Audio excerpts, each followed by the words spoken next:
Distinguished delegates, welcome to the General Assembly Hall for the high-level meeting to commemorate the 75th anniversary of the United Nations. Before proceeding, I would like to invite you to view a video, 75 Years of the United Nations, a retrospective of the work of the United Nations since its inception, highlighting key moments throughout its 75-year history and the work of the United Nations around the globe.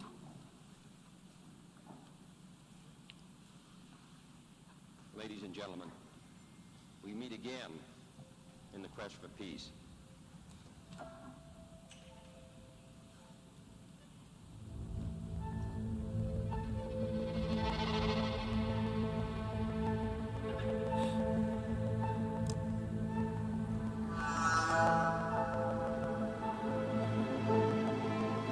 There's many who doubted that agreement could ever be reached by these 50 countries, differing so much in race and religion, in language and culture. They even helped to carry the desk in. We stand today at the threshold of a great event, both in the life of the United Nations and in the life of mankind. This Universal Declaration of Human Rights may well become the international Magna Carta of all men everywhere. In order to eliminate the threat to the peace in Palestine, an armistice shall be established in all sectors. An armistice agreement has been entered into between the United Nations Command and the commanders of the communist forces in Korea. For the first time in the world's history, a permanent international body to deal exclusively with the problems of non-self-governing peoples.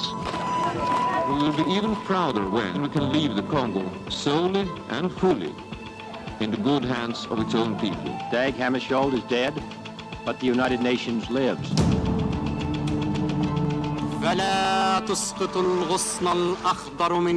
We've seen a return to democracy in many countries. I hereby certify that the electoral process in Namibia has been free and fair. The dawn of a new era. I therefore have the honor to declare the Republic of Namibia membership in the United Nations. The major contributor to the success of the election of the Haitian people, they decided to come out and to vote to decide on their own destiny. The people of Mozambique who once again proved their commitment to democracy and the strong will to live in peace and harmony.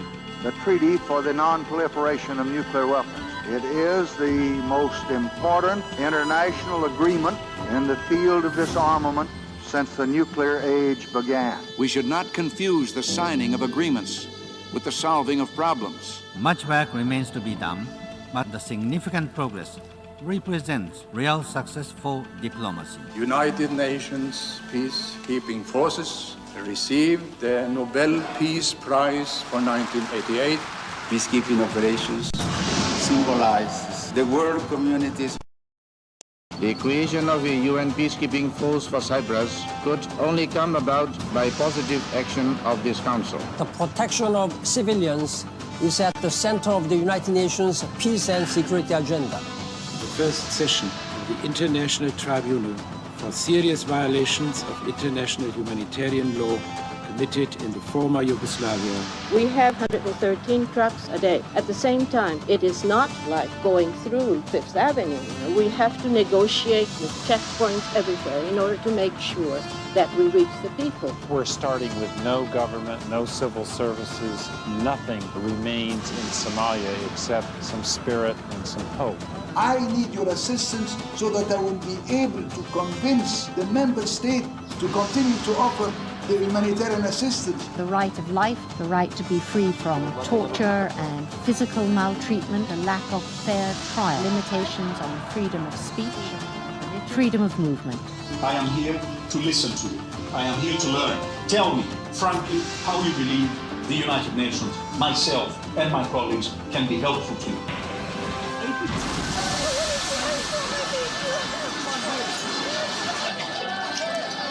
Minutes ago, an explosion ripped through a hotel in central Baghdad, the headquarters for the UN. The UN and the international community here have been simply stunned by what's happened. Officials are saying they believe it was a suicide attack. 100 people wounded and 22 killed.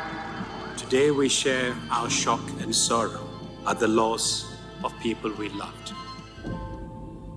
Democracy, which everybody is striving for, is really a rather meaningless phrase if people don't have enough to eat. The international economic situation has become harsh and unfavorable for all developing countries, especially Africa. Realizing every person's rights to food is a moral and humanitarian imperative. Hunger is a stain on humanity. We are working together as a movement to tackle hunger now and in the future. The humanitarian case is clear. It will be the world's poorest citizens who will be hardest hit by climate change. Every week we're seeing evidence that accelerated climate change is here right now. None of this is hysteria, it is fact. And I'm beginning to wonder how many more alarm bells must go off before the world rises to the challenge. Only courageous leadership will make the goals of Paris a reality. Behind every refugee, behind every migrant, there is a family, there is skills, knowledge, there is a story, and above all, I would say, incredible resilience. It is the first intergovernmental meeting in the world where women form part of virtually every delegation. We want to end gender inequality, and we don't just want to talk about it. We want to try and make sure that it's tangible. Unless you dismiss, it will forever remain. I shall have to use force. An indelible blight on human history, that it took as long as it has before all of us stood up to say, enough is enough. Each lantern represents the hope we have for our future because of the commitments you have made to the global goals. A renewal of commitment by leader after leader. This is absolutely critical to respond to challenges that affect all countries. We are off track. Let's make it a turning point for people and for planet, and deliver a decade of action in achieving the SDGs. The whole humanity is in this fight together. It is, I think, time for unity. Today's United Nations does more than ever before. It does it better than ever before. Yet, our work is far from complete. Indeed, it will never be.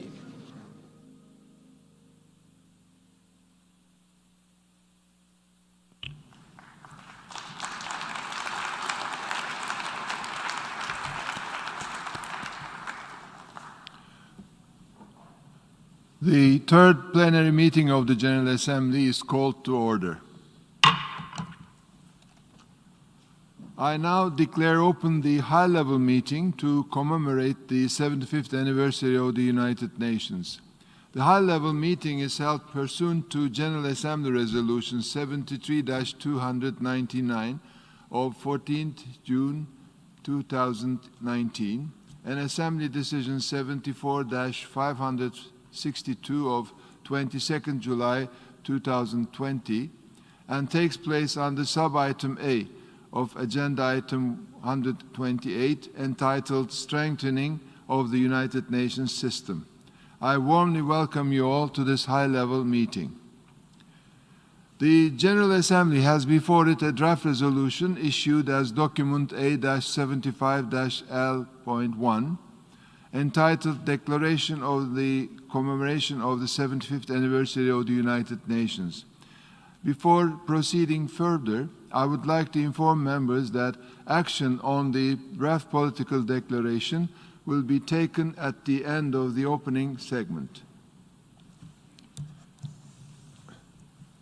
Excellencies, Mr. Secretary-General, distinguished ministers and delegates, I would like to start this meeting by thanking every individual and institution who have supported this organization over the past 75 years. That includes, first and foremost, all of you, member states. Without your continued commitment to multilateralism, we would not be sitting here today. I would also like to thank all the UN personnel, especially those in the field, whose efforts have made this organization a success and life better for all of humanity. Today, at the end of this segment, we will adopt the Declaration on the Commemoration of the 75th anniversary of the United Nations. I want to congratulate you for reaching a consensus on this landmark declaration and for your strong commitment to work together, to strengthen coordination and global governance for the common future of present and coming generations. I would also like to thank the co-facilitators, Qatar and Sweden, for their stewardship of this text through the General Assembly, especially during the pandemic. Excellencies, when our founders established this organization 75 years ago, they did so in the smoldering wreckage of war. World War II, the deadliest in history, demonstrated the clear need for a forum that could be a center for harmonizing the actions of nations. The founders recognized that the three pillars of the United Nations, peace and security, development, and human rights, are equally important, interrelated, and interdependent. One cannot advance without the other, and that is what the UN has been striving for over the past 75 years within the support of you, the member states. We should not overlook our achievements. Membership has increased from 51 to 193 today, reflecting in significant part countries gaining their cherished independence and committing to the United Nations and its charter as sovereign states.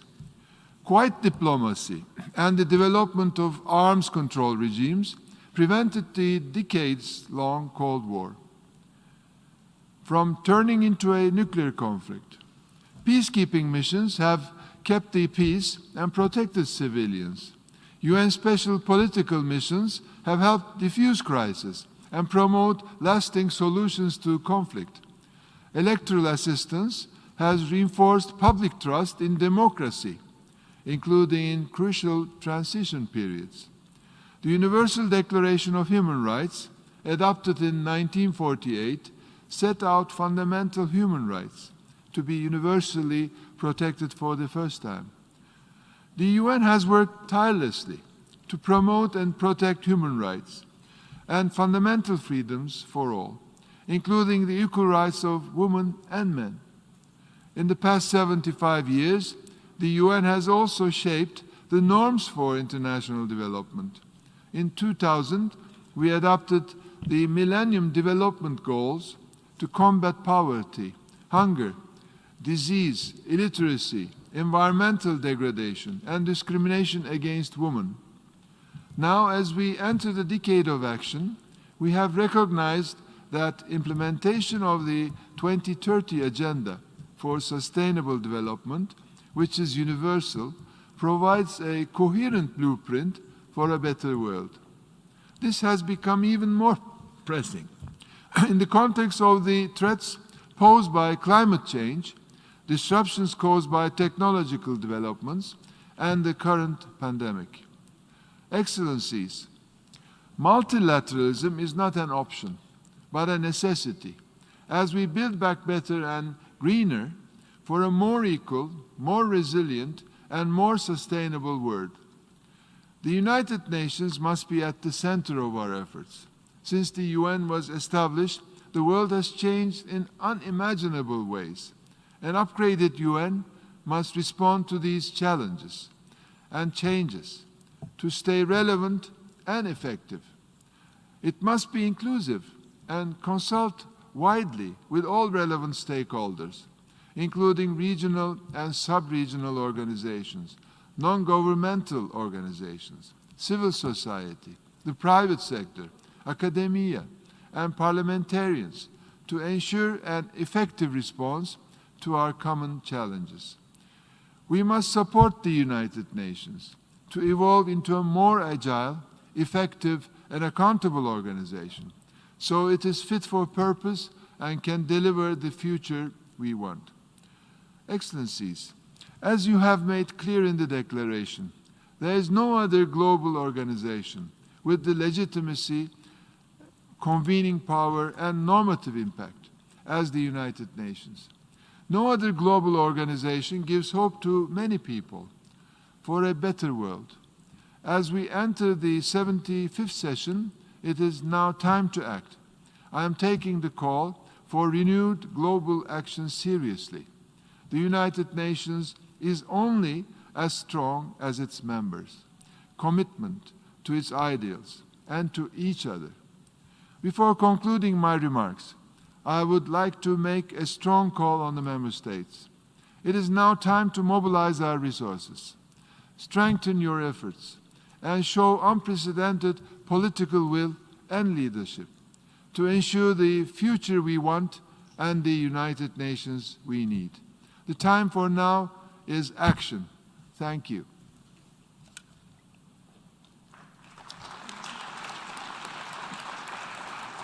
I now invite the Secretary-General of the United Nations, His Excellency António Guterres, to make a statement.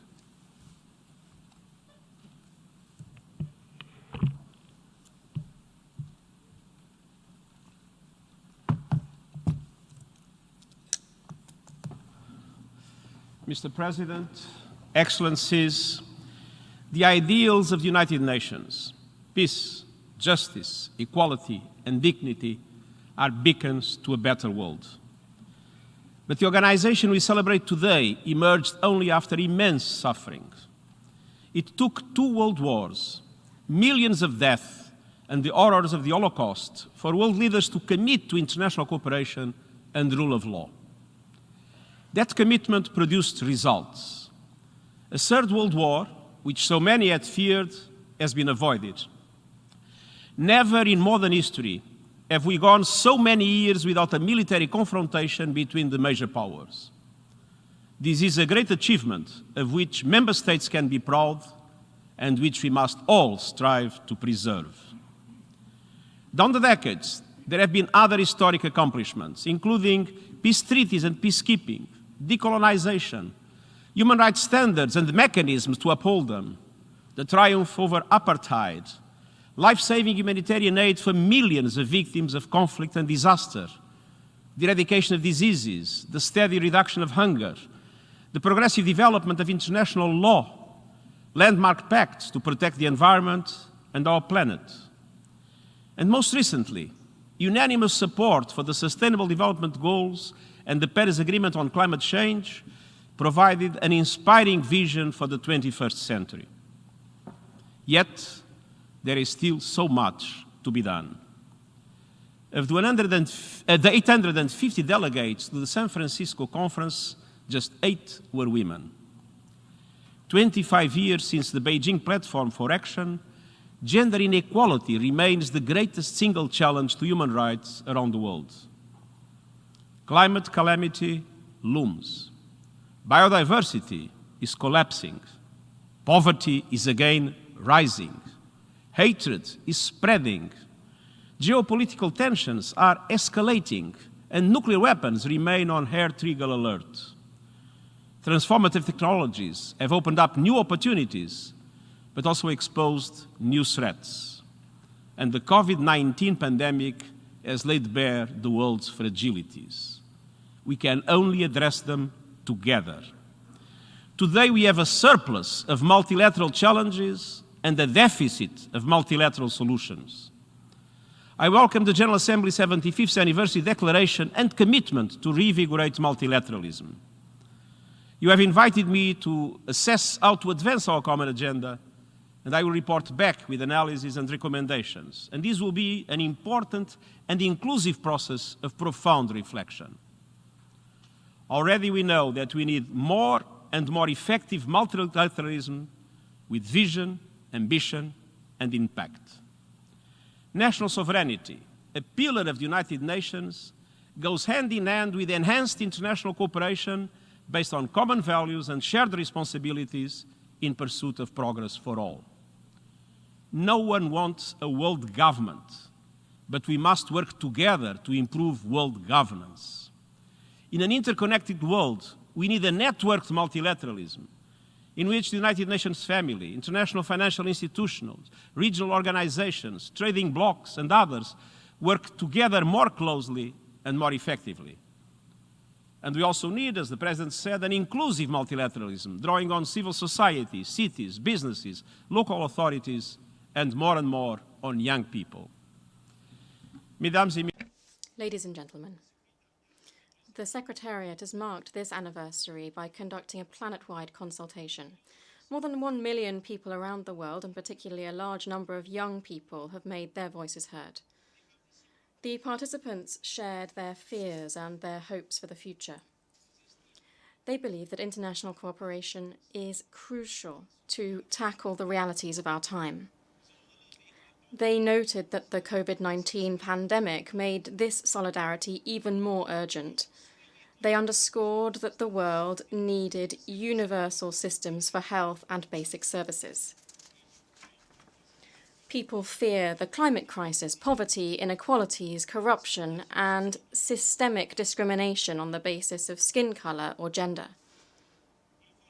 They see the UN as an instrument to build a better world, and they are counting on us to be able to rise to the occasion to face the challenges of today.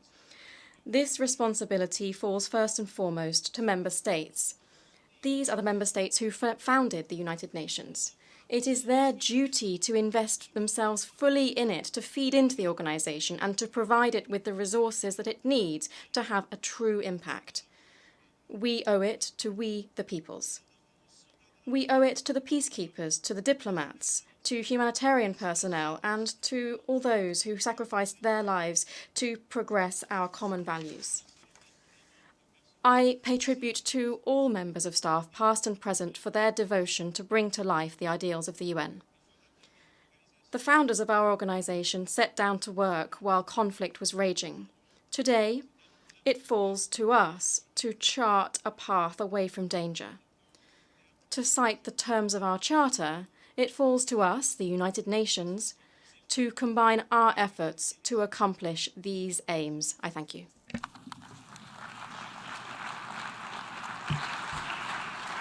I thank the Secretary-General for his statement. I now invite the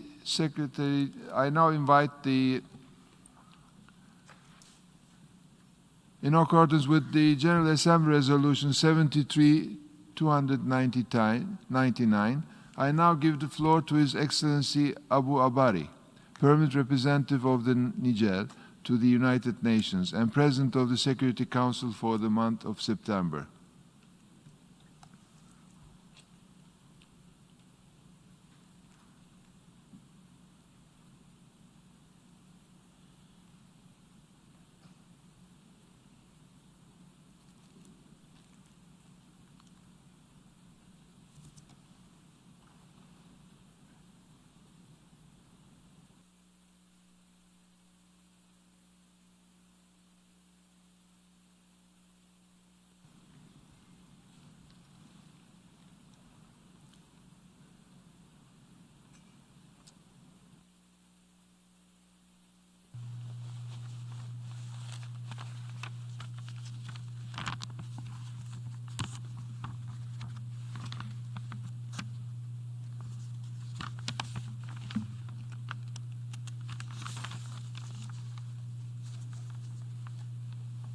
Mr. President of the General Assembly, Mr. Secretary-General, ladies and gentlemen, allow me at the outset to extend to you, on behalf of the membership of the Security Council and on my own behalf, my warmest congratulations on your brilliant election to the presidency of the 75th session of the General Assembly. We have no doubt that your lengthy wealth of experience as a diplomat will enable you to successfully conduct the work of the session. I wish to pay a vibrant tribute to your predecessor, His Excellency, Mr. Tijani Mohamed Bandeh, for the work that he has achieved in a context made particularly difficult by the COVID-19 pandemic. I should also like to extend and express our satisfaction for the constant, ongoing contact that he has maintained between the General Assembly and the Security Council. Mr. President, the theme selected as a theme of the debate for the 75th General Assembly, the future we want, the United Nations, we need, reaffirming our commitment to multilateralism during this 75th General Assembly that you will preside over is of great importance. This is very relevant and timely as it refers us to the ideals and objectives that serve as a foundation of our organization. Examination of this theme will give us an opportunity to reaffirm our priorities in the face of the plethora of challenges and crises faced by the world, as well as to propose appropriate responses to address them. As you are also aware, the commemoration of the 75th anniversary of our organization arrives at a moment when the international community continues to suffer the horrors of the novel coronavirus pandemic. The disastrous social, economic, and political consequences of this pandemic have exacerbated many challenges throughout the world and have created new challenges, be they humanitarian, environmental, challenges or challenges related to conflict and security. These challenges include terrorism, transnational organized crime, cybercrime, the illicit arms trade, human trafficking, and drug trafficking, to mention but a few. Many also justifiably wonder whether the international system that emerged from the San Francisco conference is effective today in promoting the economic and social development of all peoples and maintaining international peace and security in accordance with the Charter of the United Nations. Global governance, which takes into account the shifting global realities and challenges, is important. There is no global organization that has the legitimacy, the convening power, and the normative impact of the United Nations, the crucible par excellence of multilateralism, and the center of discussions on international cooperation, economic and social development, and international peace and security. In this regard, I welcome the discussion in the Security Council on September 24th on post-COVID-19 global governance. I look forward to this debate. The high-level debate shall afford us an opportunity to strengthen cooperation and solidarity in accordance with Chapter 1 of the United Nations Charter, which deals with the principles on which multilateralism is based. By way of conclusion, Mr. President, I wish to reiterate the congratulations of the members of the Security Council, to reiterate our readiness to maintain and bolster the dynamic of cooperation with the General Assembly, and I wish to reiterate our wishes for full success in the discharge of your vital mission. I thank you for your kind attention. I thank the President of the Security Council for his statement.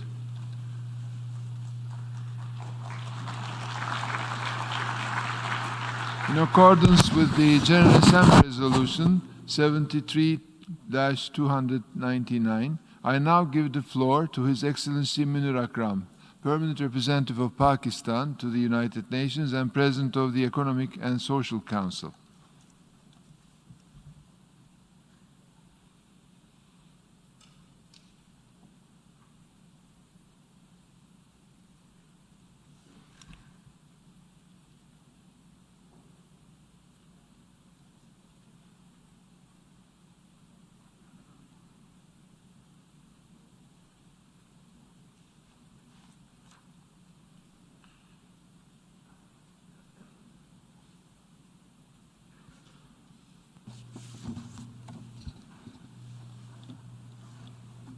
Mr. President of the General Assembly, Your Excellency, Mr. Volkan Bozkır, distinguished Secretary-General of the United Nations, Excellencies, ladies and gentlemen. It is a great honor and privilege for me to address this high-level commemorative meeting as the President of the UN Economic and Social Council. 75 years ago, the United Nations was established to save succeeding generations from the scourge of war, but also to promote better standards of life in larger freedoms. The fundamental principles of the Charter have served as the foundations of the post-1945 order. Against all odds, the world's nations have avoided another global conflict. The last 75 years have also been a golden age in economic growth and productivity, the reductions in poverty and maternal and child mortality, the rise in life expectancy, and scientific and technological advances. Yet, as the Secretary-General has observed, inequality is the hallmark of our times. The COVID-19 pandemic has starkly revealed the reality of inequality among and within nations. It is the poorest who have suffered most from the pandemic. The richer countries have mobilized $11 trillion, while the developing countries are struggling to find even a small fraction of the resources they need. In fact, ladies and gentlemen, we are confronted with a triple challenge: recovering from COVID, realizing the SDGs, and avoiding the looming climate catastrophe. The response to these challenges must be collective. No one will be safe until everyone is safe from the virus. A vaccine against COVID-19, once developed, must be available to everyone, everywhere, at affordable prices, without discrimination. Our response to the triple crises must be composite and synergetic, and our response must leave no one behind. This will require unprecedented levels of international cooperation. Such cooperation cannot be promoted anywhere except within the United Nations and its family of organizations. The United Nations is more indispensable today than ever before. At no time also has ECOSOC's mandate been so vital. The Economic and Social Council should take the decisions that are needed to overcome COVID, sustainable development, and climate change. During Pakistan's presidency of ECOSOC this year, we will focus on practical steps and concrete actions. One, mobilizing the requisite finances which are vital to meet the triple challenges through debt restructuring, new SDRs, new loan facilities. Two, greatly expanded investment in sustainable infrastructure, which impacts on 90% of the SDGs. A sustainable infrastructure facility could serve to accelerate such investment. Three, the application and absorption of new technologies is imperative. The intellectual property regime must be aligned with the SDGs. Research and development should be directed to specific sustainable development goals, and the digital divide must be bridged. Mr. President, the UN Charter recognizes that prosperity and peace are interdependent. The United Nations cannot be made fit for purpose if the Security Council is paralyzed, and if the General Assembly and ECOSOC are marginalized. The United Nations cannot be effective if unilateral actions are preferred over multilateral solutions. If the United Nations is starved of the resources to fulfill its vital mandates in peacekeeping and peace building, if the resolutions of the Security Council are flouted at will. The course upon which the world is drifting threatens to erode the structures that have been built to preserve peace and promote prosperity, including the erosion of the United Nations. This would be a tragedy of epic proportions for all mankind. Let us commit ourselves, through the declaration we will adopt today, to reverse this course. I thank you, Mr. President.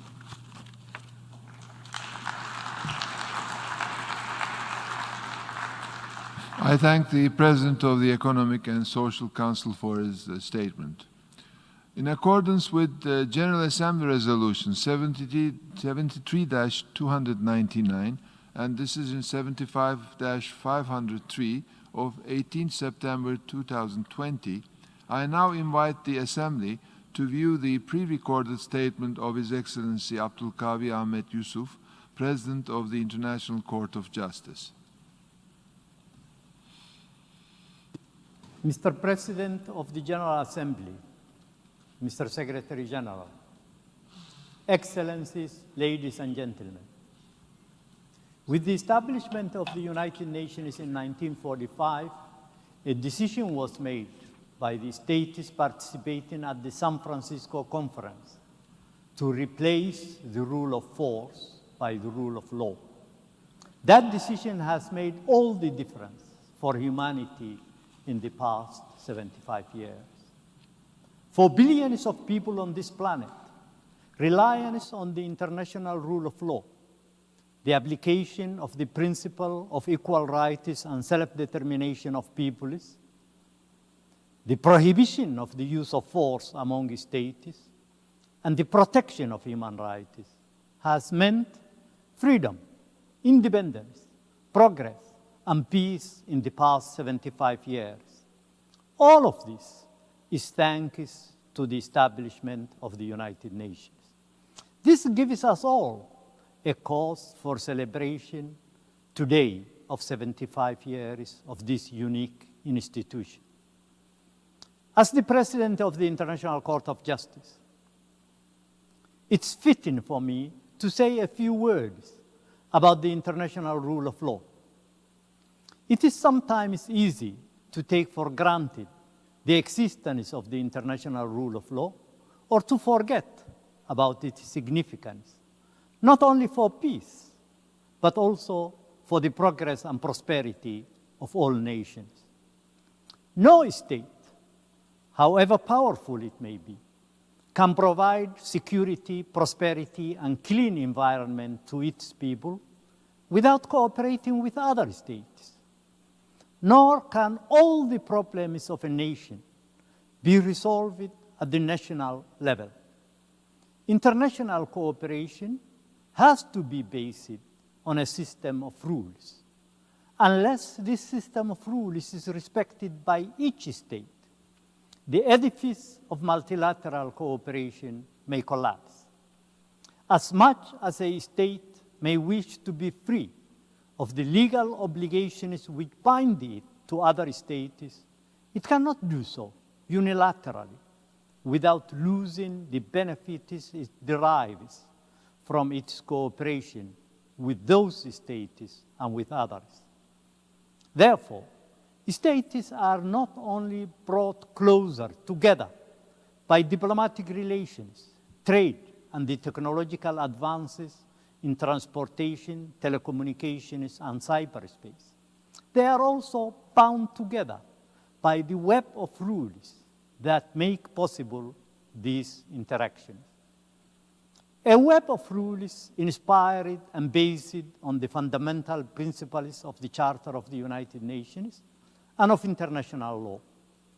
These rules are not imposed on states by an outside legislator.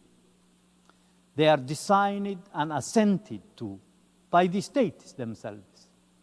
They are often based on mutual interests and shared values. An international rule of law cannot, however, exist without a judicial body to which disputes can be referred and by which they may be resolved.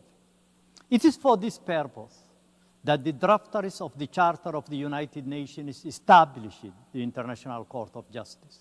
This was in response to the determination proclaimed in the preamble of the Charter to establish conditions under which justice and respect for the obligations arising from treaties and other sources of international law can be maintained. It was also in furtherance of the principle in the Charter that all members shall settle their international disputes by peaceful means in such a manner that international peace and security and justice are not endangered.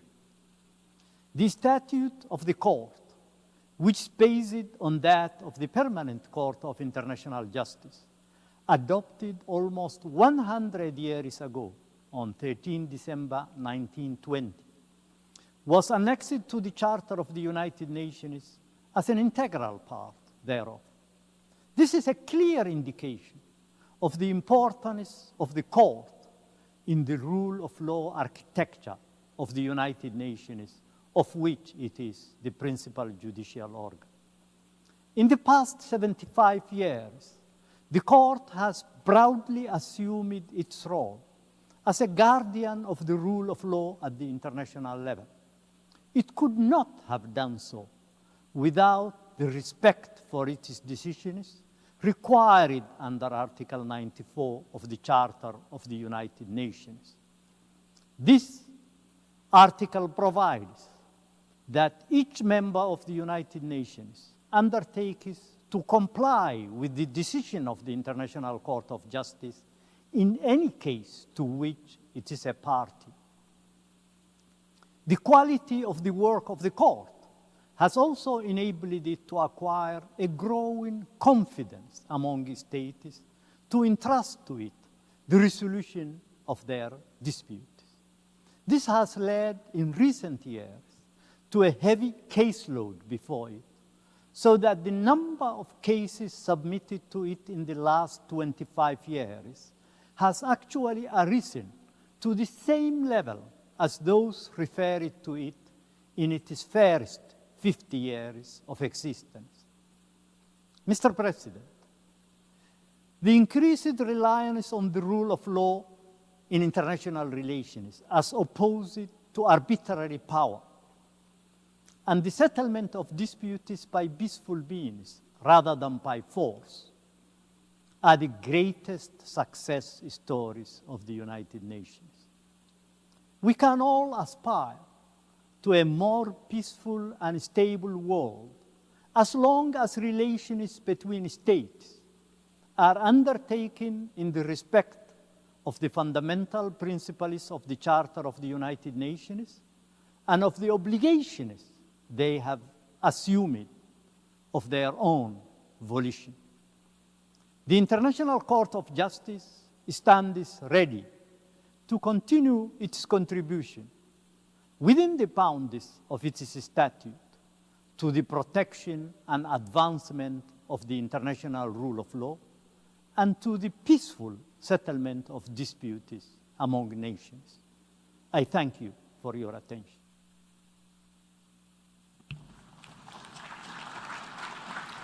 I thank the President of the International Court of Justice for his statement.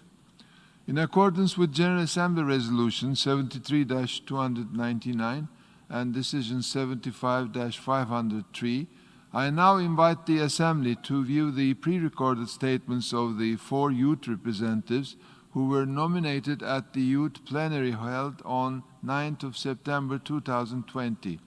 We shall now view the statement of Ms. Akosua Adebua Apiebong, a youth representative from Ghana. The President, Mr. Secretary-General, Your Excellencies, ladies and gentlemen. I am here today along with 3 other wonderful youth speakers to share with you perspectives of young people on the UN 75 and beyond. These remarks are not only informed by our work from the local to the global level, but also countless consultations that have taken place over the past year on the state of our world today and our future tomorrow. And we have a few questions for you. Have you all remained true to the UN Charter? Have you upheld human rights and justice in all circumstances? Have you prioritized, above all things, the social and economic well-being of all people, including minority groups, women and children, as well as persons with disabilities? Have you honored the spirit of multilateralism emphasized by the Charter? In view of current socioeconomic, political, and cultural challenges facing us, we must come to terms with the fact that multilateralism is indispensable in international diplomacy. This is something that your citizens recognize. The UN 75 consultation found overwhelming support for global cooperation in every country of the world. We are faced with a pandemic that has affected the lives of billions around the globe, and while dealing with this, we have had to face the many complexities and challenges within our communities, countries, and regions. Let me raise here that the world has for centuries dealt with the silent pandemic of sexual and gender-based violence, which affects 35% of women and girls globally and influences gender inequality. Addressing the issues of gender equality begins with addressing the issues of women's leadership and representation. The General Assembly called for the achievement of 50-50 gender parity within the United Nations, and I must commend the exemplary leadership of the Secretary-General in achieving parity in the senior management group and among resident coordinators. To all world leaders taking admirable action to achieve parity within their governments and in all other sectors, we applaud you and celebrate your endeavors. Today, however, we have another imperative to put before you. The world needs to achieve youth parity now. You are representatives of the aspirations of 1.2 billion young people in the world. And you cannot ignore that we need to be the architects of our own future. Building on the 2030 Youth Strategy launched at the GA session in 2018, we charge you all to champion intergenerational equity and co-governance at all levels, in government, in industry, in the private sector. We want you to promise us that in your parliaments, your cabinets would consist of at least 20% young people. The United Nations must take leadership in realizing this goal. The world needs the ingenuity, innovation, energy, and leadership of young people. These are critical to attaining Agenda 2030. Achieving youth parity is not just a matter of creating space for young people. Your Excellency, it demands that you address the fact that 72 million young people are unemployed. 142 million youth of upper secondary age are out of school, and 12 million girls are married against their will, and the challenges are endless. We want you to work together in the spirit of multilateralism to guarantee a future where young people can fully attain their potential. Your Excellencies, heads of governments, thank you for your attention. I thank Ms. Agyapong for her statement. We will now view the statement of Ms. Sharifa Nuriza, a social entrepreneur from the Friends of Leadership in Malaysia.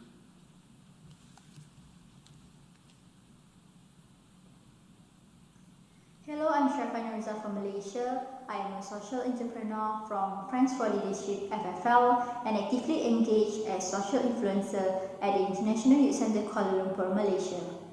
My deepest appreciation to the President of General Assembly for giving me this opportunity to share my perspective on behalf of youth.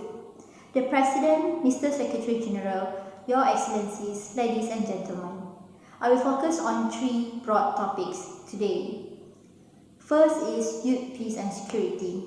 The 75th anniversary of the UN marks 75 years after World War II. As we commemorate UN 75 and enter the decade of action, we need to stop, rethink our system, realign our values, and enact structural reforms. I am pleased that the UN set out to listen to the hopes and fears of the global public and their ideas to address the challenges we face. This is something that the UN should really do regularly, not every 75 years. And the need for greater solidarity emerged as a strong priority. Building on Security Resolutions 2250, 2419 and 2535, we need to continue building momentum towards youth inclusions in peace-building processes. However, commitments are not enough. We need accountability to build trust between young people and the other actors. We need more concrete institutional and financial support to raising awareness on peace and security, and acknowledgement of contributions from young peace builders to address underlying risks that continue to the to lead to conflicts. My second point is let's invest more in youth. On behalf of young people, I would like to see and recommend the UN to have more inclusive investment in youth-led activities. We would like to see extensive support in global employment and entrepreneurship, in particular decent jobs that promote well-being and sustainable livelihoods, as many young people are expected to migrate to cities, which can lead to other social implications. We realize that youth shouldn't be counted just to complete quotas in a tokenistic manner, but rather we need to acknowledge concrete and sustainable actions of those who are systematically left behind, especially youth with disabilities, those living in rural areas, and gender minorities. Young people also issued a strong call through the UN 75 consultation for a greater ongoing involvement in global decision-making beyond one-off events. My third point is good global governance to build back better. The COVID-19 pandemic has taught us that we need stronger and more accountable governance. There is need to address the growing displacement of people. Everyone has a right to social and economic protection with their human rights respected, regardless migratory status. Youth-led innovation becomes a matter of necessity for society today, and we can see many young professionals become the bridge between government and private sectors. To build back better, we realize the importance of multilateralism through Young Leaders Initiative, such as Friends for Leadership and Asian Youth Peace Network that foster good relations between countries and create an environment of global citizenship. Therefore, the idea of e-learning and knowledge transfer need to be enhanced, and young people should be at the center, already serving as leaders in their communities.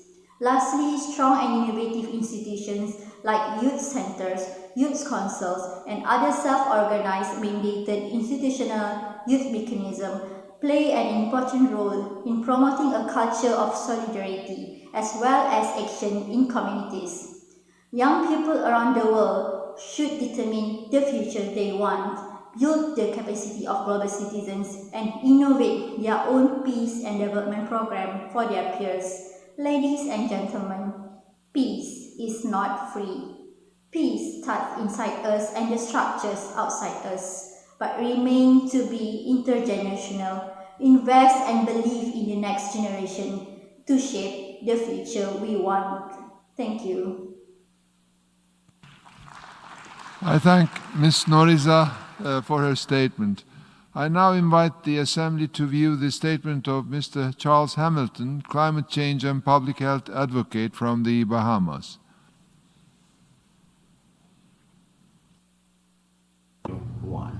Mr. President, Secretary-General, Your Excellencies, I echo the sentiments of my colleagues and the millions of youth around the world in congratulating the UN on this important milestone, its 75th anniversary.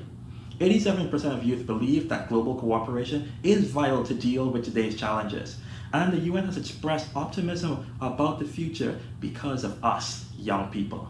However, on behalf of young people in small island developing states, peoples in the Caribbean and CARICOM, persons residing in coastal and indigenous communities, and the least developed countries, we demand greater urgency, action, and broader intergenerational governance structures within the UN to swiftly resolve our world's greatest challenges. Two top priorities for the UN to address, identified by young people, were recovery from COVID-19 and addressing the climate crisis. The COVID-19 pandemic has compounded inequalities that young people have advocated for decades to tackle, while SIDS and LDCs face a triple threat: a climate, COVID-19, and debt crisis, despite having a minimal historical contribution to these problems. These are the cards dealt to young people, and the game feels rigged.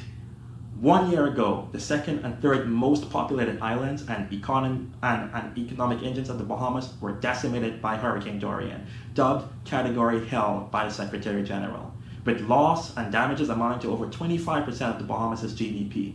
Now compound this scenario with COVID-19 and its economic fallout. This chilling scenario is possible for other SIDS and LDCs, as climate change is not our future, but the present reality for all people. And as we run out of names for hurricanes this year, with swaths of the planet set ablaze and more countries sinking into the ocean, shouldn't the climate crisis be the loudest wake-up call for the greater need of multilateralism instead of retreating from these environmental challenges? Furthermore, we can no longer refuse to extend universal health coverage to all people, across all borders, and to those who cannot afford it, especially young people. Multilateral efforts toward a green and just recovery, and not an us-first isolationist approach, is the best solution to swiftly eradicate this pandemic and to place young people back on the path towards a hopeful future. Therefore, increasing accountability to the implementation of internationally agreed frameworks, such as Agenda 2030 and the Paris Agreement, at local and national levels, with the participation of young people is non-negotiable. It is a prerequisite for success. We recognize that our leaders have stolen time for our future and aggravated our present situations. Therefore, young people are focused on reclaiming our time. It is do or die.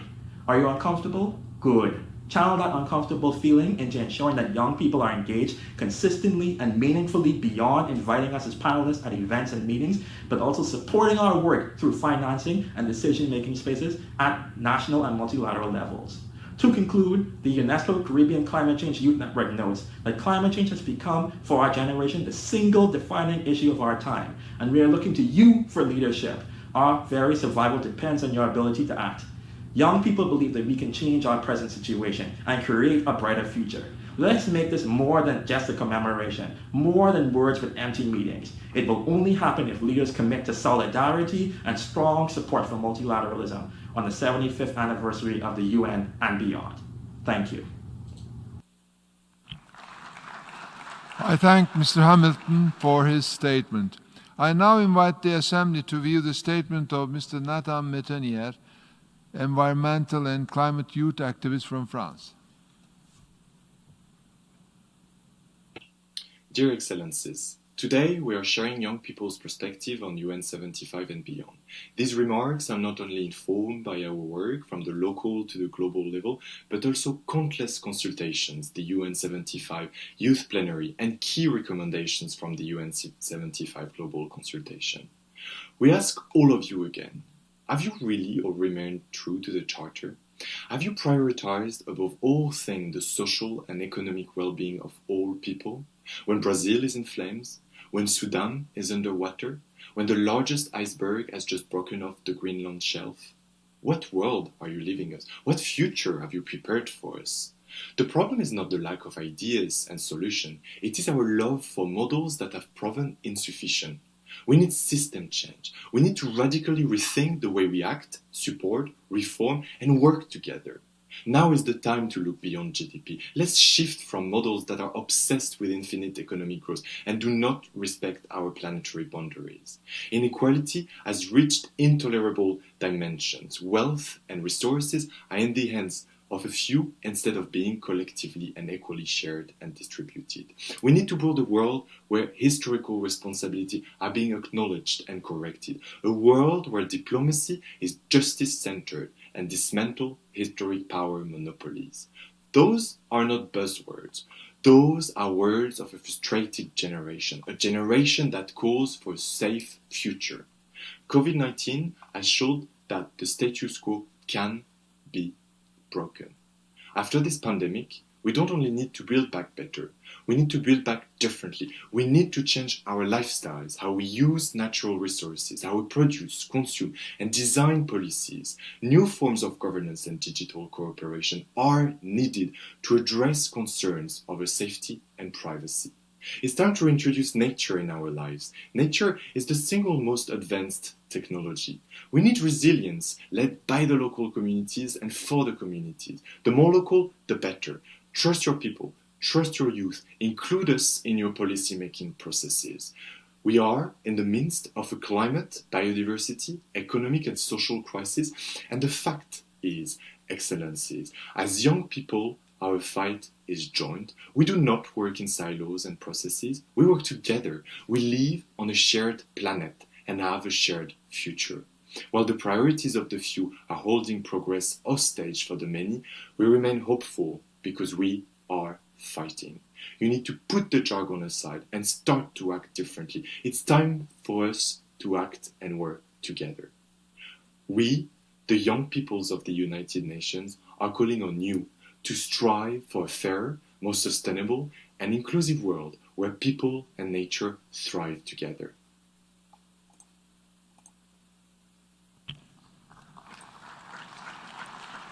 I thank Mr. Metenier for his statement. We have heard the last speaker for the opening segment of the high-level meeting. Before proceeding further, I would like to briefly suspend the meeting for the viewing of a video, UN 75, Shaping Our Future Together. In January 2020, the United Nations 75 initiative was launched and set out to ask the world, what are your hopes for the future? Over 1 million people spoke up about their priorities for the next 25 years and how the United Nations could play a role in that. The video is a brief showcase of the process and results of those global consultations. The meeting is suspended.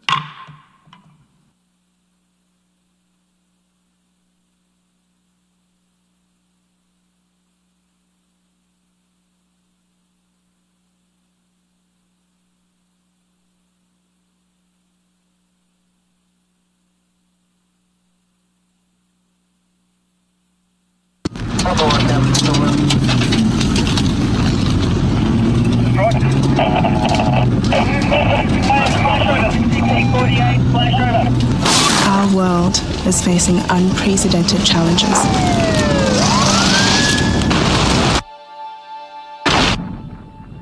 Climate change is altering natural balance.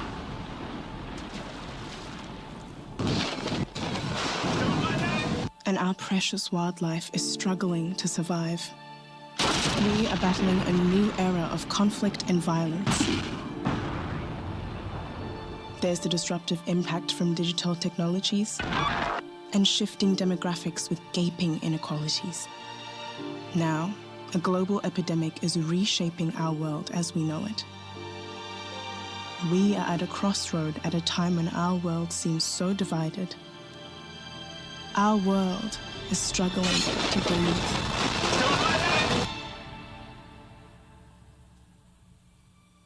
For the United Nations 75th anniversary, we set out to ask the world, what are your hopes for your future?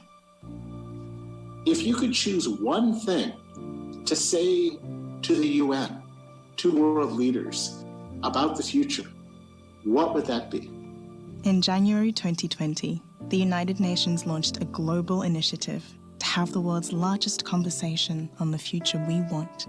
Discussions have taken place in all settings, from classrooms to boardrooms, parliaments to village halls across the world, in order to reach as many people as possible. The United Nations listened, and the world spoke. Justice, equality, and freedom for all. People can really be in peace and with dignity, because our dignity was taken away from us because of our religion and because of who we are. And I hope that we are the last community who are suffering of those problems. Health is often looked at as an expense. It is not. It is an investment. We change by exchanging without losing ourselves. We have run out of excuses and we are running out of time. If we don't stop the destruction of our natural world, nothing else will matter. More than ever before, we need solidarity, hope, and the political will to see this crisis through together. From what we have heard, the world is not as divided as we thought. The global economy, healthcare, sanitation, education, and the hardest places hit are our top priorities from recovering from the pandemic. In response to COVID-19, greater international solidarity is urgently needed. The threat of climate change and destruction of our natural environment is the biggest fear for the future. We need increased efforts to reduce conflict and violence, and we aspire to further protect human rights. For optimism about our future, we need to look to our young people. The overwhelming majority of us believe global cooperation is more vital than ever. Every time we fail to find solutions to global challenges, the most vulnerable people in our societies are hit the hardest.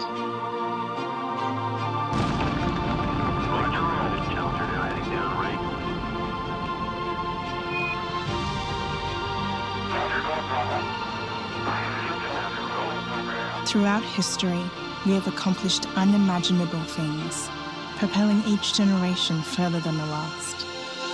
There is no limit to the amount of good we can achieve together to make this world, our world, a better place. The challenges before us are universal, and we know that these challenges demand global solutions. We have the blueprint to achieve a better and more sustainable future for all, the Sustainable Development Goals.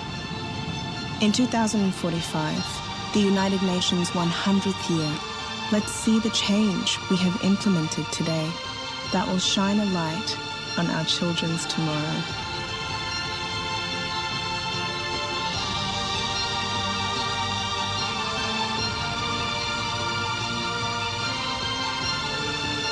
Change is coming. The real power belongs to the people. And I want to turn the question inside out as well. I will not ask, how dare you? Instead, I will ask, do you dare to? This is the most urgent of times and the most urgent of messages. Now must be our moment for action.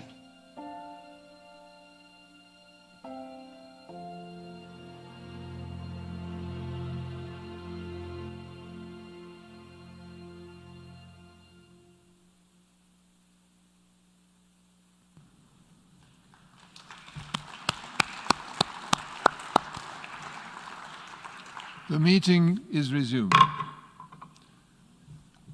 The Assembly will now turn to draft resolution A-75-L.1, entitled Declaration on the Commemoration of the 75th Anniversary of the United Nations. Before giving the floor for explanations of vote before the vote, may I remind delegations that explanations of vote are limited to 10 minutes and should be made by delegations from their seats.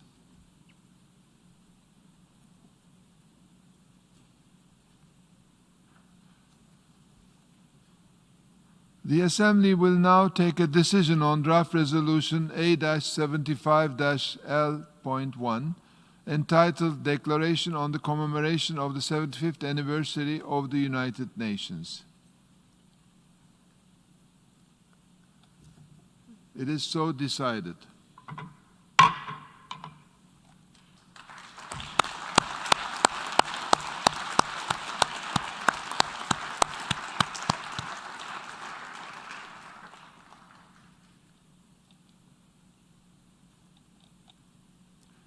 I would like to express my sincere thanks to Her Excellency Ali Ahmed bin Saif Al Thani, to Permanent Representative of Qatar to the United Nations, and Her Excellency Anna Karin Ernestrom, Permanent Representative of Sweden to the United Nations, who ably and patiently conducted the discussions and complex negotiations in the informal consultations on the draft declaration.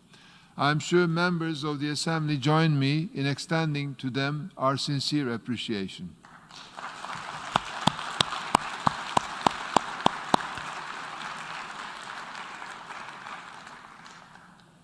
In accordance with General Assembly Resolution 73-299, I now give the floor to the distinguished representative of the United States as the host country.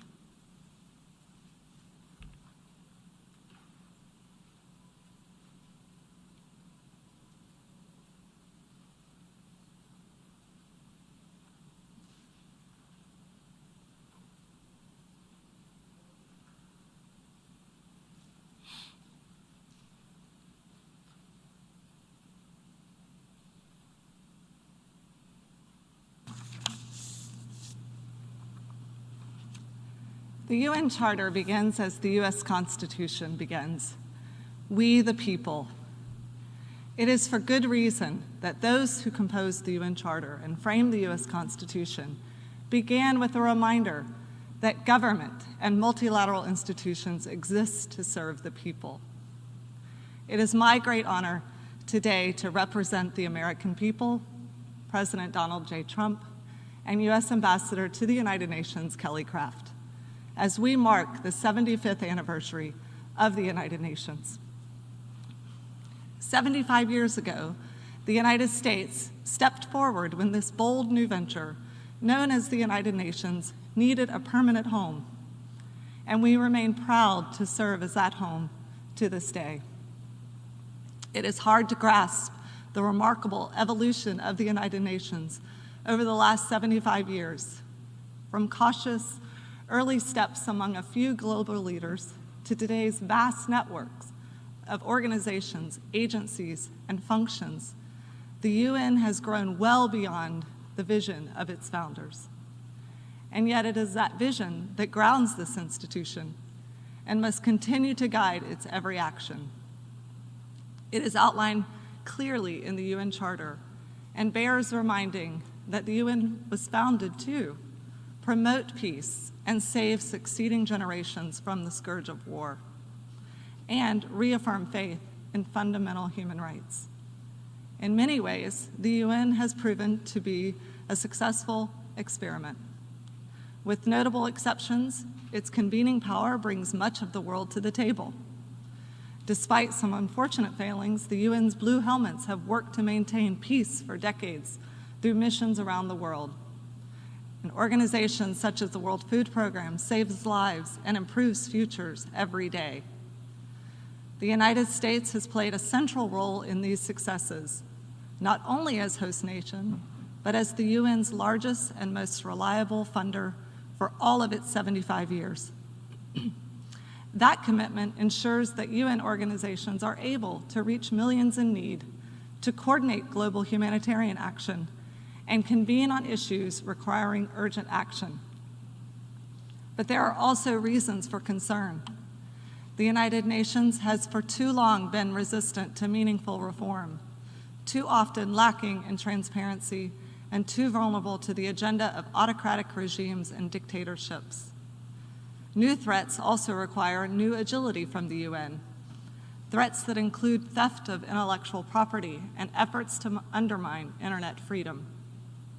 For the Trump administration, this anniversary is an important moment to mark the many successes of the United Nations, but to do so with clear eyes and a renewed determination to see this important body serve its intended purpose.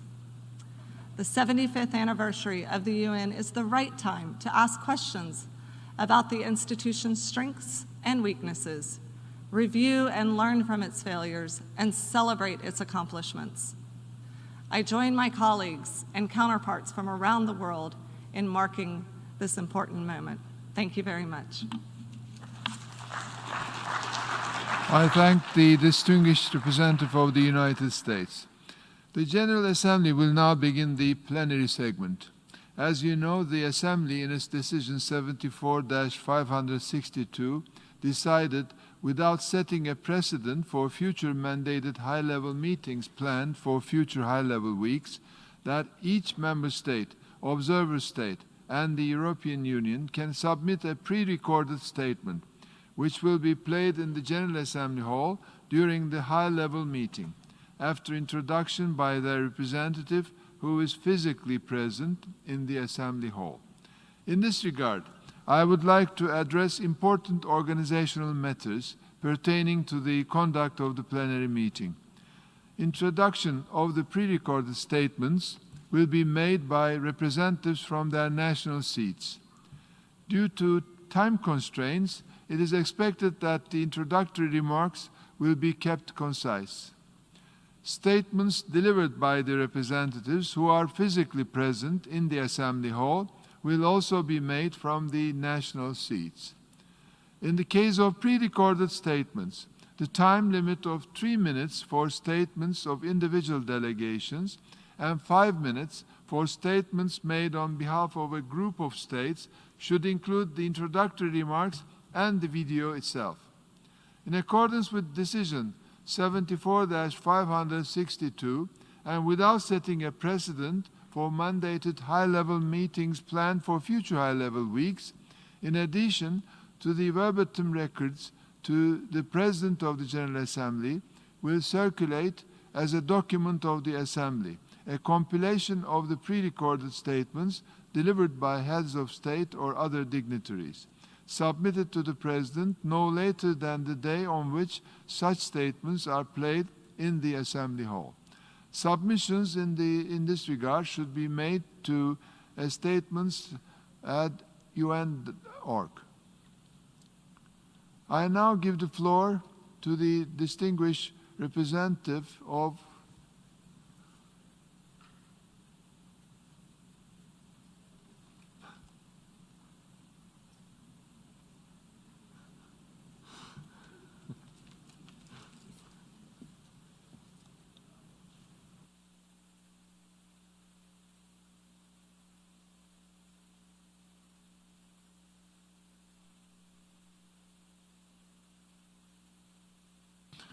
I now give the floor to the distinguished representative of the Cooperative Republic of Guyana on behalf of the Group of 77 and China, His Excellency Mohammed Irfan Ali.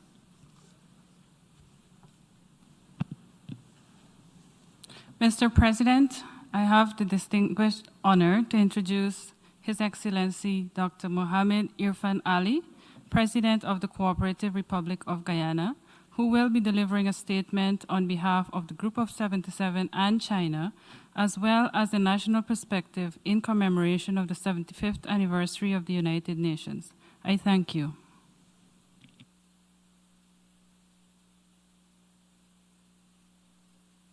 Mr. President, colleagues, I have the honor to deliver this statement on behalf of the Group of 77 and China. We are at an important juncture of our organization's existence, and it is appropriate for us to reflect on the distance we have traveled and the common aspirations that keep us together. Moreover, it is imperative that we recommit to those ideals to ensure the dignity and worth of every person is respected, and to foster the attainment of social progress and better standards of living for all. We must send a strong and positive signal to the peoples of the world of our commitment to multilateralism and our resolve to strive for peace, justice, and development. Our fragile planet must be preserved for the benefit of present and future generations. As we reflect on the state of our world, 75 years after the bold step to establish the United Nations, it is disheartening to note that millions of the world's people are still living in poverty. Eradicating this scourge remains the greatest global challenge and the first priority for our group. We must remind ourselves that poverty entails more than a lack of income or productive resources for sustainable livelihoods. It affects many aspects of life, and it impedes the achievement of many of the Sustainable Development Goals. Mr. President, just 5 years ago, we adopted the 2030 Agenda for Sustainable Development and its 17 Sustainable Development Goals as a blueprint and compass to address these challenges. We cannot fail in this aspiration. The 2030 Agenda reflects the major poverty, environmental challenges facing the world's population, depleted natural capital, climate vulnerability, gender inequality, rural-urban migration, and growing resource demands, all of which disproportionately harm the livelihoods and well-being of the poor. Sadly, the COVID-19 pandemic has undermined many of our development gains of the past decades. This pandemic has brought to the forefront the development bottlenecks faced by developing countries, ranging from insufficient financing, inadequate market access for goods and services, the expanding digital divide, restriction in accessing needed pharmaceuticals and medical supplies, and reduction in revenue from tourism and export, among others. We value and welcome the support provided by the United Nations system in our response to the pandemic and in our efforts to pursue the 2030 Agenda. We must seek to strengthen solidarity to address the pandemic, commit to strengthen solidarity, to address the pandemic, commit to take forward the 2030 agenda and intensify our global partnerships. We also reaffirm that the imposition of coercive economic measures against the developing country is an impediment to economic and social development, and to dialogue and understanding among countries. We must do everything we can to fulfill our obligations to the peoples of this world in this decade of action and delivery for sustainable development. All our action must at all times ensure democratic rule and adherence to the Constitution and the rule of law. To this end, the Group of 77 and China calls for more resources and actions to be mobilized in a timely manner to accelerate implementation of the 2030 Agenda. We are committed to taking the actions needed for coordinated and comprehensive multilateral response to the development challenges caused by the COVID-19 pandemic, including initiatives on financing for development in the era of COVID-19 and beyond, aimed at producing a menu of policy options necessary to resolve the crisis and to ensure resilience. Mr. President, these and other realities should motivate us to greater action on behalf of all the peoples of our planet. The United Nations is a platform where every member state has an equal stake in the decision-making process, influencing the direction that the organization takes on a variety of issues on which we engage. It is a platform where every member has a seat at the table and a voice in the search for solutions to the many problems we face. It is critical for us to preserve this great organization and guard zealously the multilateral ideal as a vehicle on which we'll arrive at solutions to the world's problem. The 2030 Agenda for Sustainable Development is our roadmap. Its implementation is a necessity for our survival. Mr. President, I wish now to provide some additional perspectives in my national capacity. The government and people of Guyana join me in saluting the UN on the observance of its 75th anniversary. Founded in the aftermath of two devastating world wars, the United Nations was dedicated to the simple but profound conception that working in concert, the nations of the world can avoid the worst expressions of inhumanity and thus promote a progressively more peaceful, equal, and prosperous world. Today, Guyana is satisfied that the existence of the United Nations has been a distinctive and unrivaled force for good in our world. Its peacekeepers have stood in harm's way to shield the most vulnerable. It has inspired agendas for development, which have transformed the lives and livelihoods of countless people around the world. Its embrace of values and rights of every human being has conferred dignity on the distressed and downtrodden. And its promotion of respect for international law has been a compelling disincentive to unnecessary and unmitigated conflict that has nurtured the peaceful coexistence of states, including through the respect for the territorial integrity and sovereignty of all states. We therefore commend the UN for the impact it has made over its 75 years of existence. We recognize and laud the citizens, international civil servants from every country, including my own, who have served unreservedly and sacrificed unselfishly to make the UN what it is today. We look forward to the UN continuing to address the challenges and needs of our time in order to live up to its own lofty ideals and promise. Global challenges of our day, such as climate change and the impact of COVID-19, must be successfully countered. We must take urgent action to equip the organization to implement its many decisions, resolutions, and outcomes. The debate today in relation to the Security Council and making it more legitimate, effective, and representative must be resolved expeditiously. Mr. President, in 1966, a newly independent Guyana immediately joined the United Nations and pledged to be active in making an honest contribution to advancing and realizing the ideals of the organization. Guyana renews that pledge today and calls on all member states to commit likewise so that we can indeed transform our world and achieve the future that we want and the United Nations we need. I thank you. I wish to thank the President of the Cooperative Republic of Guyana for the statement just made. I now give the floor to the distinguished representative of Malawi to introduce an address by the head of state on behalf of the least developed countries.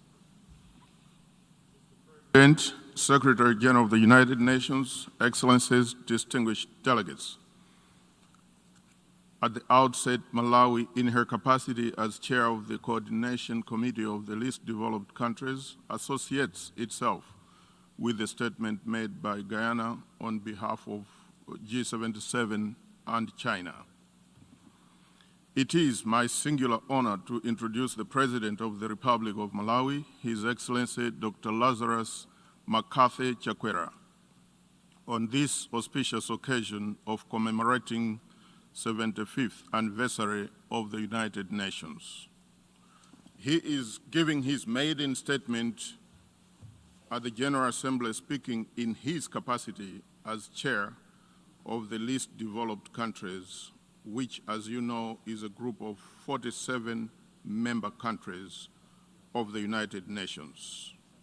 Mr. President, distinguished delegates, the President of the Republic of Malawi, His Excellency Dr. Lazarus Makathi Chakwera.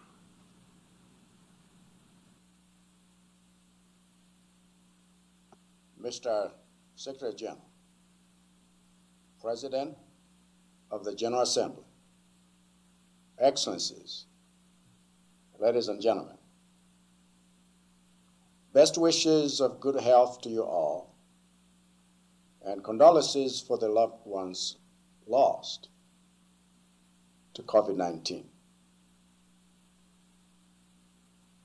Today, I have the honor of speaking on behalf of the 47 least developed countries, LDCs, and concurring with the remarks made by Guyana on behalf of the G77 and China. Mr. Secretary-General, the iconic first phrase of the Charter begins with the words, quote, "We, the peoples," end of quote, reminding us that people are the cornerstone of the UN's foundation. This UN anniversary, we reflect on how much the world has changed since the UN was founded 75 years ago. The challenges of our time, such as COVID-19 pandemic, are hurdles we must overcome together through cooperation and multilateralism. To do so, UN reforms and digital synergy will be critical to attaining our shared sustainable development goals. Mr. Secretary-General, SDG number 1 epitomizes our struggle towards sustainable development and is a measure of the overall progress in pursuit of it. As such, eradicating poverty remains the primary objective of the 2030 Agenda. The 2020 SDGs report depicts an uneven progress across the goals and development regions. It also shows that even before COVID-19, SDG 1 was slowing down and off track for the 2030 target. In 2019, it was estimated that the global poverty rate was at 8.2%. If the pandemic continues, it will reach 8.8% in 2020, the first rise since 1998. Of the total global increase of 71 million people facing extreme poverty this year, the LDCs of Southern Asia and Sub-Saharan Africa will experience the largest increase, between 26 and 32 million, respectively. Mr. Secretary General, the future we want has 5 pillars. 1, enhanced and stronger multilateralism. We must work together on UN reforms and the 2030 agenda. Second, we must address inequalities such as gender gaps and the digital divide. Thirdly, financing to achieve the 2030 agenda by helping those farthest behind must be our resolve. Fourthly, we must have holistic approaches to reflect the singular objective of all 17 SDGs. And last but not least, we must have a people-centric approach because it's about people. And toward this end, Mr. Secretary General, we look to your leadership and assure you of our unwavering commitment to the Charter and the peoples of the United Nations. Thank you for your attention. I wish to thank the President of the Republic of Malawi and Minister for Defense for the statement just made.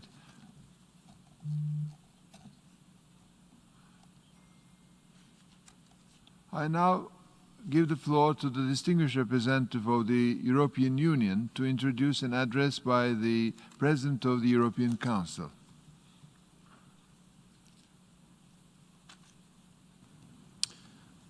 Mr. President, Mr. Secretary General, I have the honor to introduce the pre-recorded statement by His Excellency Mr. Charles Michel, President of the European Council.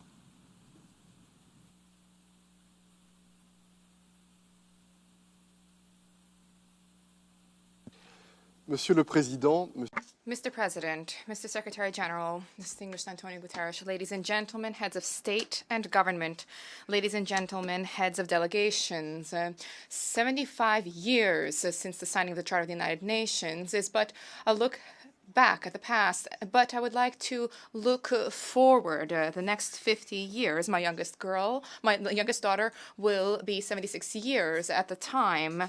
And as any individual throughout the world, what I want is the very best for my children. And I would like you to consider their future, perhaps 5 grandchildren. Perhaps she will have an engineering degree in chemical engineering. Perhaps she will have worked on 3 different continents. And perhaps she will have been a nurse, an artist, or perhaps even practice a new profession that does not yet exist. But I strive to imagine a world and societies where my daughter and her siblings will live. 11 billion human beings will probably live at the time a space conquest, unless a space conquest broadens our horizons.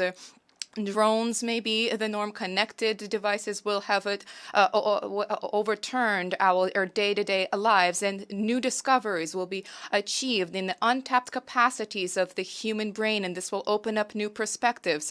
At the same time, I wonder, gigantic territories, will they genuinely be habitable for the human species? Great forests, will they be preserved? Access to water, will this be guaranteed, or the contrary, will this be a source of conflict conflict or worse, war? Climate migration, will it be managed in a humane way? And above all, will the dignity of each individual, the personal dignity, the fight against discrimination, will this be weakened or will this be strengthened? As a citizen, naturally, I have concerns as a political leader and as a citizen. Intelligence and personal and collective empathy together constitute the engine for progress.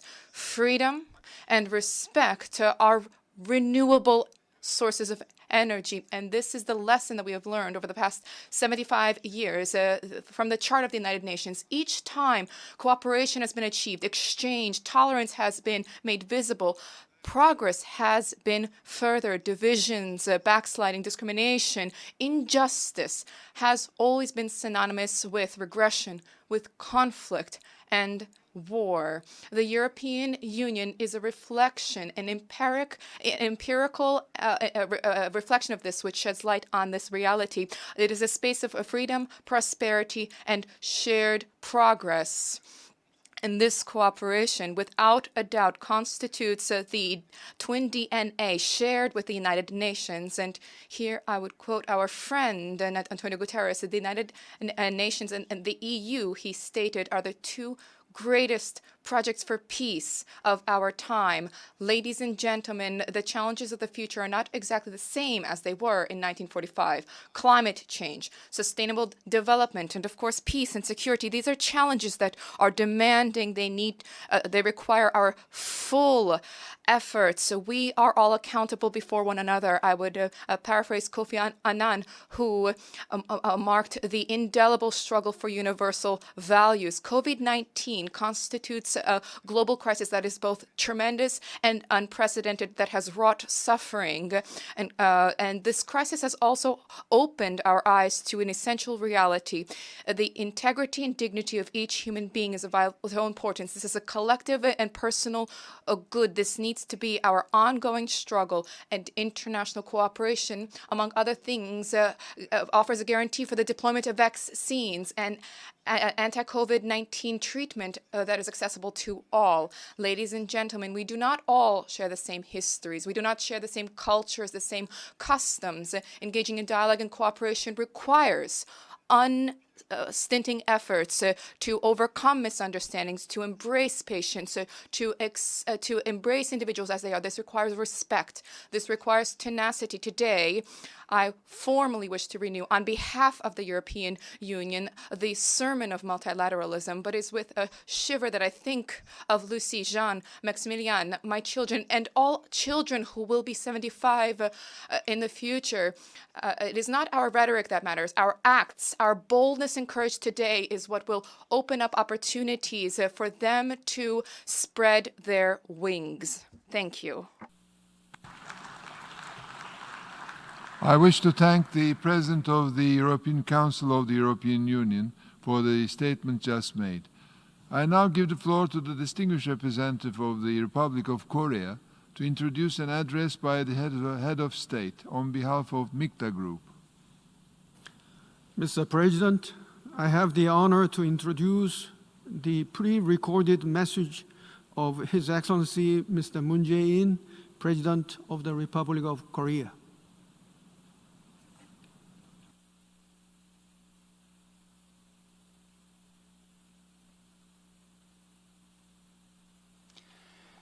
의장님, 사무총장님, 각국 대표단 여러분, 지난 75년간 유엔의 중요한 여정을 되돌아보고 새로운 미래를 준비하기 위한 유엔 75주년 기념 고위급 회의에 함께하게 되어 뜻깊습니다.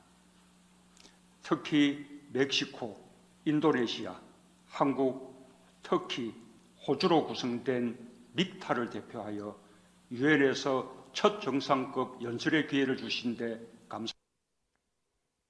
The 5 countries that comprise MIKTA are close regional powers that have developed upon the foundation of a multilateral international order the UN has cultivated and have been steadfast in supporting the UN.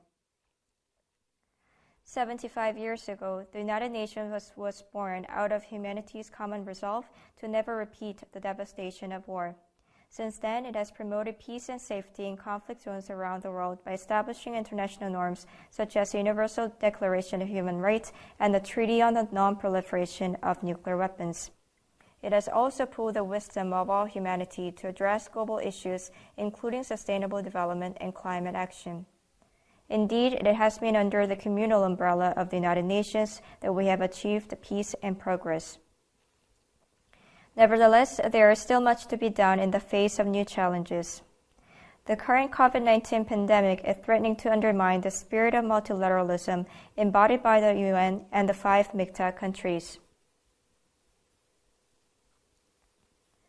The 5 countries of MICTA share the common understanding that the key to overcoming COVID-19 is unity, solidarity, and cooperation. As a cross-regional and innovative partnership, we agree to play a bridging role between developed and developing countries, as well as among regions, and also promote multilateral cooperation. Indonesia called for solidarity to better respond to the novel coronavirus and took the lead in proposing the first UN General Assembly resolution on COVID-19, while Mexico drafted the UNGA resolution on enhancing global access to medicines, vaccines, and medical equipment.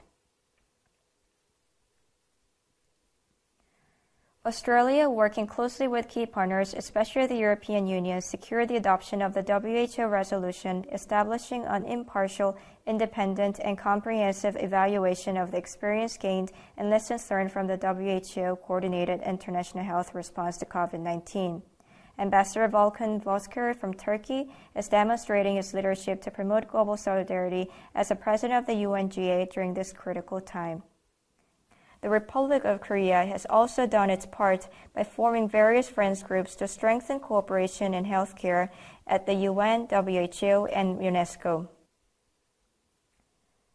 All of these efforts culminated in the adoption of the Declaration on the Commemoration of the 75th anniversary of the United Nations today, which represents the yearning and the pledge of 193 member states to resolve global problems through international solidarity.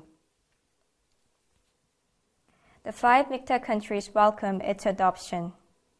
With the UN at the core, we will relentlessly strive to tackle global challenges facing humanity, including but not limited to overcoming the COVID-19 crisis, addressing climate change, maintaining international peace and security, and reducing inequalities. In particular, as a cross-regional and innovative partnership, MICTA pledges to play a leading role in facilitating recovery in a way that reduces disparity, building back better, and realizing an inclusive community that leaves no one behind. Mr. President, Secretary-General, and distinguished delegates, the spread of COVID-19 was an extraordinarily difficult challenge for Korea as well. However, at a time of crisis, the Korean people chose the path that leads to freedom for all. The Korean government kept our people fully informed every step of the way, and in return, the people voluntarily put on face masks and actively practiced social distancing based on the belief that I can be safe only when my neighbors are safe. Moreover, we extended the scope of neighbors beyond our borders. By sharing infectious disease prevention equipment with other countries without closing borders and shutting down certain regions, we were able to keep our country and economy intact.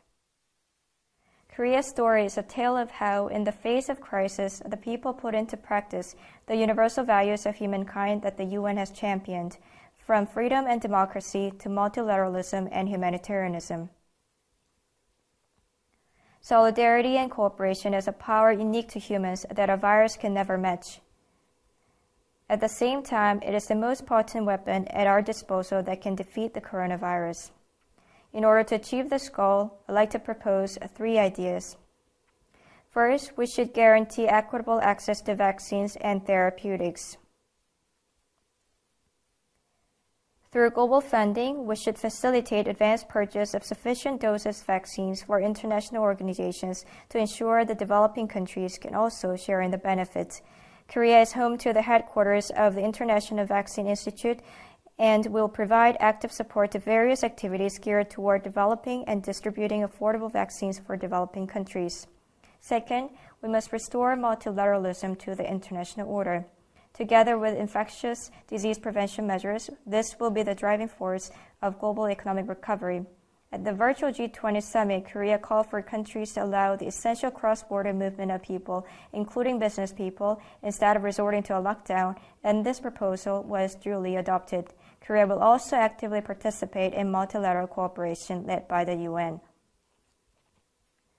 Third, we should pursue the path of green recovery. September 7th was the International Day of Clean Air for Blue Skies, which was proposed by Korea and subsequently adopted at the United Nations.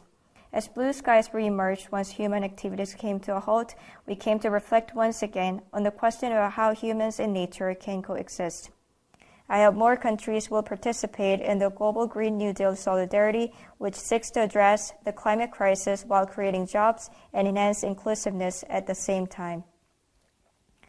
I hope to see major progress be made in this regard at the P4G summit that will be held in Korea next year. Thank you.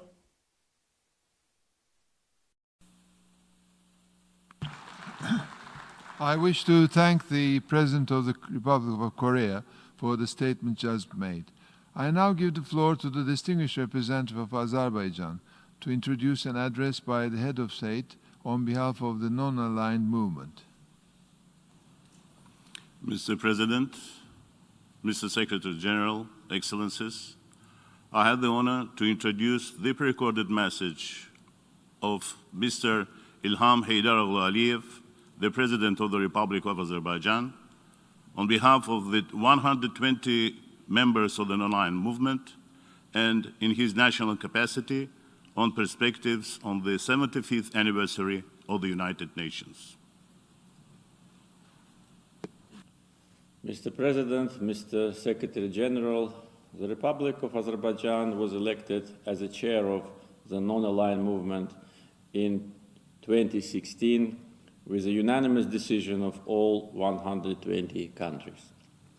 In October 2019, Azerbaijan assumed the chairmanship of the non-aligned movement during the 18th summit of the heads of state and government held in Baku.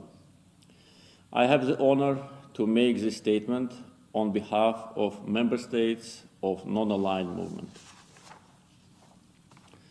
Member states of non-aligned movement highly appreciate the convening of this high-level meeting to commemorate the 75th anniversary of the signing of the UN Charter. The United Nations, its Charter, and the international law remain indispensable tools and central in the preservation and maintenance of international peace and security and the strengthening of international cooperation. While acknowledging its limitations, the UN remains the central multilateral forum for addressing global issues and challenges presently being confronted by all states. The NAM affirms that many new areas of concern and challenges have emerged, which requires a renewal of commitment by the international community to uphold and defend the purposes and principles of the Charter of the United Nations and the principles of international law. Armed conflicts, aggressive expansionist policies, terrorism, separatism, transnational organized crime and extremism, coupled with human rights abuses, financial crisis, and environmental degradation, continue to affect millions of people around the world. The world today needs more than ever respect for international law and effective global institutions to ensure compliance with it. The role of the non-aligned movement in this regard is of utmost significance. Throughout its history, the movement has played a fundamental role in strengthening international peace and security and persistently called for strict adherence to the norms and principles of international law. The NAM attaches great importance to strengthening the role of the United Nations and stresses that efforts should be made to develop its full potential. In its 75th anniversary, we call for further strengthening and modernizing the United Nations, revitalizing the UN General Assembly and strengthening its authority as the most democratic, accountable, universal, and representative body of the organization, including in the area of international peace and security, and reforming the UN Security Council in order to transform it into a more democratic, effective, efficient, transparent, and representative body, and in line with contemporary geopolitical realities. The United Nations is the only global body with universal membership and is therefore well positioned to address global economic governance with the objective of reaching sustainable development. The role of the UN in global economic governance should thus be strengthened. For the United Nations to fulfill its role in global economic governance, the political will of all member states to commit to the UN processes and to multilateralism and its underlying values is critical. Ongoing COVID-19 pandemic has demonstrated once again the significance of multilateralism. The movement reiterated its strong concern at the growing resort to unilateralism and unilaterally imposed measures that undermine the UN Charter and international law, and further reiterated its commitment to promoting, preserving, revitalizing, reforming, and strengthening multilateralism and the multilateral decision-making process through the UN by strictly adhering to its Charter and international law with the aim of creating a just and equitable world order and global democratic governance. This year is also remarkable for the NAM since we celebrate the 65th anniversary of the adoption of Bandung Declaration, which embraces the founding principles of the movement. Since their inception, the Bandung Principles have been navigating the countries that had expressed their adherence to them through the turbulences of the Cold War period. Following the end of Cold War, the absence of two confronting blocs has in no way diminished the relevance and validity of the Bandung Principles. Quite contrary, in light of more complex challenges to peace and development, they have become more important than ever. Both anniversaries will enable us to take stock of the progress made in achievement of overreaching goals enshrined at the UN Charter and Bandung Declaration, and reflect upon how we, the member states of the United Nations, with shared vision and combined strengths, should respond to the multifaceted and emerging challenges that we continue to face. Thank you, and now I will make the statement in my national capacity. Mr. President, Mr. Secretary-General, Azerbaijan became a member of the United Nations on March 2nd, 1992, after the restoration of its independence.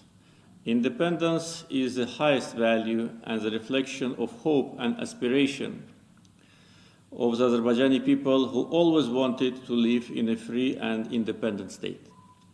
During almost 30 years of its independence, Azerbaijan has achieved tremendous progress in different spheres. Armenia brutally violated its obligations and used military force against Azerbaijan. Armenia occupied Nagorno-Karabakh and 7 other regions of Azerbaijan. 4 UN Security Council resolutions adopted in 1993 demand immediate, complete, and unconditional withdrawal of the Armenian armed forces from Azerbaijan's occupied territories. Unfortunately, Armenia continues to ignore these resolutions. Armenia conducted ethnic cleansing against the Azerbaijani population in the occupied territories. More than 1 million Azerbaijanis became refugees and internally displaced persons. Armenia committed Khojaly genocide. Armenia implements a policy of illegal settlement on the occupied territories.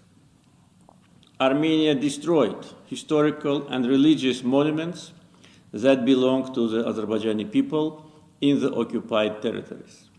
The Prime Minister of Armenia deliberately undermines the format and substance of negotiation process under the mediation of the OSCE Minsk Group co-chairs.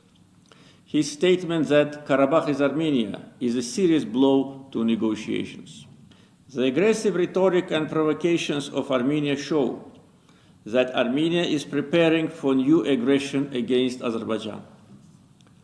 We call on the UN and international community to urge Armenia to refrain from another military aggression. Armenia-Azerbaijan conflict must be resolved on the basis of Azerbaijan's territorial integrity, according to the UN Security Council resolutions. Non-aligned movements online summit in response to COVID-19 was held on our initiative in May 2020. During the summit, I proposed on behalf of the non-alignment movement to convene a special session of the UN General Assembly in response to COVID-19 at the level of heads of state and government. More than 100 countries supported this initiative. I believe the general debate of the special session at the level of heads of state and government will serve as a framework for a comprehensive evaluation of the pandemic's impact on all affected spheres. Thanks to undertaken measures, the situation with COVID-19 has remained under control in Azerbaijan. The World Health Organization named Azerbaijan as exemplary country in the fight against the pandemic. Azerbaijan is prepared to work jointly with other countries to strengthen the UN further and boost its relevance and prestige in international relations. Thank you. I thank the President of the Republic of Azerbaijan for the statement just made. I now give the floor to the distinguished representative of Qatar to introduce an address by the head of state.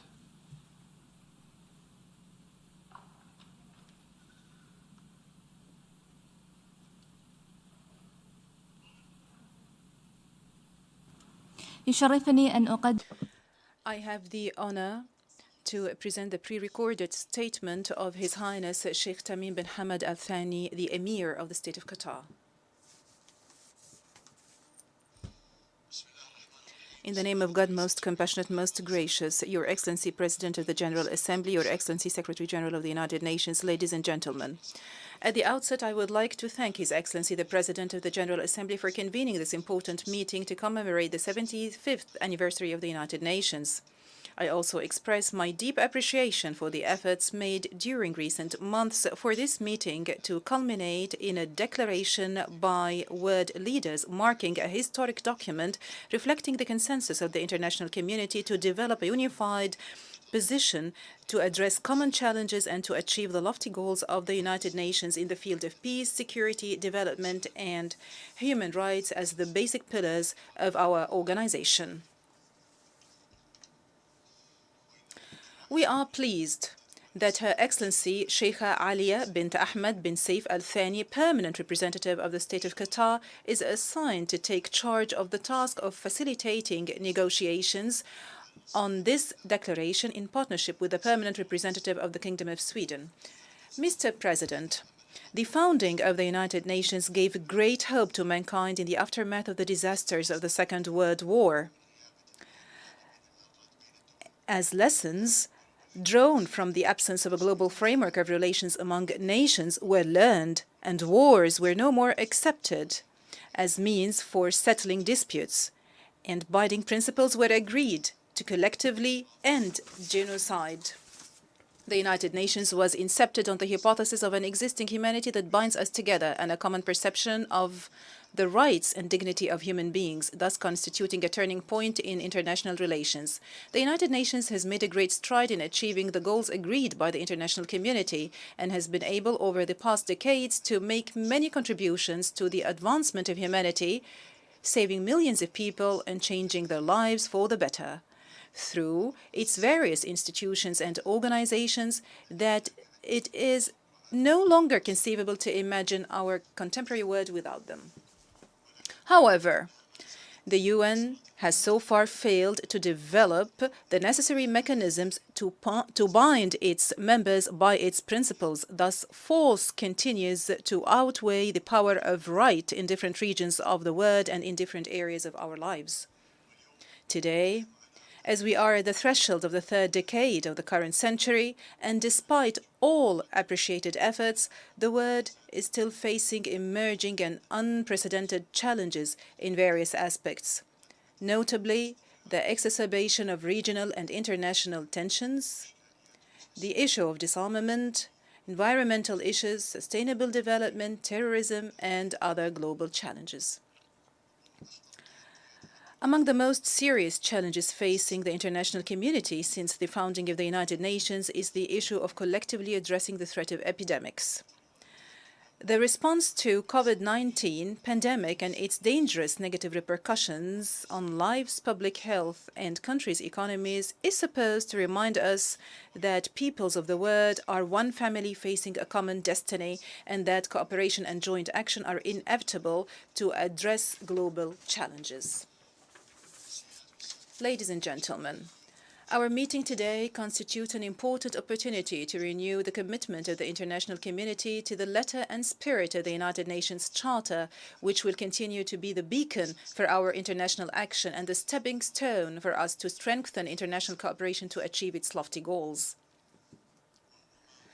This requires a serious assessment of the international multilateral action. We must earnestly endeavor to overcome the obstacles that hinder our joint efforts and to achieve comprehensive systemic reform with special focus on the issue of representation of the world's people in the UN Security Council, as well as the mechanisms of implementing its resolutions. Double standards should be avoided, and the Security Council Provisional Rules of Procedure, which anchors joint security issues to the position of any one of the 5 permanent members, should be revised.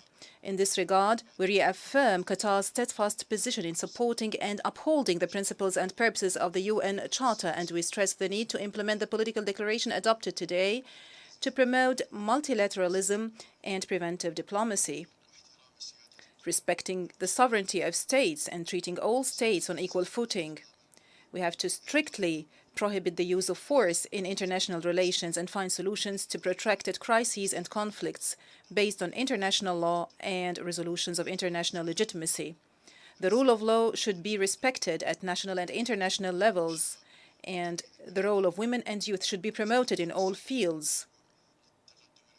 Meanwhile, scientific progress should be properly used, and international declarations and accords should be implemented to achieve the goals of the United Nations Sustainable Development Agenda 2030. In conclusion, Qatar renews its commitment to work with the United Nations and to continue to promote its partnership with UN agencies and bodies to enable the same to address the joint global challenges and realize the goals we all aspire.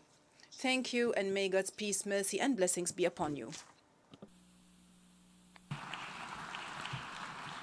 I wish to thank the Emir of the State of Qatar for the statement just made. I now give the floor to the distinguished representative of Sweden to introduce an address by the head of state. Mr. President, Mr. Secretary-General, I have the honor to introduce the pre-recorded statement by the Prime Minister of Sweden, Mr. Stefan Löfven. Excellencies, 75 years ago, leaders came together in the conviction that we could only build a peaceful, just, and sustainable future by working together across borders. The United Nations was founded on this vision. Today's global challenges, including the COVID-19 pandemic and the climate crisis, demonstrate the urgency of realizing that vision. I warmly welcome the ambitious UN 75 declaration adopted today. Sweden is proud to have co-chaired the negotiations with Qatar, and the declaration sends a strong message on the need for multilateral action. To quote, "Multilateralism is not an option, but a necessity as we build back better for a more equal, more resilient, and more sustainable world." Excellencies, with a number of world leaders, I have expressed my commitment to securing equitable and global access to future COVID-19 vaccines. No one is safe until everyone is safe. This is the form of cooperation across regional groups that is needed. Excellencies, climate change is the defining issue of our time. We live beyond the means of our planet. We have made progress, but we need to work harder to lower emissions and raise our ambitions. Building stronger, greener societies is the only way forward. There is no planet B. In 2022, it will be 50 years since the world gathered in Stockholm for the first UN conference on the environment. We will use this opportunity to host another high-level conference in Stockholm in 2022, aimed at accelerating the green transition and implementation of the 2030 Agenda and the Paris Agreement. Excellencies, we must define the role of the United Nations as we move forward. First, we need an effective and efficient UN. Sweden fully supports the Secretary-General's reform efforts. Second, the UN must better anticipate and mitigate global risks and focus more on conflict prevention. Third, we need a UN that can adapt to a new era, a UN that is modern, innovative, and based on equality. As the Prime Minister of a feminist government, I know that this requires determined political will. The declaration tasks the Secretary-General to report back with recommendations. And as Member States, we must rally together in support of his agenda. We must recommit to multilateral cooperation and to the UN for the next 75 years and beyond. Thank you. I wish to thank the Prime Minister of Sweden for the statement just made. I now give the floor to the distinguished representative of Kyrgyzstan to introduce an address by the head of state. Mr. President, Mr. Secretary-General, it is my great honor to introduce a pre-recorded statement by His Excellency Mr. Sooronbay Jeenbekov, President of the Kyrgyz Republic. Mr. Secretary-General, Mr. President of the General Assembly, ladies and gentlemen, on behalf of the Republic of Kyrgyzstan, I wish to welcome all participants to this 75th anniversary commemoration. This anniversary, the 75th anniversary of the United Nations, is occurring under complicated circumstances. The COVID-19 pandemic has become one of the gravest threats of a global nature since the creation of the United Nations. I wish to extend our condolences to all of those who have lost friends and loved ones, and my best wishes for a speedy recovery to all of those who are grappling with this disease. The pandemic has had an adverse impact on the social sector and on the economies of our countries. Small and medium-sized businesses have been suffering. We are grateful to partner countries and international organizations for their support during these difficult times.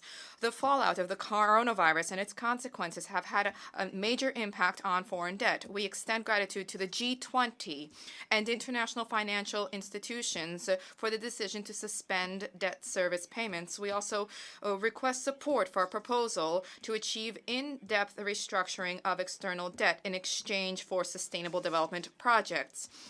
Distinguished delegates, Kyrgyzstan supports the reform of the Secretary-General of the United Nations. There's an important need to uphold the principles of universality, effectiveness, and broad geographic representation of small countries. Kyrgyzstan has advanced its candidature for the non-permanent member seat of the Security Council for the years to come. We also attribute great importance to the protection of human rights, rule of law, and democracy. We request support for our delegation during the forthcoming elections at the Human Rights Council. As a member state of the United Nations, ladies and gentlemen, Kyrgyzstan has been contributing to the development of the United Nations. We have had global initiatives in the area of the ecology, development of mountainous countries, and maintenance of historic heritage. These were supported by the international community. Kyrgyzstan attributes particular significance to mutually beneficial cooperation in Central Asia. We intend firmly to continue strengthening relations with neighbors and strategic partners. We acknowledge the key role of regional organizations in addressing socioeconomic issues and achieving security. This year, ladies and gentlemen, we are discussing the future of the United Nations, the principles of multilateralism in countering the global pandemic. This is an issue that aptly reflects the complicated situation in the world. Kyrgyzstan stands ready to spare no effort to surmount these challenges. Thank you for your attention. I wish to thank the President of the Kyrgyz Republic for the statement just made. I now give the floor to the distinguished representative of China to introduce an address by the head of state. 主席先生，长先生。 Mr. President, Mr. Secretary-General, now please listen to a statement by His Excellency Xi Jinping, President of the People's Republic of China. Mr. President, colleagues, 75 years ago, the people of the world, with strenuous struggle and tremendous sacrifice, won the great victory in the World Anti-Fascist War. It was indeed a victory for justice and for the people. The 75 years since the founding of the UN has seen dramatic progress in human society, profound changes in the international landscape, and rapid development of multilateralism. This organization has stood one test after another and emerged with renewed vigor and vitality. It embodies the aspiration of the over 7 billion people for a better life. Major changes unseen in a century are taking place in our world. The sudden attack of COVID-19 is a grave test for the entire world. In the face of new realities and challenges, we must do some serious thinking. What kind of UN is needed for the world? How should the organization play its role in the post-COVID era? The UN must stand firm for justice. Mutual respect and equality among all countries, big or small, represents the progress of our times. And it is the foremost principle of the UN Charter. All need to follow the approach of extensive consultation, joint contribution, and share benefits. All need to come together to uphold universal security, share the fruits of development, and jointly decide on the future of the world. It is imperative that the representation and voice of developing countries be increased so that the UN can be more balanced in reflecting the interests and wishes of the majority of countries in the world. The UN must uphold the rule of law. The purposes and principles of the UN Charter must unswervingly be kept and upheld. Relations among countries and coordination of their interests must be based on rules and institutions. The UN must promote cooperation. We need to pursue the common interests of all as we each work to safeguard our own interests. And we need to build a big global family of harmony and cooperation. The UN must focus on real action. It should aim at problem solving as it advances security, development, and human rights in parallel. The issue of development should be highlighted in the global macro framework. China will continue to be a true follower of multilateralism. It will stay actively engaged in reforming and developing the global governance system. It will firmly uphold the UN-centered international system, firmly uphold the international order underpinned by international law, and firmly defend the United Nations' central role in international affairs. I thank you.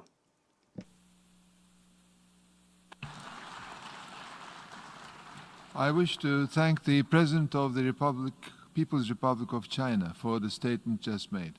I now give the floor to the distinguished representative of Turkey to introduce an address by the head of state.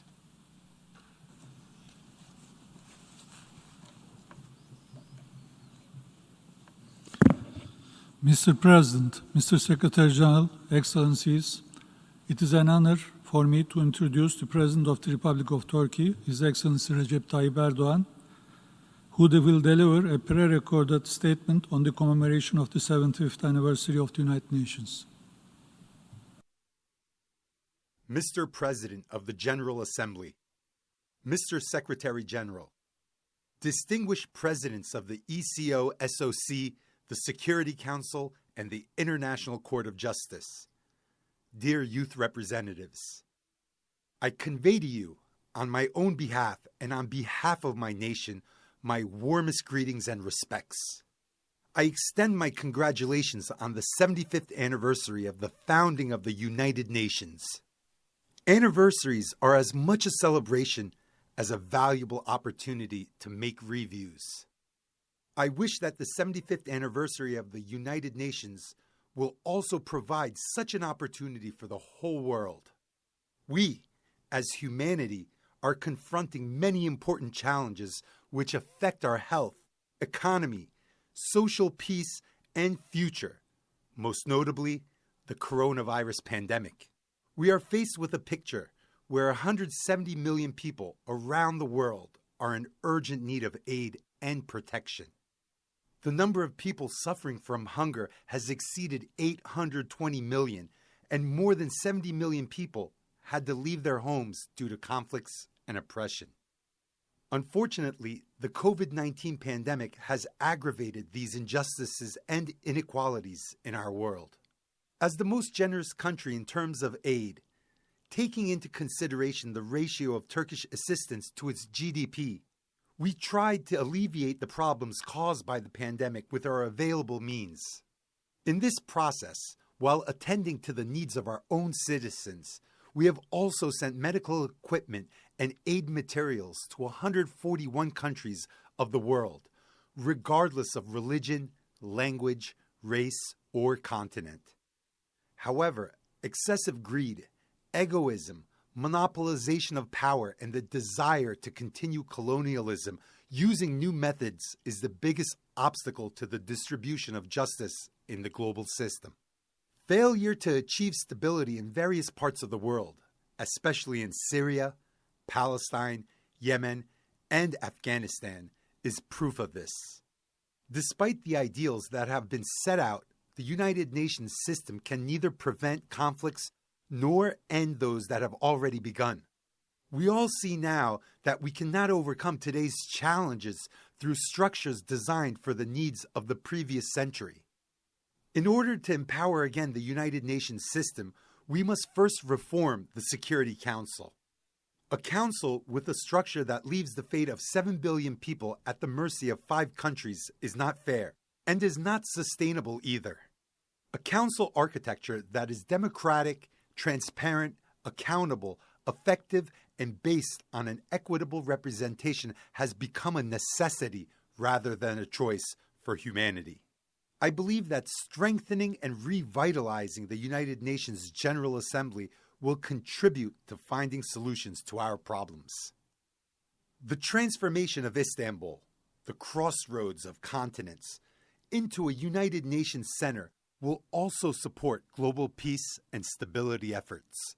The fact that Ambassador Volkan Bozkır, a senior diplomat and politician, assumed his duties as president of the 75th General Assembly is not only a source of pride for Turkey, but also a chance for the international community.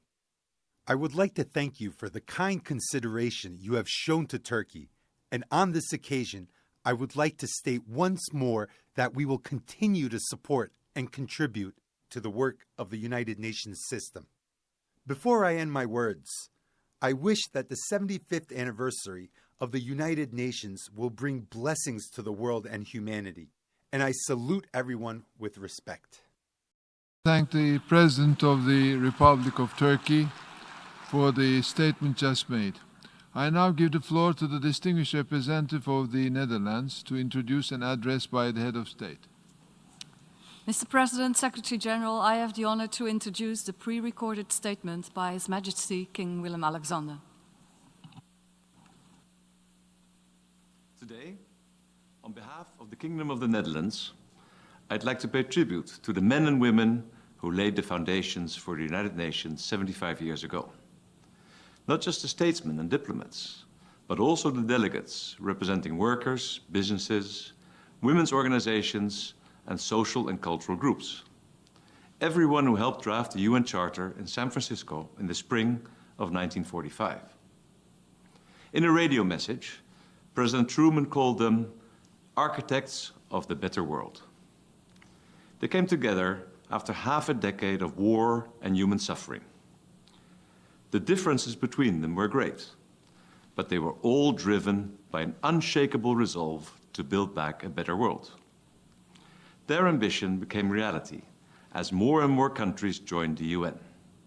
Both my generation and the next are grateful for the opportunities this has given us. The United Nations hasn't been able to end violence, injustice, and poverty, but it has been able to contain and reduce them. And thanks to the International Criminal Court and international tribunals, impunity may one day be a thing of the past. Billions of people benefit from these achievements in their daily lives. In the canon of world history, the United Nations deserves a prominent place among the greatest forces for good. Now, once again, we face a challenge that knows no borders. The COVID-19 pandemic can't be compared to a world war, but it impacts us all. Young people are seeing their future prospects dwindle.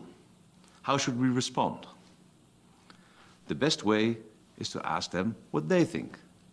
So I'm delighted to give the floor to one of our UN youth delegates, Hajar Yacoubi. As young people, we can't help but wonder in what kind of world we will be celebrating the next UN anniversaries. We want to live in a world that provides everyone an equal chance to develop their potential, regardless of who they are. We want to live in a world with fundamental human rights, not as lofty aims and fine words on paper, but as a certainty you can always rely on. We want to live in a world that protects both people and planet, a world where we finally put the brakes on the climate crisis, loss of biodiversity, and global warming. We want to live in a world that thinks about the long term. When stating these aspirations as a young person, I have too often also been told that I'm either too optimistic, naive, or too idealistic. However, all I would like to say to that is, imagine what kind of world we could live in if its leaders had just a fraction of the idealism that we share as young people. What a brave world that could be. So all I want to ask you today is to be brave with us. I hope with all my heart that we can summon the spirit of the UN's founders and say to each other, let our recovery be a leap forward. In his farewell speech in 1953, the very first Secretary-General of the UN, Tocqueville, put it like this: our organization reflects the imperfections of our time, but it is also an expression of the most constructive forces of our world and a symbol of hope for the future. On behalf of the 4 countries of the Kingdom of the Netherlands, in Europe and the Caribbean, I congratulate our United Nations on its 75th anniversary. And I wish all architects of the better world, whatever their age, nationality, or background, every success.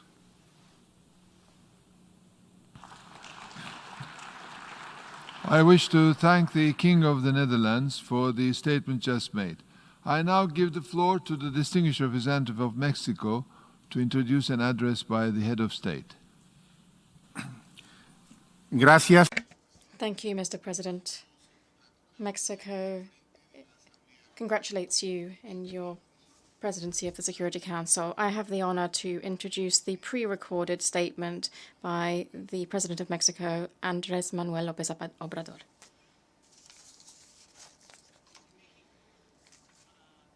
From Mexico and to all the peoples and governments of the world, we send out our congratulations. Because we are commemorating the 75th anniversary of the foundation of the United Nations. This is an international organization that is particularly important for the harmonious coexistence of peoples and nations. I believe that the founding of the UN was to a great extent related to the 4 freedoms that were proclaimed as the great poet Neruda called Franklin Delano Roosevelt. They were proclaimed by Mr. Roosevelt. He called him the Titan of the freedoms. And what were these 4 freedoms? The first, freedom of speech. Second, freedom of worship. The third, freedom to live without fear. And the fourth, freedom from misery. So that there is justice in the world. These are 4 freedoms. In Mexico, we are going to continue to be guided by the principles of our Constitution in terms of foreign policy. They are non-intervention, the self-determination of peoples, the peaceful settlement of disputes, respect for human rights, and one basic principle, cooperation for development. We need to be fraternal.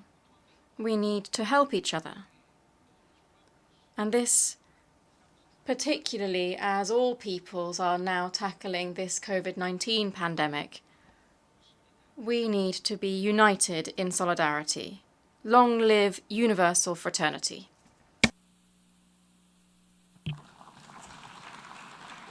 I wish to thank the President of the United Mexican States for the statement just made. I now give the floor to the distinguished representative of Mozambique to introduce an address by the head of state. Mr. President, Mr. Secretary-General, I have the distinct honor to introduce the pre-recorded statement by His Excellency Felipe Jacinto Nunes, President of the Republic of Mozambique.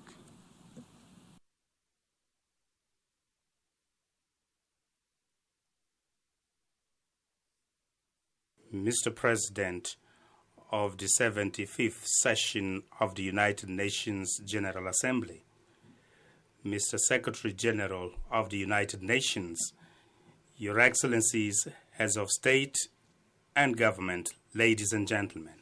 It is with a great honor that on behalf of the Mozambican people and on my own behalf, I extend our warm congratulations to our community for the 75th anniversary of the establishment of the United Nations organization. Indeed, awareness of no to wars reigns in all member states worldwide, despite the fact that localized armed conflicts persist. The United Nations family has grown, having already served as a sustenance for the decolonization of peoples, the end of the Cold War, the emergency of a multipolar world, and other events that show the unquestionable relevance of our universal organization. It was in compliance with the principles of our Magna Charta that decolonization became part of the international agenda, enabling the independence of African and Asian countries in the 1960s and beyond, including Mozambique. Ladies and gentlemen, the theme of this commemoration prompts us to reflect on the path and challenges that still prevail, as well as on the need for greater engagement by states towards achieving the commitments that were behind the establishment of this largest world organization. Another challenge currently is related to the implementation of the Sustainable Development Goals, or the Agenda 2030, whose targets are incorporated in our 2020-2024 government's 5-year program. In this regard, Mozambique submitted her national voluntary report on the Sustainable Development Goals in July 2020 as a sign of our commitment to this international instrument, because it ensures the sustainability of the planet and the future of other generations. This is the future we want. This is the unity of states that we need.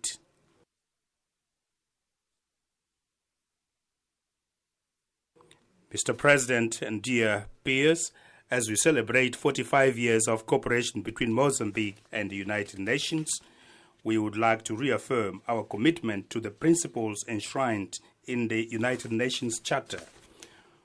We are, for this and other reasons of our history, eternally for a world of peace and harmony through multilateral consultation.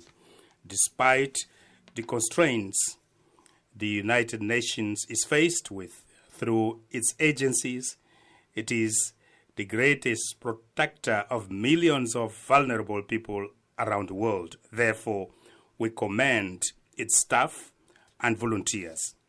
To conclude, I wish to reiterate our commitment to multilateralism in addressing matters of interest to the global society and in favor of a stable world and progress for all.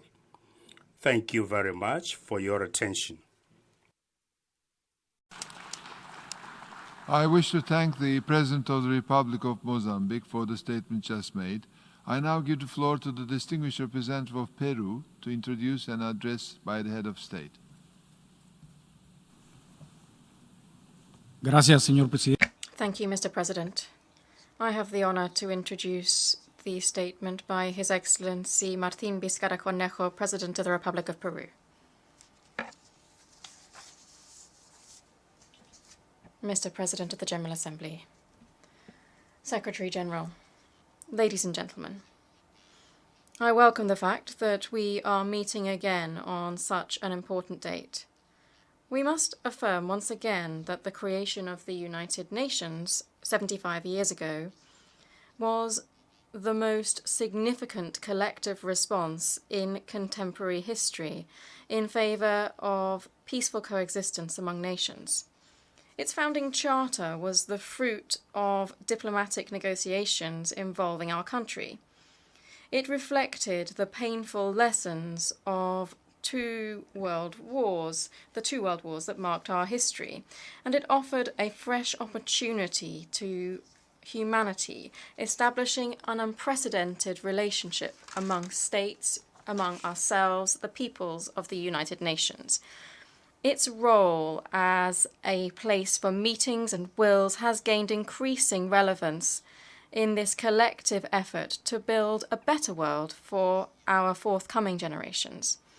Its legitimacy in convening people and its normative impact have meant that today we take on as universal values human rights, access to education and health, women's empowerment, sustainable development, the maintenance of international peace and security, disarmament, and nuclear non-proliferation, the fight against climate change, and environmental preservation, as well as international cooperation, and so many other concepts and commitments that are reflected in treaties, conventions, resolutions, and other international instruments that shape a norms-based order.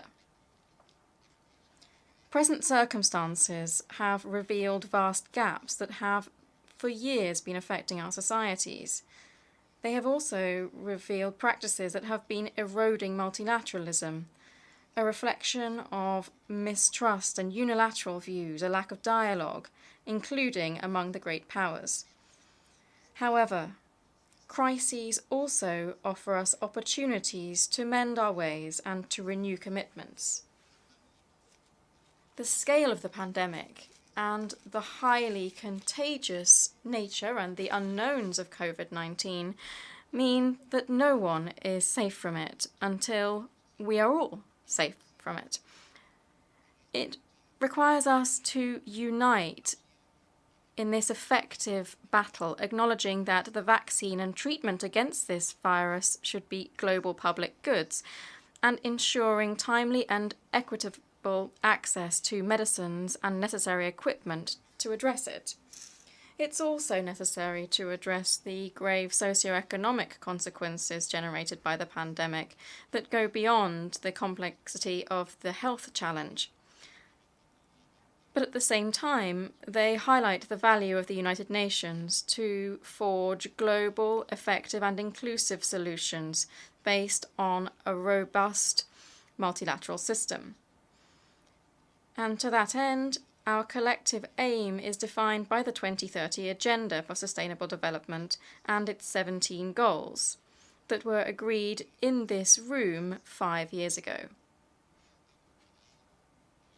In this, you can count on the unwavering commitment of Peru that over these 75 years has contributed as a non-permanent member of the Security Council. It has deployed troops in peace operations and made substantive contributions to the decolonization process, to the development of the law of the sea and the settlement of conflicts during the Cold War. More recently, it contributed to the negotiations of the 2030 Agenda for Sustainable Development and the Paris Agreement on Climate Change, inter alia. Before concluding, I would like to include in this message, and marking this occasion of the 75th anniversary of the United Nations, a short tribute to 3 eminent Peruvians who were connected to the United Nations since its foundation in 1945. All 3 of whom held positions of high responsibility in its main bodies. The first is Víctor Andrés Belaúnde, President of the General Assembly between 1959 and 1960. The second, José Luis Bustamante y Rivero, President of the International Court of Justice between 1967 and 1969. And the third, Javier Pérez de Cuellar, who was Secretary-General between 1982 and 1991. Their valuable services and commitment to the principles and purposes of the United Nations that remain relevant and in line with Peru's current commitments continue to encourage us to persevere in the task of forging together a better world for all. Thank you very much. I wish to thank the President of the Republic of Peru for the statement just made. I now give the floor to the distinguished representative of Tajikistan to introduce an address by the head of state. Mr. President, Mr. Secretary-General, distinguished colleagues, I have the honor to introduce the pre-recorded statement by His Excellency Mr. Emomali Rahmon, President of the Republic of Tajikistan.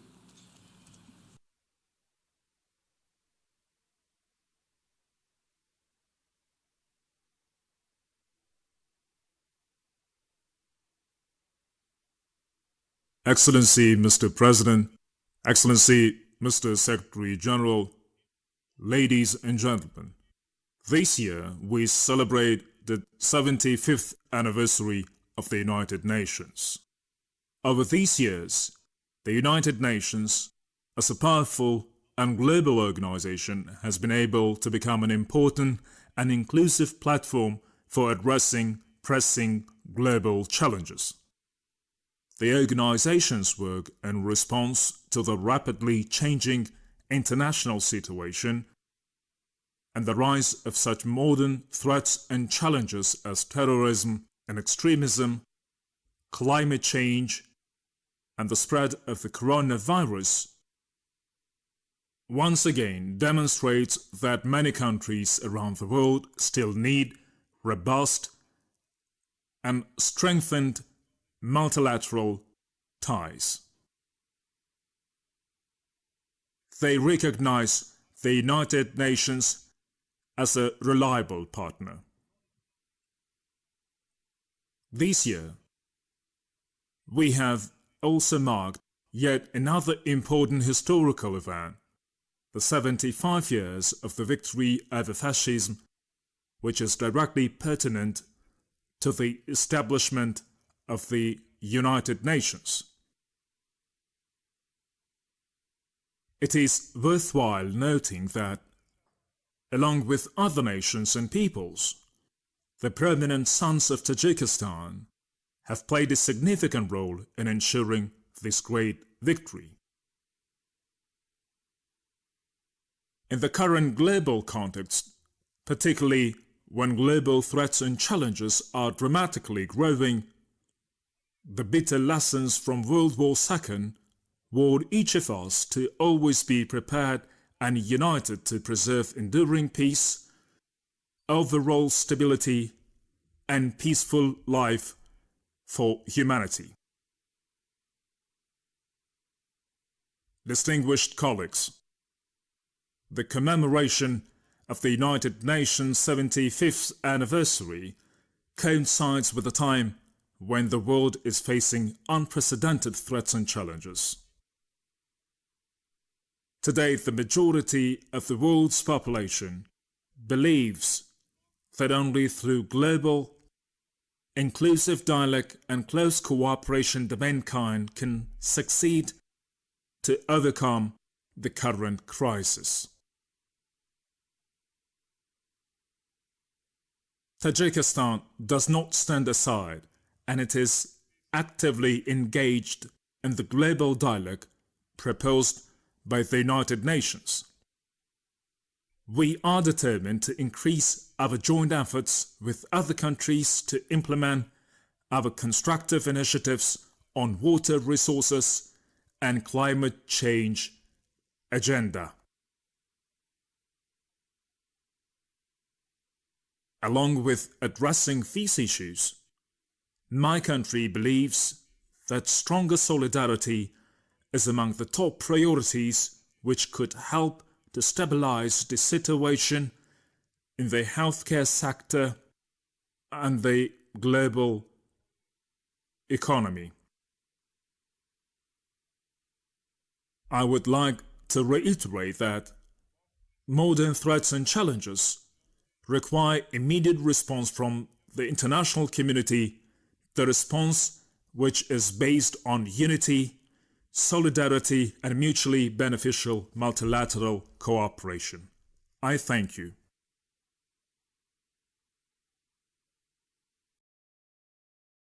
To thank the President of the Republic of Tajikistan for the statement just made. I now give the floor to the distinguished representative of Nigeria to introduce an address by the head of state. Mr. President, Secretary General, Excellencies, ladies and gentlemen, from the outset, Nigeria wishes to align itself to the statement delivered by the President of Guyana on behalf of the G77 and China. I now have the honor and privilege to introduce the pre-recorded statement by His Excellency Muhammadu Buhari, President of the Federal Republic of Nigeria, in commemoration of the 75th anniversary of the United Nations. I thank you. President of the General Assembly, Secretary-General of the United Nations, Excellencies, Heads of State and Government, ladies and gentlemen, I am delighted to join other world leaders to commemorate the 75th anniversary of this organization. On behalf of the government and people of the Federal Republic of Nigeria, I wish to express sincere felicitation to member states for the giant strides taken towards achieving the objective of the organization thus far. Today's celebration is a remarkable milestone in the history of the United Nations. It affords us the opportunity to review our progress and challenges, as well as chart the course for our future. Your Excellency, For over 7 decades, the United Nations has remained true to the aspirations of its founders. It continues to play a crucial role in fostering global peace and security. The organization has grown in membership and scope to reflect contemporary global trends.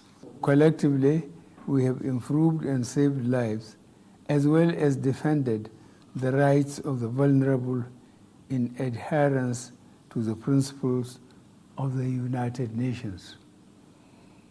More so, we have worked together to shelter refugees, foster development, invest in conflict resolution and peacekeeping, and promote women's and children's rights. Moreover, we have jointly intensified the fight against deadly diseases such as malaria, Ebola, tuberculosis, and the coronavirus pandemic.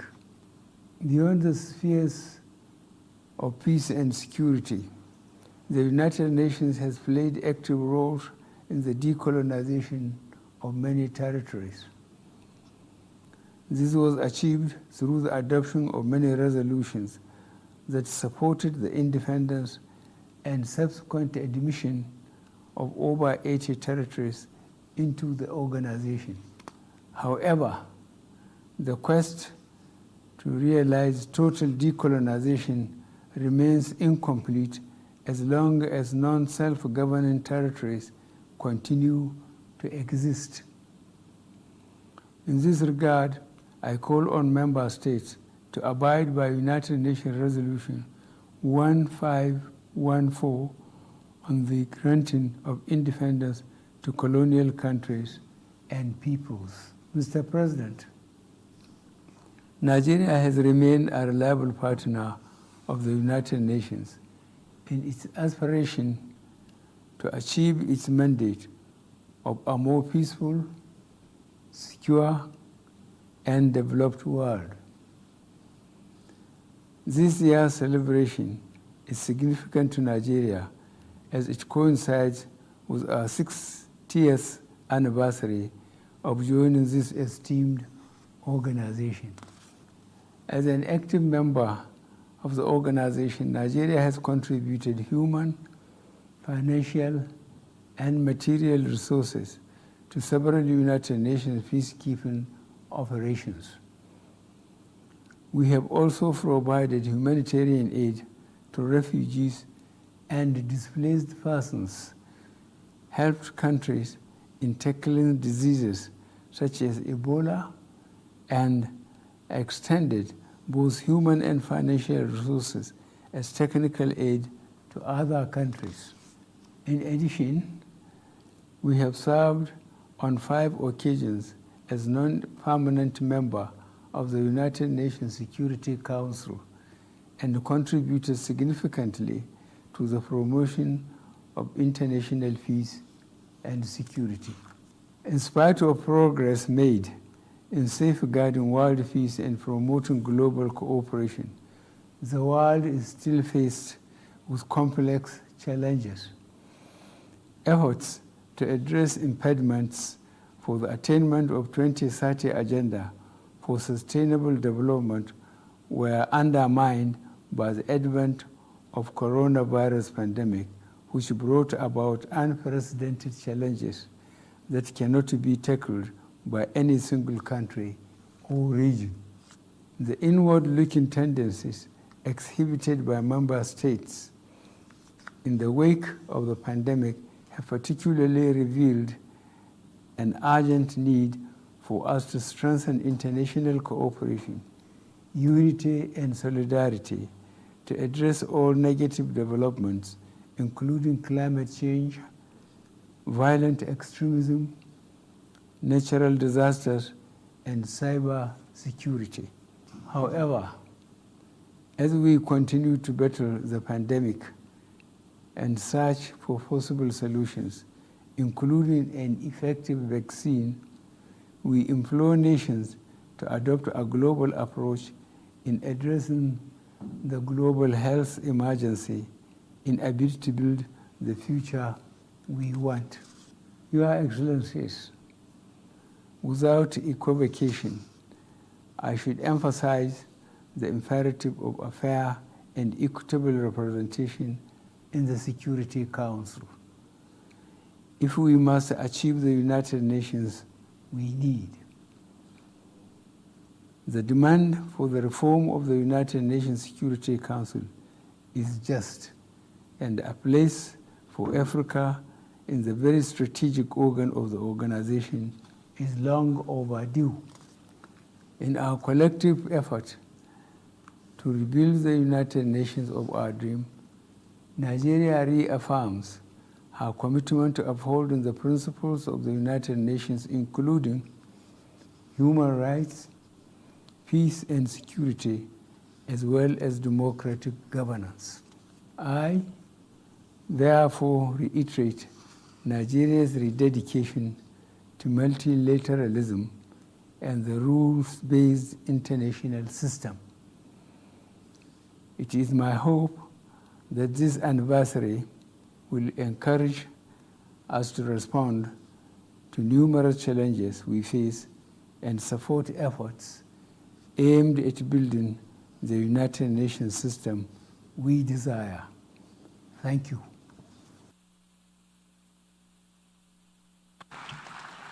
I wish to thank the President of the Federal Republic of Nigeria for the statement just made. I now give the floor to the distinguished representative of France to introduce an address by the head of state. Merci. Thank you, Mr. President. It is an honor for me to give the floor to Mr. Emmanuel Macron, President of the Republic of France. Mesdames et messieurs. Ladies and gentlemen, heads of state and government, Mr. Secretary-General of the United Nations, ladies and gentlemen, on 26 June 1945 in San Francisco, when war was still raging in the Pacific, our predecessors reached agreement on a three-pronged pledge to save succeeding generations from the scourge of war, to affirm human rights and equality of nations, and to facilitate social progress with greater freedom. In its 75 years of existence, the United Nations, our shared home, has remained faithful to this pledge when addressing armed conflict with blue helmets, when grappling with nuclear and chemical weapons with the Organization for the Prohibition of Chemical Weapons and the International Atomic Energy Agency, with refugees, with the UNHCR, children with UNICEF, and laborers with the International Labor Organization, and most recently at the forefront of the fight against climate change with the Intergovernmental Panel on Climate Change. The United Nations has managed, when we availed it of the means, to rise to the hope placed in it. Not to mention, of course, the plethora of structures, satellite organizations that have been vital for the operations of the United Nations. I would add to these institutions, all of which have been awarded the Nobel Peace Prize, I would add the builders of the peace that they have forged, led, embodied, and upheld. From Cordell Hull to Dag Hammarskjöld, from Kofi Annan to Marta Tishari, thousands of civilian and military personnel engaged on the most difficult ground. They have dedicated and at times put their lives on the line to the service of the United Nations. Their commitment is an honor to us. We are indebted to their sacrifice. We are indebted to the tens of thousands of individuals' sacrifice. There is a need, and it is incumbent upon us to face reality head on. Our shared home is in disarray. This is a reflection of the state of the world. The foundations are crumbling. Walls are being chipped away at. And at times, by those who built them, taboos that had been viewed as unassailable are being breached. War of annexation, chemical weapons use, mass detention are occurring with impunity. Rights that have been hard won are being trampled upon, and our international system is a hostage of rivalries. It has been weakened in the ability to prosecute individuals responsible for these abuses. The pandemic is sowing fear of decline. narratives of collective impotence. And here I wish to reiterate the following. Given the medical emergency and the climate challenge, given rights violations, we need to act here and now with those who wish to do so, those who are able to do so by harnessing possible avenues of cooperation. This is what we have done in recent months at the European level. We in Europe have risen above our differences with a surge of unprecedented solidarity. This is what we have done with Africa, lessening the debt burden, supporting health systems, and delivering assistance to the most vulnerable people. This is what we have done with the World Health Assembly, Mr. Secretary-General, with a unanimous adoption of a resolution which paves the way for a more effective response to pandemics. It is at night that it is beautiful to believe in light. These words were penned by Edmund Rostand. I, for my part, believe in this multilateralism of action, not rhetoric. For this reason, I will attend at the Paris Forum, the World Conservation Congress, the Generation Equality Forum, and wherever I can meaningfully contribute, I will, alongside others, to make multilateralism a reality. This is necessary to honor our commitments while guns on the other side of the world have not yet been silenced. This is our duty, and we shall not fail. I wish to thank the President of the French Republic for the statement just made. I now give the floor to the distinguished representative of Honduras to introduce an address by the head of state. Señor Presidente. Mr. President, I have the high honor of presenting the statement that was pre-recorded by Juan Orlando Hernandez Alvarado, President of the Republic of Honduras. Mr. Secretary-General of the United Nations General Assembly, António Guterres, Mr. President of the 75th General Assembly, Volkan Bozkır. 75 years ago, when the United Nations organization emerged for the first time as a response to the Second World War, one of the greatest crises of the history of humankind, Honduras was one of the first 50 countries that founded this organization. That was a generation of leaders that rose to the challenge of the circumstances that beset us at the time.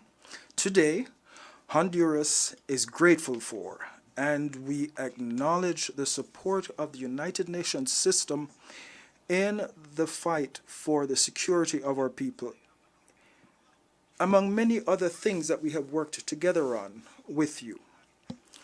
I'd like to take this opportunity to remind you of the request that we have reiterated over the past few years here in the Assembly, that the United Nations declared that organized non-state groups such as maras, gangs, and drug traffickers should be recognized as terrorist groups.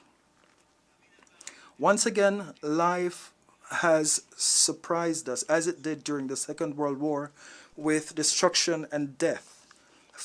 Faced with this pandemic, I do recognize that my country was not prepared, but indeed no other country in the world was, nor was the United Nations system. Now, I wonder, and I would ask you, what are we going to do faced with this crisis? What will international organizations do faced with the devastating problems of health, the economy, the challenges involved in the use of technology, education, and the consequences that this pandemic may bring, such as famine, violence, migration, and even war between countries? We can only hope that there will be none. What will the United Nations system do given the inequity in buying medicines? And let me remind you that at the outset of this pandemic, all medicines, medical and biosafety equipment were monopolized by the most powerful countries. We also had that problem. Furthermore, we continue to await some of the items that we had procured. So my question to you is, what will happen when the vaccines are ready? Will developing countries have fair and quick access to them? Will this generation of the United Nations, 75 years on, have the same level of commitment of then? a commitment to reinvent itself, to rise to the challenge of this pandemic and its disastrous consequences. Only you have the answer to that. One illustrious citizen of the world once said, "The definition of madness is to do the same thing over and over and to expect to obtain different results."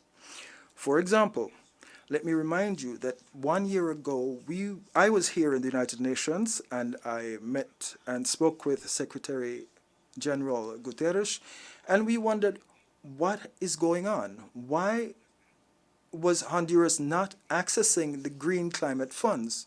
And we continue to wait. And let me make it clear, my country, Honduras, is one of the 3 most severely affected countries in the world because of climate change. We need less red tape and more results, concrete results, especially given this war that we are waging against this invisible enemy.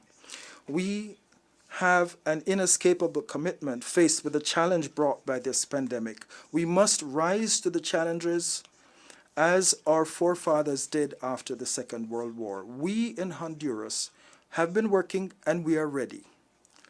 I have every confidence that the United Nations system will also be ready. I greet you.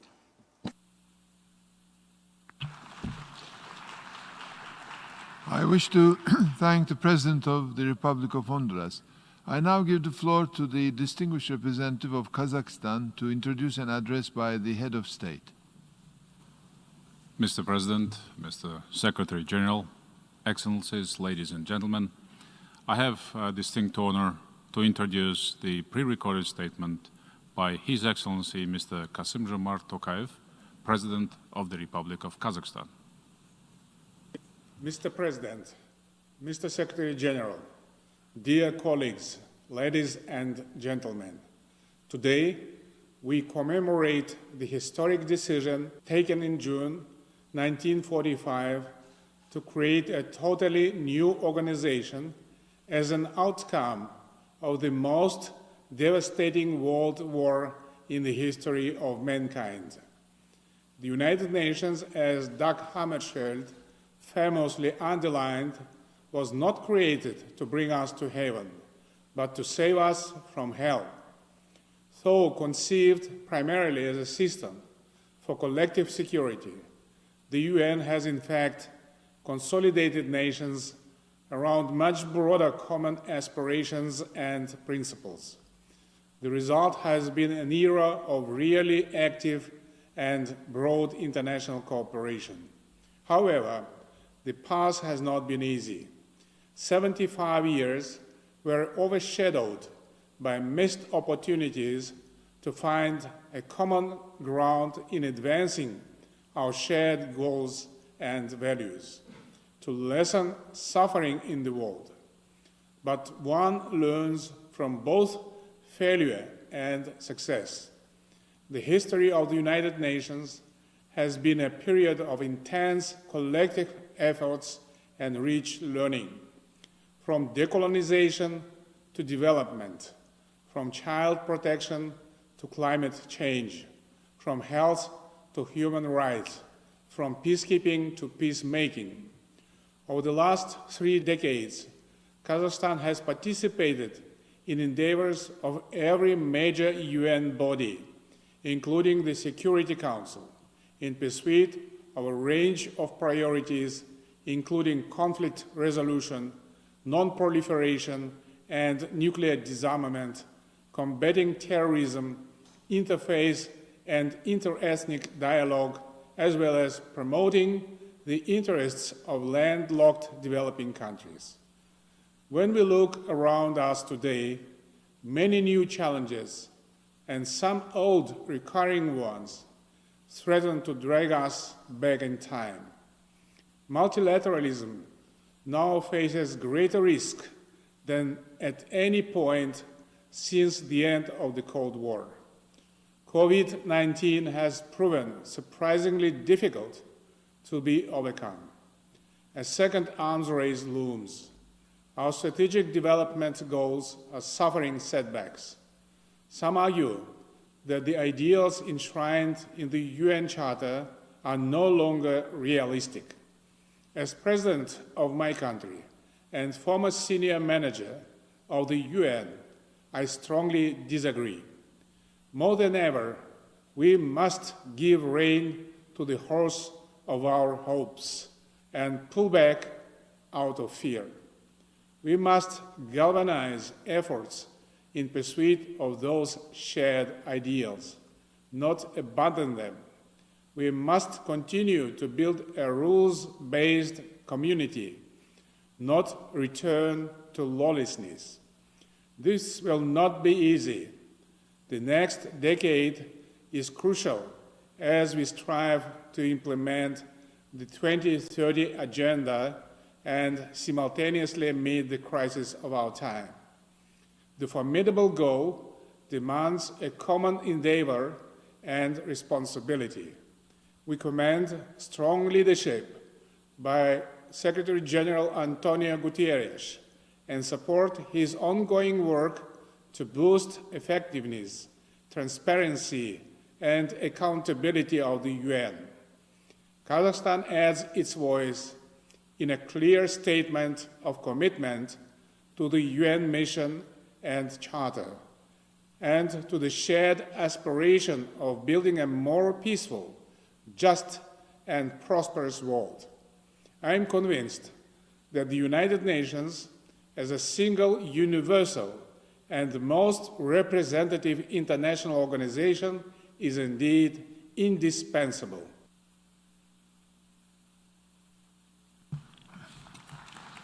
I wish to thank the President of the Republic of Kazakhstan. I now give the floor to the distinguished representative of Finland to introduce an address by the head of state. Mr. President, Mr. Secretary-General, I have the honor to introduce the pre-recorded statement by His Excellency Mr. Sauli Niinistö, President of the Republic of Finland. Mr. Secretary-General, Mr. President, Your Excellencies, today we are celebrating the 75th anniversary of the United Nations. We are rightfully honoring its achievements and efforts for peace and security, development and human rights.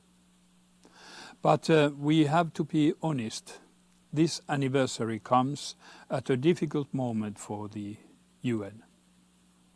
Not only is our humankind confronted with common enemies, from the COVID-19 pandemic to climate change. At the same time, our ability to form common responses has been weakening.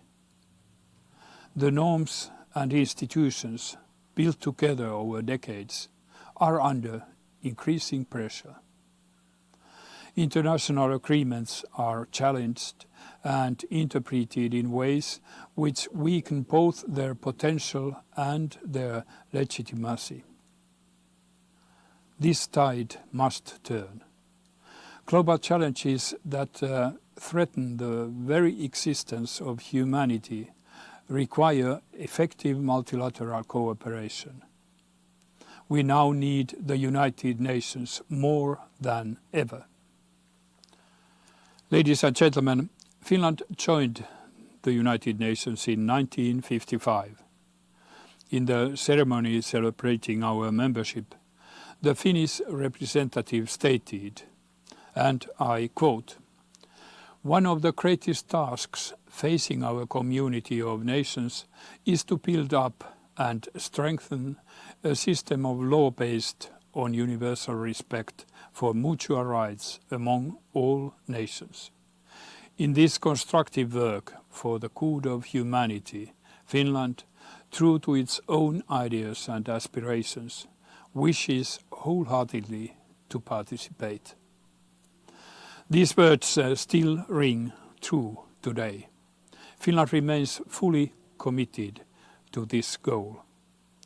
In the anniversary declaration we approved today, we recommitted ourselves to the principles of the UN. The 75-year-old Charter has stood the test of time well. It is up to all of us, the peoples of the United Nations, to uphold the Charter and its values.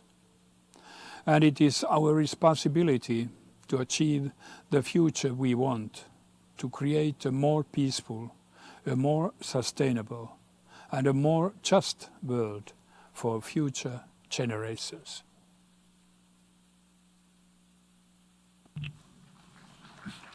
I wish to thank the President of the Republic of Finland for the statement just made.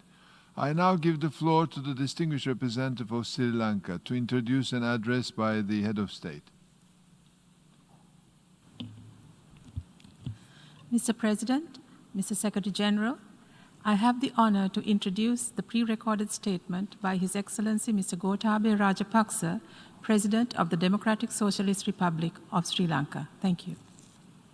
Mr. President, Mr. Secretary-General, Excellencies, Aiboan, Your Excellency Volkan Bozkir, I congratulate you on being elected as the President of the 75th session of the General Assembly. I am deeply honored to represent the people of Sri Lanka on this historic occasion. Unfortunately, the world is not what the founders of this august body envisaged 75 years ago. The world is plagued by the unprecedented COVID-19 pandemic, which has jeopardized our economies, health systems, and indeed our societies just within a few months. Sri Lanka was able to successfully face the challenge of COVID-19 through a proactive intervention. We established the National Action Committee for preventing COVID-19 even before the first patient was detected in Sri Lanka. Our approach synchronized the military, health, as well as civilian authorities of national and regional levels. Sri Lanka's recovery rate stands over 90%, well above the global recovery rate. Our success story owes much to our reliance upon tracing and quarantine, which was our greatest strength. Sri Lanka has not reported a single case arising within the local society for over a month now. Excellencies, Sri Lanka has committed to the 2030 agenda of sustainable development. Poverty alleviation through an agri-based production economy is a major goal of my government. The steps that we had initiated earlier this year for enhancing local production, partial restrictions on imports, as well as assisting small and medium-scale entrepreneurs paid their dividends. As we celebrate 65 years of UN membership this year, Sri Lanka is pleased to have contributed significantly to United Nations agenda, ranging from peacekeeping operations to programs of its specialized agencies. At a time when the world is facing a common and unrevealed threat, the United Nations we need, I am certain, will place due emphasis on the sovereign equality of states, respect of territorial integrity, and non-interference in their domestic affairs. Excellencies, I firmly believe that partnerships fostered between member states and the UN continues at their best when no country is held hostage to the interest of a few. Sri Lanka is hopeful that we of the United Nations would rededicate ourselves in efforts to strengthen this great institution to ensure the future we want. We owe our people and future generations no less. Thank you. I wish to thank the President of the Democratic Socialist Republic of Sri Lanka. I now give the floor to the distinguished representative of Costa Rica to introduce an address by the head of state. Señor Presidente. Mr. President, it is my honor and pleasure to present the message of the President of the Republic of Costa Rica, Costa Rica, Carlos Alvarado Quesada, a founding republic of this organization. Desde Costa Rica, From Costa Rica, I enthusiastically join others in commemorating the 75th anniversary of the United Nations organization. From the ruins of the Second World War emerged the ideal that war could lead to peace eventually, and with deliberate step we could replace force, and treaties could be stronger than wars, and hope was stronger than fear. 75 years have gone by since the San Francisco conference, where we deposited in the United Nations three important responsibilities that I would like to reflect on today, namely the responsibility to prevent, the responsibility to protect, and the responsibility to put an end to impunity. Preventing conflicts, and more specifically armed conflicts, is the raison d'etre of the United Nations. Fulfilling this responsibility requires us to use all the tools of preventive diplomacy available to us, tackle the root causes, and to find effective and sustainable solutions that are also inclusive as we seek to resolve them. It also means that we must put an end to the uncontrolled flow of arms that are aggravating conflicts. And for this reason, Costa Rica is calling on the Security Council to honor the commitment set out in Article 26 of the Charter to thus promote as little diversion of human and economic resources of the world towards armaments. This is a commitment that is not met each year because military spending has risen to $1.9 trillion, the highest level since the end of the Cold War. Achieving the SDGs will require of the world $2 to $3 trillion more each year, but unlike military spending, what is invested in these SDGs will help to ensure human safety and the strengthening of fair, peaceful, and inclusive societies. The time has come to honor Article 26 of our Charter. The United Nations was also based on a collective commitment to never again have genocide. In the 25th anniversary of the responsibility to protect, we call on permanent members of the UN to refrain from using the veto tacitly or expressly with respect to crimes against humanity, crimes of atrocity, and massive violations of human rights, and to adopt a political commitment to act in a timely and decisive manner whenever such situations arise. The indifference to massive atrocities or to armed attacks against civilian targets makes us all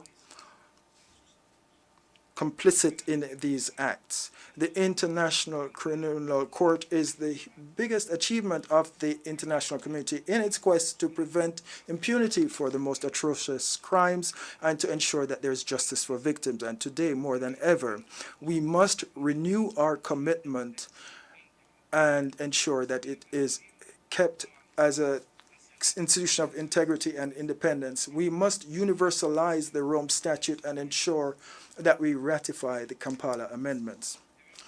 We must also work towards ensuring that the situation in Syria is effectively referred to the ICC.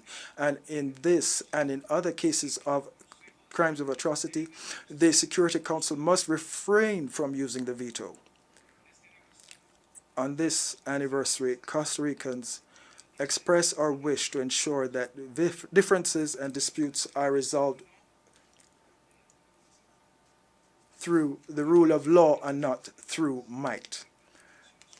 The United Nations Charter and the 2030 Agenda and their principles should become reality for us all, including through incentives to reduce the high levels of military spending. Costa Ricans also wish to ensure that those who are responsible for serious crimes against humanity do not go unpunished and they are brought to justice and victims compensated. This is the system that the international community set up when we established the United Nations. And the people of Costa Rica are intent on preserving and enhancing it. Happy anniversary.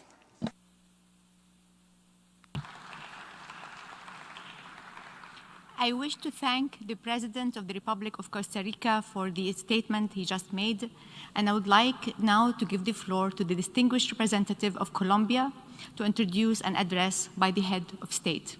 Thank you.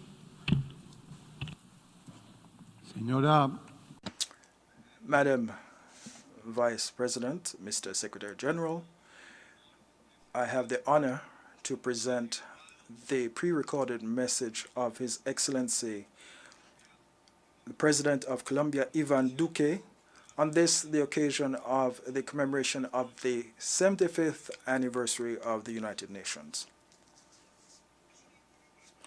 It is Colombia is proud, rather, to be one of the 50 founding members of the organization with the adoption of the Charter in San Francisco in 1945.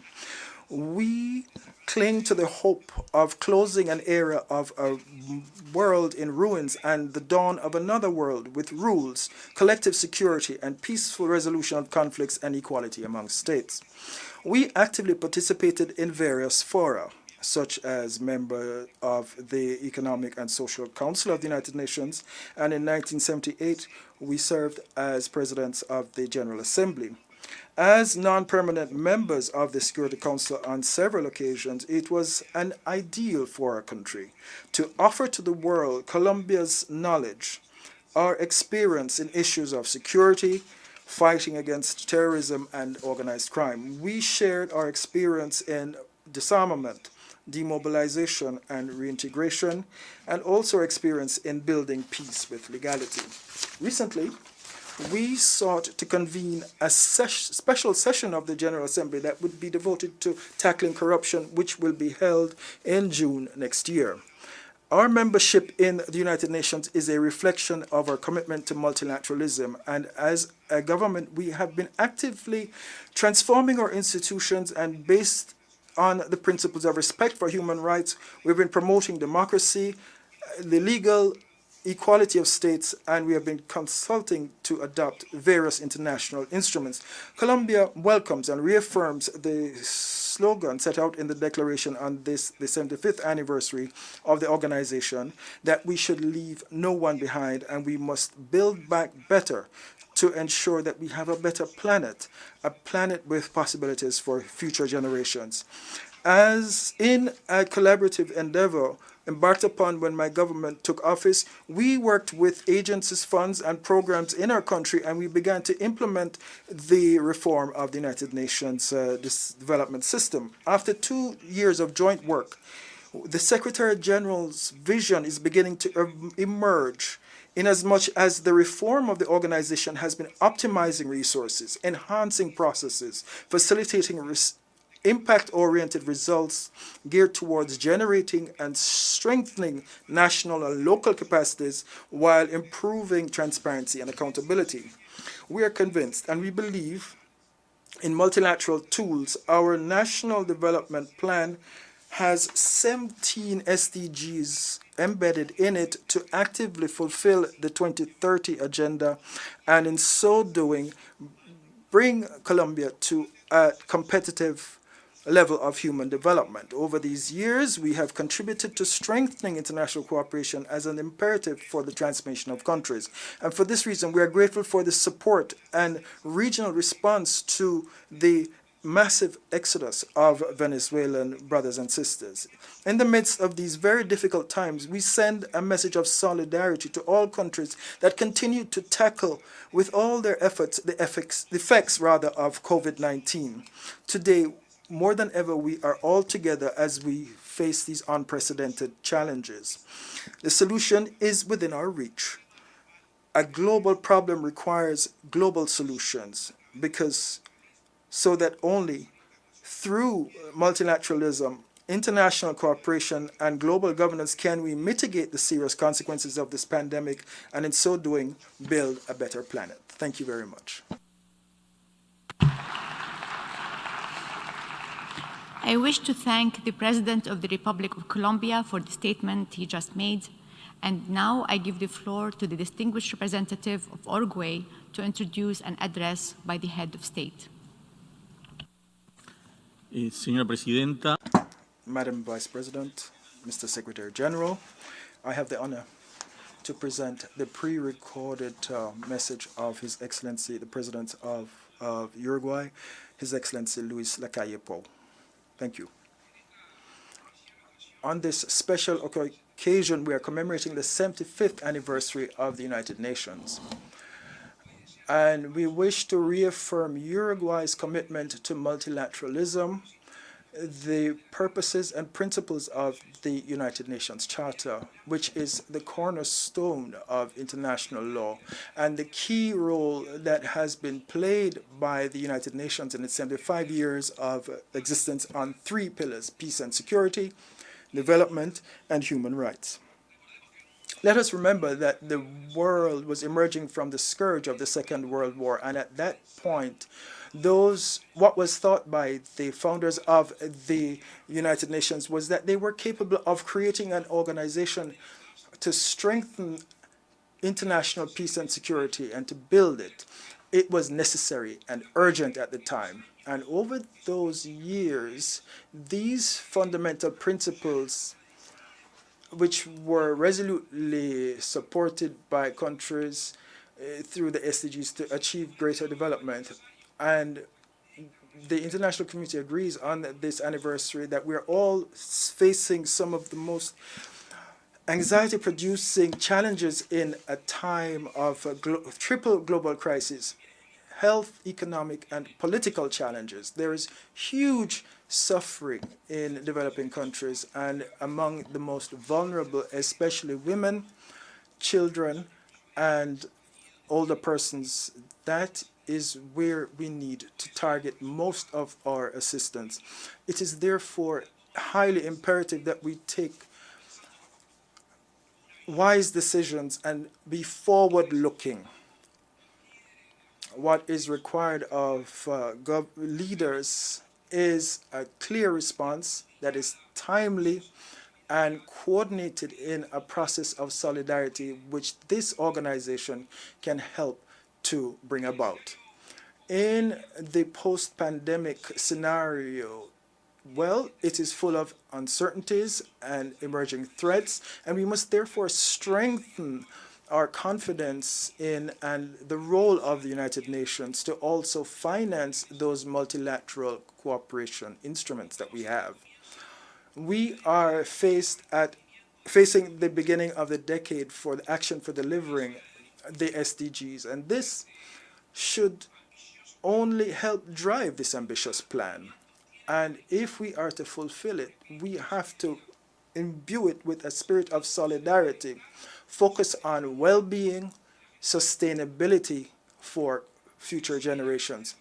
But if we're talking about future generations, we have to be aware that we have to do the work now and have a deadline for achieving these SDGs. It is important that the United Nations continue to work on developing instruments to face these challenges, to better defend human rights where there are extreme situations, and to focus particularly on the most vulnerable.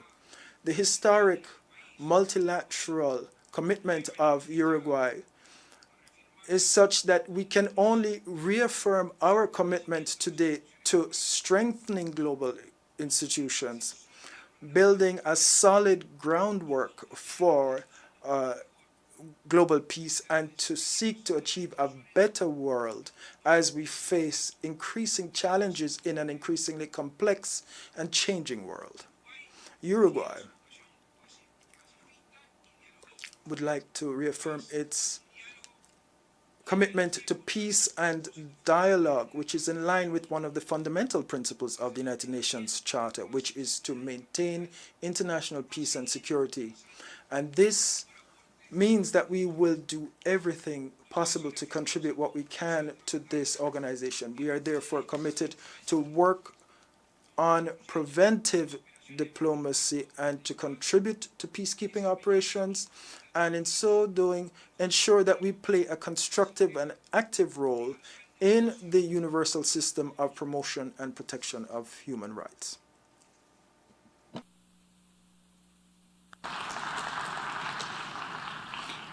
I wish to thank the President of the Eastern Republic, Uruguay, for the statement he just made. And now I give the floor to the distinguished representative of Kenya to introduce an address by the head of state.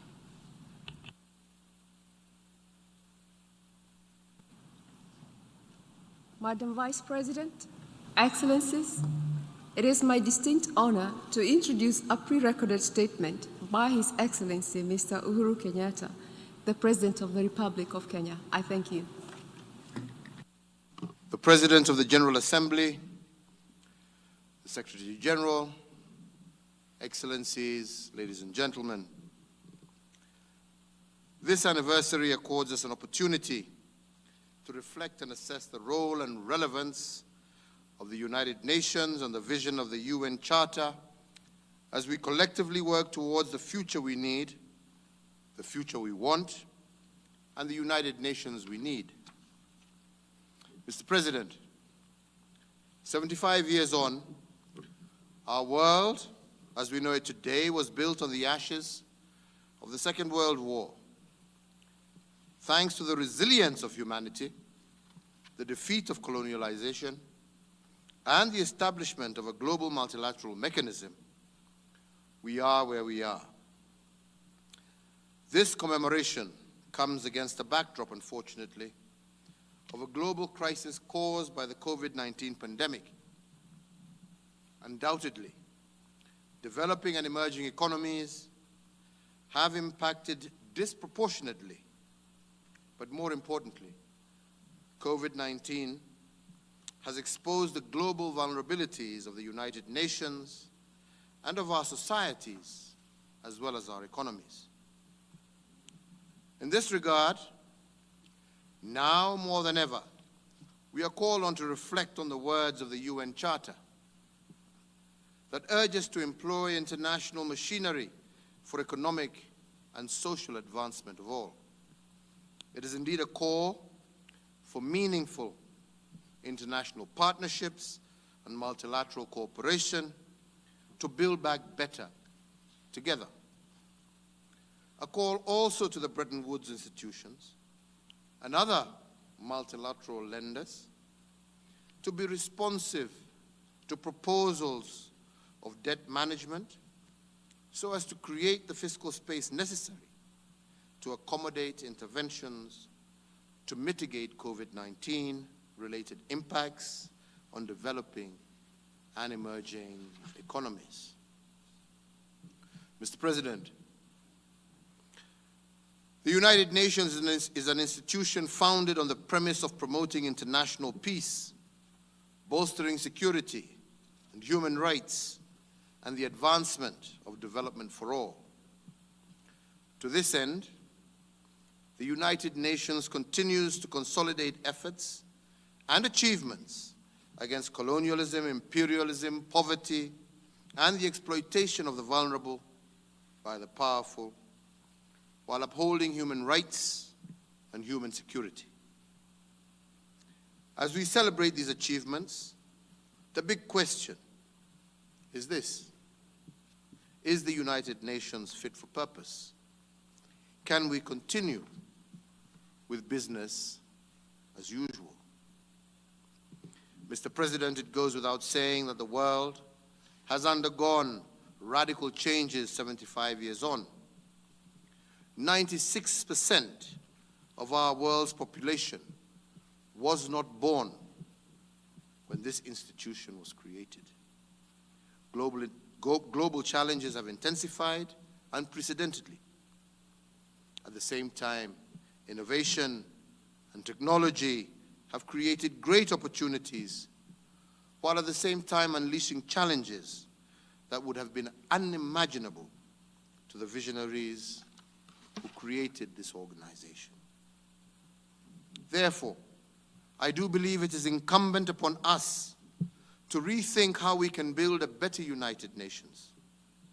But in order to build back better the United Nations system, we must ensure that it is closer to the people, more representative of the 21st century, and in line with the spirit of leaving no one behind.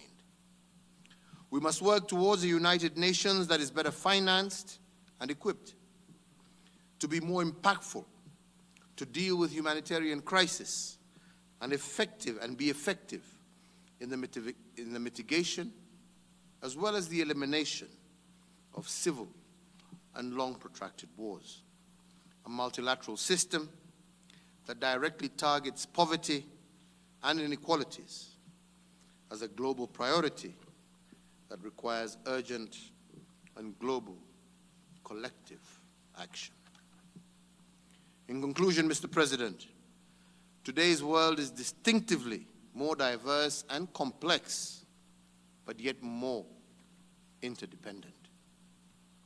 The juxtaposition must ignite our collective resolve to act now, but more importantly, to act decisively in solidarity to ensure that the United Nations serves well the needs of the world's people, the people in whose name this great organization was established.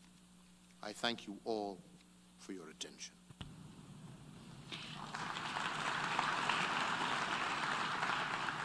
I wish to thank the President and Commander-in-Chief of the Defense Forces of the Republic of Kenya for the statement just made.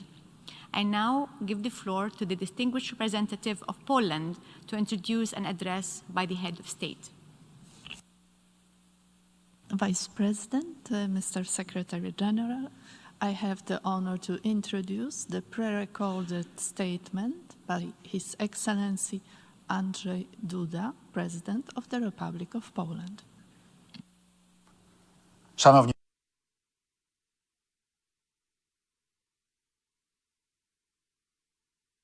Ladies and gentlemen, excellencies, esteemed delegates, let me make a historical reference first.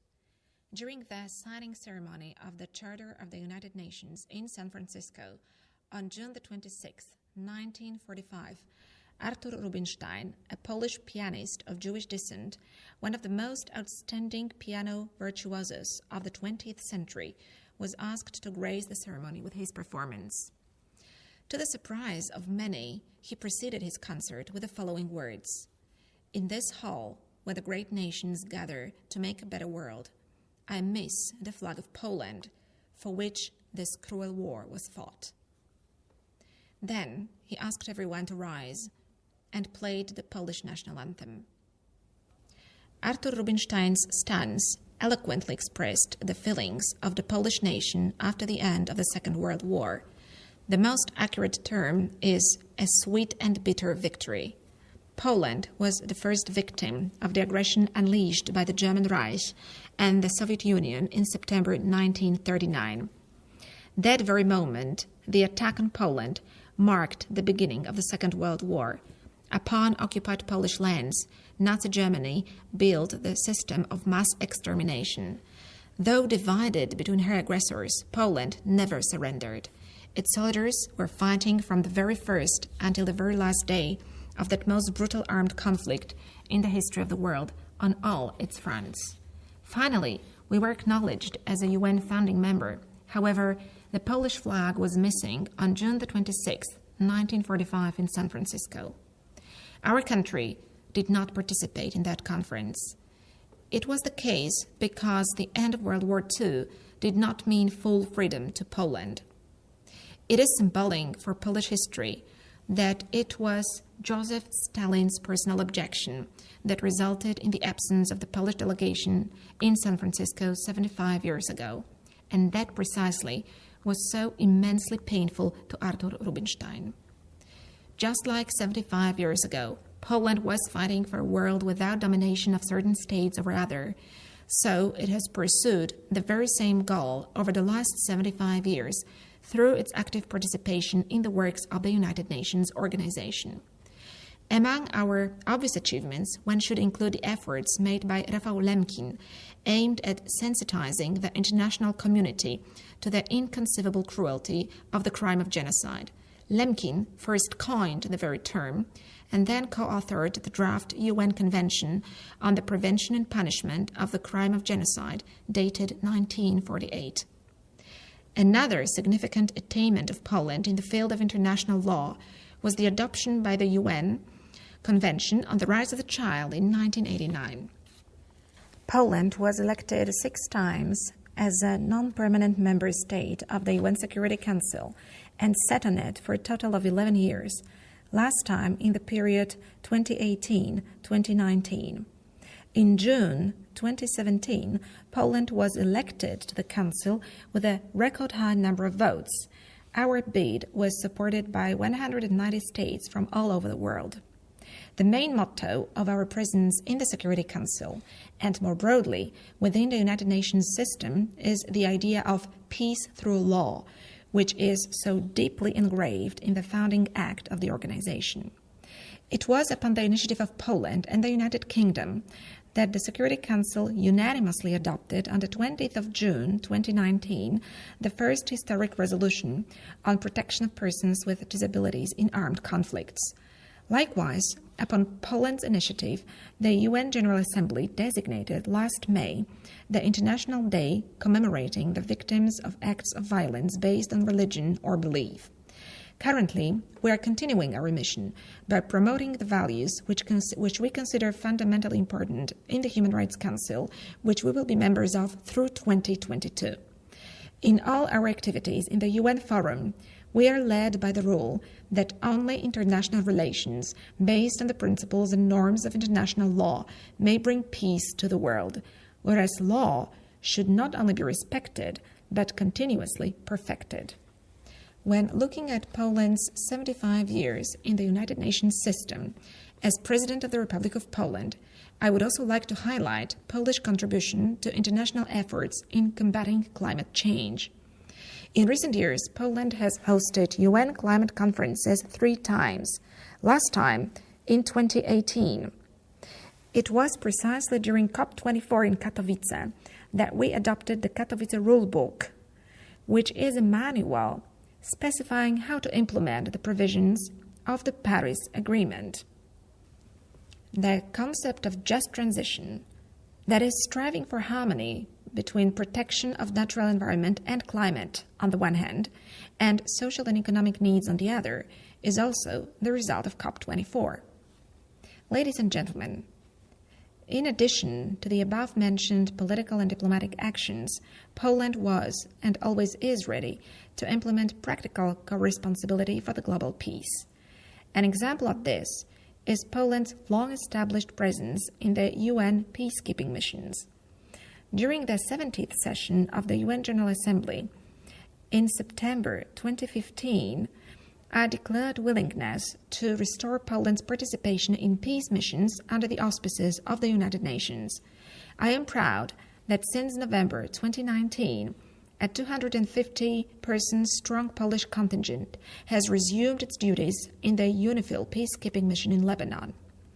The return to the peacekeeping missions, as well as activities in the UN Forum over the last decades, constitute Poland's direct contribution to the maintenance of peace and security.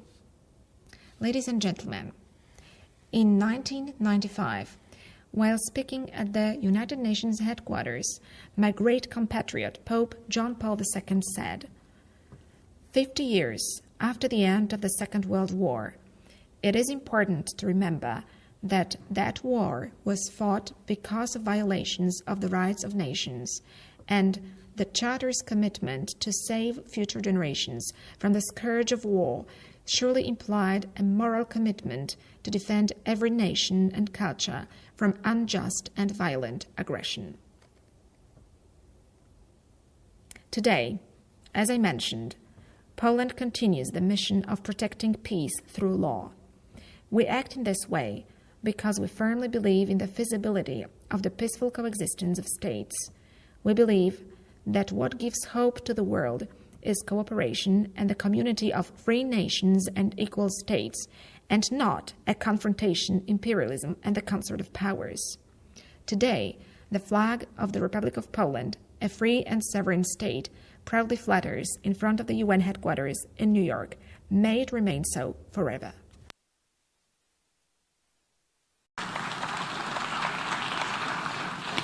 I wish to thank the President of the Republic of Poland for the statement just made, and now give the floor to the distinguished representative of Chile to introduce an address by the head of state. Madam Vice President, I have the high honor of presenting the statement of His Excellency, the President of the Republic of Chile, Don Sebastián Piñera Echenique, from our capital, Santiago de Chile, which will be addressed to the General Assembly at this high-level event convened to commemorate the 75th anniversary of the United Nations. Thank you very much. A very good afternoon to you. 75 years ago, after the horrors of the Second World War, we built together a multilateral system based on three pillars: international peace and security, development, and the protection of human rights. It was in San Francisco that we crafted the United Nations Charter, which today is the cornerstone of international law. In the Charter, we enshrined sovereign equality among states, respect for territorial integrity and political independence, self-determination of peoples, the prohibition of the use of force, and the principle of the peaceful resolution of disputes.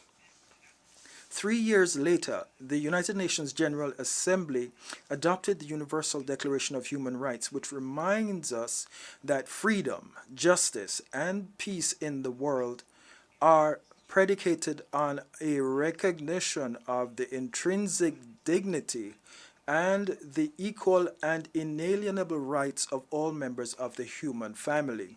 However, today's world is very different from the one that existed when the United Nations was created. Now we have more states, more people, more challenges, but we also have more solutions and better instruments. There are some problems and challenges that we ignored or dragged our feet on for far too long. And now we have other new problems and challenges that have emerged in recent years. But we all bear a responsibility to modernize the United Nations to ensure that it is prepared to tackle the new challenges. If we fail, we could end up as the League of Nations did, as a sad symbol of the past. We must recover the capacity to prevent crises, and we must strengthen member states' institutions in an attempt to build democratic resilience that can overcome the threats that are facing the countries of the world today. We must undertake the necessary reform of the Security Council, which no longer responds to the needs or challenges of current times. A council that is more representative of the various continents, including Latin America, Africa, and Asia. We must advance with greater determination in processes as important as nuclear disarmament, counterterrorism, tackling violent extremism and armed conflicts, especially when they involve so many actors, some of which are non-state actors. We must do more to tackle the threat of climate change and global warming, which is imperiling our survival here on planet Earth. We must improve access to health, education, work, housing, and safe drinking water, especially in the most vulnerable countries. We must regulate migration to ensure that it is safe, regular, and orderly, and we must protect the human rights of migrants and refugees. These are all challenges that require multilateral solutions, which are no longer an option, but rather they are a genuine need.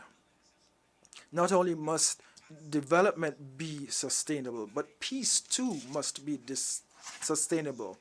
And to achieve this, we must strengthen international solidarity and our commitment to the SDGs under the 2030 Agenda. But we also require a thoroughgoing modernization of the United Nations to make it more nimble, more efficient, more conducive to unity and collaboration among nations and not division and confrontation, one that is conducive to better tackling the current problems and challenges of the future. It is precisely in times such as these that the values that we share as an international community must guide and light our pathway. Our peoples should not be united only through free trade. It is the preservation of peace, security, and respect for fundamental values that led to the formation of this organization based on freedom, respect for human rights, peaceful settlement of disputes, tolerance, solidarity, and a commitment to peace. It is only by strengthening and practicing these values that the United Nations can fulfill its responsibilities and meet the challenges of this new world in which we live, where formidable threats also present us with amazing opportunities driven by freedom, imagination, creativity, and the spirit of innovation and limitless enterprise of the free men and women of this world.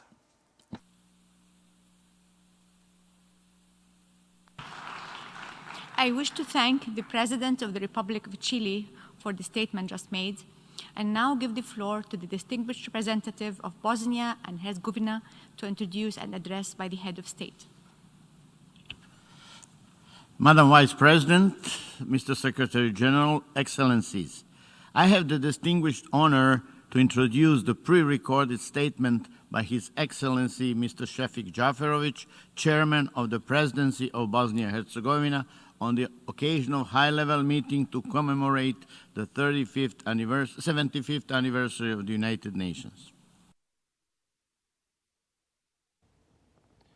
Mr. Chairman, Your Excellencies, ladies and gentlemen, I have the honor to address you on behalf of Bosnia and Herzegovina at this year's United Nations General Assembly. The United Nations were founded at the end of World War II because there existed a strong need to stop such a horrific event from ever happening again. Violations of the territorial integrity of states through military aggression, attempts to exterminate entire nations, and the establishment of a world order based on the principle of domination and sheer force were a phenomena that led to the greatest destabilization of humanity and the greatest mass crimes committed in modern history. The only way to prevent the recurrence of these terrifying events was to oblige all countries of the world to act in accordance with rules.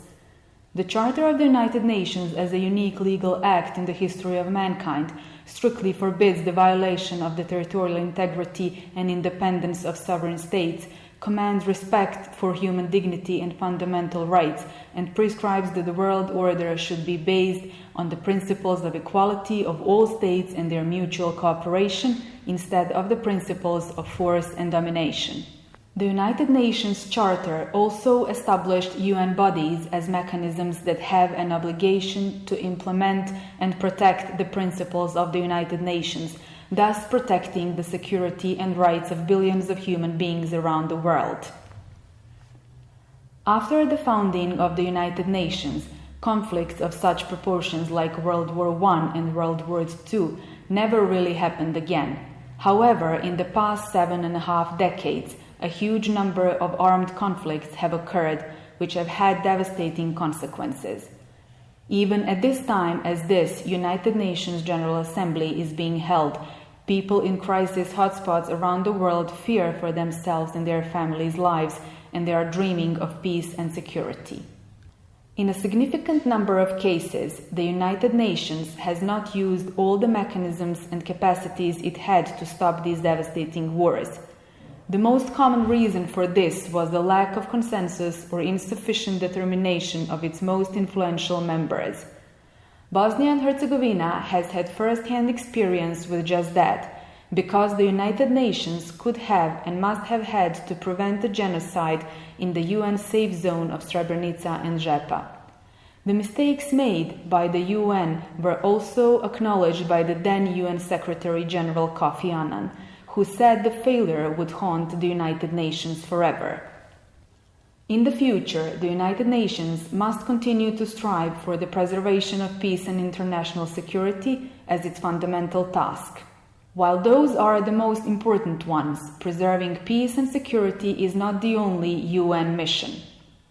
The protection of human dignity and fundamental rights, the maintenance of justice and the rule of law, and social progress and balanced development are also essential obligations of the UN, making the UN itself purposeful in all non-crisis areas. Humanity has a joint destiny and different problems constantly intertwine, so wars and destabilization in one end of the world can very easily cause social problems in other parts of the world, and the best example of this is the burning issue of mass migration. This means that we have not only a moral obligation, but also a joint interest and benefit from solving problems that at first glance do not directly concern us. It is in the vital interest of every human being to protect human rights and combat discrimination, arms control, and contribute to the fight against poverty and climate change anywhere in the world. Everything that is someone else's problem today can be our problem tomorrow, and vice versa. Considering everything stated above, the United Nations continues to be the best framework for addressing global issues in the 21st century, reaffirming its irreplaceable importance to humanity. Bosnia and Herzegovina gives full support to the talks on the reforms of the UN system in order to improve it, but when it comes to its initial mission, it remains equally important today and deserves absolute support. At the moment, humanity does not cultivate as much fear as in 1942, when 26 countries signed the first United Nations Declaration, nor do we cultivate as much hope as in 1945, when the United Nations Charter was adopted. But certainly humanity has a greater than ever need to reach its ultimate goal, and that is universal security and prosperity for every human being. I wish to thank the chairman of the Presidency of Bosnia and Herzegovina for the statement he just made, and now give the floor to the distinguished representative of Monaco to introduce an address by the head of state. Merci, Madame la Vice. Thank you, Madam Vice President. I have the honor to introduce the statement by His Serene Highness Prince Albert II of Monaco. Monsieur le Président de la Mr. President of the General Assembly, Mr. Secretary-General, ladies and gentlemen, heads of state and government, excellencies, ladies and gentlemen. The commemoration of the 75th anniversary of the United Nations is not taking place as the sort of celebration that we have wanted. The COVID-19 pandemic is ongoing, and I endorse all of the words in the declaration that we have just adopted to ensure that the 21st of September 2020 will mark the beginning of a new age for the UN. Today, now more than ever, the well-being of peoples needs to be the foundation of the action of our peoples. However, it must be noted that the poorest are still those paying the highest price, regardless of their circumstances, conflict, natural disasters or pandemics, and regardless of the level of development of our societies. Faithful to its tradition of solidarity, the Principality of Monaco will mobilize for the most vulnerable. This solidarity takes the form of strengthening social protection measures at the national level and by increasing our international cooperation in the face of the severe current public health situation. International relations reflect the state of human relations. I am convinced that our personal fulfillment, as well as that of our societies, depends on our relationships with one another. Multilateralism is not just a concept or a promise. It is above all a way to support one another, to support one another's progress and to prevent and resolve our conflicts and to enrich our debates so that we can resolutely march towards the path laid out by the SDGs, the Paris Climate Agreement or the Global Compact for Safe Migration. For 75 years, we have together overcome many challenges and strengthened international law to build a safer, more just world. However, we must not deny the fact that structural reforms are urgent and needed so that we do not betray our commitments to future generations. Among the measures taken to save lives and maintain social cohesion, these must now be followed by courageous decisions to reform the United Nations. The pandemic has demonstrated how interdependent we are and also how vulnerable we are. When one of us is weakened, we are all weakened, and ignoring our weakness would be to ignore our responsibilities as heads of state and government. We must prepare to face other public health crises, but it is important that we overcome this crisis without letting up on our efforts to overcome the environmental crises, in particular the already dramatic consequences of climate change. We are merely a fragile species among many others on the planet that has been laid low by our other abuses. These will contribute to many extinctions, possibly including our own. It is incumbent upon us to ensure that all children, girls and boys, have equal access to education, to healthcare systems, and to healthy nutrition. We must involve young people around the world in outlining and implementing our policies, because education is the cornerstone of sustainable development and of making a success of our societal models. This fundamental right cannot be trampled by ongoing conflicts, public health crises, or a lack of respect for human rights, in particular those of women and girls. Let us demonstrate to our peoples that we know how to work hand in hand and that we will be able to restore confidence in international institutions that we built and developed together over the years. Our unity is a necessity. Let us show solidarity and determination to ensure that the UN continues to be the driver of multilateralism in this 21st century. Thank you for your attention.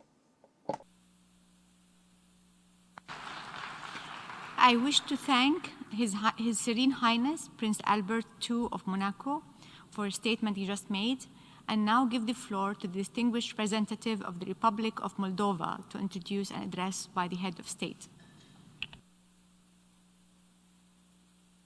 Madam Vice President, I am taking the floor to introduce, in accordance with the General Assembly Decision 74/562, a pre-recorded statement by the President of the Republic of Moldova, His Excellency Mr.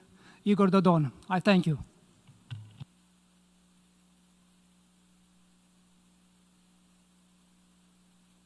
Stimate domnule secretar general, stimate domnule președinte al adunării generale, excelențe, distinși delegați, anul 2020 va rămâne în istoria omenirii ca unul plin de evenimente semnificative, un an al reevaluării sistemului mondial contemporan și al consolidării efortului comun de depășire a provocărilor globale. Cea de-a 75-a aniversare a Organizației Națiunilor Unite, umbrită de efectele pandemiei COVID-19, constituie prilejul oportun oferit șefilor de state și de guverne de a conștientiza lacunile din trecut și de a conveni asupra cooperării constructive în viitor. Este un an în care multilateralismul a devenit mai relevant ca niciodată, iar necesitatea revigorării acestuia imperativă. Înființată în gloriosul an 1945 și extinsă continuu de la 50 de state fondatoare până la 193 de membri astăzi, Organizația Națiunilor Unite este singura platformă politică globală de dialog și cooperare. Este vocea consolidată a umanității.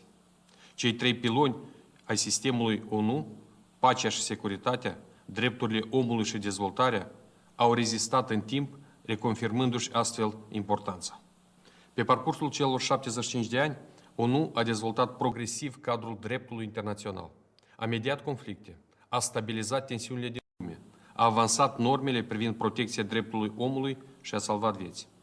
Totuși, mai sunt încă multe lucruri de făcut pentru a anihila ilegalitățile accentuate de pandemie, pentru a continua lupta cu cauzele și efectele schimbărilor climatice. Cu regret, nu toate tratatele sunt respectate de către statele membre, iar amenințările la adresa securității capătă forme tot mai complexe. Astăzi, în lume încă persistă discriminarea bazată pe gen, origine, rasă, religie sau dizabilitate. Aceste circumstanțe motivează apelul secretarului general ONU, domnul António Guterres, de participare la un dialog global pentru relevanța ONU pentru viitor. Cu certitudine, consultarea opiniei oamenilor este decisivă pentru ca organizația să-și mențină importanța, să poată servi mai bine nevoilor umanității și pentru ca statele membre să-și sporească capacitatea de atingere a obiectivelor de dezvoltare durabilă. Astăzi vom adopta declarația de celebrare a celei de 75 aniversări a Națiunilor Unite. Textul acestui document reprezintă produsul discuției cu membrii societăților noastre și este rezultatul unor negocieri solide între state. Cu toții am agreat o foaie de parcurs ambițioasă pentru viitorul nostru comun. Un viitor care înseamnă o planetă protejată la modul propriu, nu doar declarativ. Unul în care pacea va constitui valoarea supremă, conflictele fiind prevenite, eventual soluționate în faza lor inițială. În viitorul nostru comun, nimeni nu va fi lăsat în umbră. Dreptul internațional va fi respectat și dezvoltat continuu, iar instituțiile naționale de guvernare vor avea încrederea deplină a cetățenilor. Convenind asupra îmbunătățirii metodelor de lucru ale ONU, noi, statele membre, vom putea face față provocărilor contemporane, iar parteneriatele ONU cu organizațiile guvernamentale și neguvernamentale, cu sectorul privat și mediul academic, cu societatea civilă, vor cunoaște un nou impuls spre consolidare. Indubitabil, viitorul presupune finanțarea sustenabilă, asigurată și îmbunătățirea cooperării digitale. Excelențe, avem o viziune comună reconfirmată astăzi. Precum a menționat anterior secretarul general António Guterres, nicio țară și nicio comunitate nu este capabilă să soluționeze problemele complexe ale lumii noastre în mod solitar. Republica Moldova sprijină plenar efortul colectiv de realizare a obiectivelor transpuse în declarația aniversară și își asumă angajamentul să contribuie la răspunsul comun asupra sfidărilor majore cu care se confruntă ONU și comunitatea internațională.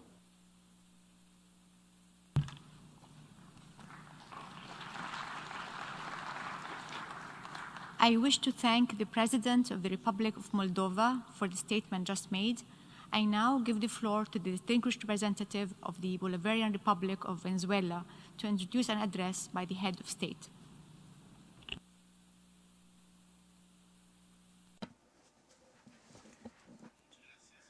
Thank you very much, Madam President. I have the honor of presenting the pre-recorded statement for this occasion of His Excellency Nicolas Maduro Moros, President of the Bolivarian Republic of Venezuela. Mr. President and Secretary General, I greet you on this special session to commemorate 75 years of the United Nations organization. We will always remember the emergence of the United Nations system, buoyed by the victory against fascism, against Nazism, capitalist expressions and expressions of the extreme right, which were more horrific than those known by humanity and which led to a war that united humanity. From that emerged our system, the United Nations system, and then the bipolar world, as it were, where the United Nations system developed all its capacities. 75 years later, we are faced with a challenge.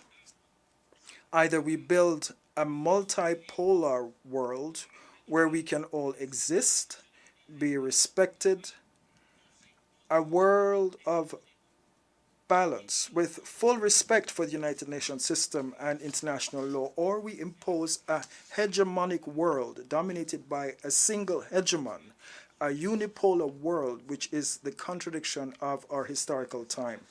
The multipolar world versus the unipolar world, a world of diversity, of peace, of cooperation, versus the world of the hegemon of imperialism.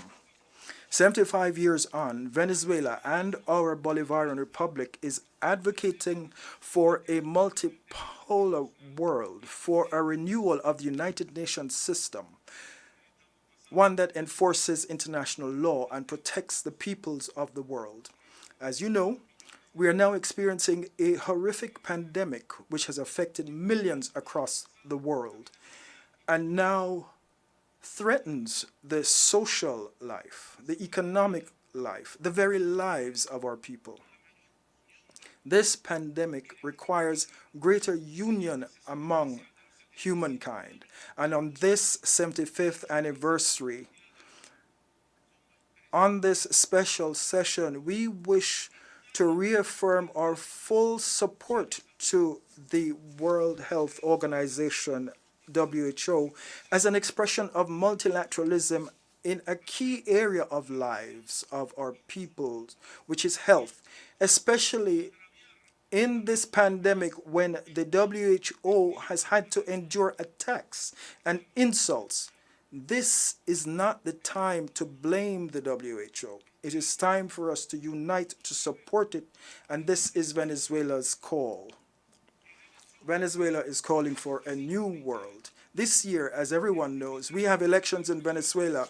It will be our 25th election in 20 years, and we have invited the Secretary-General of the United Nations to send a technical commission to accompany the electoral process for a new parliament, a new National Assembly, on Sunday, the 6th of December. Venezuela open to the world, Venezuela that is democratic, a free Venezuela, a sovereign Venezuela. We have been victims for all these years of multiple forms of aggression, criminal and illegal sanctions, coercive measures, but our country is still standing.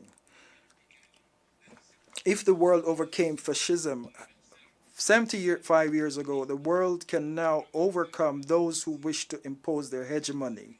We can overcome imperialistic ideals and conquer neo-fascism. We are sure that we can take a new pathway. We are full of hope and dreams. You can count on Venezuela, 75 years of the United Nations system, and a Venezuela that is still standing and saying to the world, you can count on us. We are for building that new world without empires, without hegemony over our peoples. The 21st century belongs to our peoples. Long live the United Nations system, and here's to 75 years of our organization. I wish to thank the President of the Bolivarian Republic of Venezuela for the statement just made. I now give the floor to the distinguished representative of Georgia to introduce an address by the head of state. Thank you, Madam President. I have the honor to introduce a pre-recorded video address by Her Excellency Salome Zurabishvili, President of Georgia. Celebrating its 75th anniversary, UN is at a crossroads. Global threats, from terrorism to climate change and now pandemic, require more unity and solidarity, while they increase tensions and multiply factors of division. Multilateralism itself is put in question.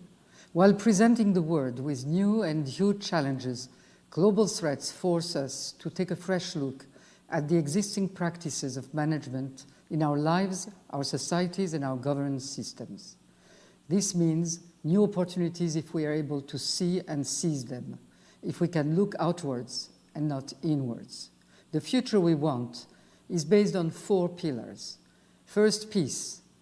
The Secretary-General's call for a global ceasefire has not been heard yet.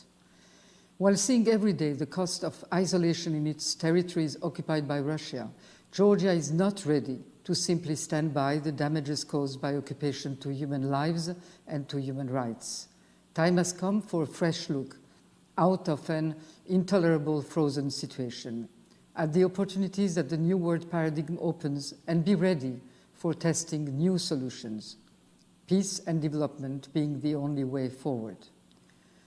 Second, a viable planet. We all witnessed how lockdowns positively affected our environment and changed our approach, compelling us to look more thoroughly at sustainable energy transition and resource management.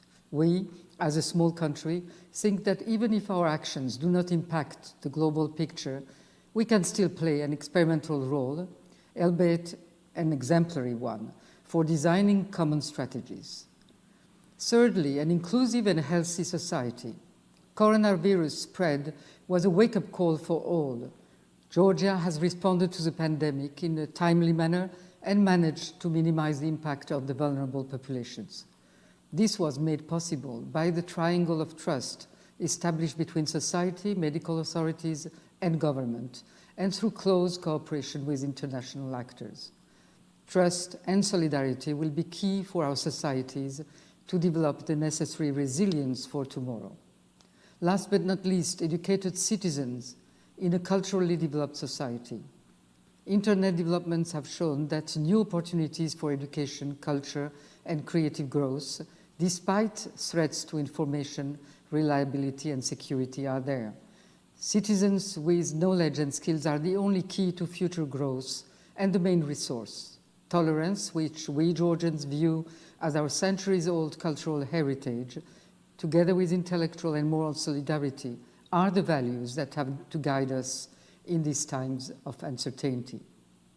For such a future to take form, we need to respect our principles and treat the Charter and the SDGs not as words on paper, but as concrete goals that need political will and commitment. The UN we need is one that will inspire our citizens, create trust, and bring effective leadership. Our future, and that of our old but young organization, is in our hands.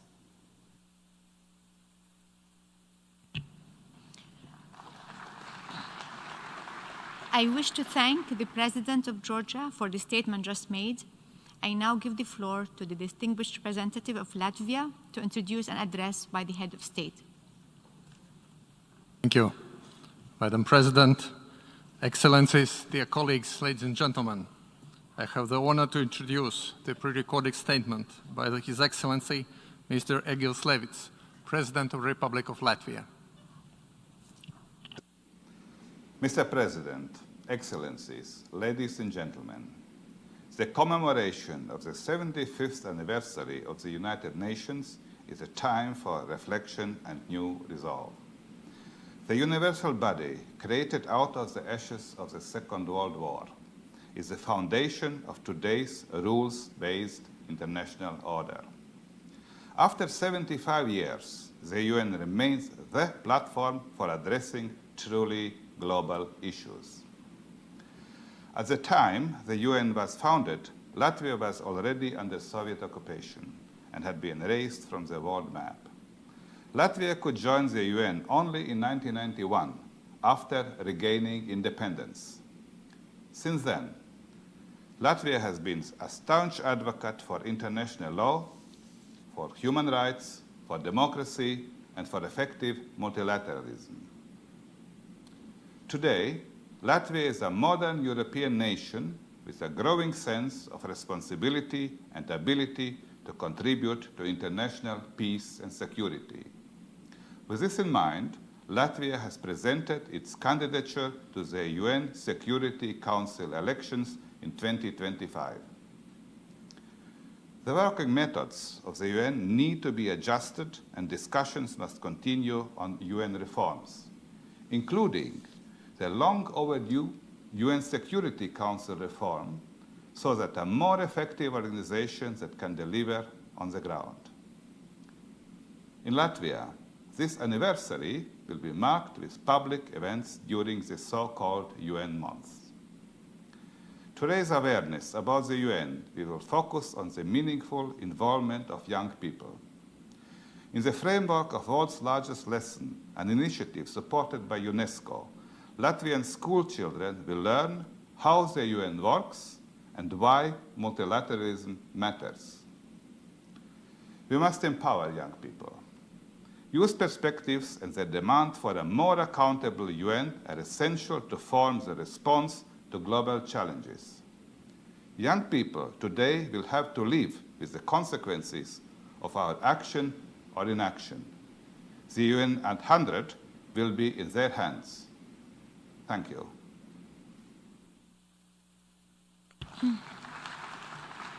I wish to thank the President of the Republic of Latvia for the statement just made.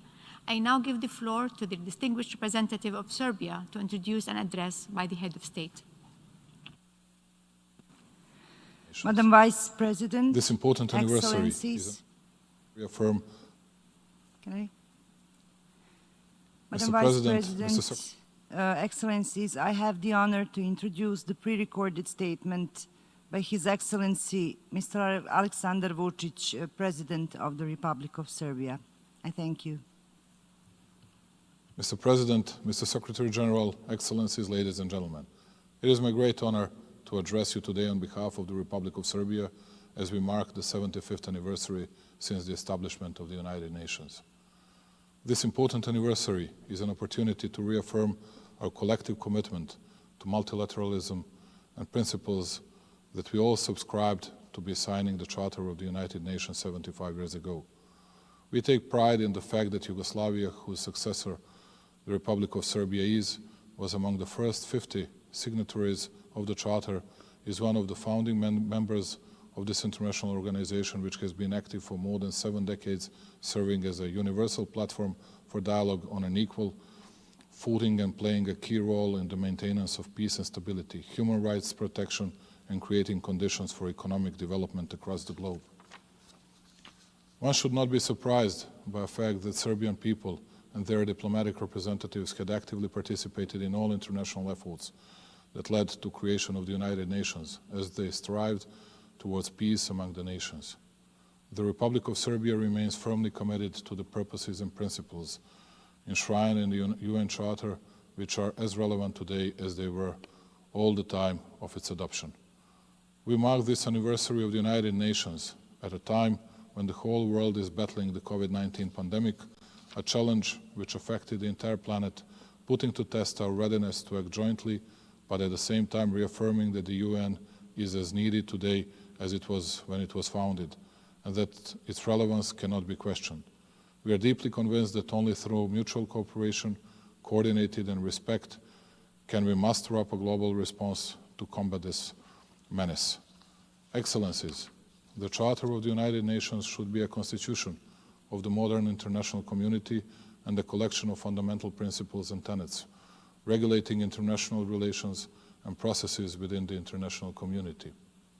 Regrettably, at the very end of the 20th century, we in the Republic of Serbia experienced unilateral measures and actions that undermined and challenged the efficiency of multilateralism and international cooperation mechanisms and the international law itself.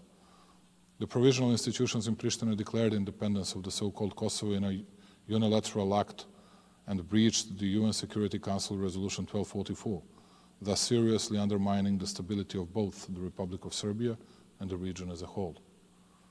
I would like to recall that the Republic of Serbia is fully committed to finding a compromise solution to the issue of Kosovo and Metohija. Serbia has pursued a responsible policy in its best effort to safeguard the interests of its people and of regional peace and stability. By defending its sovereignty and territorial integrity and respect for UN Security Council Resolution 1244, the Republic of Serbia is also defending international law, the UN Charter, and the ultimate authority of the Security Council. Ladies and gentlemen, today we face a global wake-up call to join forces and unlock a new, brighter vision of a better and more prosperous, safe and stable world that leaves no one behind. Once again, thank you for your attention. I wish to thank the President of the Republic of Serbia for the statement just made. I now give the floor to the distinguished representative of Tunisia to introduce an address by the head of state. Thank you, Madam Vice President. It is my honor to introduce a recorded statement by His Excellency Qais Said, the President of the Republic of Tunisia. Your Excellency, President of the 75th session of the General Assembly of the United Nations, Your Excellency, Secretary-General, talking about the United Nations, its history, present and future requires more than just a few seconds. 75 years ago, the United Nations was established. In those years, the world has changed. peoples have been brought closer together thanks to new information technologies. Most people even share the same hopes and the same dreams.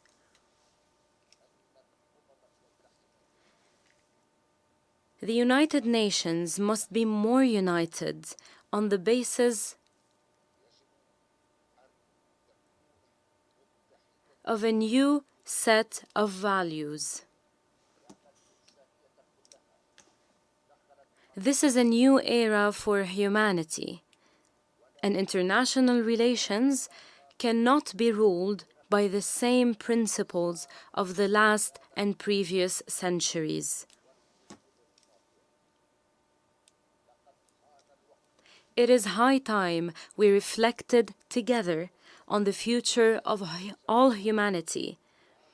It is high time we ended the injustice for every human being wherever they are in the world. Unfortunately, many rights have yet to be implemented, including the right of the Palestinian people to their land.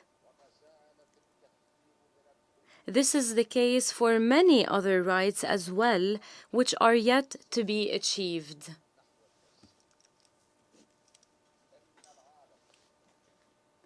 Today, the world needs our nations to be united, as stipulated in the charter of this organization.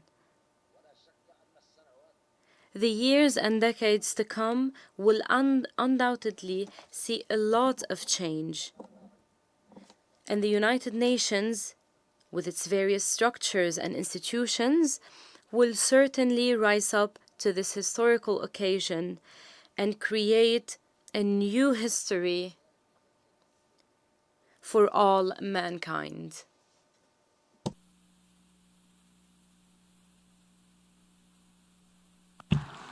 I wish to thank the President of the Republic of Tunisia for the statement just made. I now give the floor to the distinguished representative of Spain to introduce an address by the head of state. Thank you very much, Madam Vice President. I have the honor to present the statement of His Majesty Felipe VI, King of Spain, on the 75th anniversary of the foundation of the United Nations. Thank you very much. State and Government, Mr. President of the General Assembly, dear Secretary-General, ladies and gentlemen. Greetings from Spain. It is truly an honor and a pleasure to speak to you today. On this day, on which we solemnly commemorate the 75th anniversary of the founding of the United Nations, I would like to share with you a number of ideas, feelings, and convictions. First and foremost, a feeling of gratitude. It is difficult to imagine what the world would be like today without the United Nations. For 75 years, it has fulfilled a demanding mandate addressing constant difficulties and challenges. This lengthy period of service has made the United Nations the benchmark organization for the maintenance of international peace and security, for development, and for the protection of human rights that it is today. This is why my first words are to offer my congratulations and to convey my gratitude to all those individuals without whom the organization would never have come into existence, and to all those who have played their part in its noble mission over the course of these past 7.5 decades, even in some cases giving their lives for the ideals on which it was founded. Thank you with all of my heart. Together with this well-deserved gratitude, I must highlight our conviction regarding the need for greater unity. Indeed, we need more United Nations, and for our nations to be more united. Because of the pandemic, humanity is enduring an unprecedented global crisis that is testing the limits of our countries and of the entire United Nations system, but which also reveals the absence necessity of structured international cooperation in an ever smaller world. The response to the current challenges requires strengthened, more inclusive, and enhanced multilateralism. It requires a multilateralism that facilitates collaboration between state actors and civil society and that produces real, positive, and tangible impacts on people's lives. Lastly, I would like to underscore the idea of commitment and how crucial it is to the achievement of our organization's goals. Spain will continue to be, within the framework of the European Union, a loyal member of the United Nations and a reliable partner to its member states. We will remain actively committed to promoting specific actions in areas such as the Sustainable Development Goals and the 2030 Agenda, the promotion of human rights and gender equality, peace building, and environmental protection. We will also, of course, remain committed to the fight against terrorism, to ensuring that crimes against humanity do not go unpunished, and to humanitarian action based on principles and on the protection of the most vulnerable, as well as to the necessary digital and ecological transitions upon which we must all embark. I trust that these brief and heartfelt remarks, which express the sentiments of the Spanish people, serve to recognize the work of the United Nations as the universal organization that its founders envisaged, the common home of humanity, and to encourage it to continue to persevere in the noble mission of improving people's lives. Today, all the heads of state and government that comprise this General Assembly have adopted a solemn declaration defining the future that we want for our peoples. Let us make this vision a reality, thinking at all times of society as a whole, of the common good of humanity. You can count on Spain for this undertaking. Thank you very much, and happy 75th anniversary. Anniversary to all of you, with my best wishes. Thank you.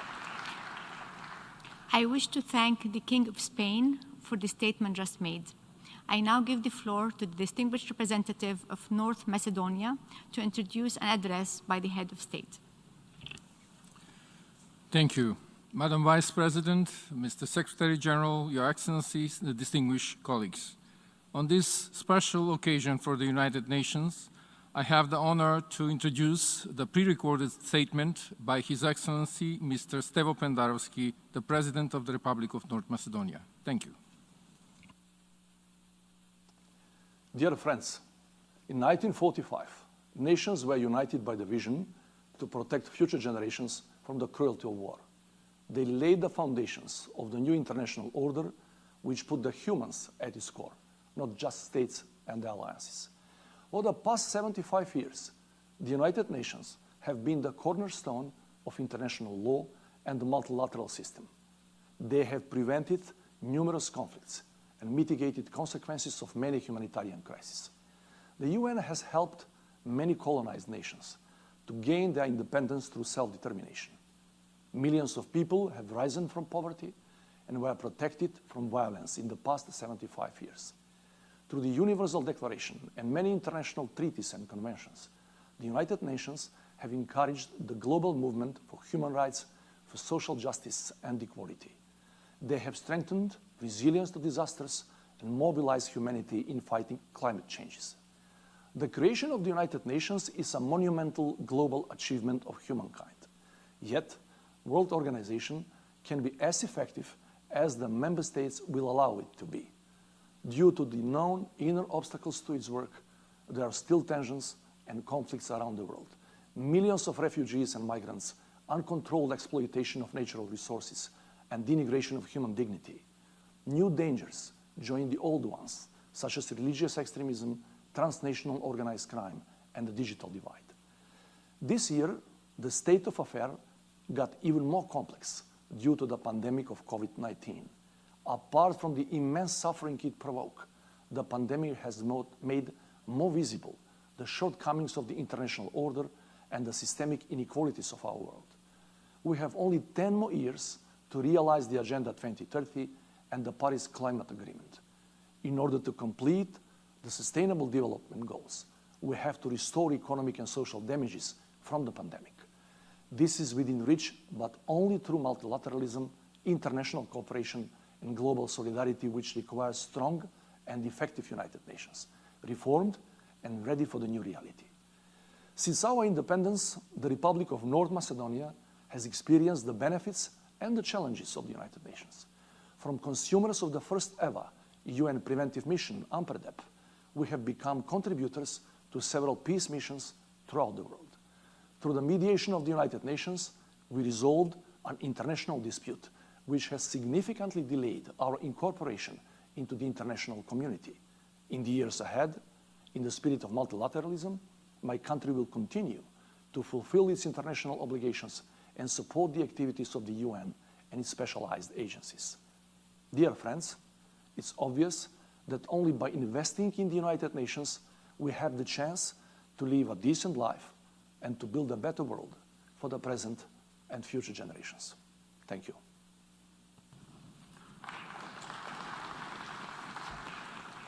I wish to thank the President of the Republic of North Macedonia for the statement just made. I now give the floor to the distinguished representative of Seychelles to introduce an address by the head of state.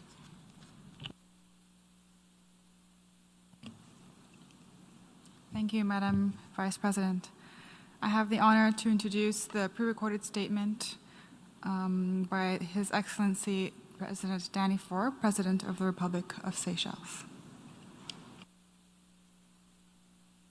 Excellencies, ladies and gentlemen, one thing the world has learned these past 75 years is that governments alone cannot stand up to the global challenges we face. COVID-19 and the increasingly destructive long-term threat of climate change have all served to emphasize this. As we move beyond the 75th anniversary of the United Nations, the world needs a genuinely more collective, inclusive, and innovative form of multilateralism. We must effectively include the voices of the youth, the marginalized, civil societies, and the private sector to ensure a global all-of-society approach. The United Nations must transition into an organization fit for purpose to deliver on the potential of the 2030 Agenda for Sustainable Development and the requirements of the Paris Agreement on climate change. Only then can we achieve the fairer and more resilient future we aspire to, where no one is left behind, no one feels ignored or overlooked, and no one feels underrepresented. The world has seen the terrible loss in human lives from the COVID-19 pandemic and climate change, costing us dearly in terms of global growth. These challenges do not stop at borders.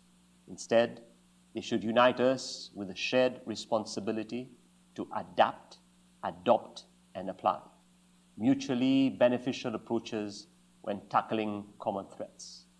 We should not look at the vulnerabilities and inequalities exposed anew by COVID-19 as just failures of multilateralism.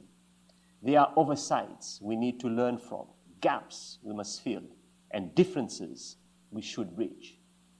A renewed, repurposed, and better prepared United Nations must remain firmly at the heart of a reinvigorated global response to both the challenge and the promise of the 21st century. I speak on behalf of a small island developing state that is doing innovative things with limited capacity and resources to deliver for our people on the challenges of the 2030 Agenda and the Paris Agreement. I assure you that the smallest, poorest, and weakest of nations can contribute ideas as innovative and propose solutions as groundbreaking as the biggest, wealthiest, and most powerful countries. The success of multilateralism in the United Nations' next 75th years will depend on how well we take account of lessons learned from all stakeholders, big and small, governments, and those outside them, in its design as we go forward. I thank you.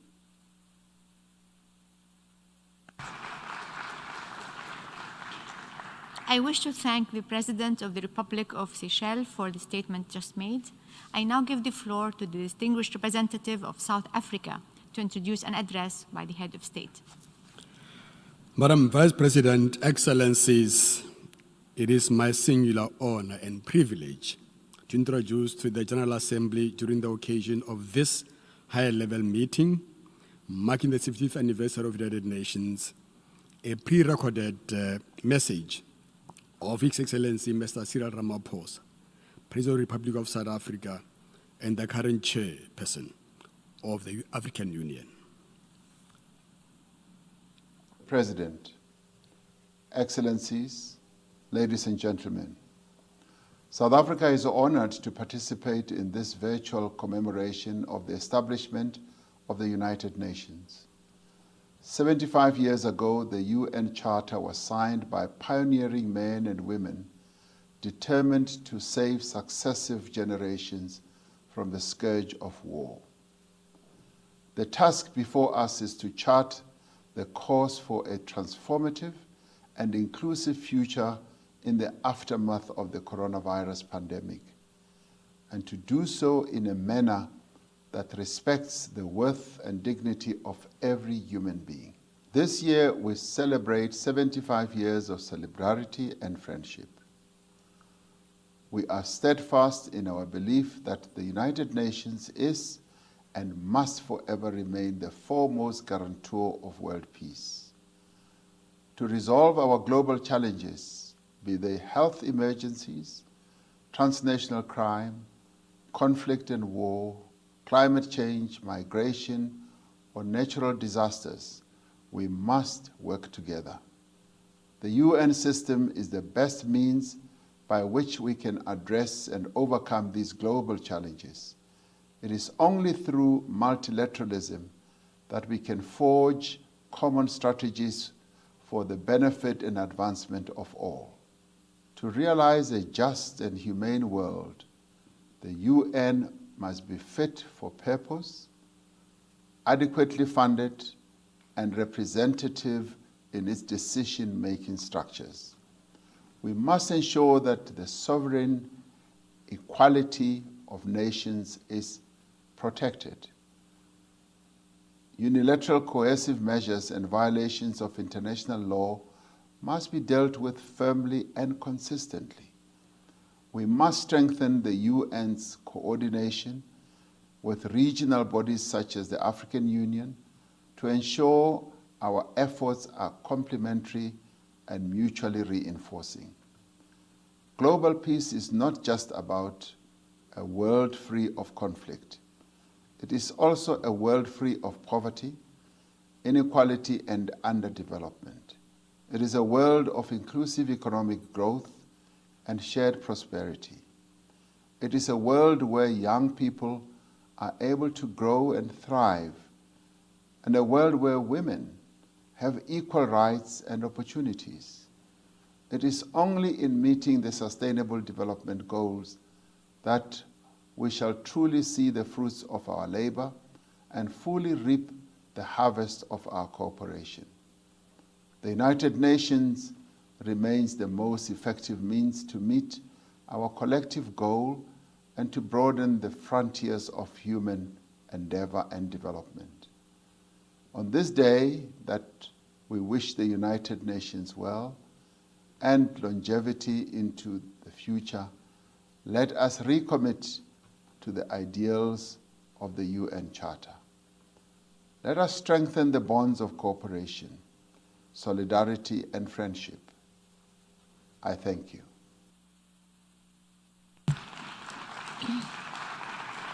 I wish to thank the President of the Republic of South Africa for the statement just made. I now give the floor to the distinguished representative of San Marino to introduce an address by the head of state.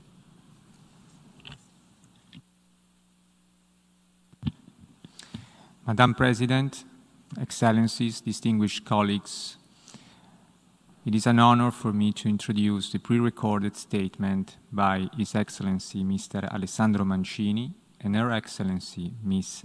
Grazia Zafferani, Captain's Regent of the Republic of San Marino. Mr. President, Mr. Secretary-General, Excellencies, created 75 years ago, the United Nations organization has remained faithful to its true mission, bringing nations and peoples together to address critical challenges and to keep future generations at peace. Today, during this historic event, we are honored to welcome the adoption of the Declaration for the commemoration of its 75th anniversary. We would also like to thank His Excellency Mr. António Guterres for his efforts in building a stronger UN, a more dynamic, efficient, inclusive and accountable organization. Mr. President, since its foundation, the UN has encountered great difficulties, but it has also reached great results and made successful and meaningful changes in our lives. It has mitigated conflicts, promoted rule of law and democracy, and shaped norms for international development. It has promoted human rights, equality, and dignity.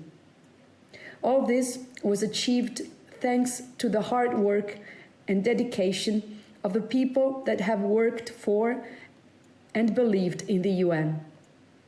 Today, we need to face new and old challenges. The COVID-19 pandemic has created not only a public health emergency, but also an economic and social crisis without precedent, and has made clear that no country can fight alone against its devastating impacts. A global response is the only way to overcome such a crisis, to recover faster and to build back better for a more equal, resilient and sustainable world. We therefore need greater solidarity and stronger and effective multilateral action. We need to strengthen the United Nations in order to build bridges and to find and implement durable solutions to global risks. The Republic of San Marino is a small country based on principles of peace, dialogue, inclusiveness and solidarity, which attaches the greatest importance to the role of multilateralism in promoting peace, development and human rights. Our organization remains the only one capable of bringing 193 countries together to address today's global challenges and to give each country the opportunity to contribute to the construction of a shared vision for our future. We must renew our commitments in multilateralism. We have no other option, and for this reason, we need to invest in the legitimacy, strength, and normative impact of our multilateral organization. In doing so, we are investing in our common interest, in our shared agenda, and in the future we all want. Thank you.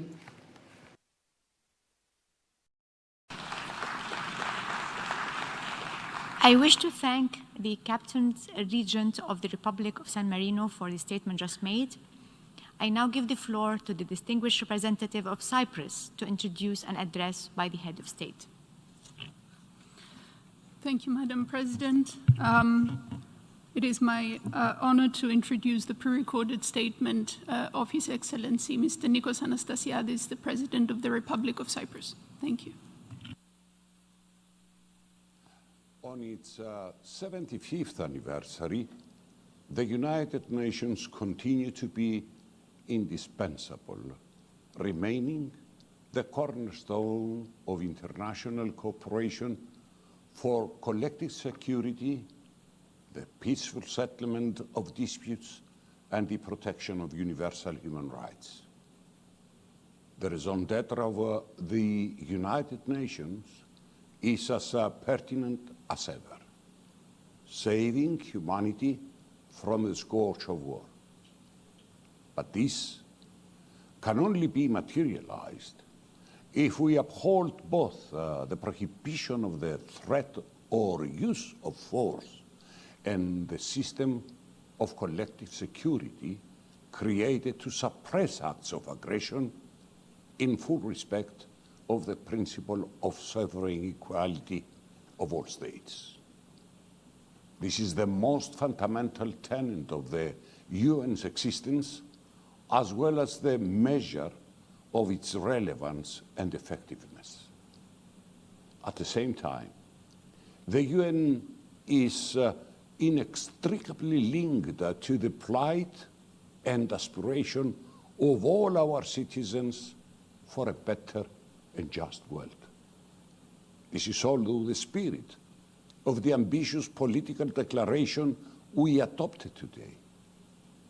But words matter only to the extent that they are matched by action.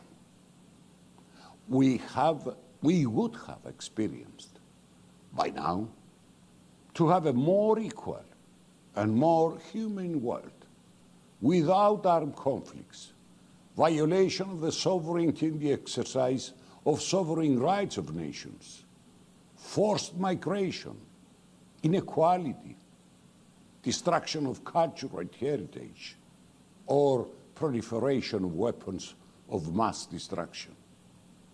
To this end, today's occasion provides us with an opportunity for reflection and self-criticism, and we should not shy away from acknowledging our shortcomings, as this is the only way to address them. From our perspective, we would single out two of the biggest challenges we face.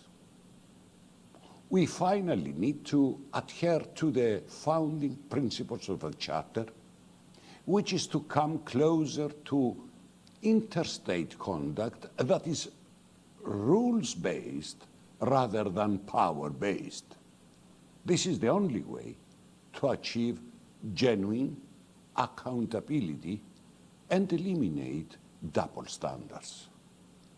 Small states continue to be at the mercy of powerful ones, which face no consequences for wrongful and illegal acts, despite the rules elaborated by the international community. My own country, Cyprus, still suffering from the consequences of the illegal Turkish invasion of 1974, now suffers a new Turkish invasion within its territorial waters, whilst facing at the same time threats for the opening of the fenced city of Varosha in violation of the relevant Security Council resolutions. We do count and rely on the UN Secretary-General and all UN member states for the protection of our independence, sovereignty, and territorial integrity in line with international law, including the Charter and relevant resolutions of the United Nations. The second challenge, amongst others, is the existential threat of climate change. Some of our countries may become uninhabitable in the near future, despite their limited contribution to the phenomenon. There can be no opt-outs from collective, decisive, and immediate action. Our message to the world today, but also our promise to one another, should be that the United Nations has proven vital and irreplaceable. But there is no room for complacency as new threats keep emerging before we have dealt with the old ones. A strong, resilient, and reformed United Nations is the best investment we can make for us, but as well as for the future generations. Thank you.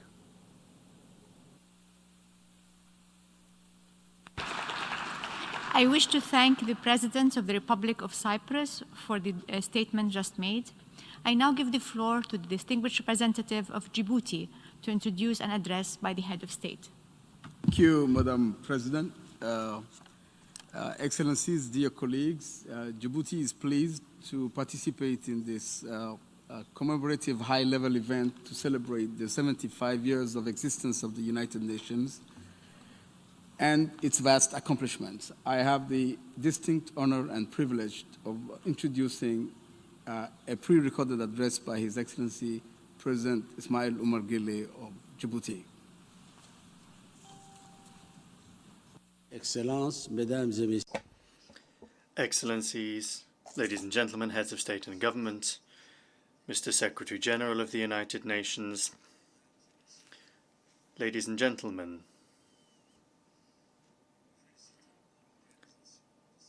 we welcome the organization of this special session devoted to commemorating the 75th anniversary of the United Nations.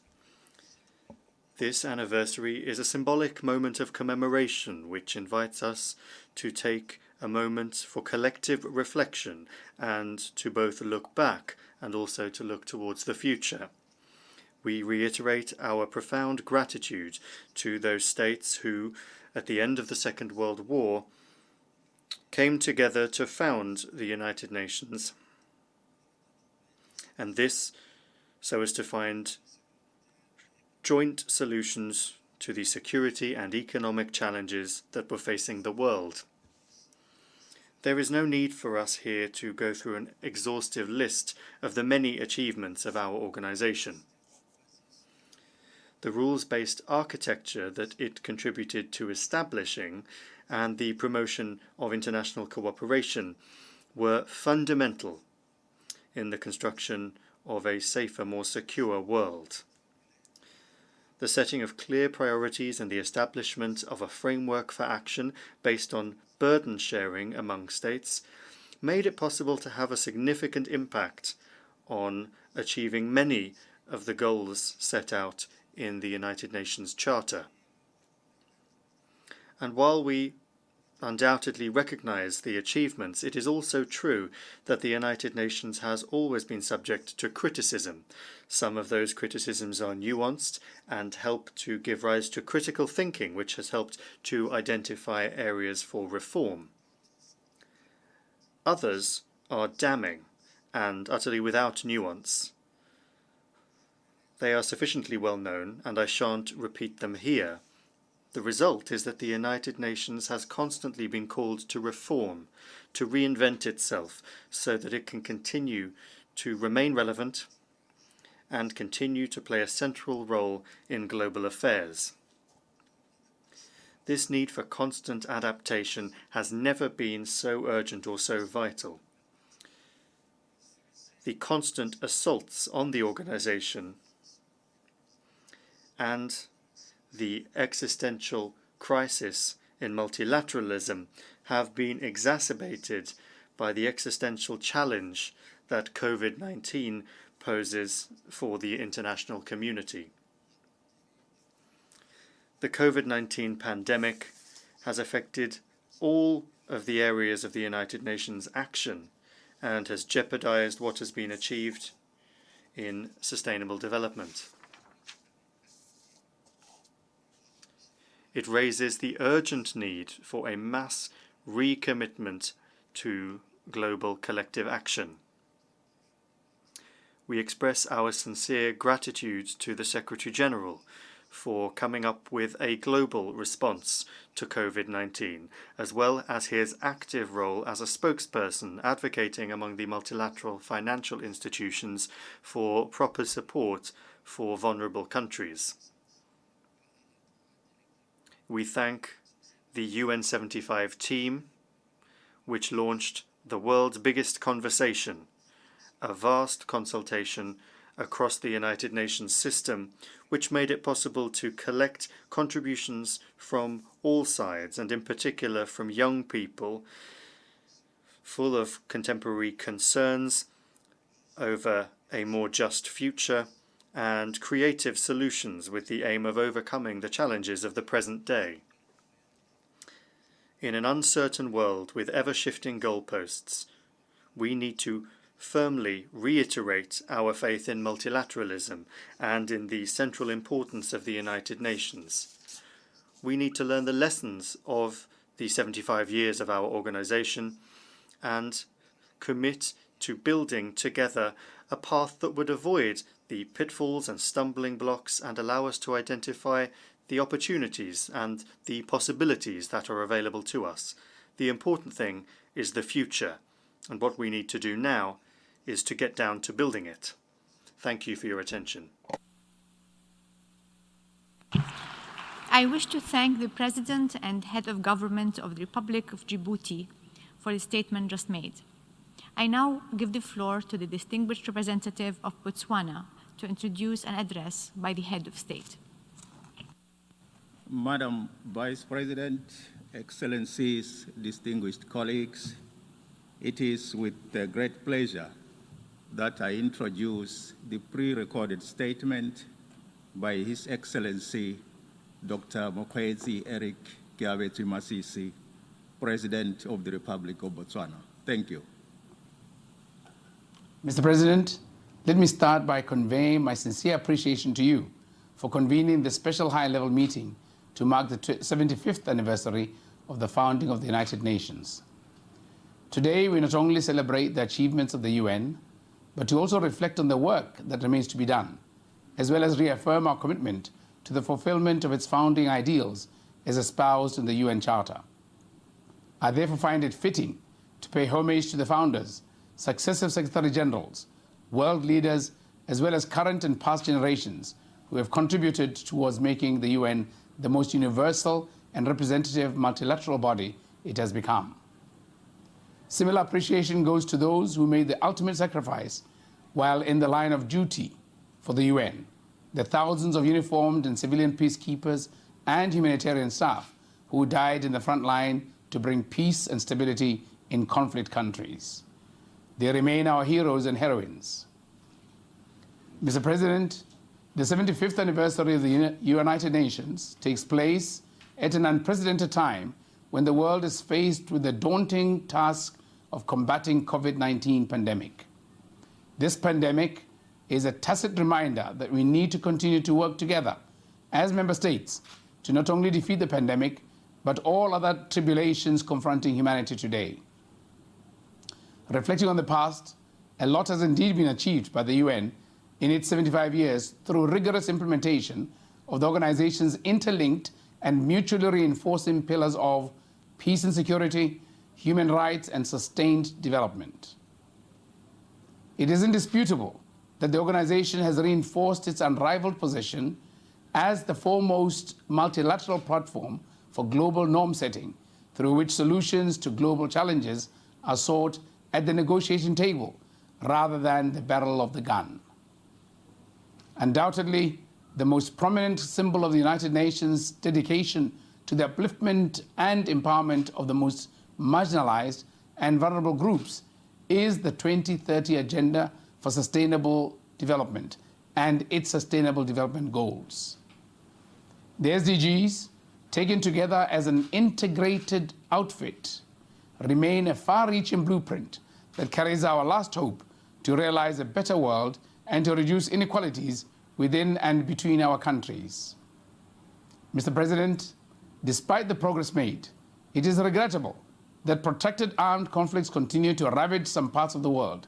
With no end in sight, the scourge of inequality, poverty, and diseases remain unacceptably high. We are as yet to achieve total decolonization and self-determination of all peoples. These issues should therefore remain high on the agenda of the UN. This affirms the compelling need for us to attain the SDGs as they embody the ideal promise for the future we want. It cannot be overemphasized that in order to recover faster, better, and stronger, we must heed the clarion call by the United Nations Secretary-General to accelerate SDGs implementation within the decade of action. Mr. President, my delegation shares the deep concerns regarding the rapid weakening of and the growing retreat from multilateralism that we have witnessed in recent years. As the theme for this event rightly reminds us, for the UN to deliver the future we want, we have to ensure that it is itself fit for purpose. In this regard, we commend the Secretary-General for launching the UN 75 Global Dialogue in order to gauge global public opinion and perception on the challenges we face and how to address them. We are pleased to note that the findings of this initiative have informed the political declaration that we will adopt, and thus the views expressed by the global citizens will shape the future we want and the UN we need as we work together to combat the COVID-19 pandemic. As global leaders, we must always heed the concerns of our citizens and listen carefully to their hopes and their fears. In conclusion, Mr. President, I once again reaffirm Botswana's commitment to the UN's multilateral framework and the principles of its charter. We are confident that, if fully realized, the SDGs constitute a robust blueprint for the peaceful and prosperous future we envision for our world. I thank you for your kind attention. I wish to thank the President of the Republic of Botswana for the statement just made. I now give the floor to the distinguished representative of Palau to introduce an address by the head of state.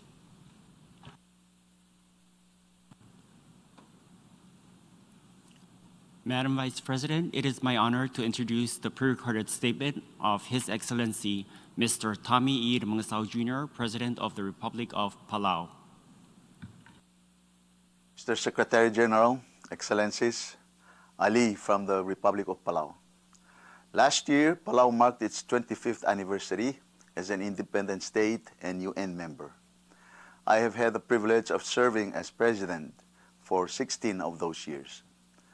Our lived experience tells us about the importance of defending and strengthening the UN and the international rules-based system. Through this system, we are able to prosper, exercise our independence, and respond to shared challenges like climate change and the pandemic. Last year, we also presented our first voluntary national review to the ECOSOC, reflecting on our sustainable development progress with the support of partners big and small. But on this 75th anniversary of the founding of the United Nations, so much seemed uncertain.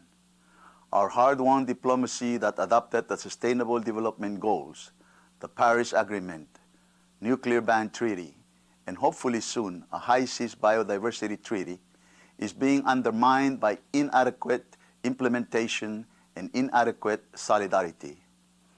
We can express all the hopes that we want about a just, transformative, or green-blue recovery. The Secretary-General has helped to point the way in this regard. But for hope to become reality, for this vision to put down roots, it must be supported by the right resources. As our domestic resources drain away due to the economic shock of the pandemic, the 2030 Agenda faces a very uncertain future. The specter of debt looms over all of us. Palau has been fortunate to be COVID-free, but we are not free of COVID's economic impacts. Island states have long emphasized our profound vulnerability to a changing climate. The pandemic is also devastatingly demonstrating our economic vulnerabilities as small economies. One disaster, one typhoon, or one pandemic can wipe out progress that we have painstakingly made and take us back years in our development efforts.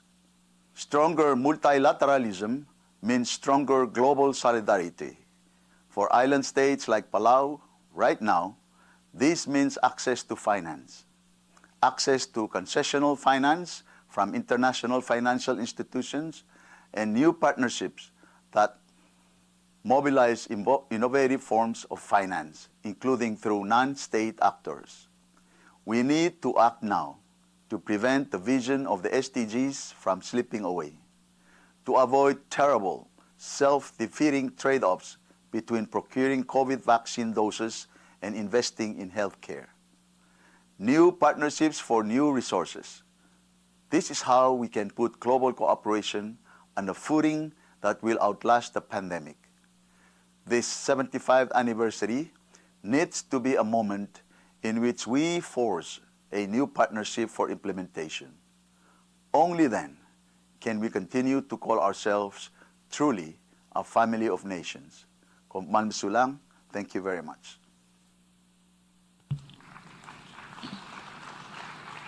I wish to thank the President of the Republic of Palau for the statement just made.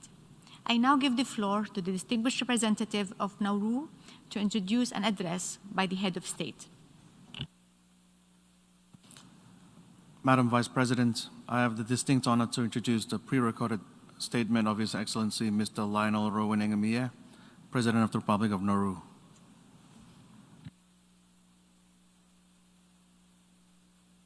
Mr. President, Excellencies, distinguished guests, I have the honor to deliver this statement on behalf of the Republic of Nauru to commemorate the 75th anniversary of the United Nations and on the adoption of the Declaration. On this occasion, allow me to pay tribute to former world leaders and the founders of the United Nations who had the boldness and the heart to imagine, envision, and create this global organization, a United Nations for the peoples and nations.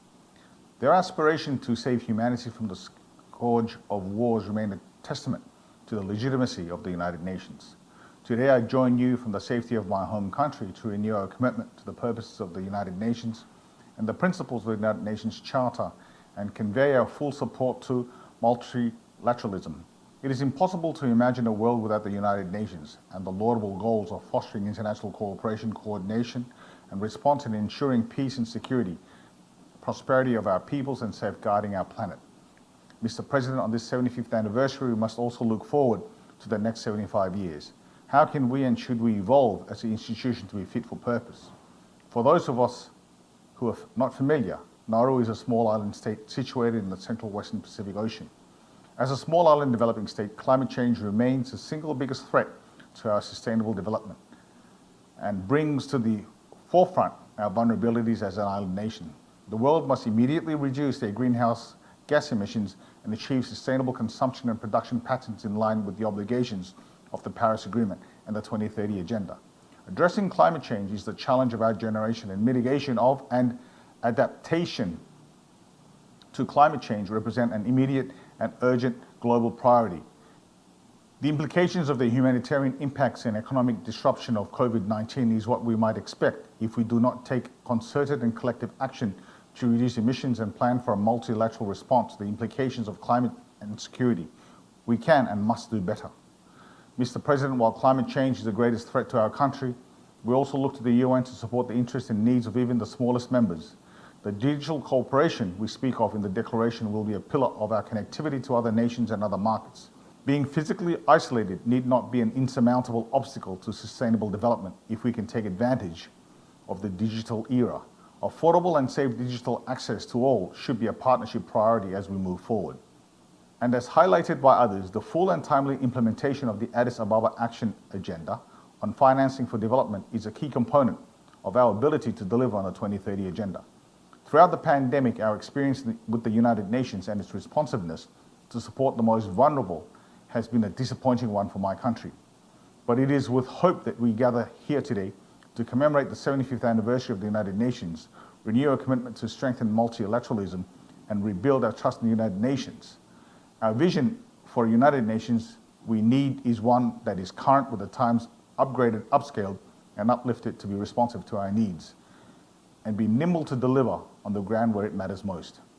Our aspiration is for a secure, safe, and sustainable future for our people. We want a United Nations that should be able to help us plan against future pandemics, address the climate crisis by taking urgent action, safeguard us from an economic regression and depression that will further exacerbate the existing inequalities amongst nations. Let us implement a new sustainable pathway through the decade of action on SDGs. We look forward to a successful 75th session and assure you the full support of my delegation. Matubakar.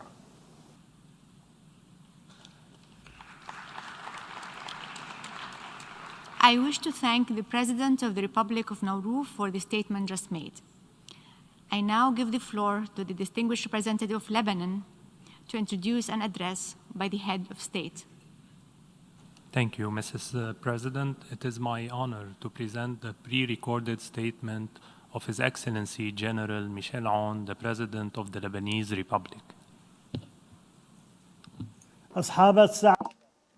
Your Excellencies, today we commemorate the 75th anniversary of the United Nations remotely due to the repercussions of the COVID-19 pandemic, which left a deep mark on all of us at all levels.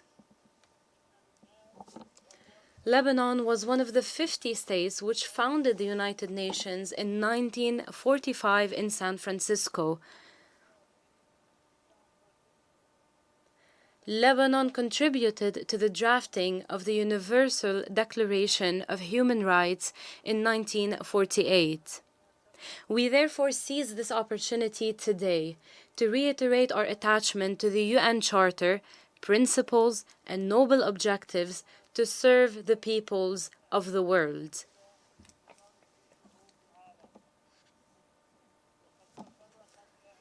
The declaration that we all agreed upon for this occasion highlighted the aspirations and achievements of the United Nations, as well as some disappointments of unfulfilled dreams and hopes. We therefore need action to introduce the necessary reforms to the modus operandi of this international institution. We need to double our efforts to help the countries in need in building a better future. Lebanon has gone through numerous crises, but the United Nations has undoubtedly supported its stability through the UNIFIL.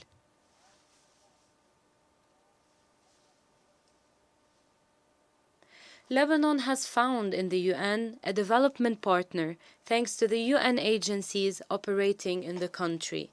I wish to commend and thank the United Nations and all sisterly countries for their support and help in addressing the tremendous repercussions of the Beirut port explosion and recovering from the economic and financial crisis. I call on the world to help us in securing the safe return of the displaced Syrian people to their homes, because Lebanon is heavily burdened by unprecedented crises and will not be able to keep hosting the highest number of refugees per capita in the world.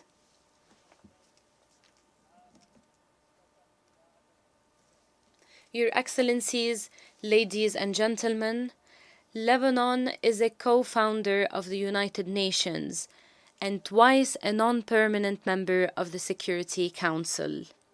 Last year,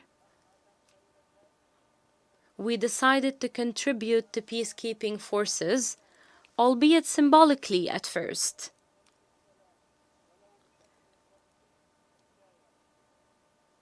Lebanon launched an initiative to establish the Academy for Human Encounters and Dialogue, which received UN support last year in Resolution 73/344. Today, despite all the suffering, Lebanon stresses that hardships will not keep it from pursuing its positive role at the international scene and its constructive interaction with the United Nations and within the international community. Thank you.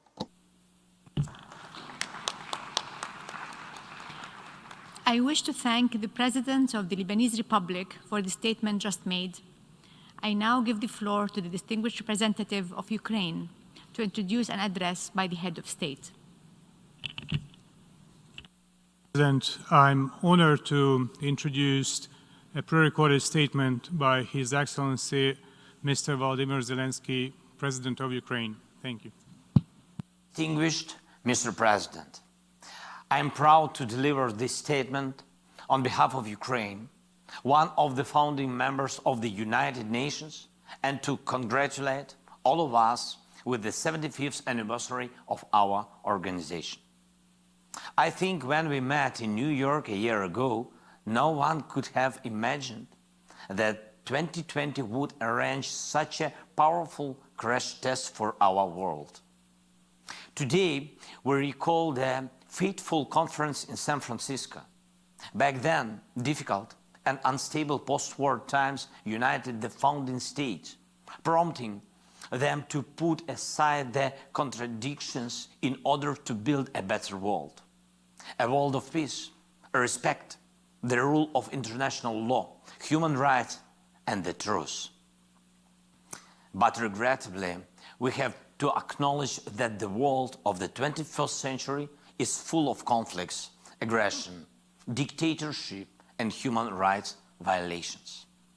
75 years ago, the founding of UN became the following symbol: the humankind should have learned the tragic lessons of World War II. But occupation of Crimea and military Russian aggression in the Donbass prove that these lessons has not been learned. I would like to remind that it's not only and not just war in Ukraine. It's war in Europe. And it's not just an encroachment on the sovereignty of an independent state. It's like an attempt to return to division of spheres of influence in the world. Your Excellencies, the world we live in today is as challenging as it was 75 years ago.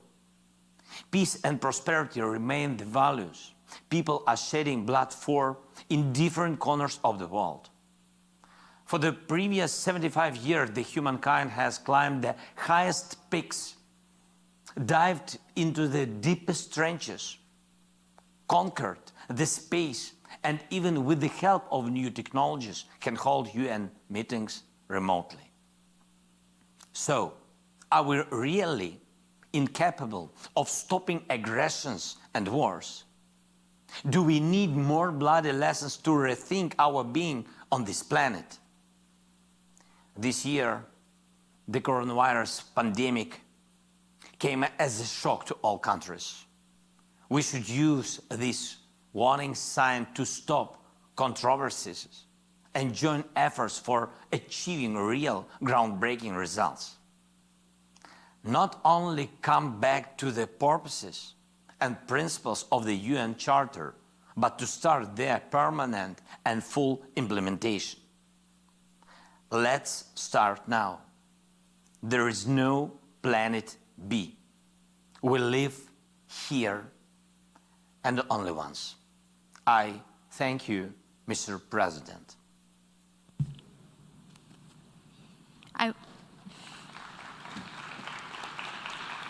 I wish to thank the President of Ukraine for the statement just made. I now give the floor to the distinguished representative of Brunei Darussalam to introduce an address by the head of state. Thank you, Madam Vice President. On behalf of Brunei Darussalam, I have the honor to welcome His Majesty Sultan Haji Hassan Al Bolkiah of Brunei to address the Assembly. Assalamu alaikum wa rahmatullahi wa barakatuh. Bismillahir Rahmanir Rahim. Alhamdulillahi Rabbil Alameen. Wa bihi nasta'inu ala umurid dunya wa din.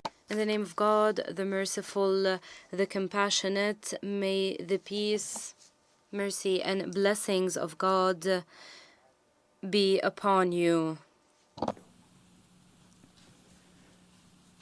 Mr. President, Mr. Secretary-General, Your Excellencies, at the outset, I wish to take this opportunity to congratulate us all on this momentous occasion to celebrate the 75th anniversary of the founding of the United Nations.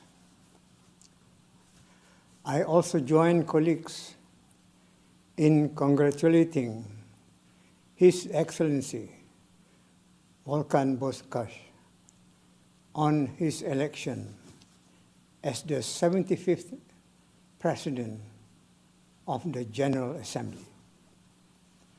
I extend the best wishes of my government and the people of Brunei Darussalam in the spirit of peace and solidarity. And our condolences and sympathies to all those affected by the COVID-19 virus.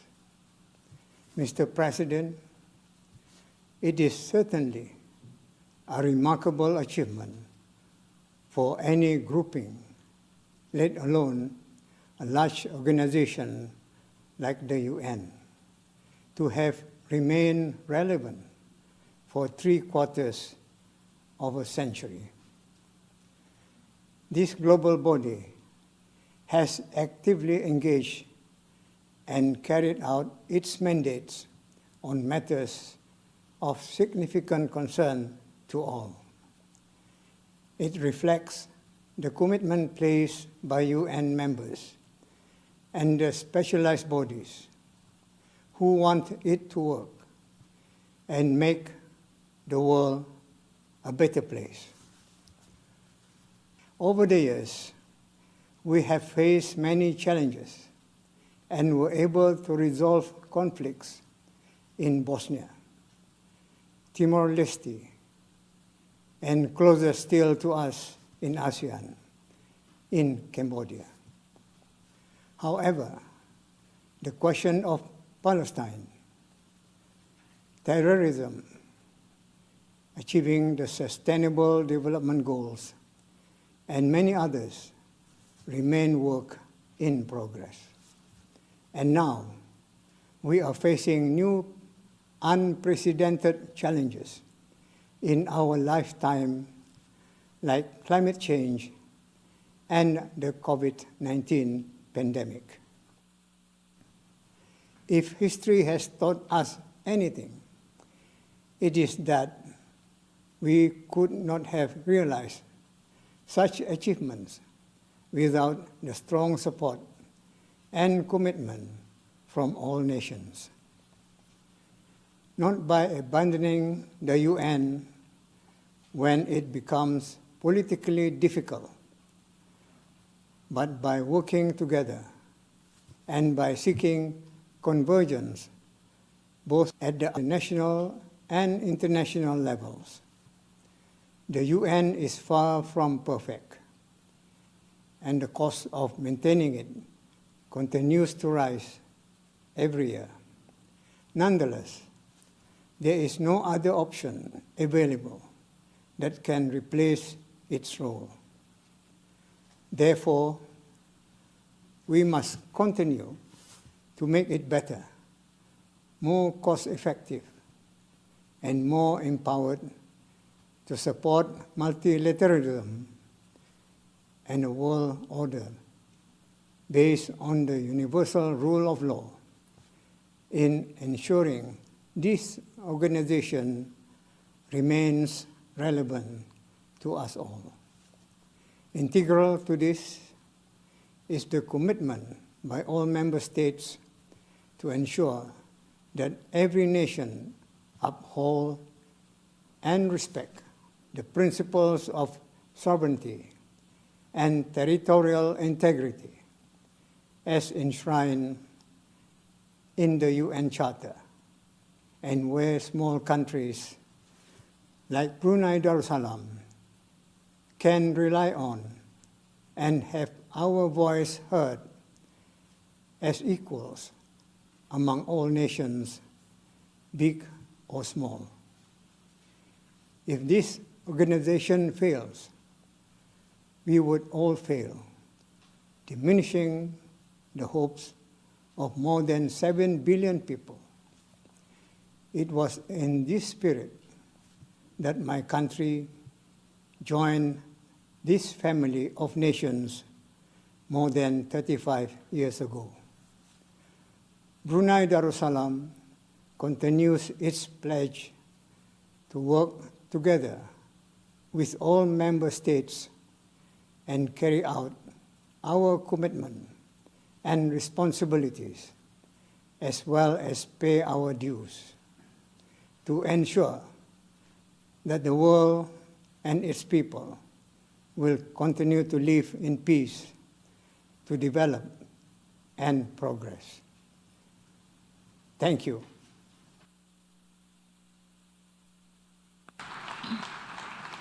I wish to thank the Sultan and Yang Di Bertuan of Negara, Brunei Darussalam, for the statement just made. I now give the floor to the distinguished representative of Afghanistan to introduce an address by the head of state. Thank you, Madam President, Excellencies, and dear colleagues. I have the distinct honor to introduce the pre-recorded statement by His Excellency Mr. Ashraf Ghani, the President of the Islamic Republic of Afghanistan. Thank you. Bismillahir Rahmanir Rahim. We, the people of the United Nations, are observing our 75th anniversary at a time of unprecedented global turmoil. While all countries around the world bear a share of the burden of this turmoil, some countries bear a much larger share than others. Afghanistan is a country positioned right at the heart of Asia, right at the heart of untapped potentials that could bring prosperity and peace to our region. But this means that we are also right in the middle of the turmoil that is affecting us all today. There are 5 drivers of this global turmoil, all of which Afghanistan has been dealing with simultaneously. The COVID-19 pandemic exposed our vulnerabilities to the point that we as a global community can no longer afford to ignore them. We Afghans were fortunate to have contained the first wave of the pandemic through close government, business, and societal cooperation. Violence and warfare has also evolved, an evolution we Afghans have witnessed and suffered in real time. We are living and dying inside the 5th wave of global terrorism, in which global terrorist networks are closely linked with global criminal networks, making warfare totally unconventional and peace building even more of a challenge. As a state and society, we've demonstrated the commitment, compassion, and courage to take hard decisions to start direct peace talks with the Taliban. The untold sorrow of the Afghan people, particularly our women and children, during the last 40 years serves as a reminder of the relevance of the UN Charter and also of its unfulfilled promise of maintaining international peace and security. Climate change has affected another type of violence and suffering on our people. Drought and flood are seasonal problems in Afghanistan. The last driver is a culmination of the first 4, an unprecedented explosion of inequality that will continue to perpetuate the state of turmoil until or unless we take action. The United Nations that we need is an organization with the authorities, capabilities, capitals, and commitments to fulfill the purposes and principles of this charter. Though we are facing multiple drivers of turmoil all at once in Afghanistan, there's a clear and urgent priority for us, a ceasefire. An urgent end to the violence will more than anything else give us a chance to progress. I would like to take this opportunity to call on every member of the General Assembly and the P5 to help us achieve the end state of a sovereign, united and democratic Afghanistan at peace with itself and the region, capable of preserving and expanding the gains of the last 19 years.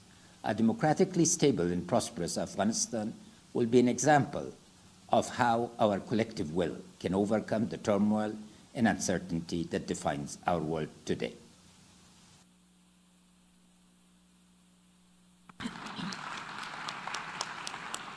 I wish to thank the President of the Islamic Republic of Afghanistan for the statement just made. I now give the floor to the distinguished representative of Ghana to introduce an address by the head of state.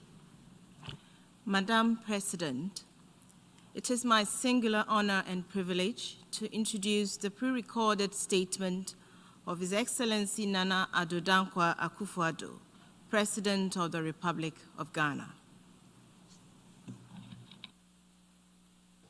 I'm pleased for this opportunity to congratulate us all on the 75th anniversary of the creation of the United Nations. Ghana was not there at that momentous ceremony in California, as we were at the time still engaged in the struggle to throw off our colonial yoke. But 12 years later, in 1957, we took our rightful place at the UN as an independent country. Since then, Ghana's voice has been clear and consistent in her support of the UN. I pay homage to the early officers of the organization that worked to gain the acceptance of the world. I pay homage to the successive Secretary-Generals of the organization, to the names that have become legend, And I must, of course, mention the famous son of Ghana, Kofi Annan, who served with such great elan as the 7th Secretary-General and sadly left us 2 years ago. The UN played a significant role in the decolonization process and provided a platform for those in pursuit of self-determination. In post-independence Africa, the UN and its agencies have helped the continent live through its many conflicts and humanitarian crises. As we celebrate the 75th anniversary, we have to ask some hard questions about this organization and its role.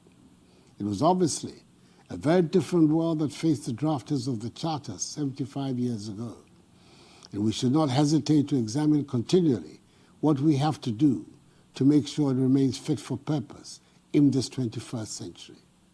One clear thing that has to be done is to reform the structure of the organization, particularly the Security Council, established in those far-off days of 1945, to reflect the realities of the 21st century and correct the long-standing injustice inflicted on Africa in accordance with Africa's common position on UN reform, as set out in the Ezulwini Consensus.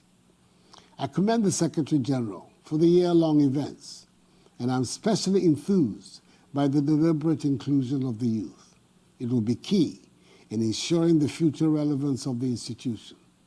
This is the ideal time to re-energize and deepen international cooperation.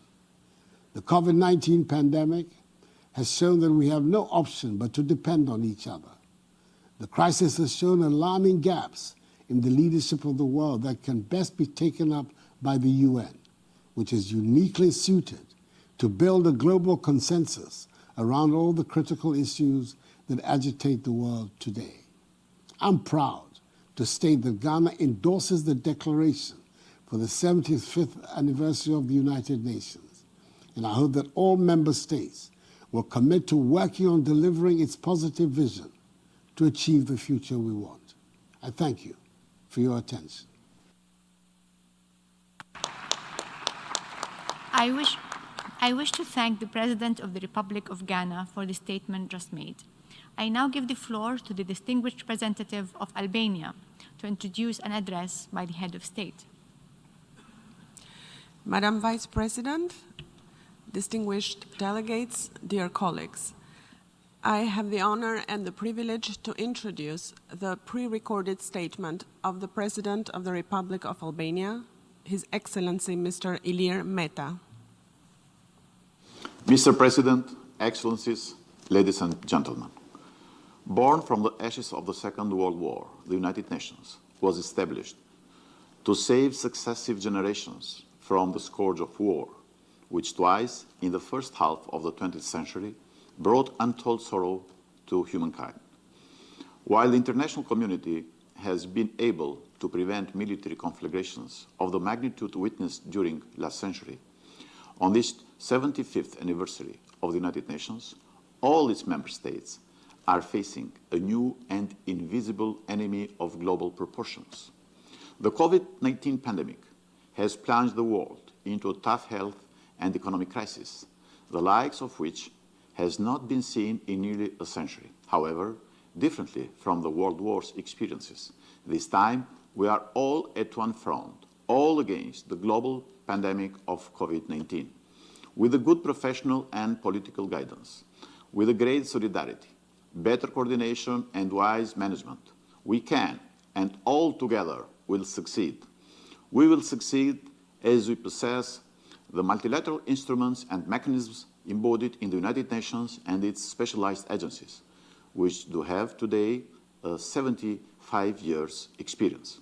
We firmly believe that the United Nations, even 75 years after its founding, still remains the cornerstone of the multilateral, rule-based cooperation from which benefits the global community as a whole.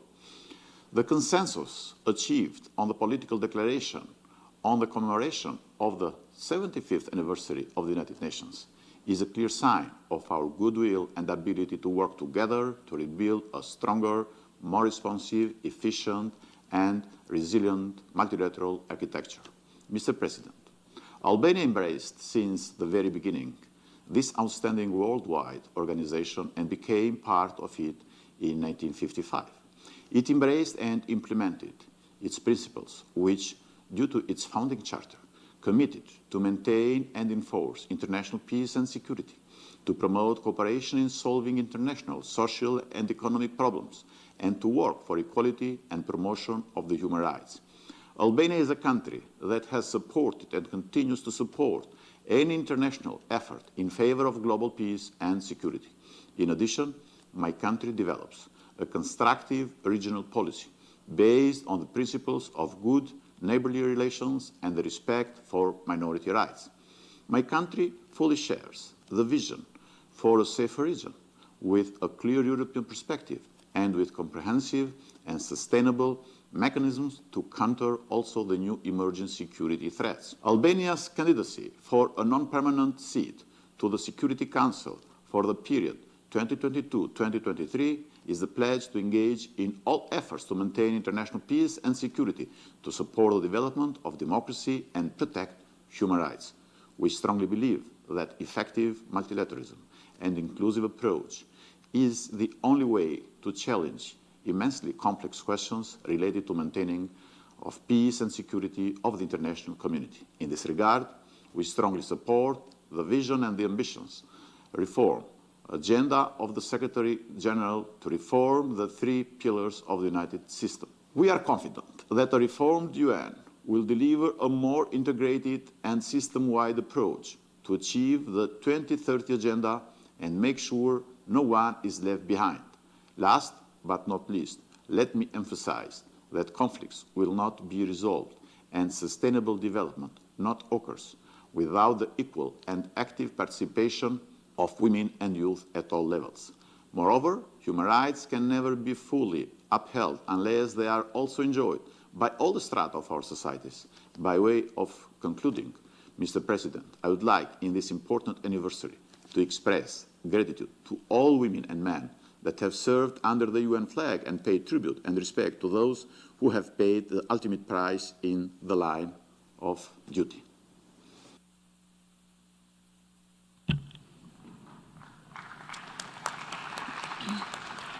I wish to thank the President of the Republic of Albania for the statement just made. I now give the floor to the distinguished representative of Liberia to introduce an address by the head of state. Thank you, Madam Vice President. Excellencies, distinguished colleagues, and I have the distinct honor to introduce for this occasion the pre-recorded statement by His Excellency, the President of the Republic of Liberia, Dr. George Manen Weah. Mr. Secretary-General, Excellencies, Heads of State and Government, Ambassadors, Heads of Delegations, distinguished delegates, ladies and gentlemen. On behalf of the government and people of Liberia, and in my own name, I would like to take this occasion to extend warm greetings and heartfelt congratulations to the United Nations on the 75th anniversary of its founding. Liberia is a founding member of the United Nations. We were one of only 4 African nations that signed the UN Charter in 1945. Since then, we have stood firmly by the ideas and principles of the United Nations as enshrined in this document, which has stood the test of time. Today, as a nation and as a people, we renew that commitment. We strongly believe that in spite of its imperfections and shortcomings, the United Nations stayed the most effective forum for ensuring international peace and security.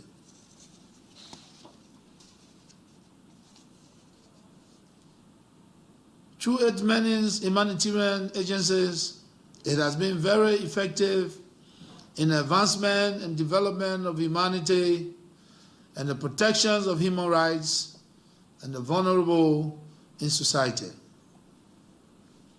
Over the years since its founding, however, there have been a constantly changing dynamics of international configurations of power and influence, as well as shifting alliances which have given rise to the need to re-examine and perhaps redefine the missions and visions of the United Nations so that it can become more relevant and responsive to the new realities. Accordingly, in 2015, the United Nations established a new set of Sustainable Development Goals, the SDGs, to replace the former Millennium Development Goals, with an agenda to achieve these goals by the years 2030. They are meant to be a roadmap for our collective efforts to bring peace and prosperity to all mankind. Today, already 5 years into the 15-year agenda, we pause to observe this SDG movement and to take stock of our progress so far along this important roadmap. With only 10 years left, it is already clear that we will have to redouble our efforts and accelerate our actions in many areas if we are to attain any or all of these lofty goals by the end of this decade.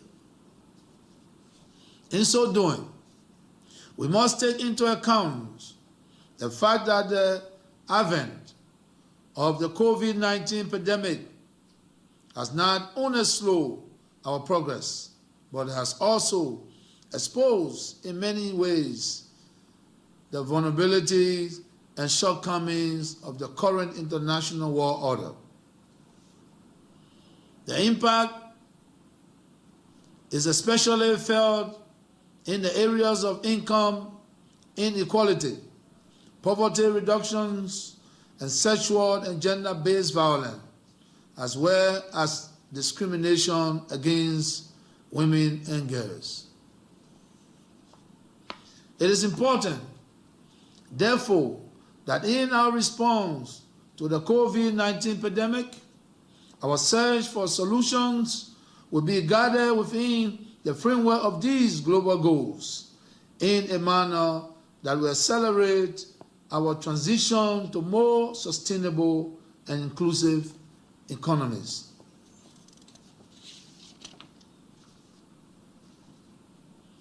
As we confront these new challenges, multilateralism, international cooperations, and global solidarity will become increasingly important in addressing the complex problems the world now has to deal with. The extent of that cooperation will determine how rapidly member states, especially developing nations, will recover from the impact of COVID-19 and endeavors to achieve the Sustainable Development Goals. The future we want is a United Nations that is more equitable and inclusive. We must have an inclusive society that no one is left behind, and all member states must do their part in order to ensure that the UN is relevant to everyone. The United Nations we need is expected to continue to deliver on its commitments with emphasis on the pillars and principles enshrined in its charter, and must also continue to respond to global challenges with the overarching goals of leaving no one behind.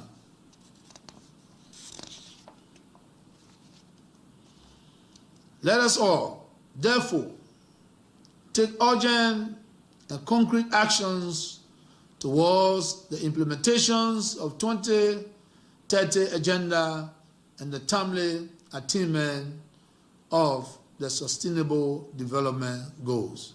I thank you.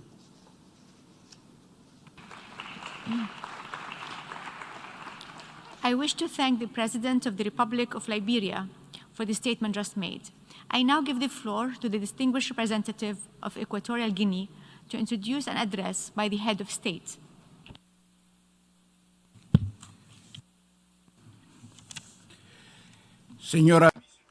Madam Vice President, permanent representatives, ladies and gentlemen, I have the great honor of introducing the pre-recorded statement of His Excellency Obiang Nguema Mbasogo, President of the Republic of Equatorial Guinea and Head of State, on the 75th anniversary of the foundation of the United Nations organization. Your Excellency, Mr. President of the United Nations General Assembly, Mr. Secretary-General, distinguished delegates, ladies and gentlemen.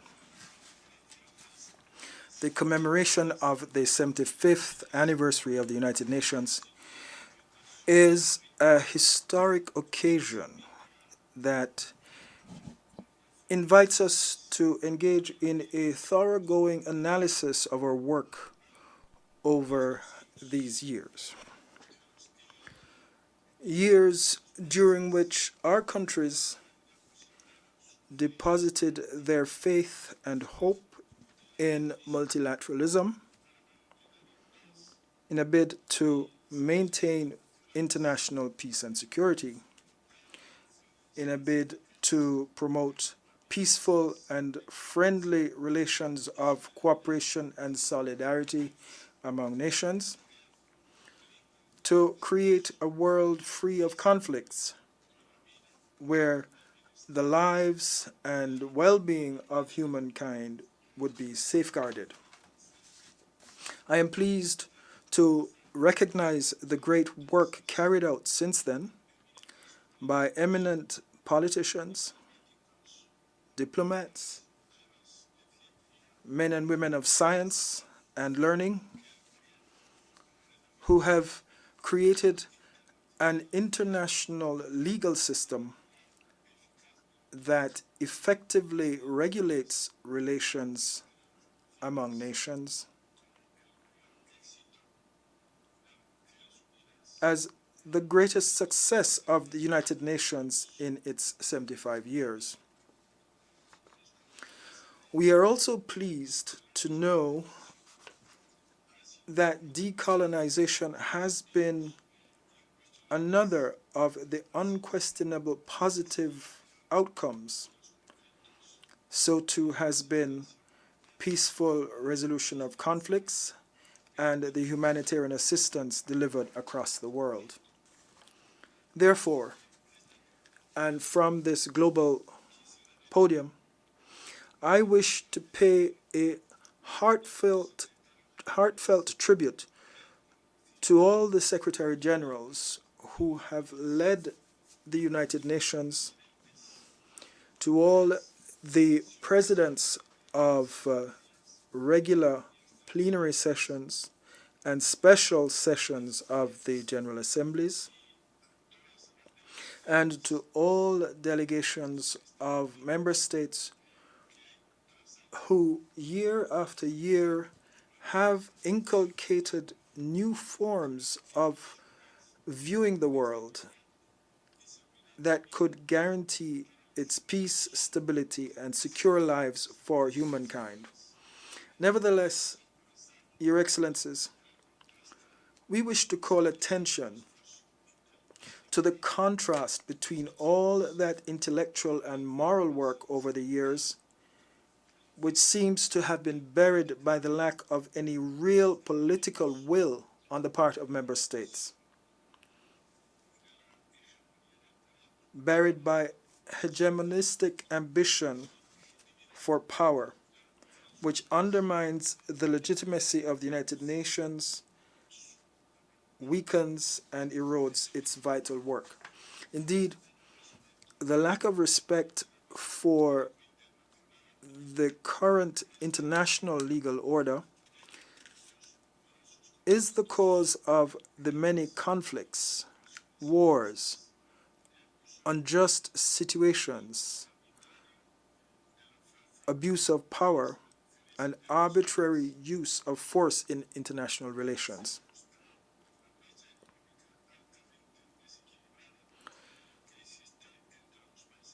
There is no justification for the huge economic gap between rich and poor countries today. It is inconceivable that after 75 years, science and technology for development continue to be the preserve of only a few states. We cannot accept either that after so many years, the Charter of the United Nations continues to preserve the primacy of the major powers who trample on the legitimate aspirations of the weak so that they can enjoy the democratic advantages of the United Nations system. Therefore, there is a clear and urgent need for reform. This situation, if it does not weaken the United Nations, will nevertheless create resentment, questionings, and it will chip away at good faith, the good faith that we have deposited in this global partnership. The outbreak of the COVID-19 coronavirus pandemic and its harsh lessons that affect equally all countries reaffirms the conviction that the common problems of humankind are best tackled by all of us together. This reality reaffirms the relevance and essential nature of multilateralism. Equatorial Guinea is committed to the guiding principles of the United Nations Charter, which is the cornerstone of international law and multilateralism. We must design a United Nations which is updated and is better prepared and equipped to tackle the common challenges of the future, such as growing inequality, poverty, hunger, armed conflicts, terrorism, insecurity, climate change, and pandemics.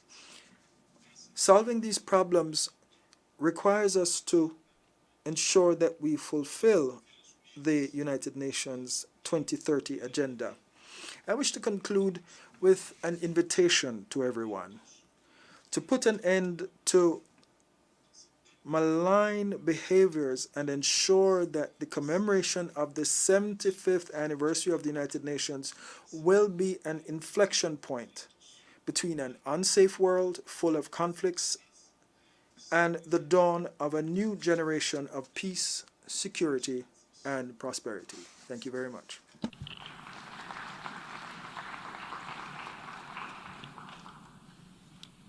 I wish to thank the President of the Republic of Equatorial Guinea and Head of State for the statement just made.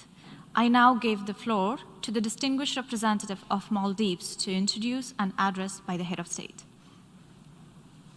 Thank you, Madam President.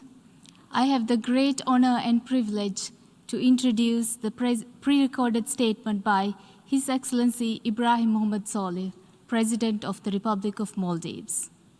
Thank you. Bismillahirrahmanirrahim. Mr. President, distinguished heads of states and governments, Excellencies, ladies and gentlemen. 75 years after the creation of the United Nations, I am privileged to speak as the President of one of its smallest constituent states, the Republic of Maldives. Since our admission, the Maldives has been a proud member state that has embraced the international order heralded by the UN. We proactively engage with our international peers on every major global issue, from climate change to counterterrorism, to trade and regional institutionalism.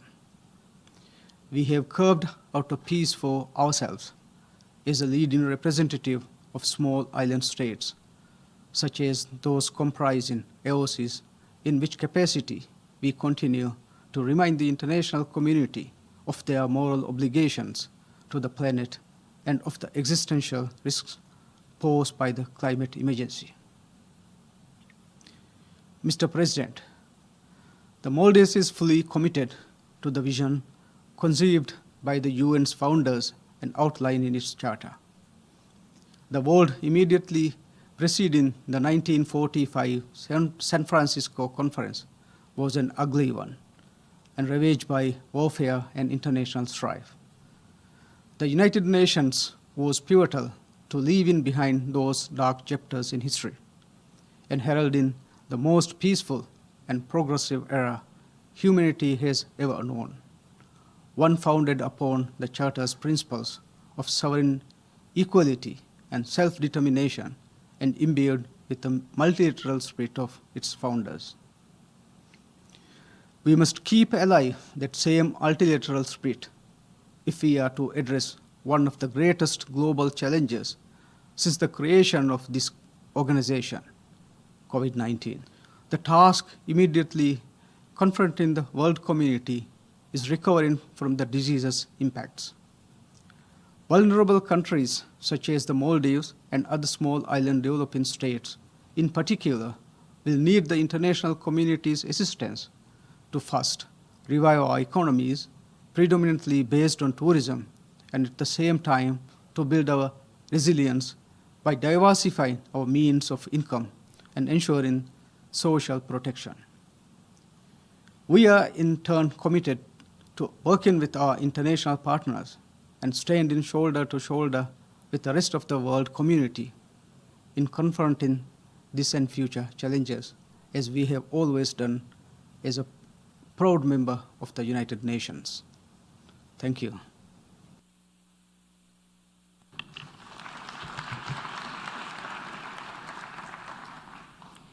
I wish to thank the President of the Republic of Maldives for the statement just made. I now give the floor to the distinguished representative of the plurinational state of Bolivia to introduce an address by the head of state.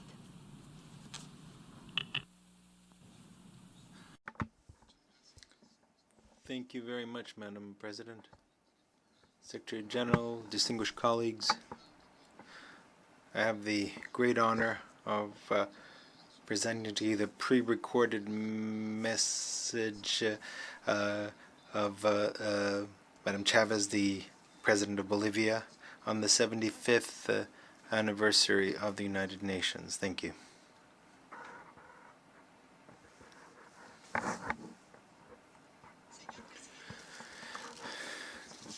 President of the General Assembly of the United Nations, Secretary-General, heads of state and government, ladies and gentlemen, Bolivia was among the 50 countries which in 1945 founded the United Nations organization, with the aim of maintaining peace and security and to promote human rights and progress. Since then, the United Nations have played a key role in fulfilling these goals. And Bolivia, as a member state, is very grateful for the work the organization has done. However, a time has come for us to think about the vision and the work that we are doing in the United Nations. The pandemic has been a wake-up call for us, the need to reform this organization and to think beyond ideological polarization. It's a time to think of new challenges, such as a vaccine accessible to everyone, reactivating the global economy, or designing social policies to support everyone. The time has come to overcome the post-war polarization. Also, the time has come to found our public policies and international relations on a new footing, on a new foundation, and multilateralism should be seen as a means and not as an end in itself. What that means is that member states are called upon to define an agenda with specific goals that we will seek to implement through multilateralism. And as part of this agenda, Bolivia would like to reiterate its commitment to the 2030 Agenda for Sustainable Development, but also we would like to confirm our commitment to working on the basis of multilateralism to develop democracy, human rights, and to develop, preserve, and care for the environment, to work on preserving health of everyone, and in particular to promote the rights of women and indigenous peoples. With these goals in mind, we salute the 75th anniversary of the United Nations. Thank you very much.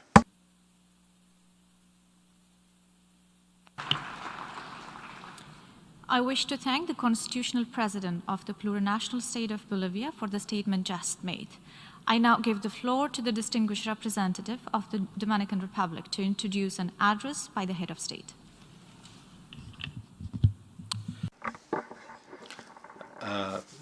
Madam President, Secretary-General, it's a great honor for me to present the pre-recorded message of the President of the Dominican Republic. This week we commemorate the 75th anniversary of the United Nations. This is a perfect opportunity to reinforce our collective determination as sister nations, to continue promoting peace and security, to promote sustainable development and human rights in all parts of the world. The Dominican Republic was one of the 51 original signatories during the birth of this organization, and we take pride of this. We're not just another country. We were there when the UN was born, and we iterate, therefore, today with the same commitment our absolute support for the UN in good times and in bad times. We know that every day in every corner of the planet, the United Nations makes a difference for millions of human beings by vaccinating children, delivering food relief, providing shelter and encouragement to refugees, deploying peacekeeping personnel, protecting the environment, or facilitating peaceful resolution of disputes. The challenges of our time transcend borders, and they require complex solutions, and these must be achieved through negotiation and compromise. The future we want, the United Nations we need. Fighting COVID-19 through multilateral action, that is the motto chosen for this assembly, and it reflects the importance of joint action and the essential role of this organization and its subsidiary agencies such as the World Health Organization, UNICEF, and the FAO. Only by working together will we overcome common threats and take advantages of shared opportunities. Only at the United Nations can all countries, large and small, rich and poor, and all the people in them can make their voices heard. In our rapidly evolving world, the United Nations remains humanity's invaluable instrument for achieving common progress. Let's take advantage of this anniversary to reflect on the lessons learned over these 75 years and reaffirm our commitment to help our peoples. Let's continue building prosperous lives with security and dignity for all, anywhere on this planet. Happy anniversary. Good luck. Good work, and thank you very much.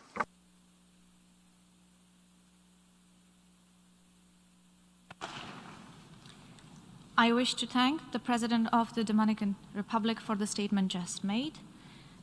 I now give the floor to the distinguished representative of Angola to introduce an address by the head of state.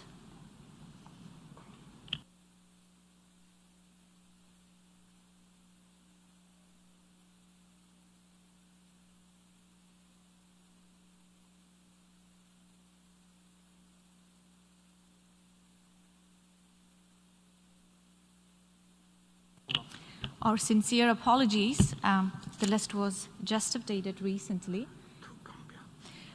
I now give the floor to the distinguished representative of Gambia to introduce an address by the head of state. Thank you. Thank you, Madam Vice President, Excellency, the Secretary-General, Excellencies, dear colleagues. It gives me great honor to introduce the pre-recorded statement of His Excellency, Mr. Adama Barrow, President of the Republic of the Gambia, for the 75th anniversary of the United Nations.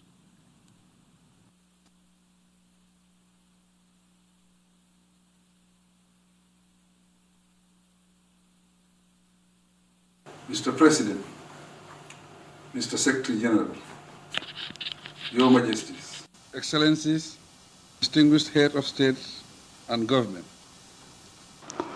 ladies and gentlemen, I am delighted to extend to you warm greetings from the people of the Gambia as we celebrate the 75th anniversary of the founding of the United Nations. We pay special homage to the founding fathers of this noble organization, while seizing the opportunity to express heartfelt sympathy and condolences to those who have lost loved ones to the COVID-19 pandemic. Mr. President, in 7.5 decades of existence, the United Nations, UN, proudly has a lot to celebrate as the premier global diplomatic institution with the legitimacy to address global challenges. Looking back, the United Nations promoted and supported the decolonization agenda, resulting to its growth from 51 founding member states to 193 today. This is a remarkable milestone achievement which speaks to the consolidation of global governance. The Gambia took the decision to join the UN in 1965 in support of the collective search for solutions to global challenges through diplomacy, international legitimacy, and respect for international law. As we celebrate today, we ought to reflect deeper in order to evaluate the organization's successes, setbacks, shortcomings, and most importantly, how to reconstruct it functionally to evolve into the world body we want for the future. Mr. President, no single country, big or small, can unilaterally tackle the countless challenges confronting the world today. In spite of the bottlenecks, the last 75 years were marked by dramatic advances in science and technology, particularly in information technology, which continues to generate further advances in many other disciplines. This is an outcome of globalization and international cooperation. Today, the world has become a global village, and it is reasonable to conclude that multilateralism and international diplomacy contributed to this development. As our independence continues to grow, multilateralism will continue to be strengthened. This is more so as nations continue to develop and new global powers emerge. Mr. President, looking ahead, we must redouble our efforts to solve all threats to global peace, security, and development. We must not allow the gains made in the promotion and protection of human rights to slip away. Conflict resolution and management should continue to be a priority at the UN. Terrorism, state insecurity, climate change, nuclear non-proliferation, socioeconomic inequalities, and disease will continue to confront the international community. It is only through collective action, global solidarity, and international cooperation that we can tackle them. The global outbreak of COVID-19 underscores the importance of multilateralism, international solidarity and cooperation in the search for lasting solutions to such threats. We hope that at the appropriate moment, we will collectively review our response to the pandemic and draw useful lessons. The urgency now is to help all nations to save lives, recover from the economic downturn, and improve lives of all. Mr. President, another major threat to international peace is the erratic outbreak of wars that destabilize countries and regions. We must address this phenomenon urgently, strive to resolve the ongoing conflicts around the world and prevent their recurrence. The future of the United Nations and its continued relevance will depend on reforms that adapt it to our ever-changing global circumstances and realities. Essentially, our strength and success as a global family is determined by how much the UN protect and support small and weak members, and how effective we react to every crisis that erupts. Celebrating 75 years of existence provides an opportunity to critically reflect on what will make the United Nations better fitted for its purpose in the 21st century and beyond. Central to this is urgently implementing the much desired reform of the Security Council. In conclusion, Mr. President, as we embark on the decade of action for the implementation of the Sustainable Development Goals, let us truly commit ourselves to lifting all member states out of the category of least developed countries. As the highest global multilateral organization, the UN needs to invest more in a rule-based international system that is more responsive to global matters. As we venture into the next 75 years and beyond, the UN we dream of, which will serve the best interests of all its members and their future, can only be built by our collective determination and will. I wish the organization very happy and productive 75th anniversary celebrations.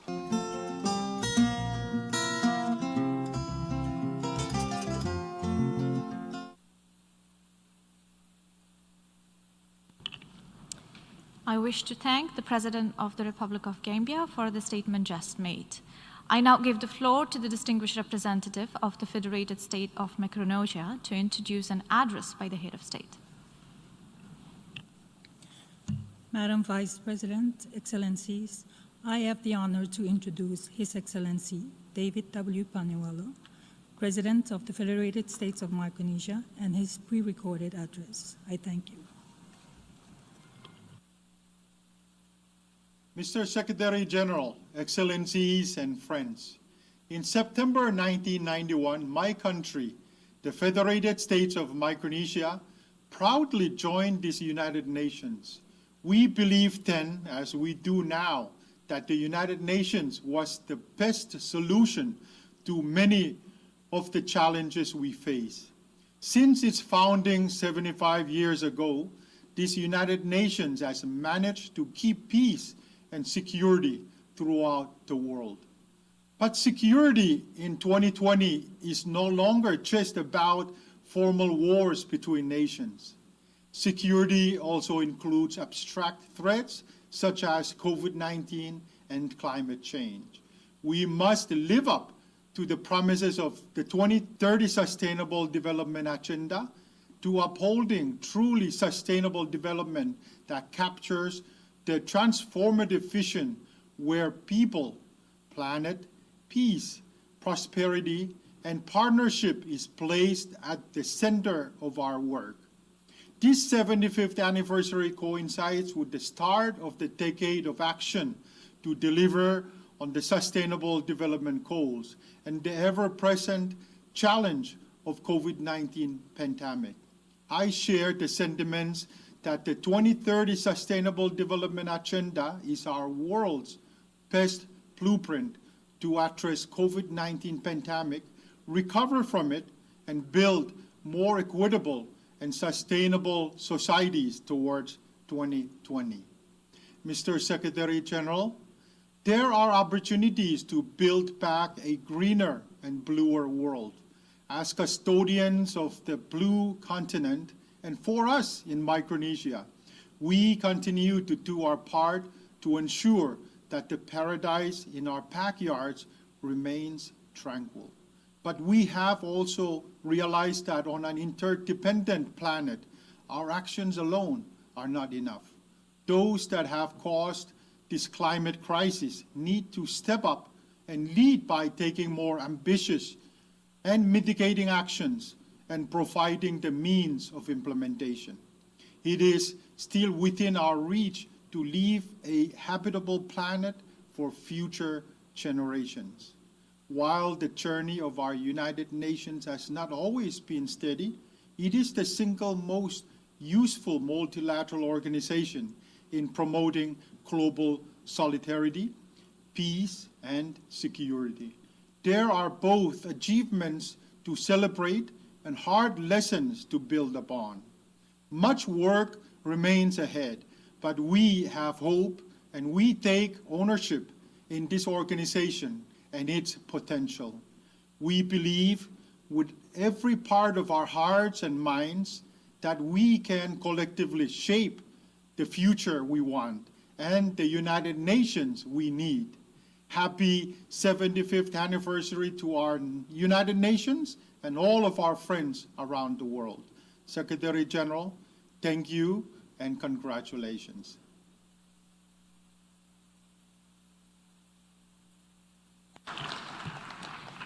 I wish to thank the President and Head of Government of the Federated State of Micronesia for the statement just made. I now give the floor to the distinguished representative of Kiribati to introduce an address by the Head of State. Madam Vice President, Madam Vice President, Secretary General, Excellencies, colleagues, I have the honor to present the pre-recorded statement of the President of the Republic of Kiribati, His Excellency Tanis Mamu. Thank you.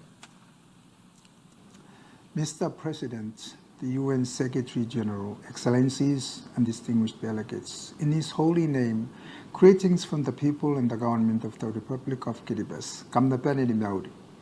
Mr. President, 75 years ago, the United Nations emerged with a defined purpose to save future generations from the scourge of war, to protect human rights, uphold international law, and to maintain peace and security. Reaching that age needs critical assessment to whether the goal or purpose it was initially established are still relevant.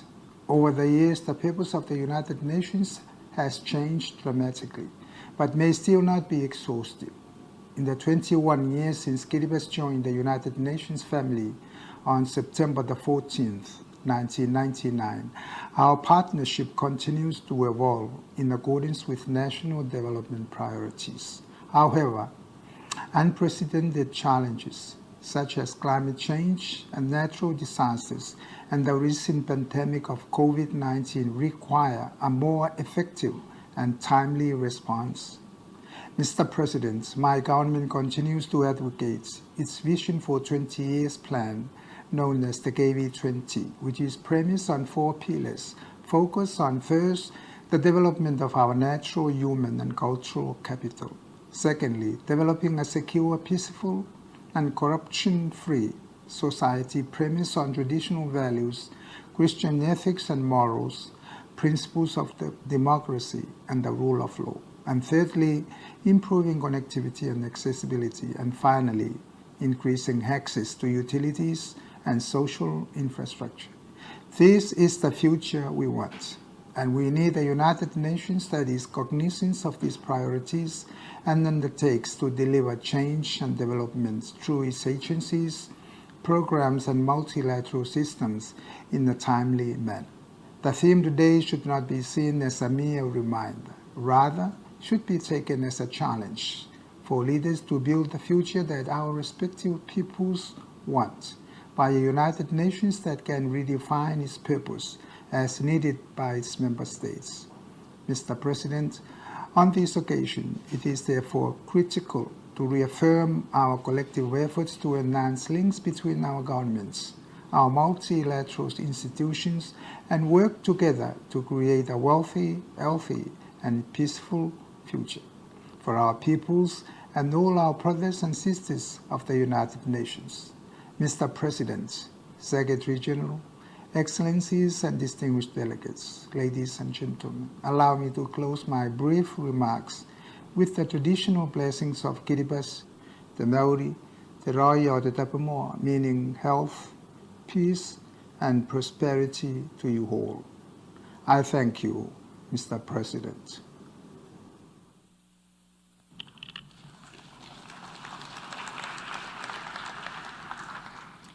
I wish to thank the President, Head of Government, and Minister for Foreign Affairs and Immigration of the Republic of Kiribati for the statement just made. I now give the floor to the distinguished representative of Liechtenstein to introduce an address by the acting Head of State. Madam President, I have the honor to introduce the pre-recorded message from His Serene Highness Prince Alois von und zu Liechtenstein, Hereditary Prince and Acting Head of State of Liechtenstein. I thank you. Mr. President, Secretary General, 75 years ago, a great peace project came into effect, the United Nations. From the horrors of the world wars, the Holocaust, and nuclear annihilation, the idea was born that all states shall be sovereign equals under the rule of law, and that the use of force between states shall be illegal. The right to self-determination was placed at the heart of the international order, shaping the world map as we know it and bringing sustainable peace and democracy where pursued consistently. In San Francisco, the big powers saw an inclusive, rules-based multilateralism as the most promising way to international peace and security. Today, this insight seems to come more naturally to the rest of the world. Our decision to join the United Nations 30 years ago was driven by our strong belief in international law as the main protection of the interest of small states. Today, we feel an urgent need to invest more in this organization. We will work with those who share our goal to realize the United Nations' high ambition on pressing issues like climate change, disarmament, human rights, conflict prevention, sustainable development, the digital transformation, and global public health. We will pursue the advancement of international law as the bedrock of stability and prosperity. And we commit to improve this organization where it needs reform and where it has erred into malpractice. As the UN institution most detached from its original purpose, the Security Council must be the focus of attention in this respect. This is where we see the recipe for success for the United Nations, which is even more indispensable than it was 75 years ago. Today's clear commitment by all states to the UN Charter provides a strong basis for the United Nations to deliver to the peoples of the world what its founding document promises: as we face the huge challenges of climate change and the unprecedented disruption of a pandemic, the United Nations continues to represent the world's best chance. I thank you.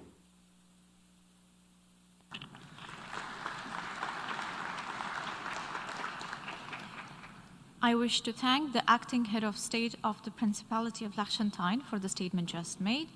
I now give the floor to the distinguished representative of the Marshall Islands to introduce an address by the head of state. Madam President, I have the honor to introduce the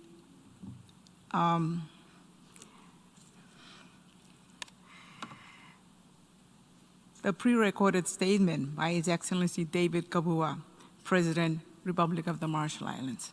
Thank you. Mr. President, Mr. Secretary-General, Excellencies, I am pleased to join my fellow leaders today in commemorating the 75th anniversary of the United Nations. As a former strategic UN trusteeship, the Republic of the Marshall Islands has a unique and powerful history with the United Nations. And today, we find ourselves in a world of unprecedented crisis. And as member states of the UN, we will fail the founders' intentions if we cannot move quickly to reinstate multilateralism and a results-oriented cooperation. Today's meeting is not about isolated policy solutions, but about the need for new meaningful commitment to work closely and to reach beyond political divides.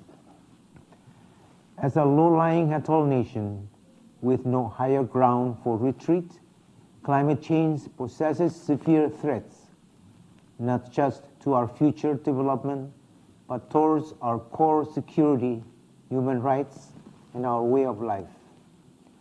Climate change is a global issue that requires a global solution, despite my country's best efforts to demonstrate leadership on our climate action. We cannot do it alone. All countries, in particular, large emitters, must come forward to keep their promises made in the Paris Agreement. The current COVID pandemic has also jeopardized our narrow economy, isolated our people, and remains a grave threat to our health. Similar to climate change, solutions that enable a resilient and rapid recovery require solidarity and global collaboration. Our planet's oceans and fisheries continue to face severe threats, while migration raises complex questions which demand dialogue. To tackle these global issues effectively, we must recommit to multilateralism and stand together on behalf of the shared future of our children and grandchildren. We have seen in our own legacy of nuclear testing where the most vulnerable are failed when the UN becomes clouded by politics. This organization was founded to ensure that global domination by authoritarian muscle would never again be a threat.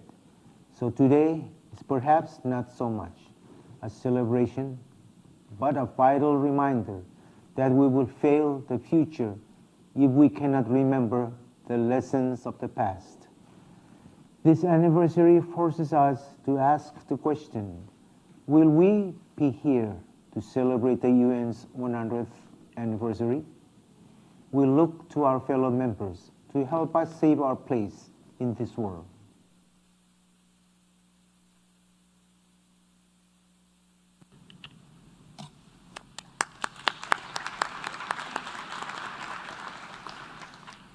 I wish to thank the President of the Republic of Marshall Islands for the statement just made.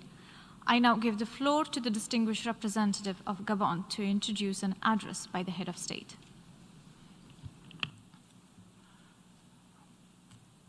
Madame la Présidente. President, it is my honor to introduce the pre-recorded address of His Excellency Ali Bongo Ondimba, President of the Gabonese Republic and Head of State. Monsieur le Président, President, Your Majesties, ladies and gentlemen, heads of state and of government, ladies and gentlemen, heads of delegation, Secretary-General, ladies and gentlemen. As we, the member states, commemorate the 75th anniversary of the United Nations, the eyes of the whole world are fixed upon us. The peoples of the world, who are grappling with the devastating consequences of the COVID-19 pandemic and who aspire to live in full dignity and security, are scrutinizing more closely than ever before each of our decisions as leaders. This year of commemoration, marked by the shadow of tragedy and upheaval on many fronts, should be the year in which we awaken fully to our interdependence. What is needed from us at this juncture is a joint and collective response to the main threats and challenges ranged against humankind. This is undeniably the chief vocation, indeed the very raison d'être of the United Nations. This is the United Nations that we want. In other words, a hub of solidarity, which spurs and coordinates our multilateral action for the forging of a better world. Beyond the clear evidence of our vulnerabilities and our limits, one of the lessons that we should be learning from the experience of this pandemic is that multilateralism is not optional. It is something that is demanded of us by the universal conscience of humankind. The world therefore stands at a crossroads, and going forwards, it will be up to us to make a choice between two forks in the road. We can either forge ahead towards the future with faith, determination and solidarity, or we can choose the second fork and give free rein to neo-isolationism and fatalism. In other words, the tearing down of our very idea and ideals of peaceful coexistence. This is why, on behalf of the millions of victims of this pandemic, of this invisible enemy, we should opt in this year of anniversary for more action, greater commitment and greater responsibility. The post-COVID-19 world order must be built around a multilateral system that anchors the United Nations in its role as the driver of international cooperation and the hub for response to challenges of a global scale.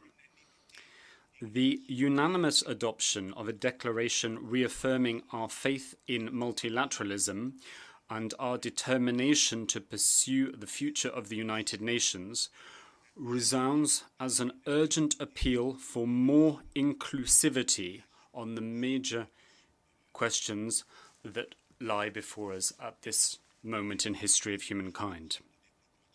Our determination to achieve the Sustainable Development Goals contained in the 2030 Agenda must involve, now more than in the past, all relevant actors and stakeholders, and we must strive to increase the synergies between governments, civil society and the private sector. President, the United Nations that we want must be more just and must display greater solidarity. It must fundamentally reflect the diverse range of realities on the international stage.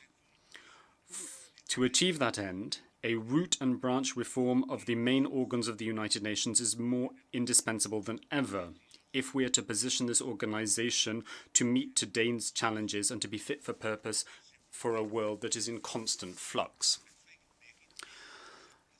This is why Africa deserves to take its full place amongst the ranks of the permanent and non-permanent members of the United Nations Security Council, and I make this point in line with the common African position contained in the Esselwini Consensus. To close this address, I would like to reiterate before you all once again my country's attachment to multilateralism, and I wish to underscore the indivisibility of the human family. It is by the yardstick of this understanding that the founding fathers of our organisation crafted the Charter, intending it as the bedrock of collective security and shared prosperity. It is also by the yardstick of these shared values that we will forge and give birth to the United Nations that we want. In other words, an organisation that duly reflects a fairer, safer and more equitable world for future generations. Thank you very much.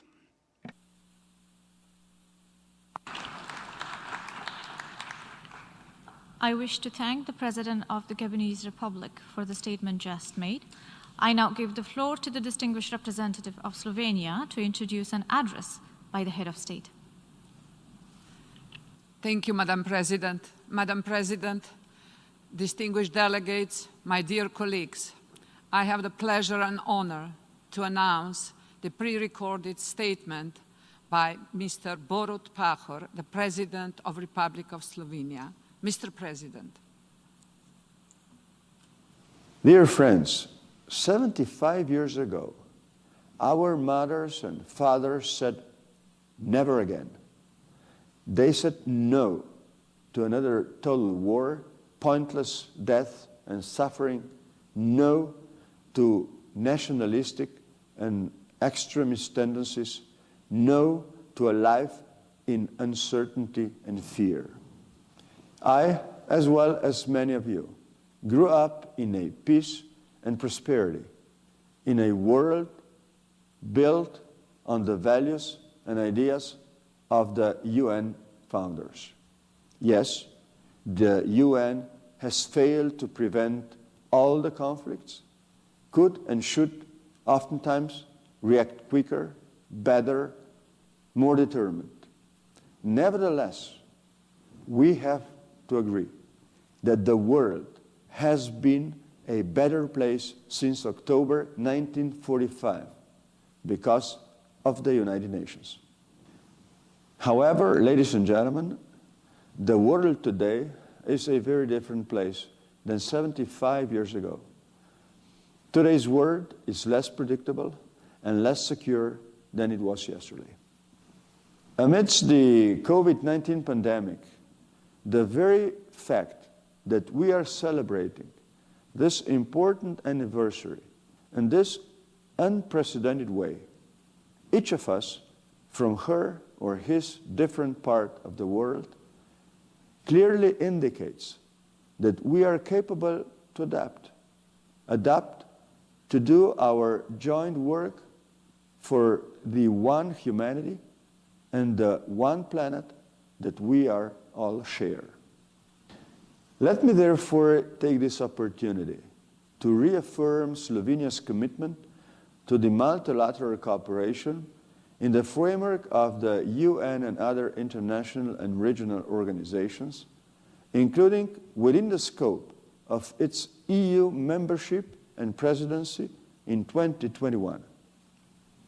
With this in mind, it is vital that progress is made on respect for human rights, international law, and the rule of law, and on a comprehensive, inclusive, and sustainable development of our societies. The world is increasingly connected and interdependent. The COVID-19 crisis has undoubtedly shown that. We and the UN as an institution have to change and grow with it. I am convinced we can best address global challenges through our joint action. 75 years ago, our predecessors have built the first bridge. Today, our world is a tight network of bridges, and I ask you, for the sake of the present and future generations, for the sake of your loved ones and yourself, do not tear them down.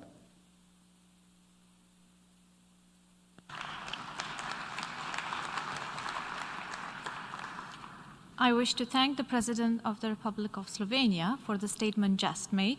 I now give the floor to the distinguished representative of Italy to introduce an address by the head of state. Madam President, I have the honor to introduce the pre-recorded statement of His Excellency Sergio Mattarella, the President of the Republic of Italy.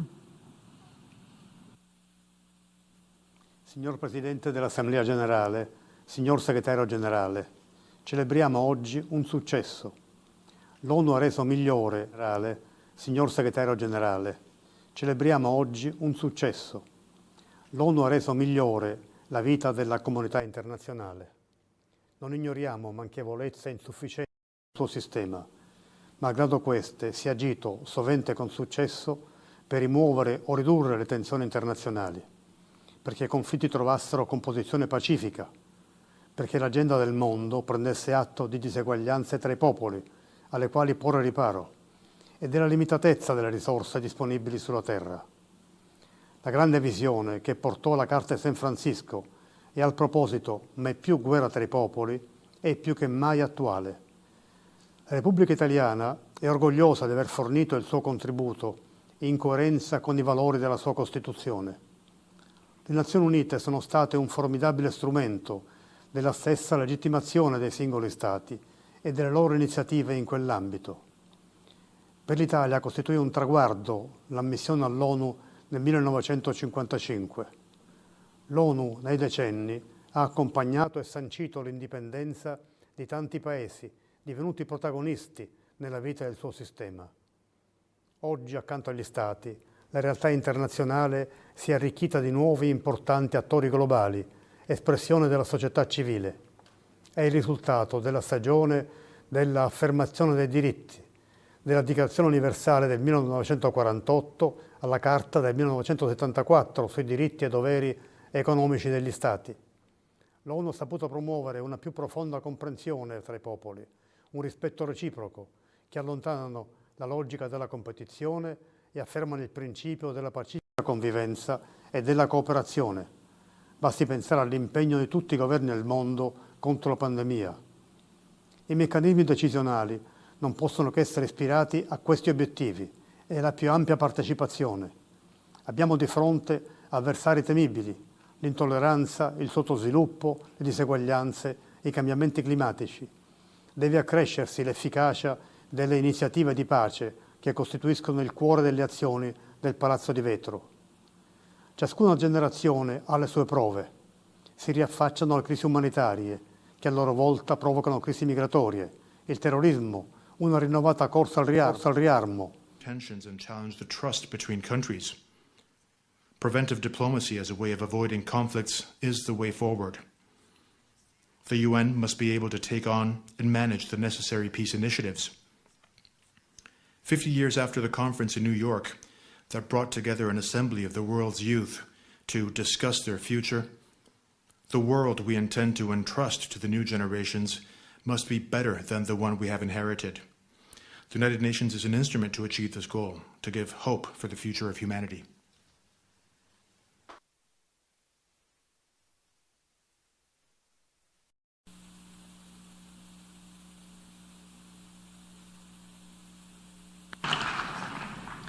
I wish to thank the President of the Republic of Italy for the statement just made. I now give the floor to the distinguished representative of Ireland to introduce an address by the head of state.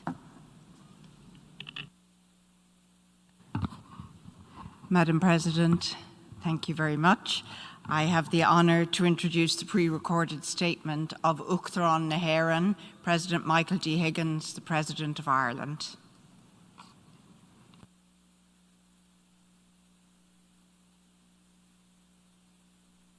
Distinguished heads of state and governments, Excellencies, esteemed heads of delegations, Mr. Secretary-General, Mr. President, when the United Nations was founded 75 years ago, the small number of founding members were anxious that the actions which had brought humanity to the nadir of cruelty, torture and war would not be repeated. When the newly independent countries of the United Nations joined, a new world that was post-imperialist was envisaged. While the United Nations was in every period a forum for advocating and achieving peace, it has not achieved a peaceful, interdependent world. However, we should regularly reflect on what this world might have become through the abuse of power had the United Nations not existed. The United Nations remains our best prospect for peace, for united action on issues we share. The United Nations remains the only body through which all nations can work cooperatively to end conflict, eliminate poverty, combat climate change, and uphold human rights. Yet the United Nations and its agencies continue to be under attack, often from the most powerful. Is it not an affront to humanity that in 2020, when we have ample capacity to abolish all forms of human poverty, that we share a planet with hundreds of millions of people who, even as we speak today, are locked in avoidable hunger and diseases, deprived of their most fundamental rights, deprived of a dignified existence? In the last 50 years, we've lost 2/3 of our ecological diversity, a terrible legacy from our generation. Achieving the Sustainable Development Goals is not an option anymore. It is the condition for our common survival. Our intellectual and ethical capacity is being surrendered. We have resigned to a politics of fear rather than to the emancipatory promise of the politics of possibility. We have come to lose not only the discourse of peace so invoked by the United Nations Charter, but so much of what was universal in its aspiration and implication. These regressions have been reflected upon insightfully in what is arguably the most forthright statement by a United Nations Secretary-General in recent years. Secretary-General Guterres' words represent both a devastating denunciation of the most serious breaches of faith on the part of the most powerful nations of the world, and at the same time, a coherent agenda as to what must be addressed if we are to see progress on the key multilateral issues, the reduction of corrosive inequalities, a robust opposition to a renewed racism that has not eschewed the legacy of colonialism, an unfair international trade that represents little less than a new colonialism, and the urgent need for reform of the Bretton Woods institutions. The United Nations must be our United Nations. It will only be successful pursuing our common objective of sustaining peace if we ensure that the emergence of new thinking and new paradigms of critical thought, which are so urgently needed, are allowed to emerge and flourish. Our choice is stark: to seize a new moment for global solidarity, or seek to hide in the thickets of a systemic failure that is failing the bulk of the world's people, and that has brought our planet to a point of ecological catastrophe. Now is the time, not only for all world leaders, but global citizens, to make common cause and commit to respond to the plea of the United Nations Secretary-General, that we devote ourselves to the cause of a universal peace, that we eschew the language of fear and divisiveness in favor of a language of hope, solidarity, sensitivity, care, compassion, and kindness, that we make a positive, lasting contribution for the betterment of our peoples and our shared, vulnerable planet. Mille buikas. Thank you.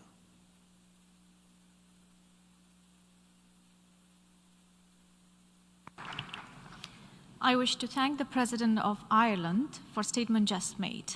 I now give the floor to the distinguished representative of South Sudan to introduce an address by the head of state.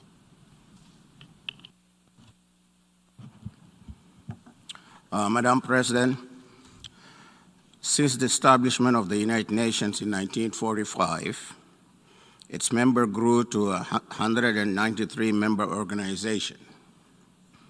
The latest member to join the United Nations family in the last 75 years was the Republic of South Sudan on July 14, 2011. Allow me, therefore, Madam President, to introduce to this high-level assembly the President of the Republic of South Sudan, His Excellency Salva Kiir Mayardit, to make his pre-recorded statement. I thank you.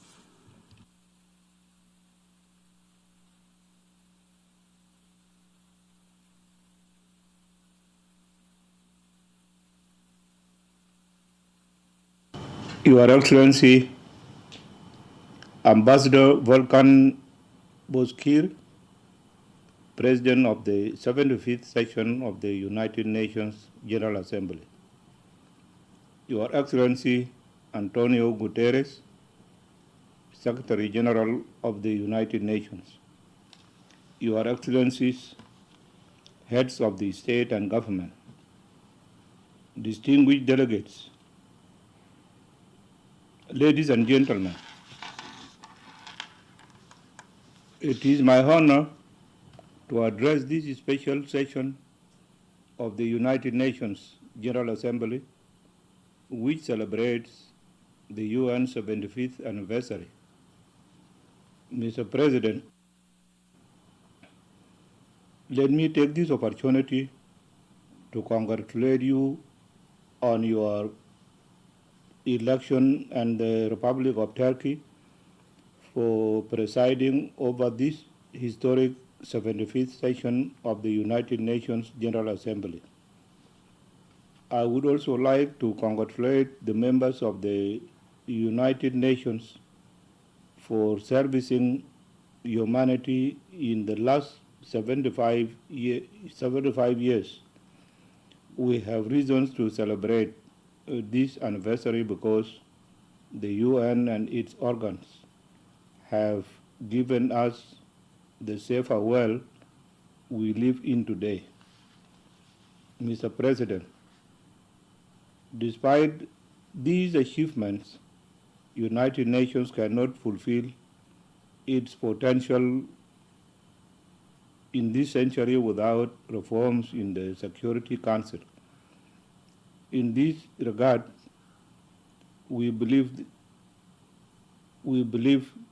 this is the time to transform the UN to reflect the theme of this 75th session, the UN we need for the future we want. Mr. President, these reforms will enable us to implement the 2030 agenda, that is sustainable development as a key to survival of humanity. There are many areas that need reforms in order to improve the United Nations system. Of these, we have Security Council reforms on the top of our list. This is because 75 years since the founding of the United Nations, the geopolitical realities in the world have changed, and UN Security Council remains the same. This situation cannot remain the same any longer, and that is why I am adding my voice to the demand by the African Union for 2 permanent seats in the Security Council. Africans demand this because we are the most affected by the Council's decisions and resolutions. Mr. President, let me briefly update you on the security and political situation in my country. One of the achievements of the revitalized peace agreement 2018 is that the permanent ceasefire that came with it is largely holding, except for few violations carried out by the holdout groups. This improvement in security is reflected by spontaneous return of over 300,000 refugees from neighboring countries since 2017. Internally, the improved security situation is also reflected by the ongoing discussions between the UNMISS and the revitalized government of national unity on modalities of altering the status and handing over of protection of civilian sites to South Sudan's police. Mr. President, with these improvements in security situation, there are some challenges South Sudan cannot address because of constraints imposed by the United Nations. For example,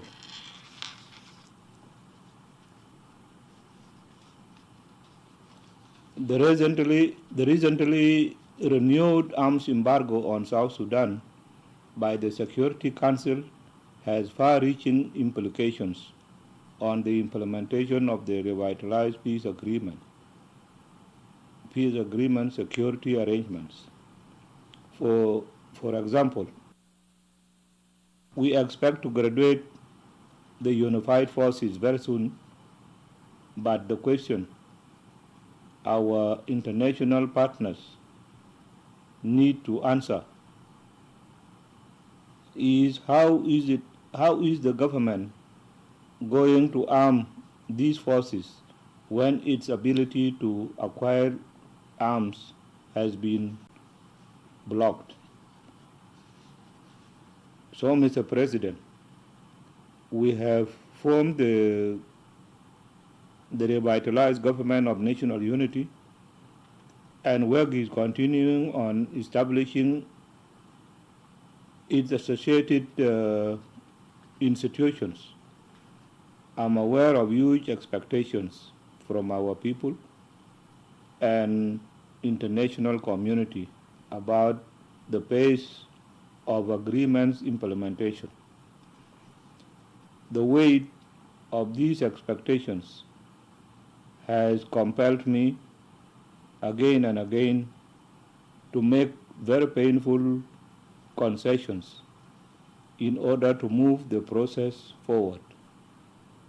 I will continue to do the right thing for the sake of peace and urge other peace partners to do the same. Mr. President, before I end my remarks, I would like to thank the United Nations and the wider international community for endorsing my government offer to mediate the Sudanese conflict. Therefore, through your support, I am pleased to announce that the Juba Peace Agreement between the Transitional Government of Sudan and the Sudanese revolutionary movements will be signed in Juba on October 3rd, 2020. I call upon the international community to remain alongside the Sudanese people as they embark on their long and difficult journey to implement this agreement. And I thank you very much.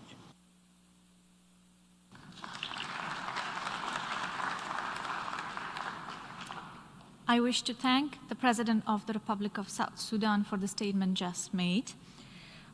Dear colleagues, due to some technical difficulties, earlier we could not play the simultaneous translation while His Excellency, the President of Italy's statement was played.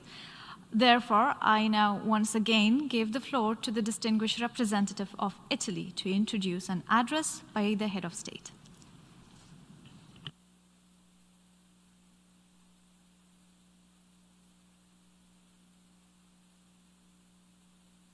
President, thank you very much. As we say in Latin, repetita iuvant, repeating does good. So I have the honor to introduce again the pre-recorded statement by His Excellency Sergio Mattarella, President of the Republic of Italy.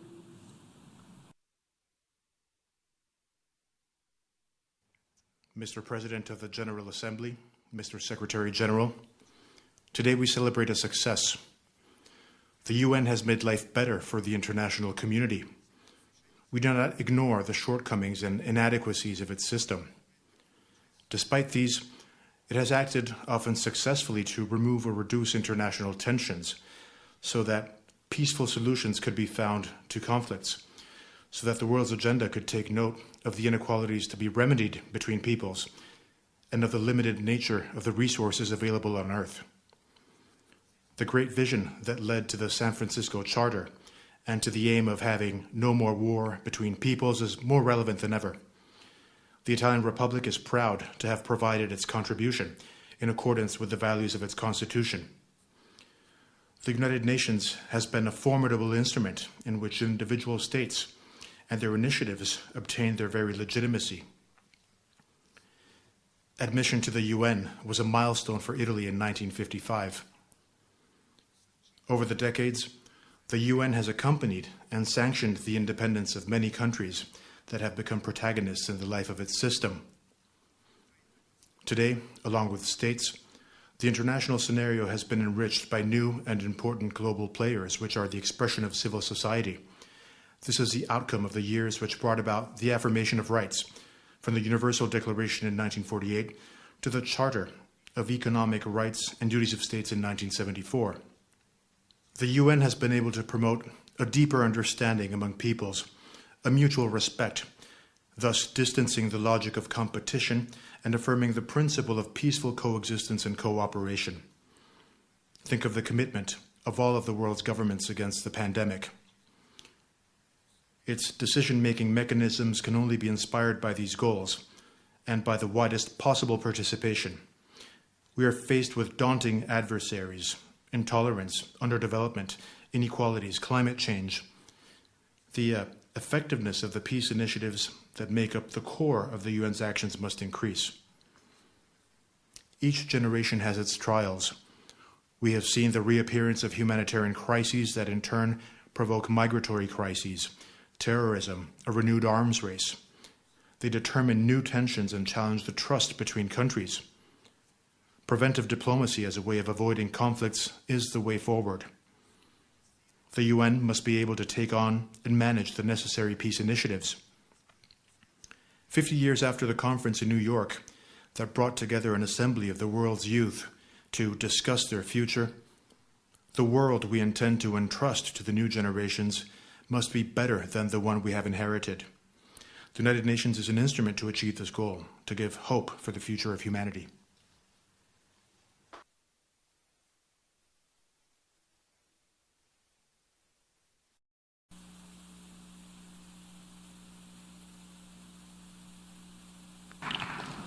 I wish to thank the President of the Republic of Italy for the statement just made, and thanks to your patience. Now I give the floor to the distinguished representative of Sierra Leone to introduce an address by the Vice President. Madam President, on September 27, 1961, Sierra Leone became the 100th member of the United Nations, barely 5 months after gaining independence from Britain. Against this backdrop, I am honored to present a pre-recorded message from His Excellency Dr. Mohamed Julde Diallo, Vice President of the Republic of Sierra Leone. Thank you. His Excellency Mr. Volkan Bozkır, President of the 75th Session of the General Assembly. His Excellency Mr. António Guterres, Secretary-General of the United Nations. His Excellency Mr. Abdul Abari, President of the Security Council. Excellencies, distinguished ladies and gentlemen, I congratulate you, Mr. President, on your assumption of the responsibility to steer the work of the 75th session of the General Assembly and the Security Council, and assure you of Sierra Leone's full support during your respective tenures. I congratulate and commend Secretary-General António Guterres for his leadership, especially in this Diamond Jubilee anniversary year. Excellencies, Sierra Leone is delighted to join other member states in commemorating the 75th anniversary of the United Nations. In spite of an unprecedented and disruptive global health crisis with attendant severe economic and social impacts, our challenge is to emerge stronger and better by broadening and deepening dialogue and cooperation across borders, sectors, and generations. Our collective commitment to multilateralism will therefore determine how fast our world recovers from this pandemic, achieve the Sustainable Development Goals. Excellencies, the signatories of the Charter intended the United Nations to be a center for harmonizing actions to maintain international peace and security, develop friendly relations among nations, and achieve international cooperation to solve international problems of an economic, social, cultural, or humanitarian character. Therefore, complete adherence to and implementation of the provisions of the Charter of the United Nations is more than ever critical. But the seemingly unending cycles of conflict, the devastating impacts of climate change, and the spread of terrorism in recent history continue to question the effectiveness of our organization and our ability to promote peace and decent life for all on a sustainable planet. We should collectively generate innovative ideas for fostering peace and better living standards for all. We should implement reform measures in the three major organs of the United Nations, in particular the Security Council, to improve the efficiency and effectiveness of this noble institution. Excellencies, Sierra Leone is committed to advancing our collective ambition and energy to maintain global peace and security, mitigate climate change, and achieve the 2030 Agenda for Sustainable Development. As a former staff of this noble organization, I believe in the United Nations. I'm confident that together we can all work to upholding and fulfilling our collective objectives as set out in the United Nations Charter. I thank you.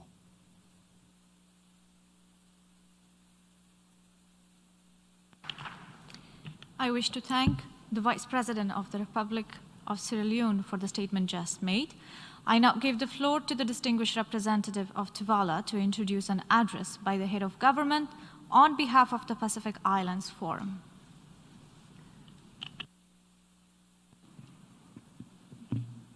Madam President, Secretary-General, Excellencies and colleagues, I have the honor and privilege to introduce a pre-recorded statement by the Pacific Islands Forum as delivered by His Excellency Prime Minister Kausea Natano of Tuvalu, who is also the chair of the Pacific Island Forum.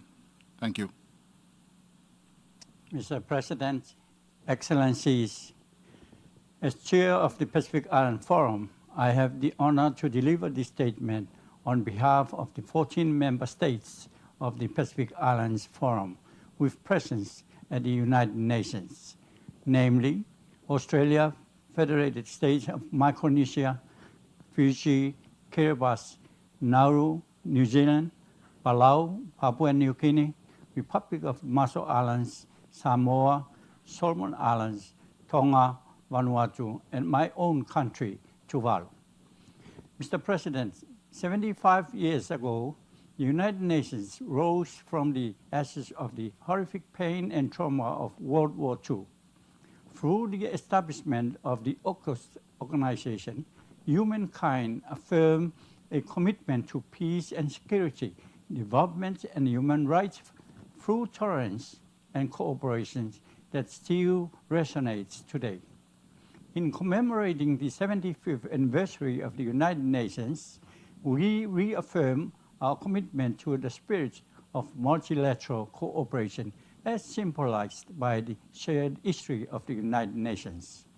It is important to do so, especially in recognition of the many new and long-standing challenges the world faces. Indeed, we believe that each member state of the United Nations must have equal sovereignty and voice as the basis of multilateralism. Our challenges include long-term goals of nuclear non-proliferation, poverty eradication, conflict prevention, and social and economic developments, but also an array of modern threats, cyber threats, infodemics, a new wave of populism, the COVID-19 pandemic, and the global threat of climate change. Since the mid-20th century, Pacific states have been calling for peace and security on the blue continent by condemning the testing of nuclear weapons in the region. Although the testing of nuclear weapons in the Pacific has been eliminated thanks to the multilateral efforts, the impacts of the tests have left devastating scars that are still visible today in the lives and livelihoods of people of the Pacific. The other global challenges we are facing today, from the COVID-19 pandemic to climate change, can only be resolved through such multilateralism. The purpose and principles underpinning the establishment of the United Nations still speak to today's challenges. In the Pacific, both the climates and oceans are getting warmer. Our sea levels are rising faster than the global average, and our coral is dying. Disasters, in particular cyclones, flooding, and droughts, have increased in intensity and costs. Our vulnerabilities have been further exposed by the COVID-19 pandemic, which threatened Pacific economies, food security, and remittances, while demonstrating the multi-layered nature of the challenges our region faces. Pacific people are on the front line battling these daily challenges. We will not be able to build back better without strengthening collaboration and cooperation. As the ocean navigator follows a fixed constellation through uncharted and stormy seas, we must remain steadfast in order to reach our destination.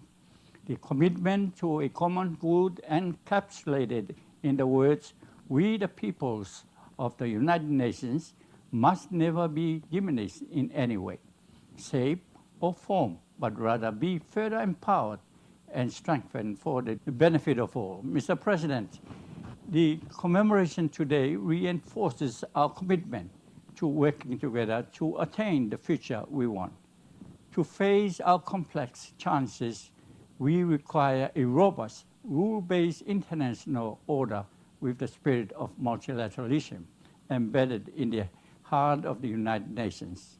In this regard, we welcome the Declaration for the Commemoration of the 75th anniversary of the United Nations, for reiterating our commitment and confidence to the UN and the principles enshrined in this charter. Let us draw inspiration from this spirit of cooperation as we face the future more determined than ever to advance towards peace and security, human rights, and development. I thank you.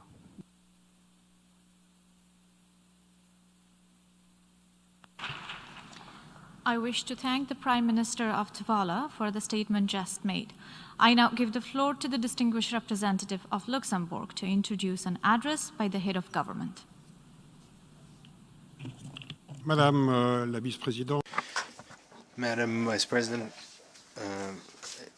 Under Secretary General, ladies and gentlemen, I have a great honor for me to present the pre-recorded statement by Mr. Bettel, Prime Minister of Luxembourg.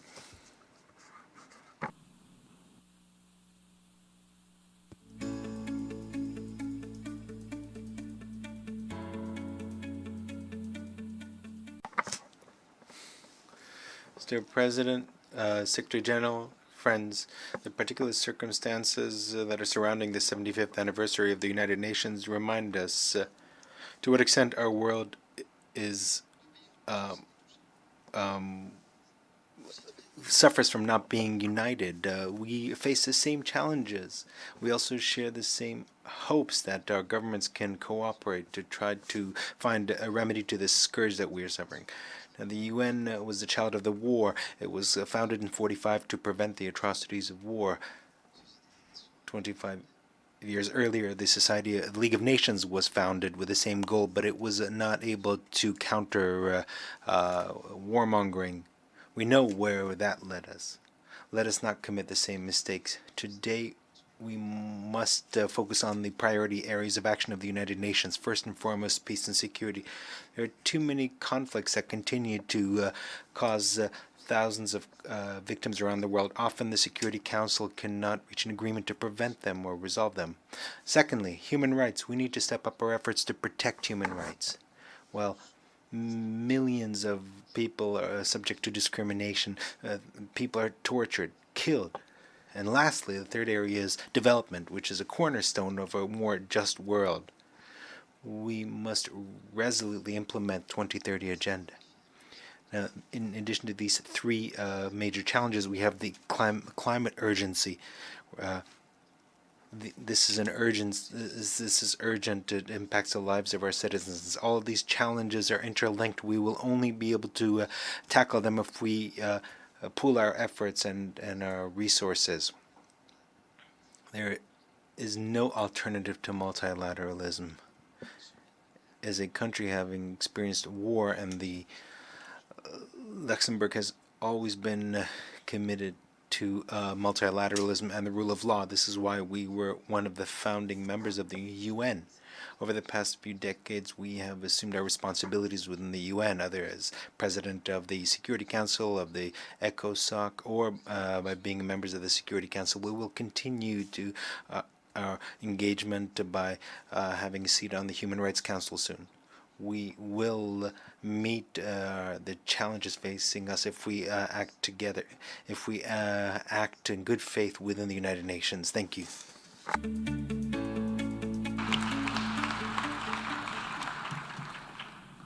I wish to thank the Prime Minister, Minister of State, Minister for Communication and Media, and Minister for Religious Affairs of the Grand Duchy of Luxembourg for the statement just made. I now give the floor to the distinguished representative of Thailand to introduce an address by the head of government. Madam President, I have the honor to introduce the pre-recorded statement by His Excellency General Prayut Chan-o-cha, Prime Minister of the Kingdom of Thailand. Mr. President, it is a great pleasure for me to participate in the high-level meeting to commemorate the 75th anniversary of the United Nations today. We began the year 2020 hoping that it would be a year of celebration. Instead, we were faced with COVID-19. At present, Thailand has only around 100 active cases left, a figure that reflects the country's robust public health system and the good cooperation of the Thai public. But no single country is safe from COVID-19 until we all are. The United Nations plays a crucial role in maintaining peace through peacekeeping operations in different regions of the world. It also works to promote and protect human rights through various international instruments, as well as driving development with the 2030 Agenda for Sustainable Development serving as today's roadmap. Thailand is proud to have consistently participated in the work of the United Nations in all three pillars: peace and security. To date, numerous Thai military, police, and civilian personnel, including women, have served in UN peacekeeping operations. Development, having adopted the Sufficiency Economy Philosophy, or SEP, as our homegrown development approach. At present, Thailand is driving cooperation in the context of the SEP for SDGs partnership and stands ready to extend such cooperation to other interested countries. Human rights. Thailand has introduced innovative initiatives for human rights promotion, such as in drafting the United Nations rules for the treatment of women prisoners and non-custodial measures for women offenders, which celebrates its 10th anniversary this year. In addition, we are also gratified that several United Nations bodies, such as the Economic and Social Commission for Asia and the Pacific, have chosen Thailand to be their base. In this connection, Thailand reiterates its commitment to being a good host country. Over the years, the world has faced multiple crises. History has taught us time and again that success can only be achieved when the international community joins together and looks beyond the interests of a single country or continent. Thailand believes, therefore, that the international community and each and every stakeholder all have a shared responsibility to promote the United Nations, as well as to foster alliances towards a new multilateral system that meets the needs of all citizens.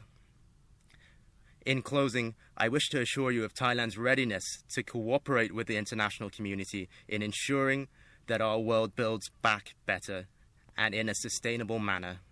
Its citizens enjoy better livelihoods with no one left behind. Thank you.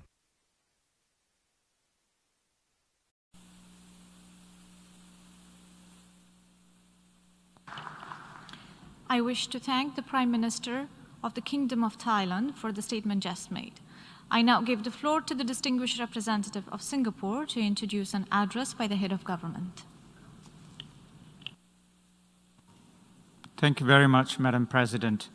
I have the honor to introduce the pre-recorded statement by His Excellency, Mr. Lee Hsien Loong, the Prime Minister of the Republic of Singapore. I thank you. Mr. President, Secretary-General, Excellencies, ladies and gentlemen. The world was changing even before COVID-19. Geopolitical tensions were growing. Globalization was showing fissures.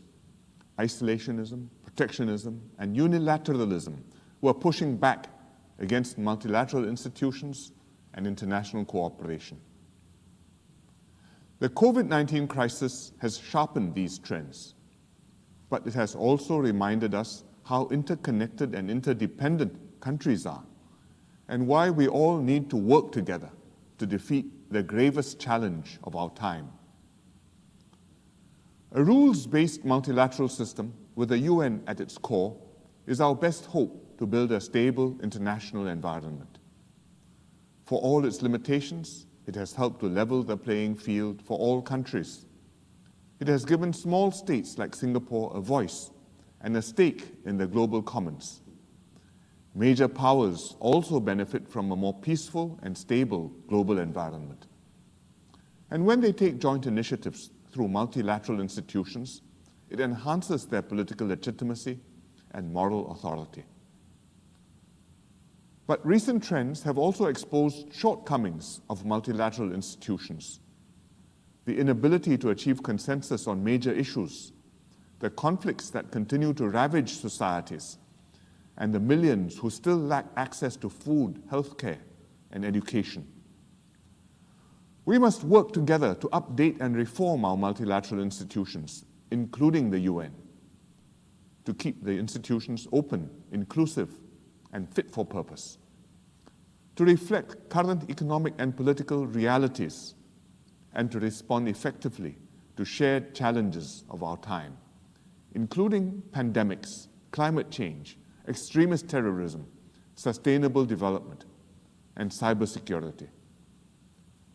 Member states expect a lot from the UN, and it is only right that we give the UN commensurate latitude, resources, and mandate to fulfill its demanding mission. When Singapore was admitted into the United Nations in 1965, our first foreign minister, the late Mr. S. Rajaratnam, said, "Despite the cynics who focus attention on its many shortcomings, my country has faith in the future of the United Nations, simply because without it, there's no worthwhile future for humanity." That statement still holds true today. Singapore is committed to the future of the UN and the values and ideals of the UN Charter. We are equally determined to work with all countries, including through the Forum of Small States, which we helped to establish, to strengthen the UN. I wish the UN a happy 75th birthday and many more successful years. Thank you.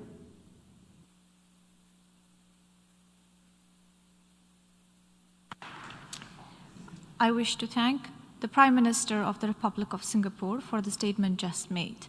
I now give the floor to the distinguished representative of Fiji to introduce an address by the head of government. Thank you very much, Madam President. I have the honor to introduce Fiji's Prime Minister, Honorable Josiah Warenge Bainimarama, to deliver his pre-recorded address to this historic gathering. I thank you. Bulavinaka from Fiji. On the 10th of October, 1970, Fiji became an independent country. 3 days later, we joined this assembly. I recall the optimism of that moment, that sense among our people that Fiji had something good to give the world and something much larger to gain from a multilateral pursuit of peace. For 50 years, Fiji's contribution to the United Nations has been driven by a genuine care for those less fortunate than ourselves and an uncompromising passion for the protection of our natural world. Fijian peacekeepers have defended the defenseless in the world's most conflict-ridden regions. Our oceans diplomacy spearheaded the United Nations Law of the Sea, of which Fiji was the first signatory. Today, we light the way towards the sustainable management of the ocean and its resources. Fiji was the first country to ratify the Paris Agreement, as well as the first small island state to lead the climate negotiations as president of COP23. Today, we are among the nations committed to net zero emissions by 2050. But in the face of new and terrifying challenges, we and other developing nations are forced to watch social progress, hard-earned over decades, slip through our collective fingers. Months into economically devastating lockdowns and border closures, a COVID-19 vaccine is still only guaranteed for those who can afford it. 5 years post-Paris, global temperature rise is still projected to rocket past the 2, 3, or even 4-degree mark. Our ocean ecosystems are acidifying, and a sixth mass extinction event is already underway. I asked anyone feeling bleak about the prospects of 2020 to imagine the world 75 years on from today, should our foresight continue to fail us. 50 years ago, Fiji recognized we had far more to gain than we could ever give this assembly. But that humble truth is not reserved for the world's small developing states. The same can be said of even the mightiest among us. Every nation, large and small, stands a better chance at our best future by acting in solidarity. Guided by the UN, we are building a world of peace, but a world of net zero emissions, sustainably managed oceans, gender equity, digital inclusivity, and equitable development is no less critical. We have the means to make that world reality. We must meet the year 75 of the UN with the political fortitude to see it built. Multilateralism must deliver once again. And if leaders give voice and vigor to that purpose, then our people, our children, and their children will all see the greatest gain. Thank you. Happy 75th anniversary, UN. I wish to thank the Prime Minister and Minister for Ituka Affairs, Sugar Industry and Foreign Affairs of the Republic of Fiji for the statement just made. I now give the floor to the distinguished representative of Andorra to introduce an address by the head of government. Thank you very much, Madam President. It is my pleasure to introduce the statement of His Excellency Xavier Espot Zamora, Head of Government of the Principality of Andorra. Thank you very much. It is an honor for the Principality of Andorra to participate in this celebration of the 75th anniversary of the signature of the Charter of the United Nations. This is, without a shadow of a doubt, a perfect opportunity to recognise and acknowledge the progress that has been made over the last 75 years. We live in a safer, more stable and more egalitarian world. The creation of the United Nations marked the starting point for new forms of cooperation. We created a body where states could exchange, discuss, negotiate, and make sure their voices were heard, all the while applying the principles of respect for human rights, the rule of law, and democracy. The United Nations is a temple of dialogue, which has paved the way for the emergence of peaceful means of reaching fresh understanding and thus avoiding certain conflict. A body where all states can speak and be heard. The unequal balance between dialogue, policy, and intervention, coupled with the ever-growing list of issues that we have to deal with, make it clear that huge challenges remain to be overcome. That goes without saying. But it also points the way to where our capacities should be grown, which is crucial given the current health and climate crises. The situation of today's world is such that we must all place our trust in the United Nations and be prepared to work with this, the preeminent multilateral organization. We need to endow the United Nations with the means and resources to find and roll out responses to current challenges. The adoption of the 2030 Sustainable Development Agenda is one of our symbolic victories, indicative of a shared international appetite to work to make progress towards clear and tangible objectives and goals which will make the future of our world more fair, more just, and more sustainable. The common roadmap we set for ourselves within the framework of the 2030 Agenda is, of course, far from being achieved, but we cannot afford to fail in this endeavour, and that should spur us on. In an increasingly interdependent world, multilateralism and the 2030 Agenda are the perfect frameworks for responses to current crises and scourges we are faced with, because the global health crisis that we're currently grappling with should not cause us to lose sight of other deadly blights and scourges. In point of fact, hunger in the world and armed conflicts will prevent us from achieving any of the Sustainable Development Goals if left to fester unresolved. The United Nations has been working for more than 7 decades now to put an end to armed conflict, to alleviate the consequences of said armed conflicts, and to tackle hunger around the world, and thus allow the peoples of the world to survive. Today it is time to go further still. We can no longer put off the reforms that need to be introduced within our multilateral bodies. We must work together so that said multilateral organisations are overhauled to make them fit for purpose in today's world, to make them organisations in which civil society and young people have trust and see themselves reflected, organisations which respond to the concerns of our civil societies and young people and whose relevance they perceive. It is indispensable, in my view, to carve out more space for young people to be heard, to be able to express their goals and their aspirations. Young people have been at the forefront of our fight against climate change and in tackling environmental and social challenges. Young people have proven that they can be agents for change. It is therefore our responsibility and our duty to harness their commitment, dedication, their ideas and their vitality. This enthusiastic and pluralistic participation will allow us to continue our course along the road set out for us by the ideals of the United Nations and to leave no one behind. Andorra is fully committed to this ambition. Thank you.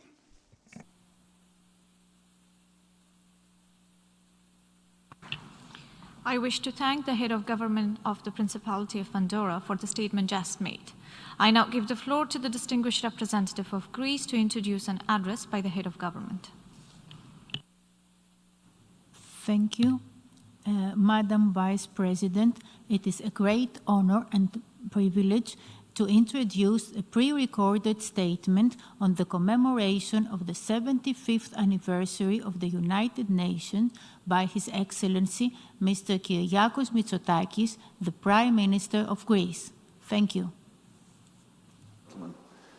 When representatives from 46 countries, including my own, met in San Francisco in June 1945, they were faced with a world shattered by 6 years of war.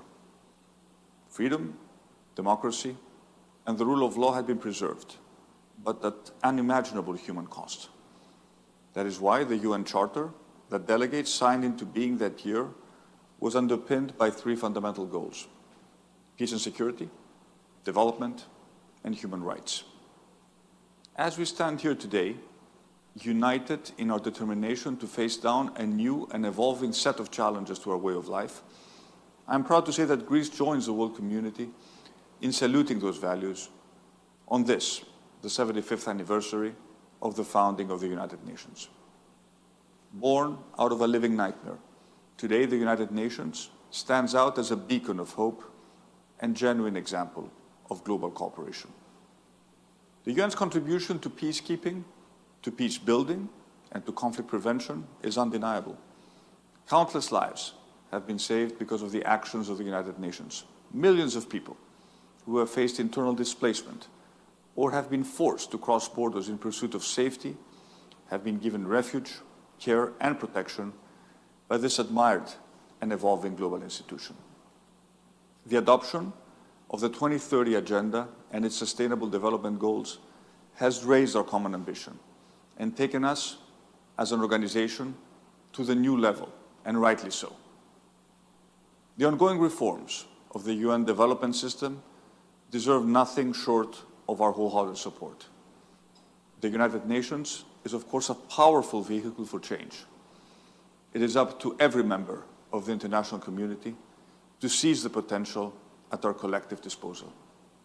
To do that, we must remain committed to multilateralism with the United Nations at its core. Upholding international law lies at the heart of that multilateralism. Safeguarding respect for human rights, international arms control, non-proliferation, the UN Convention for the Law of the Sea, and international peace and security. These are the values of multilateralism in our 75th anniversary year.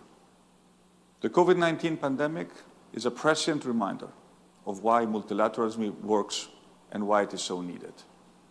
The leading role of the United Nations and of the World Health Organization in particular is critical at this juncture.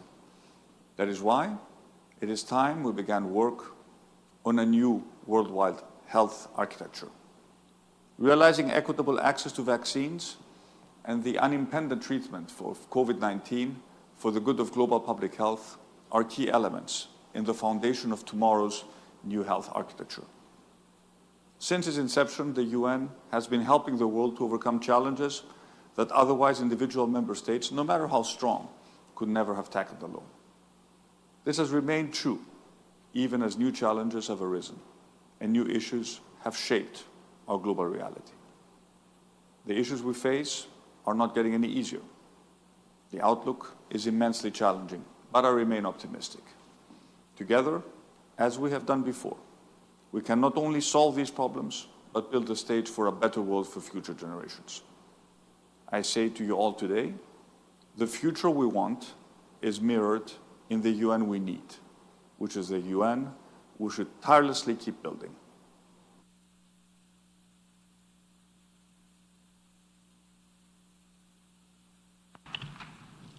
I wish to thank the Prime Minister of the Hellenic Republic of the statement just made.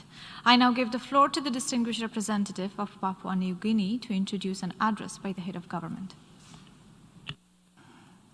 Thank you, Vice President, Secretary General, distinguished delegates. I have the distinct honor to introduce a pre-recorded statement from the Prime Minister of Papua New Guinea, the Honorable Mr. James Marape, on this auspicious occasion of the United Nations 75th anniversary. I thank you. His Excellency Mr. Volkan Bozkır, President of the General Assembly. His Excellency Mr. António Guterres, Secretary-General of the United Nations, Excellencies, distinguished delegates, ladies and gentlemen. I am honored to join the United Nations family today, and on behalf of my government and people of Papua New Guinea, we join hands and hearts not only to celebrate this special occasion, but also to pay tribute to this United Nations as the cornerstone of all of humanity's quest for peace, dignity, freedom, well-being, and to save ourselves from the scourge of inhumanity, war, and terror.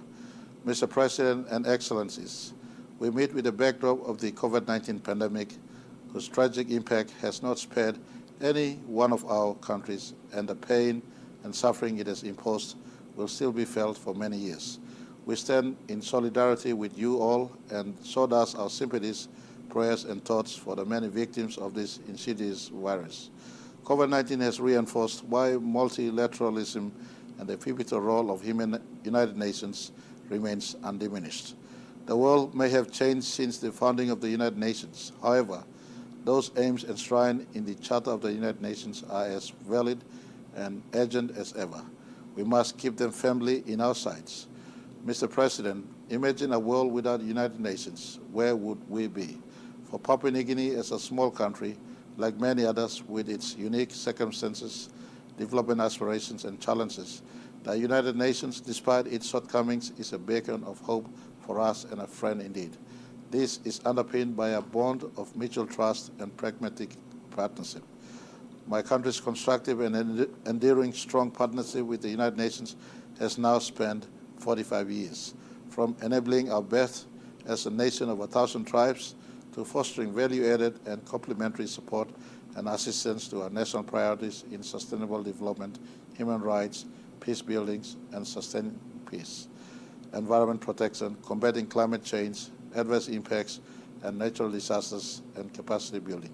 From the lens of a wide-eyed toddler receiving polio and measles immunizations, from UNICEF to a woman broken by gender-based violence, having shoulder to lean on United Nations women, and to a farmer appreciating renewable energy, from the support to rural entrepreneurship, investment, and trade via UNDP, the hallmarks of the United Nations are well imprinted in my country. Mr. President, our optimism for a better future is strengthened by our partnership with the United Nations. It is in this spirit that today I strongly reaffirm my government's support and commitment to the United Nations and its charters, principles, and purposes. Let me also pay special tribute to the Secretary-General and the United Nations system for the exceptional support and assistance rendered to my country over the years, particularly the resident coordinator and his team. You can continue to count on our support. Mr. President, in closing, may I take this occasion on behalf of my government to pay special tribute to those United Nations peacekeepers and other staff who have made the ultimate sacrifice by laying their lives down for all humanity's sake. Lest we forget. Thank you all for your kind attention. God bless.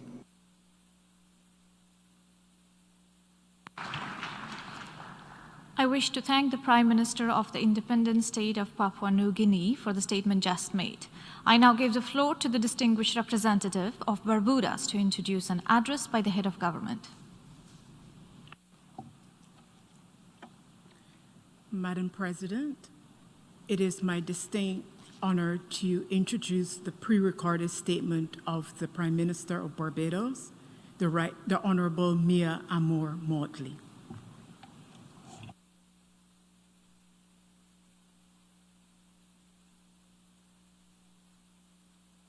Friends all, as we gather, or to be more precise, as we meet in this strange and impersonal virtual space to commemorate the 75th anniversary of the United Nations, there's a compelling need for our community of nations to pause. Pause just for a moment and think deeply on where we need to go and what we need to do to get there. Think, consult, and then be prepared to act. As the United Nations reaches this important milestone, it is certainly fitting that we reflect collectively on the organization's accomplishments in fostering peace and security, in reducing poverty, and in preserving the basic human rights. Their significance is undeniable, their value to humanity immeasurable, but they are words that very often we can easily forget simply because we do not think about the people behind the words very often.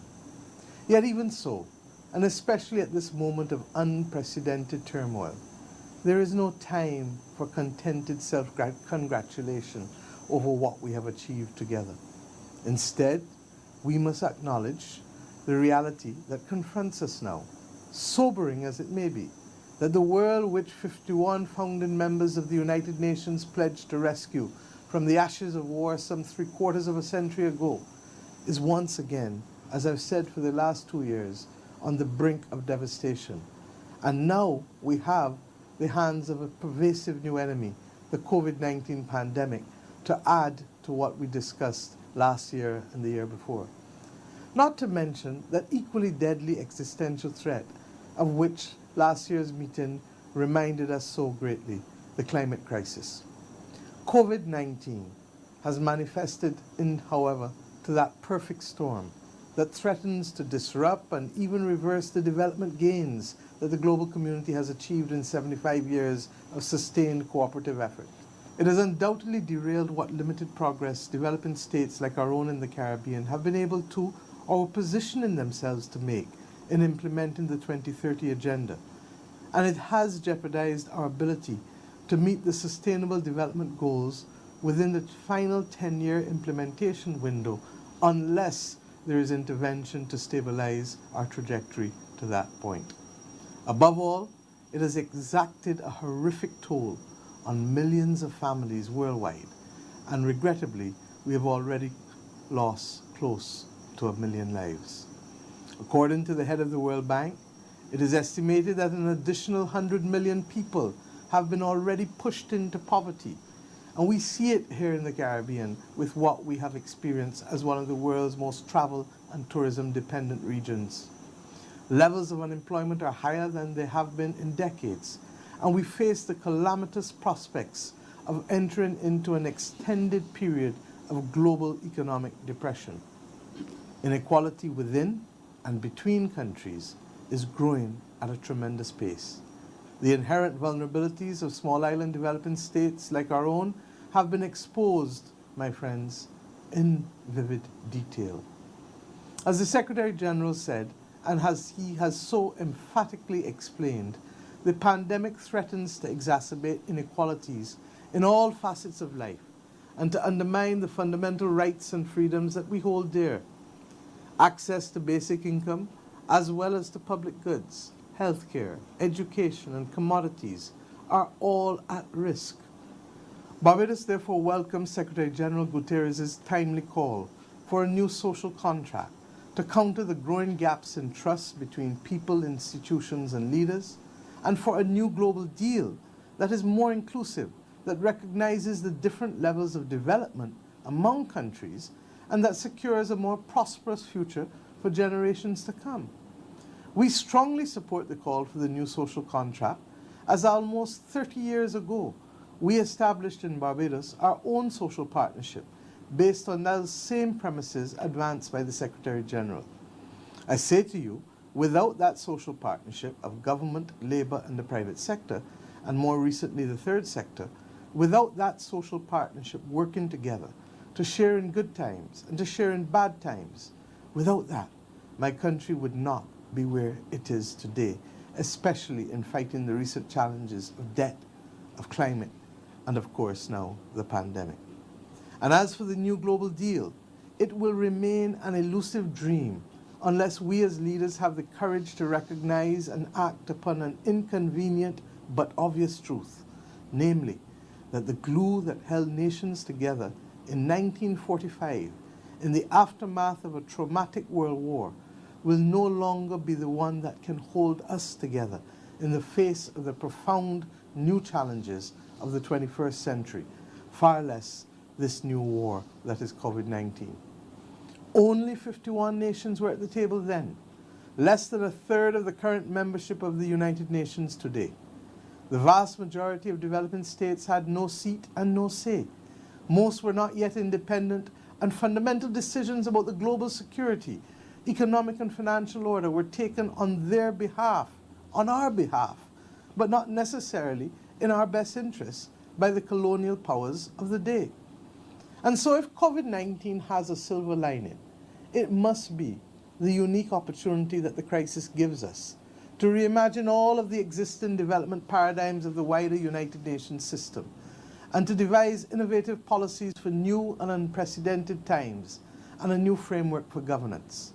Lest we forget, what is commonly known as the World Bank was founded in 1944 as the International Bank for Reconstruction and Development.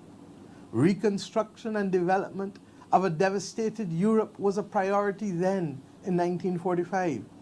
Surely, reconstruction of the COVID-shattered economies of our countries is a priority now.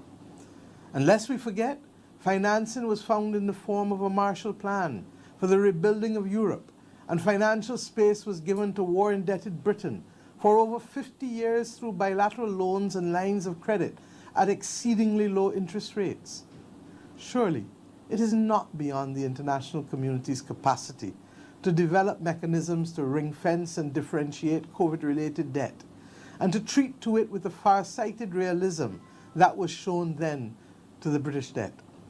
In the absence of such an approach, my friends, it is clear that the debt to GDP ratio of our region and many small island states will be unsustainable, and there will be no fiscal room to build the resilience that we need as we stand on the front line of the climate crisis. Already, small island developing states like mine find ourselves having to re-engineer our nation building in an increasingly unstable and uncertain world.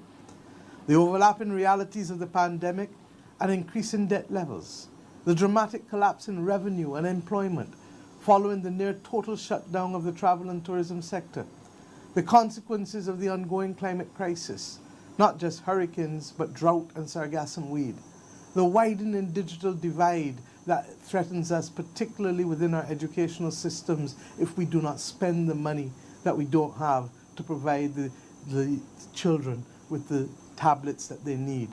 The closure of many businesses, small, medium, and large. The disruption to supply chains and the impact on food security are testing the resolve of individuals, companies, and governments alike. In plain language, our inherent vulnerability to circumstances not caused by ourselves keeps us on the edge and keeps us fighting to survive in today's world. As middle-income small island states, we need fiscal space, we need policy space, we need to move away from arbitrary definitions that do not appropriately capture our condition. As the United Nations turns 75, the value of multilateralism has seldom been more apparent, its need more pressing, or its future more under attack. For those of us who were spoken for in the past, and who are determined that our voices must be heard today and our seat at the table respected, the United Nations remains the indispensable guarantor of that right. For a global community in dire straits, the consequences of division and inaction are too devastating to imagine, and we are already seeing the early signs of the absence of that global leadership. Now is not the time for leaders and countries to resort to unilateral conduct and actions that project power and might at the expense of cooperation, at the expense of building a more inclusive world that recognizes the different stages of development and that provides opportunities for all to live with dignity in peace and prosperity. And just as human beings are different but all human, countries are different but all sovereign, those who participate here at the table today. But now is most emphatically the time for us to come together as truly united nations and in common purpose to build that better world. First, let us reimagine our world, and then let us build it in a sustainable and resilient manner. That's what COVID has done for us, to let us know that we really are interdependent. Let us also settle on a new global leadership initiative rooted in moral leadership, inclusive of not just the voices of nation states, but those institutions and individuals globally who can also assist in helping to reform the behavior that threatens the agenda of 2030, our attainment of our sustainable development goals, and that threatens equally and undermines the values that we cherish dearly, those that are reflected in the United Nations Charter. Together, the world can do this, just as together the world did this 75 years ago, to a brighter future for our children and their children. Thank you.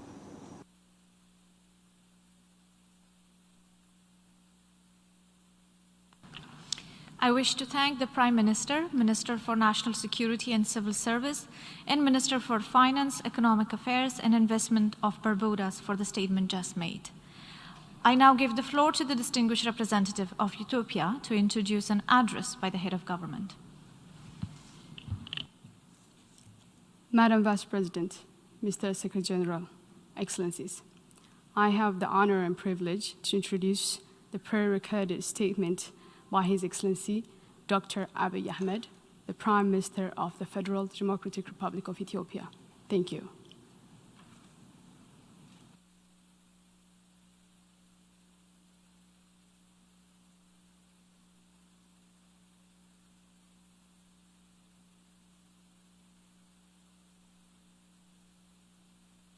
President, 75 years ago, the founders of the United Nations drew a vision to save future generations from war and to enable better standards of living for the world population. With such a vision, the UN not only managed to avert another tragic world war, but now delivers much-needed support to humanity. We owe gratitude to the brave women and men working in various capacities within the UN system, advancing peace, contributing to the resolution of conflicts, and delivering much-needed life-saving assistances. Mr. President, we are not, of course, oblivious to the many challenges and shortcomings of the UN, which will continue to elicit discussion and debate among policymakers, scholars, and the wider public. In the face of new and complex challenges, the UN is indeed under enormous pressure to deliver better. This is why it needs to evolve and adapt with the new global realities to make itself fit for purpose. Mr. President, the year 2015 was indeed an important year for the UN with the landmark adoption of concurrent resolutions by the Security Council and the General Assembly, which created a great sense of hope and optimism for multilateralism. However, these achievements are now under serious threat of setback over rising geopolitical tensions. At a time when the world needs global leadership and collective action to tackle complex challenges, the ongoing standoff in Security Council is undermining the UN and the organ's credibility.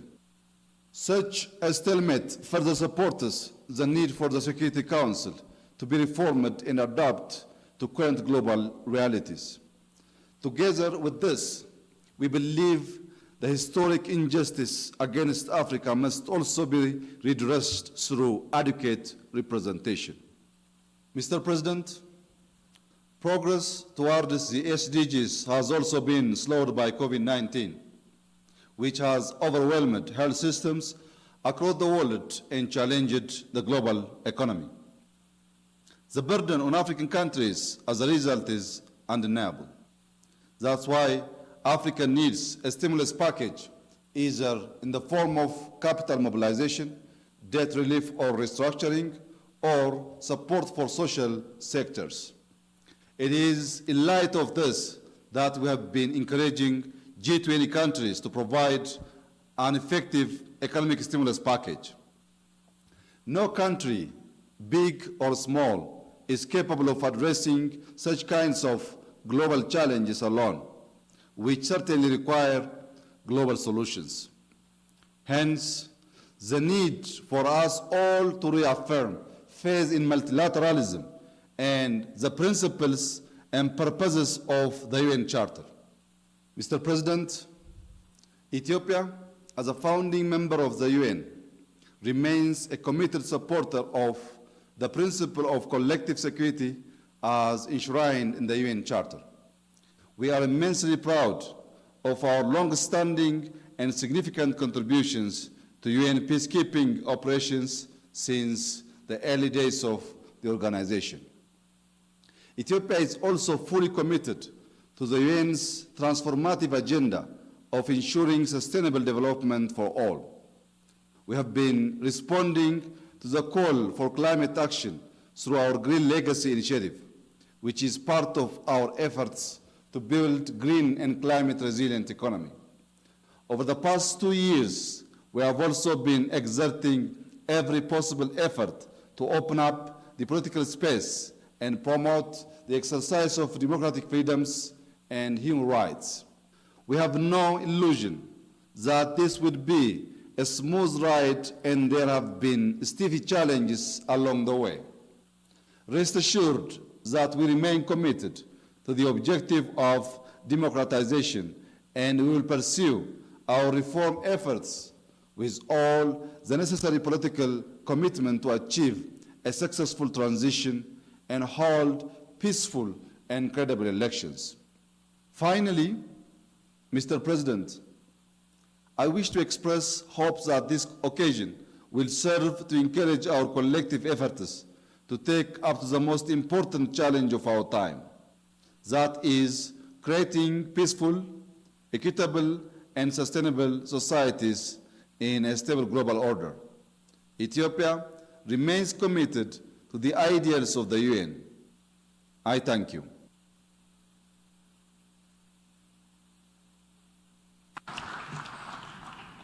I wish to thank the Prime Minister of the Federal Democratic Republic of Ethiopia for the statement just made. I now give the floor to the distinguished representative of Denmark to introduce an address by the head of government. Madam Vice President, I have the honor to introduce a statement by Her Excellency, the Prime Minister of Denmark, Ms. Mette Frederiksen. I thank you.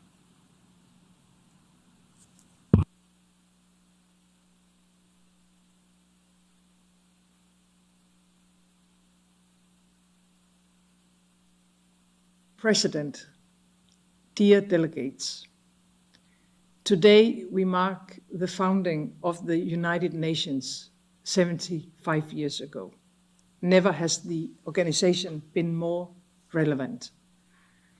We face a new devastating challenge, a global pandemic that has brutally taken many lives and knows no borders. We must come together and use this dark chapter as an opportunity to speak up for multilateralism, for an international rule-based order with fair and transparent rules respected by all, to re-energize and deepen international cooperation and solidarity, and to build back better and greener, by making a green transition the cornerstone of global recovery efforts. To fulfill the vision, we need to work together. The UN is no more and can never be no more than the sum of its parts. We need an effective UN, ready and able to address global challenges, whether posed by disease, climate change, loss of biodiversity, poverty, conflicts, or technology. The UN has to deliver the results needed on the ground. No new blueprint is needed. We already have the SDGs, the 2030 Agenda, the Paris Agreement, and the Universal Declaration of Human Rights. It is the time to deepen their implementation and to create real change. Partnerships are key, and coalitions going beyond states between private sector, civil society, and non-state actors with the capacity to deliver the financing, innovation, and technology required to make change. Denmark commends UN Secretary-General Guterres for his efforts to reform the UN and make it fit for purpose and more effective. Denmark was among the founding members of the UN 75 years ago. We are still here, committed to collective efforts as the only solution to create a more safe and sustainable world. The UN and the Secretary-General can count on Denmark's continued support. We need a UN that puts we are the peoples at the center of its efforts, today and for the coming 75 years. Thank you.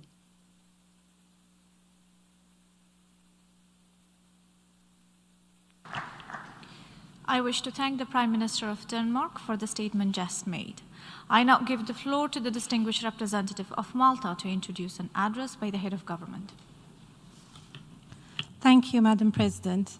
Today is a special day for Malta as we celebrate the 56th anniversary of our independence and the 75th anniversary of the United Nations. Malta has also today become the 45th state to ratify the Treaty on the Prohibition of Nuclear Weapons. On this important occasion, I am honored to introduce the pre-recorded message by the Prime Minister of Malta, the Honorable Robert Abela. Thank you.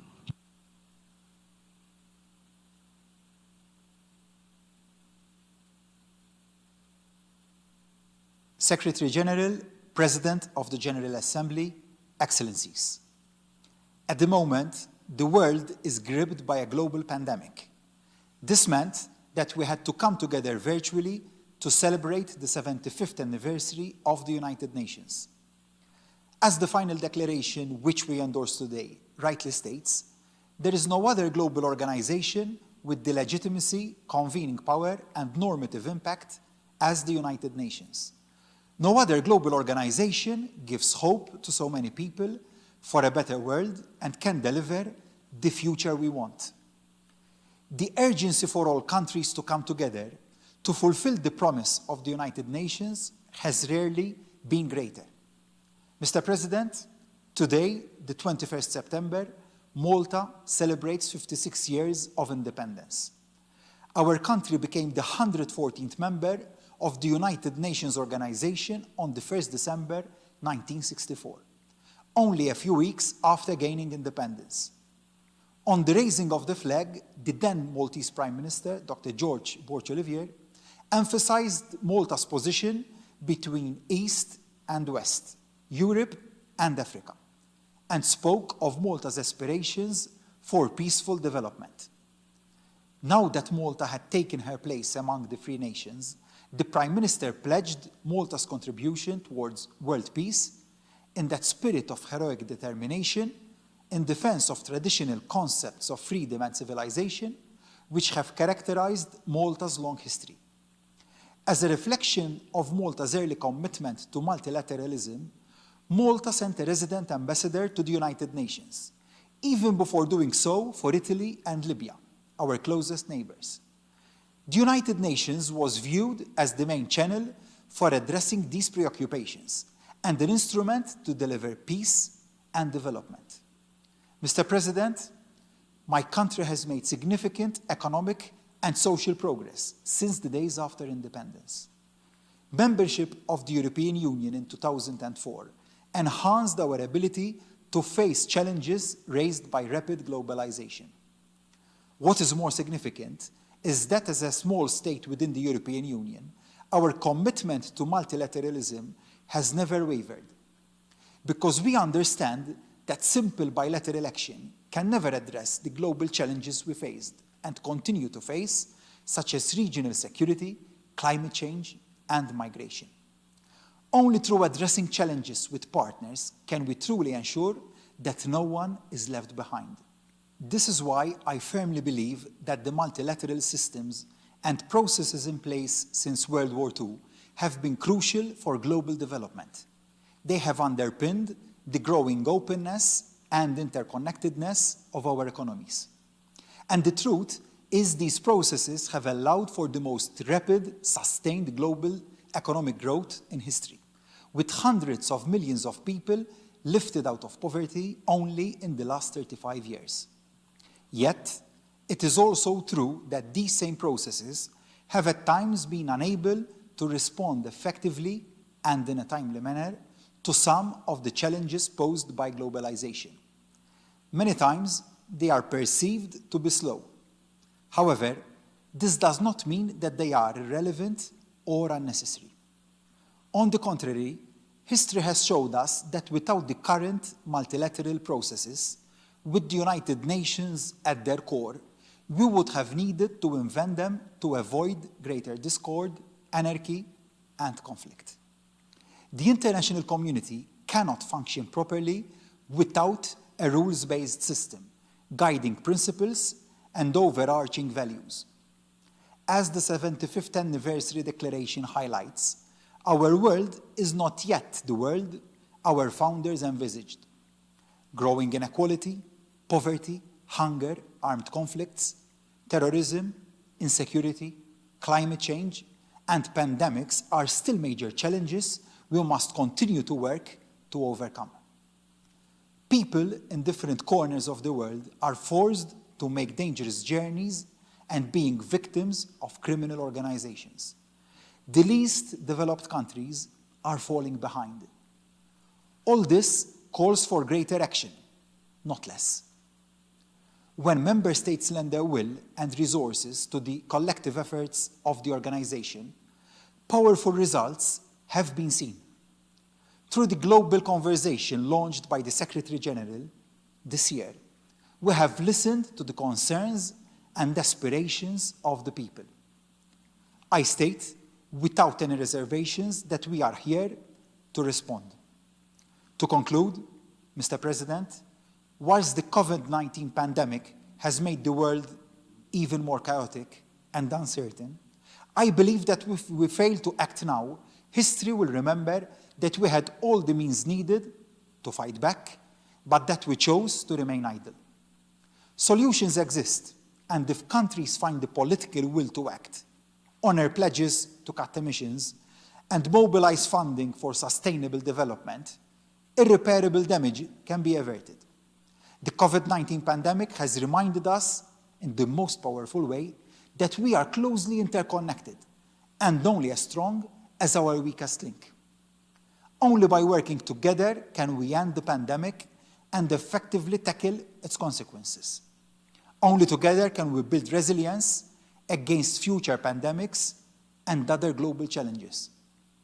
Multilateralism is not an option, but a necessity, as we build back for a more equal, more resilient, and more sustainable world. The United Nations must be at the center of our efforts. And my country believes that it is critical that multilateralism rapidly adapts to the challenges of today and tomorrow. To achieve this, multilateralism will have to be more inclusive in two ways. First, in the sense of giving influence to a wider range of countries and consulting more thoroughly with stakeholders, including civil society. Secondly, more attention should be paid to ensuring that the growth yielded by the global economic system is inclusive, both across countries and within them. All international policy initiatives, and domestic ones too, should have as their goal broad-based increases in people's well-being. This is all the more critical in the very challenging economic landscape we are all faced with during the pandemic.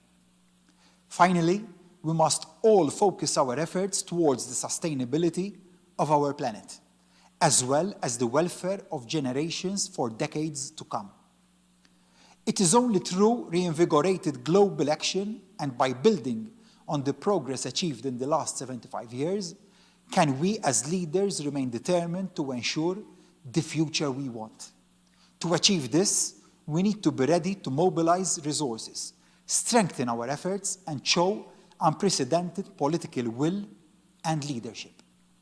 The challenges appear significant, but the will to overcome them remains unwavering.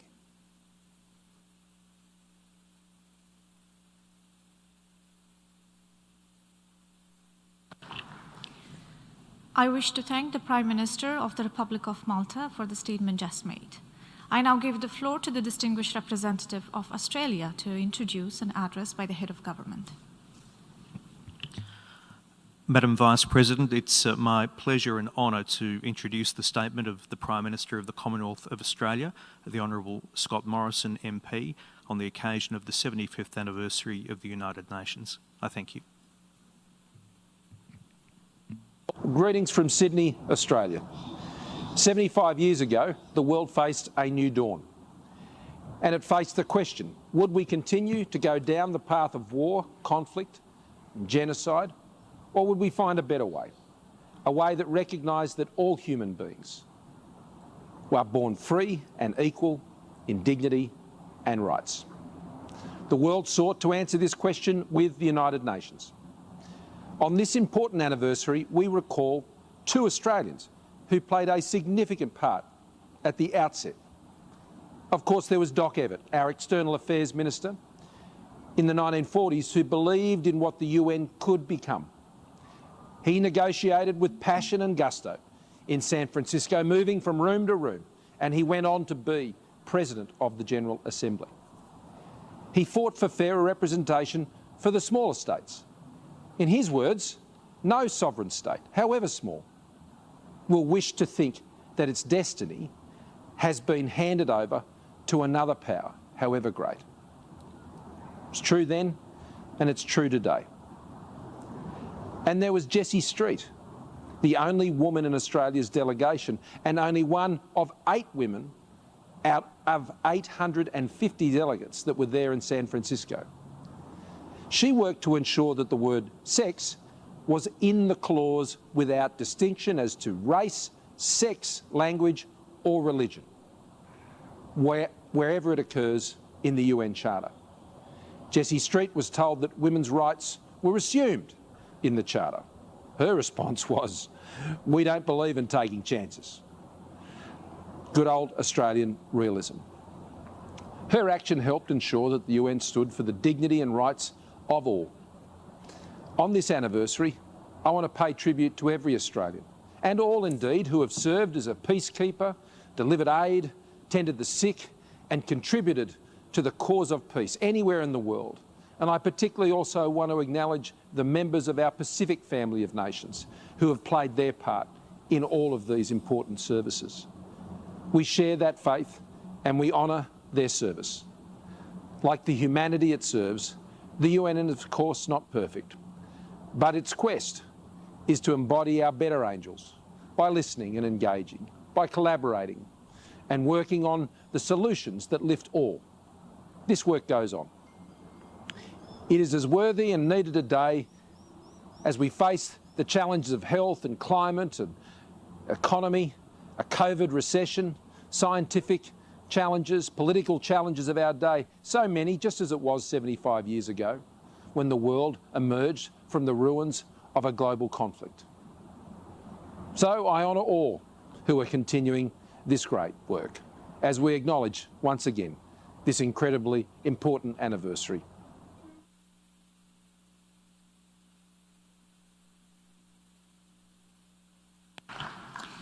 I wish to thank the Prime Minister of the Commonwealth of Australia for the statement just made.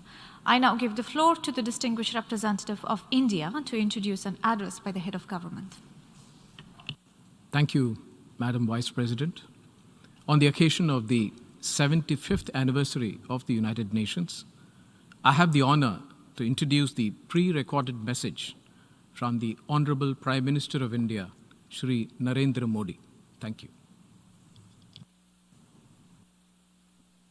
Your Excellency, Mr. Volkan Bozkır, President of the General Assembly, Excellencies, ladies and gentlemen, Namaste. 75 years ago, a new hope arose from the horrors of war. For the first time in human history, an institution was created for the entire world. As a founding signatory of the UN Charter, India was part of that noble vision. It reflected India's own philosophy of Vasudhaiv Kutumbakam, which sees all creation as a family. Our world today is a better place because of the United Nations.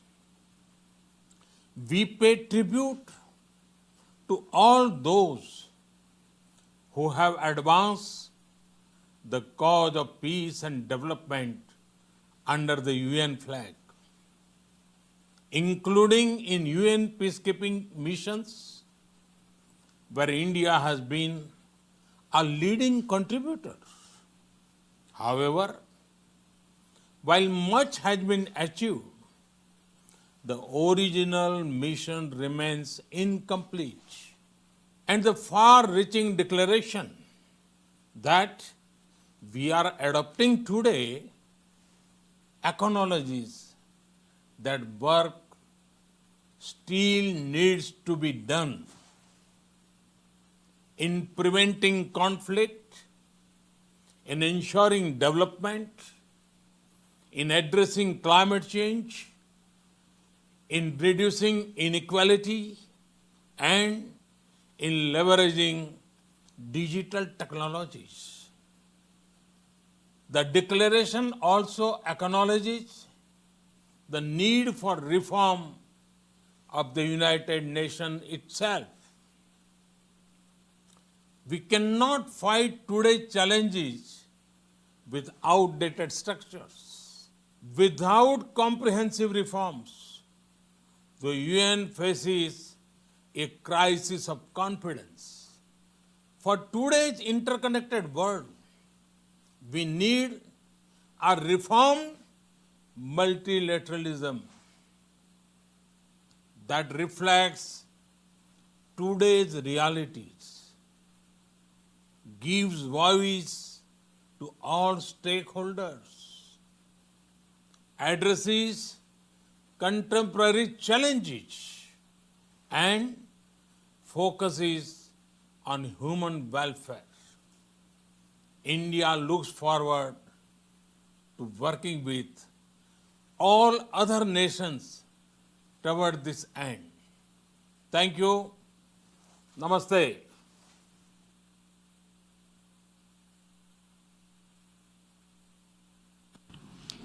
I wish to thank the Prime Minister of the Republic of India for the statement just made.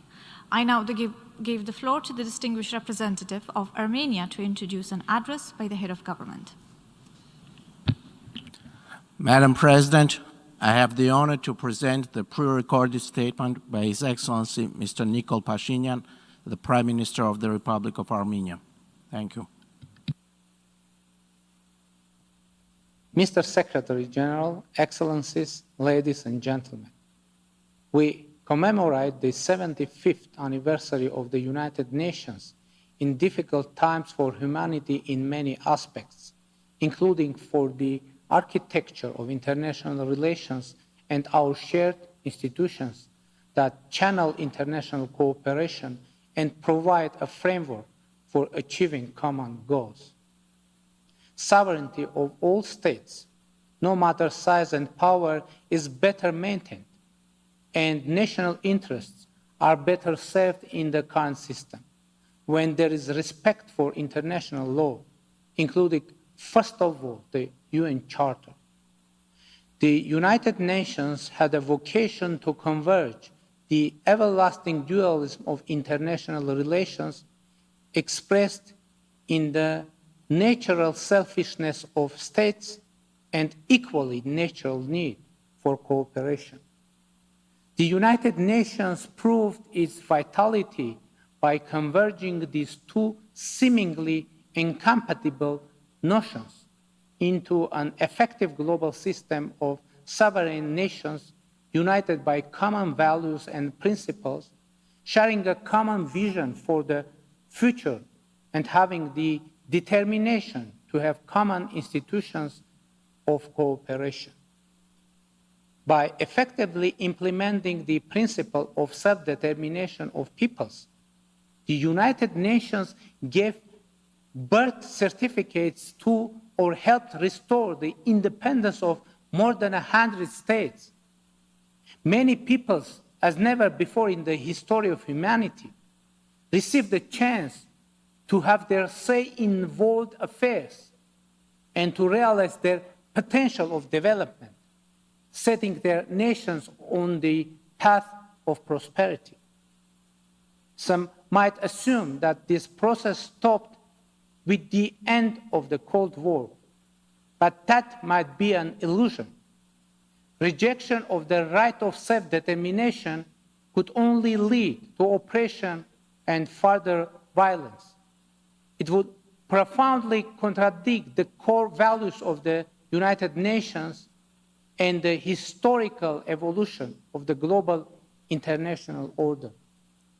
The emergence of a number of states within the last 2 decades is the best evidence of that trend. Another core value of the United Nations system is the prohibition of threat of force or use of force in international relations, which is a central pillar for the preservation of global peace and security and a major prerequisite for sustainable development. Ladies and gentlemen, Global challenges sometimes cause oscillation between international solidarity and self-interests, hesitation and even disappointment in multilateral institutions, as illustrated by the drastic situation caused by the COVID-19 pandemic and its grave social economic consequences. Effective multilateralism with a central role for the UN is instrumental in addressing global and regional challenges. Multilateralism is not mere arithmetic for counting the involvement of more than two parties. It is a principle and ideology of mutual respect, trust, and a culture of consensus. Likewise, the UN is not just its 193 member states. It is more than a common platform for presenting national interests.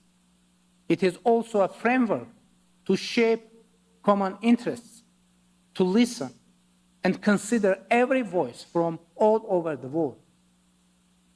The UN is also about the protection of human rights and the universality of their application. Security is not possible without respect for human rights.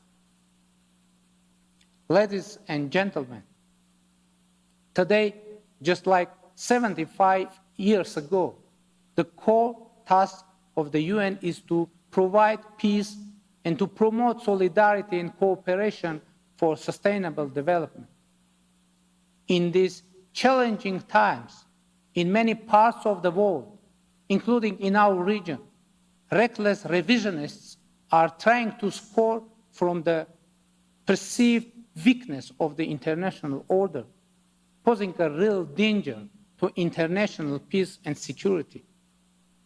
Social engineering of historic memories and even appropriation of the civilizational heritage of others are becoming commonplace. That is yet another signal that we need to recommit to effective multilateralism in order to provide a strong institutional backbone to the international community for becoming more resilient in the face of global challenges. As Jean-Jacques Rousseau once wrote, obedience to a law which we prescribe to ourselves is liberty.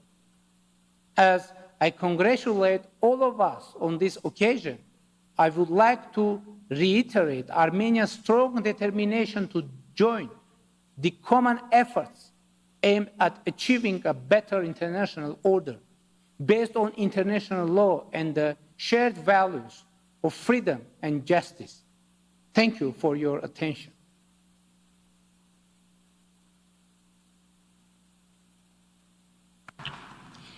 I wish to thank the Prime Minister of the Republic of Armenia for the statement just made.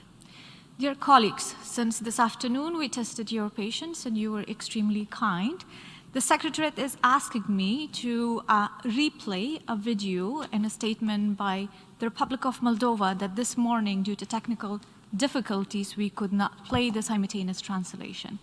Therefore, I once again give the floor to the distinguished representative of the Republic of Moldova to introduce an address by the head of state. I thank you. Thank you very much, Madam President. Madam President, I'm taking the floor to introduce, in accordance with General Assembly's Decision 74/562, a pre-recorded statement by the President of the Republic of Moldova, His Excellency, Mr. Igor Dodon. I thank you.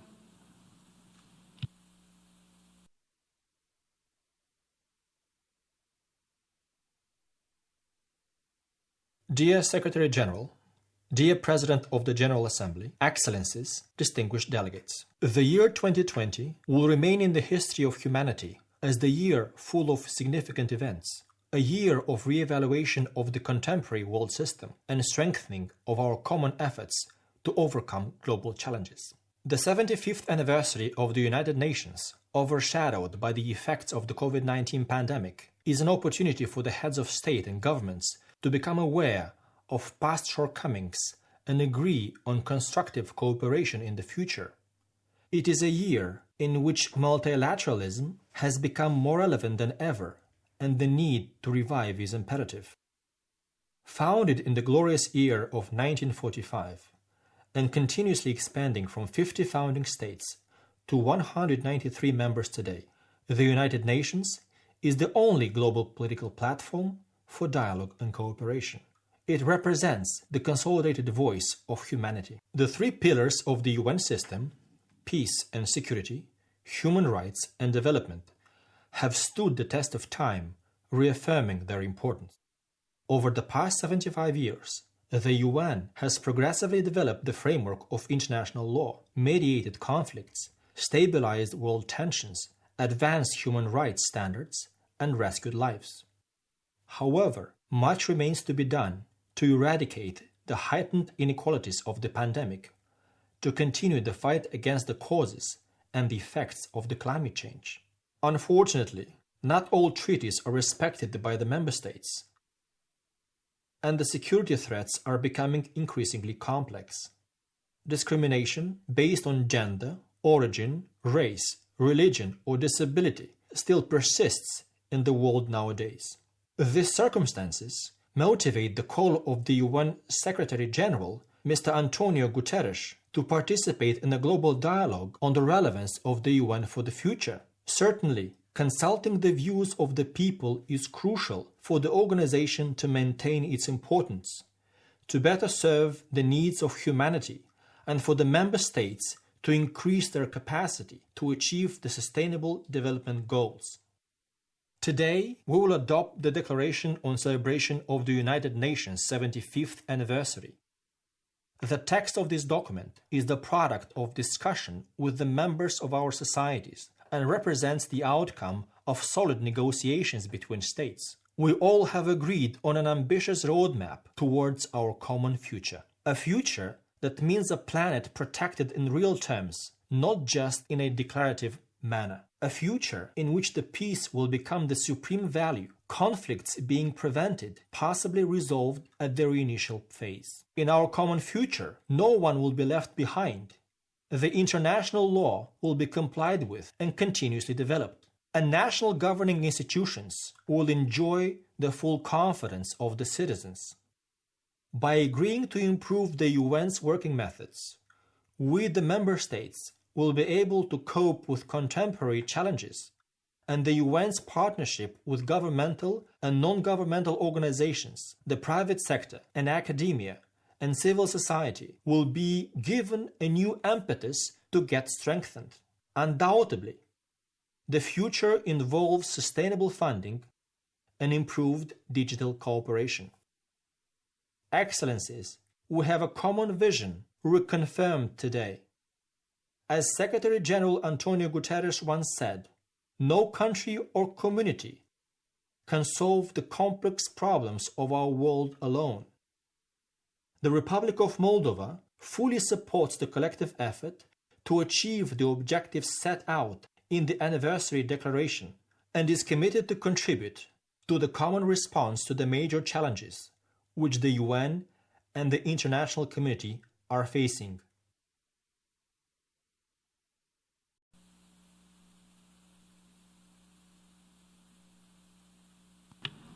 I wish to thank the President of the Republic of Moldova for the statement just made. I now give the floor to the distinguished representative of Haiti to introduce an address by the head of state.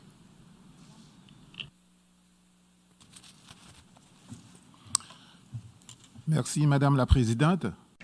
Thank you very much, Madam President. It is for me an honor and a privilege to introduce the pre-recorded message of His Excellency Mr. Jovenel Moïse, the President of the Republic of Haiti. Thank you very much.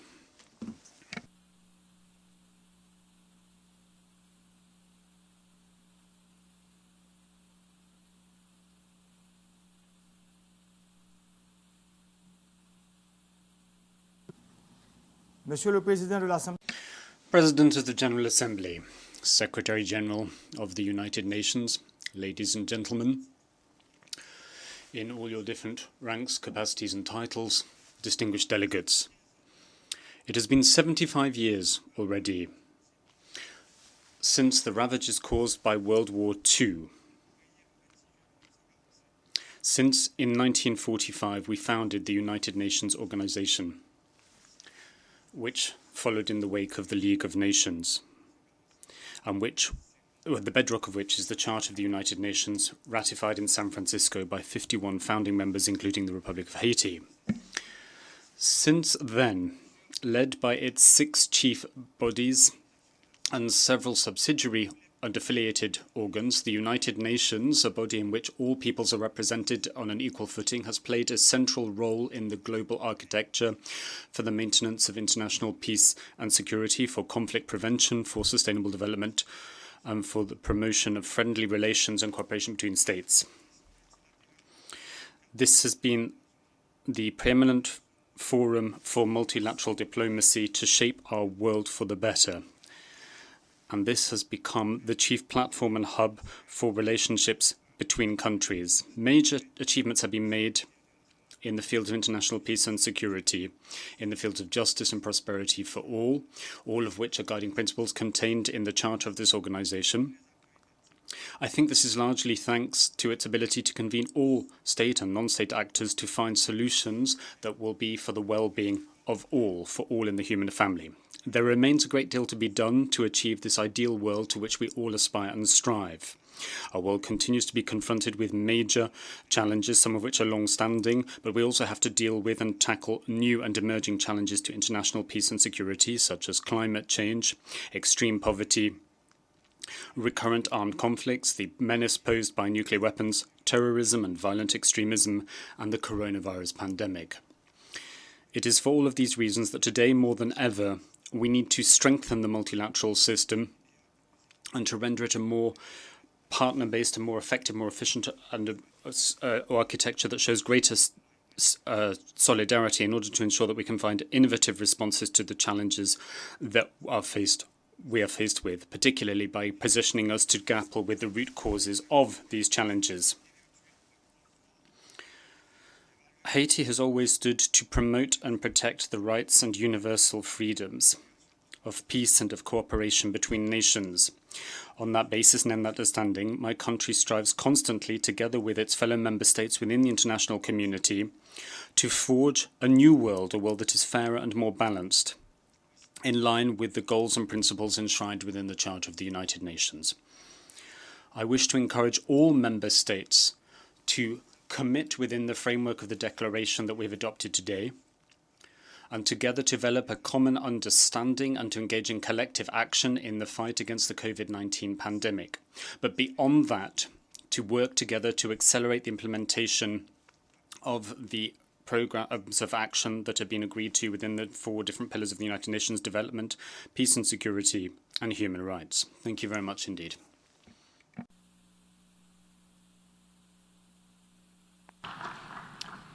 I wish to thank the President of the Republic of Haiti for the statement just made. I now give the floor to the distinguished representative of Eswatini to introduce an address by the head of government.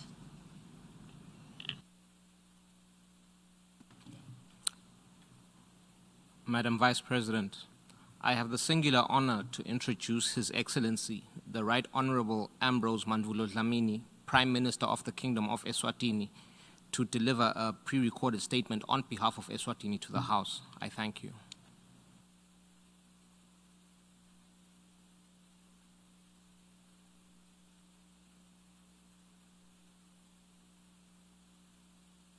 Mr. President, Your Excellencies, Heads of State and Government, Mr. Secretary-General, distinguished delegates, ladies and gentlemen. The United Nations has stood for the lofty ideal of building an international system of collaboration and common purpose.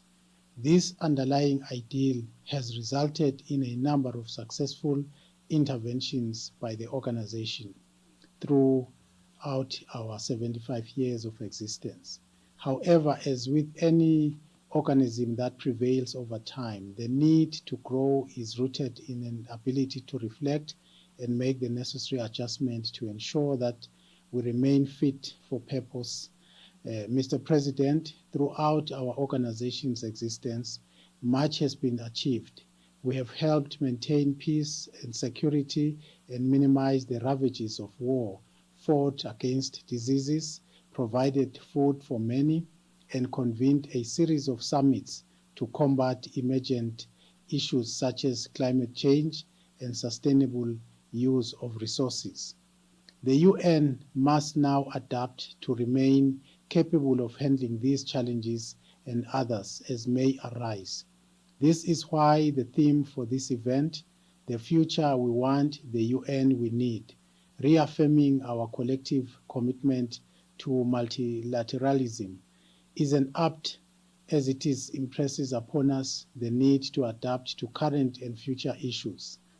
Mr. President, we welcome the two broad focuses espoused by the distinguished Secretary-General of the United Nations, His Excellency António Guterres, for the 75th session of the High-Level Week, namely trying to get broad-based support for a general declaration of principles in support of multilateral cooperation and broadening consultations with various stakeholders on the direction that our organization must take in order to retain its relevance. We therefore appreciate the declaration that is to be adopted by the meeting today.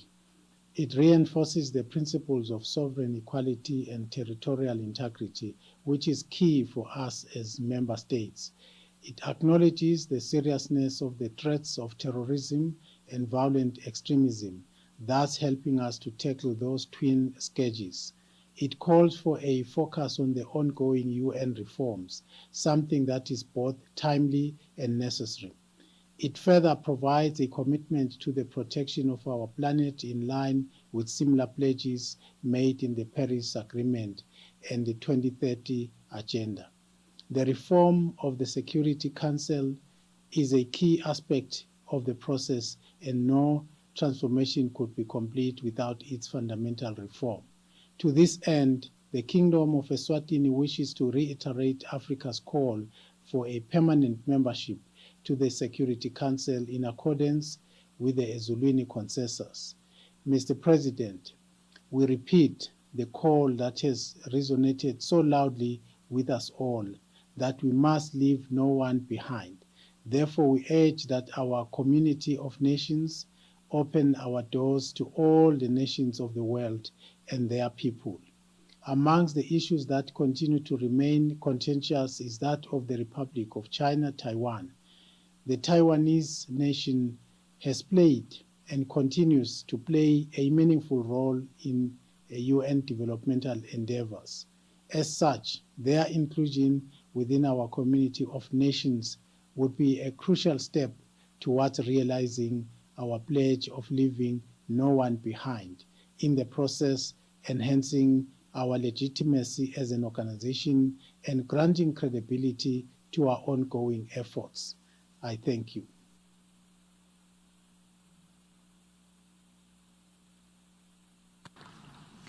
I wish to thank the Prime Minister of the Kingdom of Eswatini for the statement just made. I now give the floor to the distinguished representative of Bangladesh to introduce an address by the head of government. Madam President, I have the great honor to present the pre-recorded statement by Her Excellency Sheikh Hasina, Prime Minister of the People's Republic of Bangladesh, on the occasion of the 75th anniversary of the United Nations. I thank you.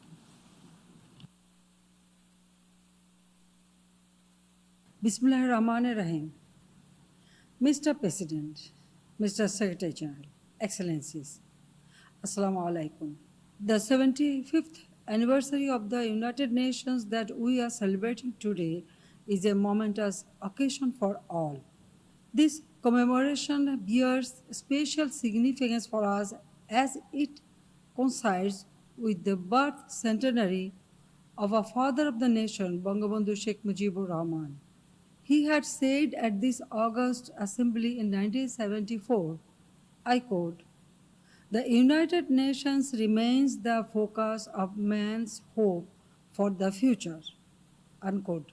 This encapsulates Bangladesh's abiding faith and confidence in the UN and multilateralism. We commend the UN Secretary-General for keeping the flag of multilateralism high. I also pay tribute to all frontline UN staff and agencies for their tireless efforts and dedication. Bangladesh is being benefited from UN-led efforts for our development. Also, in our modest way, we are contributing to the UN in fulfilling its mandates. We are committed to upholding peace across the world. Currently, Bangladesh is the leading troops and police contributing country in all peace operations. As many as 150 of our peacekeepers sacrificed their lives to secure peace in conflict-ravaged countries.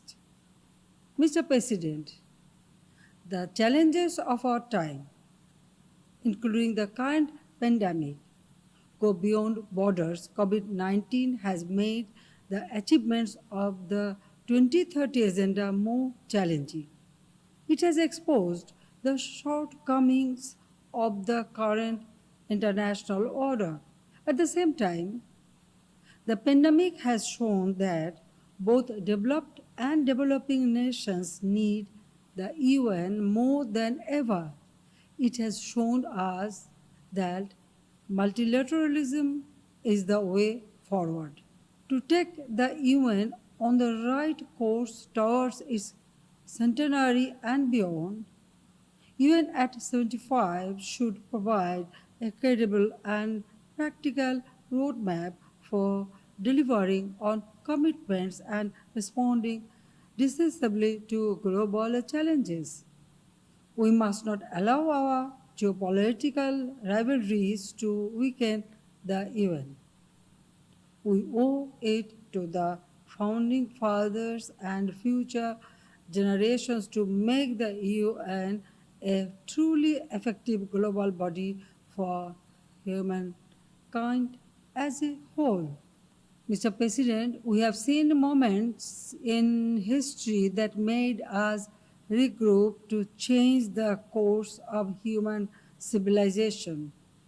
UN at 75 presents another such moment. Let us seize this moment. Thank you all.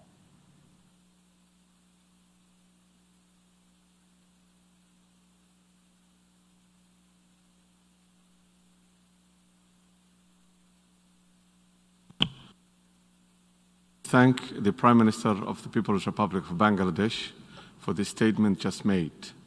I now give the floor to the distinguished representative of St. Vincent and the Grenadines to introduce an address by the head of the government. Thank you, Mr. President, Mr. Vice President.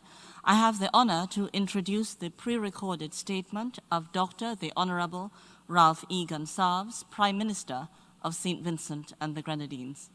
Prime Minister Gonsalves.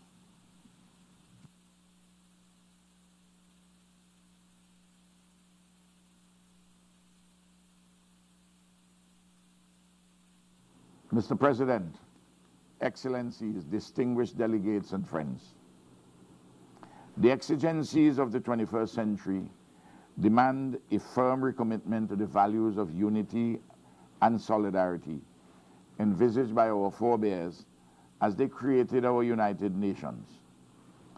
For the past 75 years, we have navigated rising tides, weathered many storms and extinguished countless fires.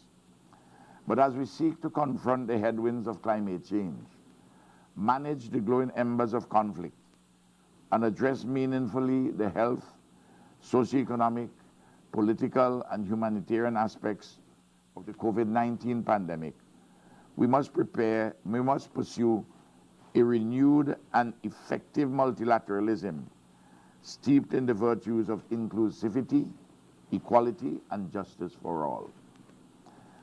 Against the backdrop of a markedly unequal global political economy, The moment is ripe for us to refashion our multilateral system by, among other things, addressing the crucial issue of Security Council reform and updating the protocols that govern international trade and finance to promote a resilient and climate-friendly post-pandemic global economy. Given the disproportionate and disastrous health, economic, social, and security implications of COVID-19 in the developing world, as a result of supply chain disruptions, sharp declines in remittances, significant decreases of travel and trade, and the consequent accumulation of debt, urgent and ambitious action is required to avert a grim post-COVID reality where heightened inequalities and deepened political divides create ruptures in our social fabrics.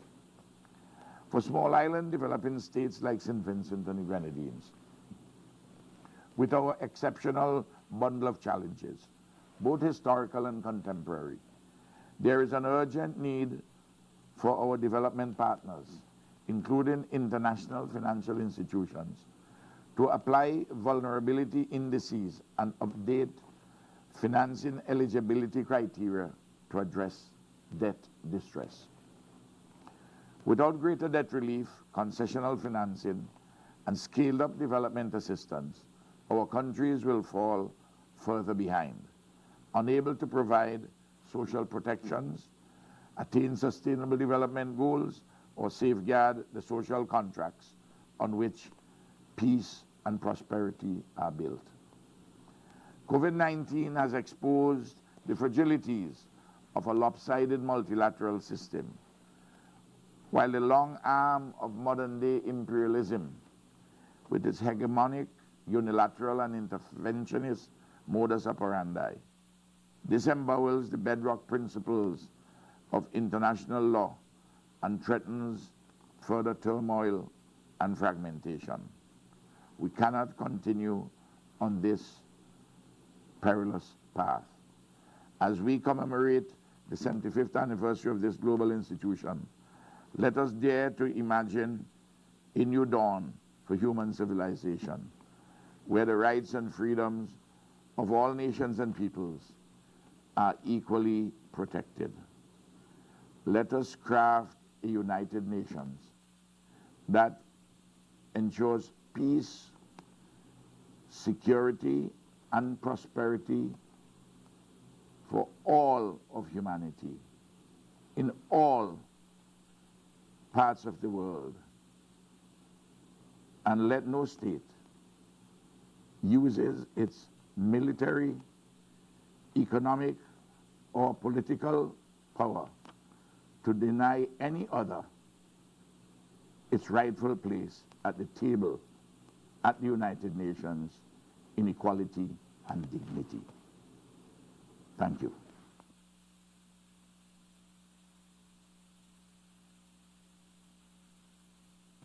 I wish to thank the Prime Minister, Minister for Finance, the Public Affairs, the National Security, Legal Affairs of the Grenadines, Affairs of St. Vincent and the Grenadines for the just statement made, and now give the floor to the distinguished representative of Germany to introduce an address by the head of the government.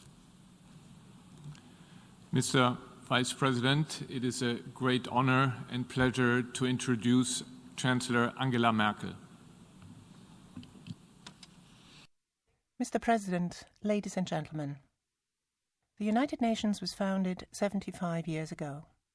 It was preceded by the Shoah, the betrayal by Germany of all civilized values, and the Second World War, which was likewise unleashed by Germany. After these horrors, a new world order was needed, a community for preserving peace in the future. This order was created with the United Nations. Its remit has expanded ever further over the decades as it has helped and continues to help around the world, not only with respect to post-conflict peace-building, e.g. in Afghanistan and Mali, but also in bringing war crimes to justice. Moreover, It has played a pivotal role in ensuring that only half as many people today live in extreme poverty compared with 20 years ago, and also in helping to eradicate smallpox around the world. However, the United Nations has too often been forced to lag behind its ideals, as the interests of individual member states have time and again prevented this order from functioning as it was intended. But those who believe that they can get along better alone are mistaken. Our well-being is something that we share, our suffering too. We are one world. This is something that is evidenced not least by countless international city twinning projects. After all, it is first and foremost in cities and communities, in daily life on the ground, that we will determine whether and how we can do justice to global challenges. The COVID-19 pandemic is just one example which shows that global problems call for understanding and cooperation beyond national borders and at all levels. At the end of the day, the United Nations can be only as effective as its members are united, particularly when it comes to the most intractable security issues such as the situation in Libya and the tragedy in Syria. It is vital, despite all the setbacks, to do everything in our power to find common and thus viable responses. This was particularly important to Germany during our non-permanent membership of the Security Council. However, the Security Council is all too often deadlocked when clear decisions are called for. We need reforms. The United Nations must continue to develop in order to be in a position to master the global challenges of the 21st century. Germany stands ready to continue to shoulder responsibility and would be pleased to do so in an expanded Security Council. I wish the United Nations and its members the courage, stamina and sense of community that are required in order to tackle these shared tasks together. With this in mind, permit me to thank all of you for your commitment and to wish you a successful week in this anniversary year, and my best regards to all of you in New York.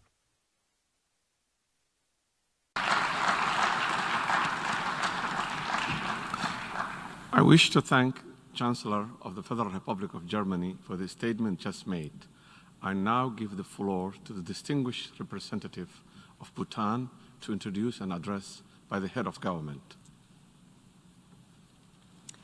Mr. Vice President, I have the great honor to introduce the pre-recorded statement by the Honorable Prime Minister of Bhutan, His Excellency Linchen Dr. Lote Tsering, on the occasion of the 75th anniversary of the United Nations. Mr. President, Mr. Secretary-General, Excellencies, distinguished delegates, I would like to convey the best compliments of His Majesty the King and Her Majesty the Queen to the representatives of all the member countries of the 75th anniversary of the United Nations. Please accept our greetings from the land of gross national happiness. This is a significant milestone for every individual and every nation associated with the UN for the last 75 years.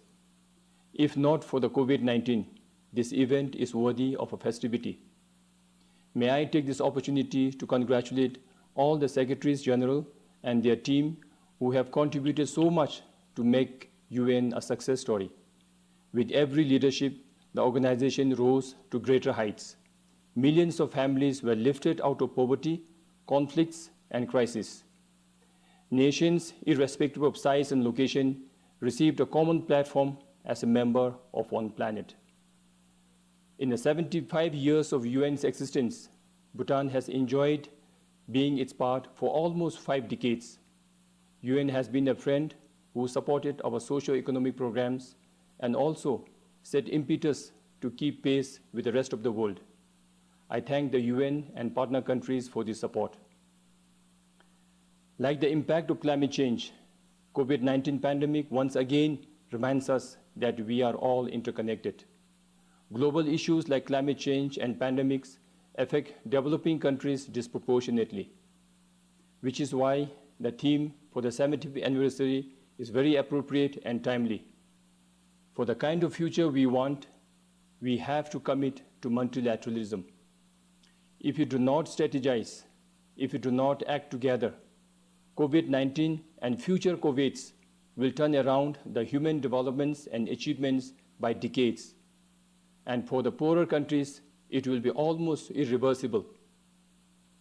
As we talk about the future we want, our next milestone is the UN's 100th anniversary. By then, we must achieve 100% literacy rate that empowers everyone with relevant skills and knowledge to help them live a meaningful life. Along with education, everyone must be 100% digitally competent to help them explore businesses and opportunities from anywhere in the world. And finally, as a doctor, I cannot help but pray that as UN turns 100 by the year 2045, our health system should have advanced so much that our life expectancy should touch 3 digits. If the world comes together, driven by common goals and dreams, no challenges can be difficult and no tasks unachievable. I look forward to closely following the deliberations and messages of the world leaders online. I extend my full support for the success of this year's General Assembly. I wish you all good luck. Thank you, and Tashidile.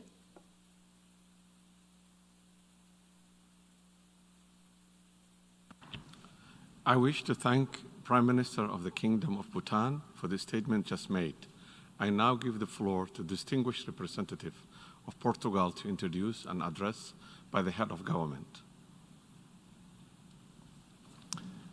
Mr. Vice President, I have the honor to introduce the pre-recorded statement by His Excellency Mr. António Costa, Prime Minister of the Portuguese Republic.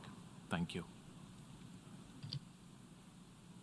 Mr. President of General Assembly, Mr. Secretary-General, Your Excellencies, ladies and gentlemen.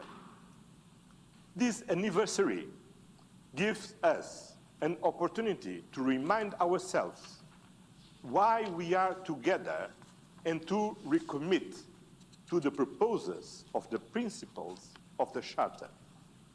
We have traveled a long way together since 1945, but the journey is far from over. We need United Nations more than ever. Every age faces its own challenges.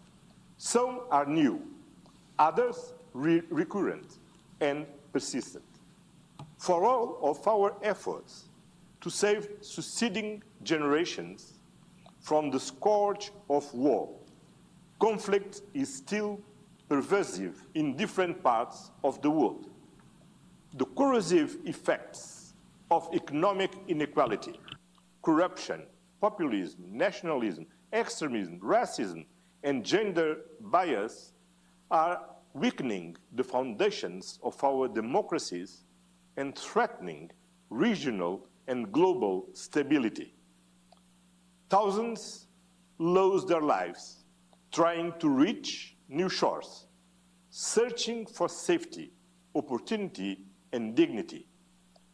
There are no borders for climate change and pandemics. Our economies and societies are increasingly interconnected, and only through cooperation will we be able to address digital transformation, regulate markets, and reduce poverty. COVID-19 made us more aware than ever that we are but one humanity, sharing the same planet, leading the world to face its worst crisis in decades. We must build back better using our agreed blueprint, the 2030 Agenda and the Paris Agreement, to create a more equitable and sustainable world. Climate change is real. It is an existential threat to us all. A special word about our oceans, which are the new frontier of human development and are under an unprecedented pressure, from rising temperature to the oxygenation of acidification. The United Nations must continue to adapt to new challenges. That is why we support the Secretary-General's reforms. In 1945, the international community planted the seed. 75 years later, we are protected by the shade of a tree whose vitality depends on our political will. But recent times have showed us how fragile we all are. We therefore must keep the spirit of 1945 while facing the challenges of our year with the common sense of purpose and shared hope. Thank you.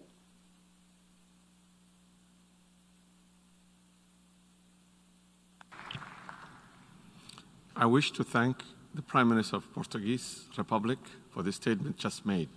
I now give the floor to the distinguished representative of Iceland to introduce an address by the head of government. Thank you, Mr. Vice President. I have the honor to introduce the pre-recorded statement by Her Excellency Ms. Katrín Jakobsdóttir, the Prime Minister of Iceland. Thank you. Mr. President, Secretary-General, Excellencies, ladies and gentlemen. The United Nations were created with the vision to make the world a better and more peaceful place. It has been instrumental in preventing and solving conflicts, promoting peace, human rights, equality, and socio-economic development for all. Iceland joined the United Nations in 1946 and has benefited greatly from the role the UN has played in shaping the rule-based international order with its multilateral institutions, liberal democracy, and international cooperation. I firmly believe that international law and the principles and values of the UN Charter, reinforced by the Universal Declaration of Human Rights, still provide the best foundation for international cooperation. We must continue to build unity, solidarity, and to foster understanding between peoples and nations, which is the foundation for lasting peace and underscores our common humanity. As the COVID-19 pandemic spreads around the world, it reinforces the core values of the United Nations, the notion that all people should be supported and cared for. In rebuilding and reimagining the world after COVID-19, we must keep issues of gender equality and of racial equality at the forefront. Accessible healthcare for all is crucial, not only as a public health issue, but also as a security issue. When economic crisis hits, we often see the tendency to put social justice and equality, along with environmental issues, on the back burner. But equality and environmental issues must be front and central to all our planning. Our future must be based on well-being and inclusive, sustainable growth, with a focus on protecting our planet from the devastating effects of the climate crisis. Agenda 2030 is the global plan for fulfilling our commitments to each other and our planet, allowing all people to live in dignity under conditions of equality, where they can reach their full potential, safeguarding peace and prosperity, protecting our environment, and taking meaningful action against the climate crisis. Multilateral cooperation has indeed never been more important. Let us reject the dividing forces of polarization and populism. As we celebrate the 75th anniversary of the United Nations, let us remember the core values on which it was built. Let us recommit to the principles of the UN Charter to build trust and strengthen our cooperation to build a greener and more equitable future for coming generations, a future with a healthy planet, plentiful opportunities, and prosperity for all. Thank you.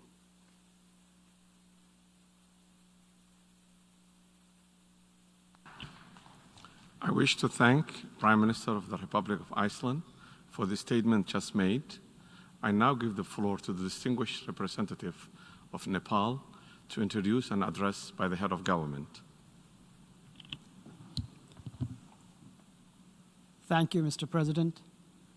Mr. President, I have the distinct honor to introduce the pre-recorded statement by the Right Honorable Mr. K.P. Sharma Oli, Prime Minister of Nepal.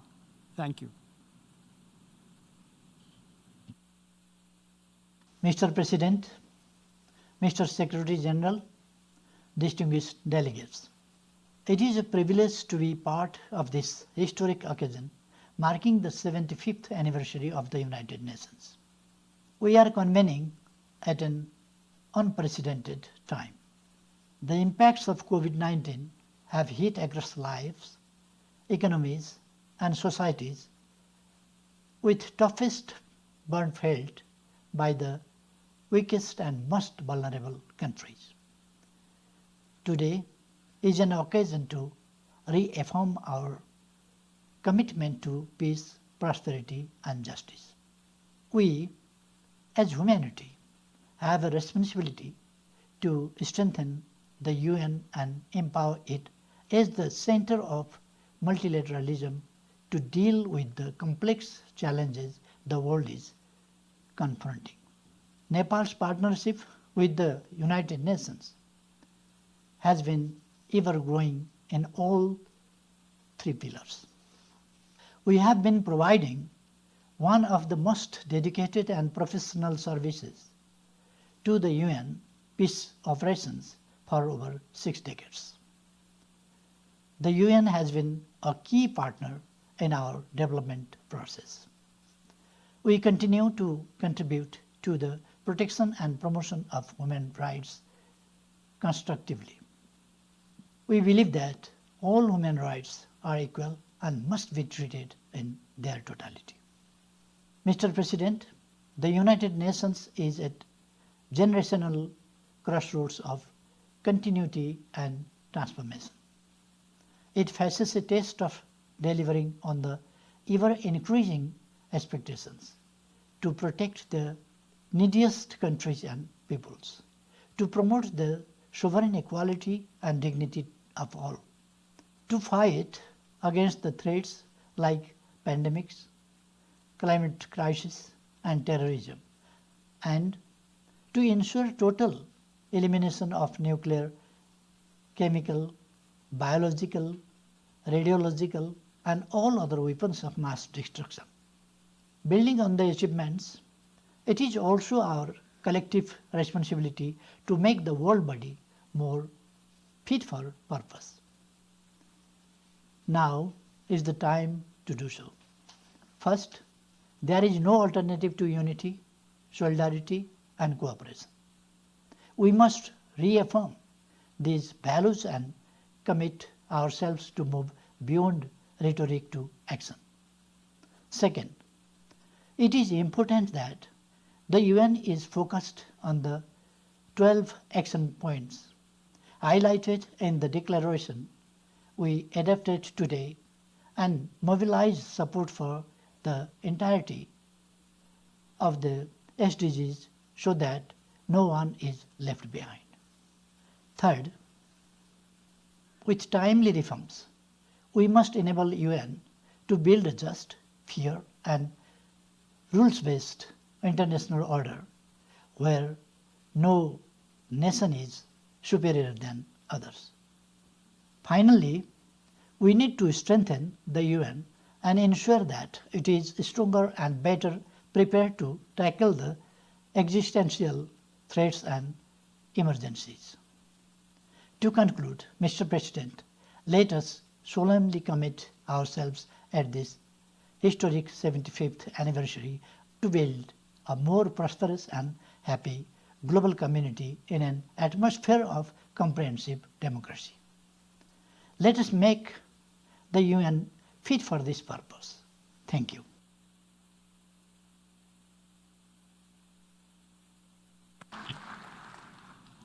I wish to thank Prime Minister of the Federal Democratic Republic of Nepal for the statement just made.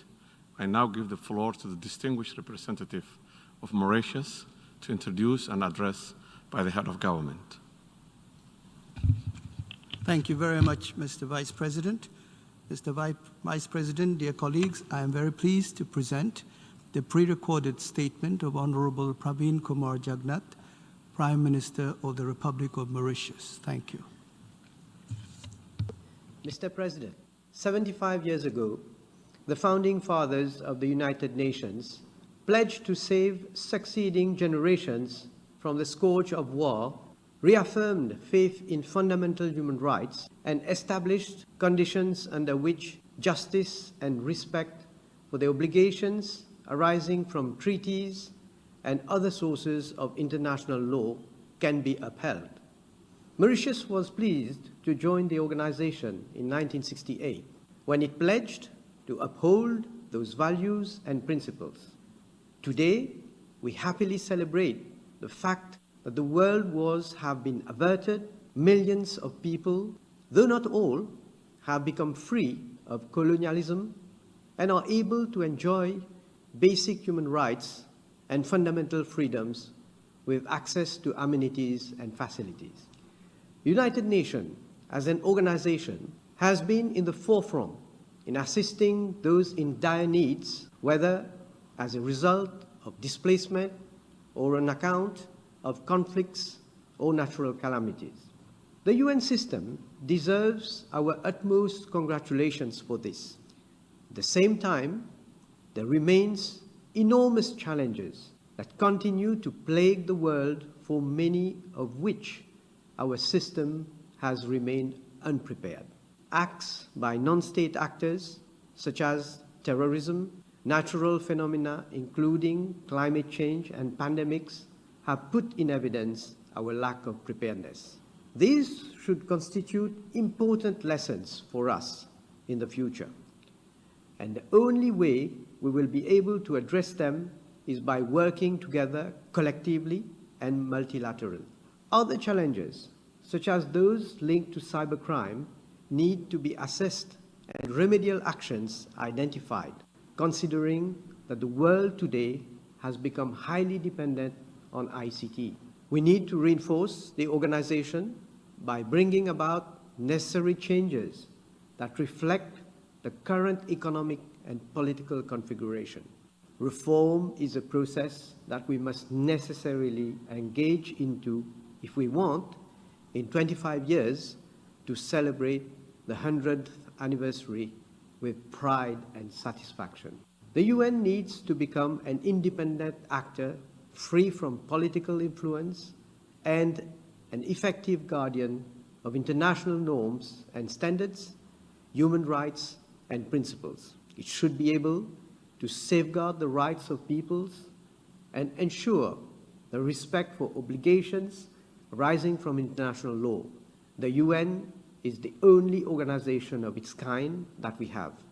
We owe it to future generations to make it work through our collective will.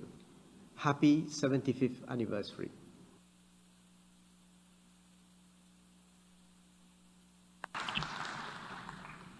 I wish to thank Prime Minister, Minister for Home Affairs, External Communications and National Development Unit, Minister for Finance and Economic Development of the Republic of Mauritius for the statement just made.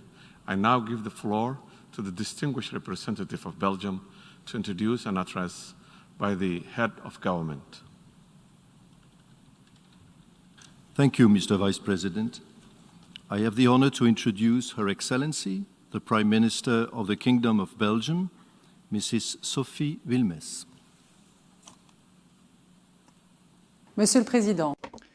Mr. President, Excellencies, ladies and gentlemen.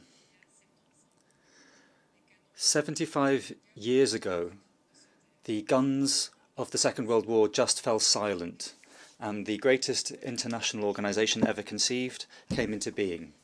The Charter of the UN came into force. This anniversary is a chance for us to remember the objectives of the origin of this unique creation, a chance to rebuild a world in ruins by building a solid and universal framework for international standards, to rebuild a world in order to preserve it for future generations and to spare them the scourge of war, to protect human rights and to assure the respect of international law, as well as to promote freedom and social progress.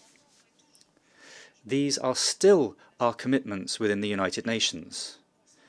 Though we see a world in constant development, our collective progress is still as important as ever. We need to face the challenges and increasing global crises. Multilateralism continues to be a necessity in order to face all of the challenges in our globalized world. The United Nations remains, to date, the place par excellence where countries can talk to each other, can listen to each other, and thereby understand each other, and can work at global level for consensus. Through its history, my country, Belgium, has attempted to encourage dialogue and mutual understanding. This is a constant in our international commitment. It is an essential element in our diplomatic DNA. As elected member of the Security Council, Belgium concentrates its action on prevention, protection, and effectiveness. Prevention of conflict is an essential in Belgian foreign policy. In this framework, we are very attentive to the consequences of climate change on peace around the world. Protection of human rights is a sine qua non for peace and security. In particular, the protection of civilians and children in armed conflict. There is a context of international tension, and therefore Belgium is working to improve the effectiveness of the UN's actions by working constructively on the role of honest broker. The collective successes of the United Nations are undeniable in a number of areas: peacekeeping operations in a dozen countries, negotiation processes that end bloodthirsty civil wars, international justice, not to mention the interventions in areas as diverse as agriculture, education, labour rights, or protection of childhood. Nonetheless, after 75 years of work, we must recognise that the world is not the same as the one that we saw when the Charter of the United Nations was signed. As Martin Luther King said, all progress is precarious, and the solution of a problem just brings forward another problem. We must redouble our ambition and the value of cooperation, dialogue, and solidarity, as well as compromise. We owe this to our fellow citizens, in particular the children and the most vulnerable. Through these commitments, we must make manifest action that can allow us tangible progress and can rebuild trust between states, but also between citizens and their representatives. This is the rationale behind the 2030 agenda adopted 5 years ago by this Assembly. It should lead to firm and determined action. This is the question for our future, and there is no other choice that we can take. Long live the United Nations.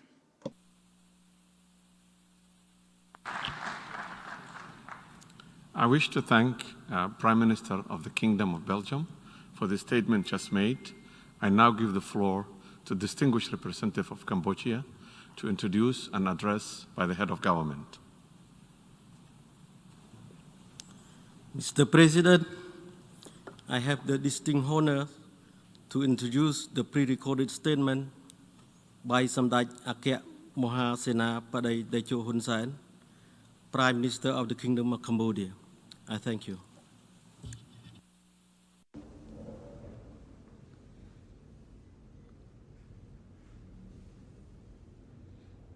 Excellency Mr. President, Excellency Secretary-General, Excellencies, ladies and gentlemen,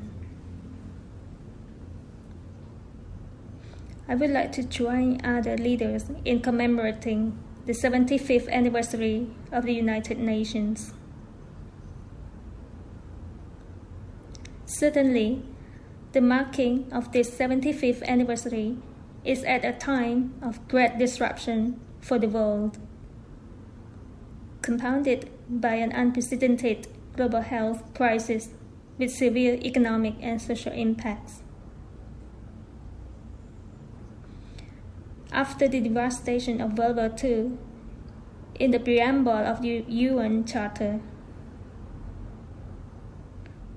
world leaders stated that the use of international mechanism for the promotion of economic and social advancement of all peoples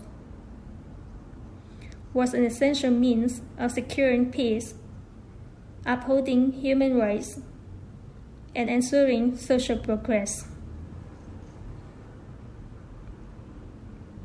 While the vision of the Charter is still relevant, our international mechanism and the commitment to it are imperiled and in need of so serious attention.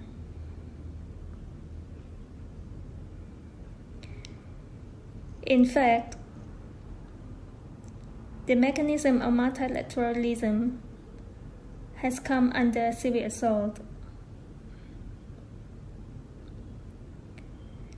especially due to the nationalism and protectionism undertakings of some global superpowers.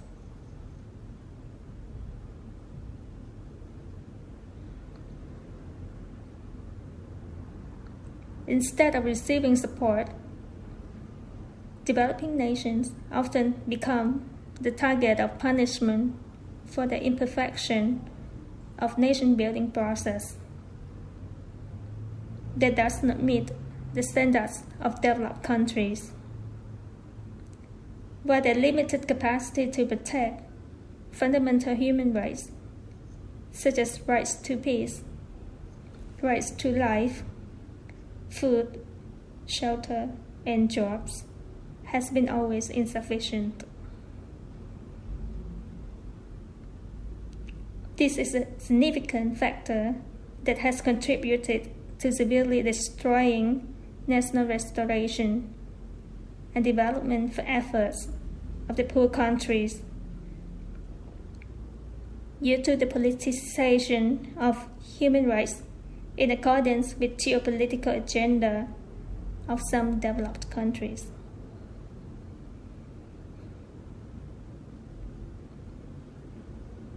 Superpower rivalry has also hampered developing countries' self-determination in terms of making independent and sovereign choice for development paths, as well as choice for friendly partners for peace and development.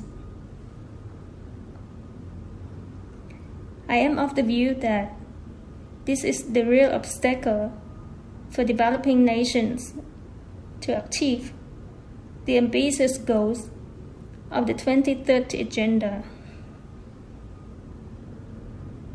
On top of the present challenges posed by the outbreak of the COVID-19 pandemic and its eventual socio-economic impacts.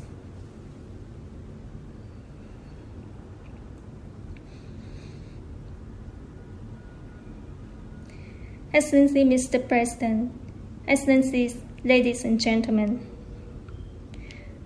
my delegation believes that Member States must come in line with the provisions of the Declaration on the Commemoration of the 75th anniversary of the UN we have adopted for this meeting.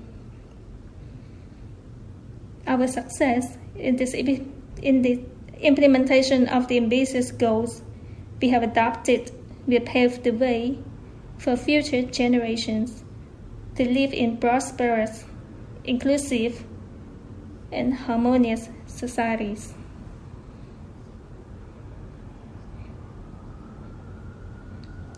Looking into the future, the global community requires a strong United Nations that is fully equipped to deal with the realities and address the challenges of the 21st century. Cambodia recognized the central role of multilateralism in addressing complex global challenges we face today.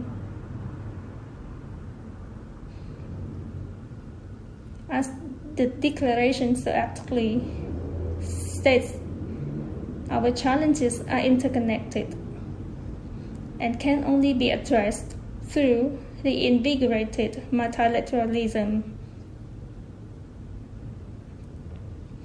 It is through respect for the United Nations Charter, transparency, unity, cooperation, and collective action that the global community can attain the future we want and the United Nations we need.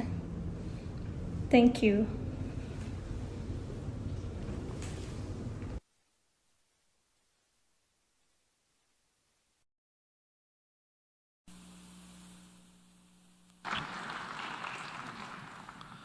I wish to thank Prime Minister of the Kingdom of Cambodia for the statement just made.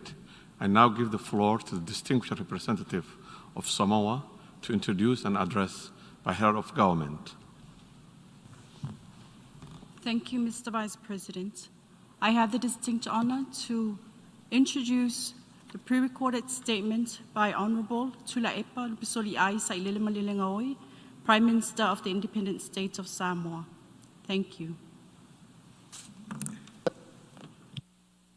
Distinguished delegates, ladies and gentlemen, 75 years of existence means resilience, adaptability, relevance, and sustainability. Our world has enjoyed peace and security throughout this time, a tribute to our members for respecting the charter of our organization. But much more needs to be done if we are to maintain the status quo. Samoa reaffirms its faith and commitment to our organization for the protection, equality, and empowerment that multilateralism provides to small island nations like Samoa. With no defense force and an unarmed police service, our UN membership is grounded on the promise of peace, rule of law, equality, and justice that it offers every member state. The UN is uniquely suited to respond effectively to the greatest challenges of our time, including climate change, poverty, armed conflicts, inequality, and pandemics. The United Nations played a vital role in Samoa's journey as a nation. It began when we graduated from the UN Trust Territory status to become the first Pacific Island nation to gain independence 58 years ago. And the UN has been a trusted partner since. Samoa joined the UN in 1976 because we wanted to contribute to our organization's goals as a dependable and committed member. We opened the UN multi-country office 3 years after becoming a UN member state, and we now have 15 officers or representatives of the UN system based in Samoa.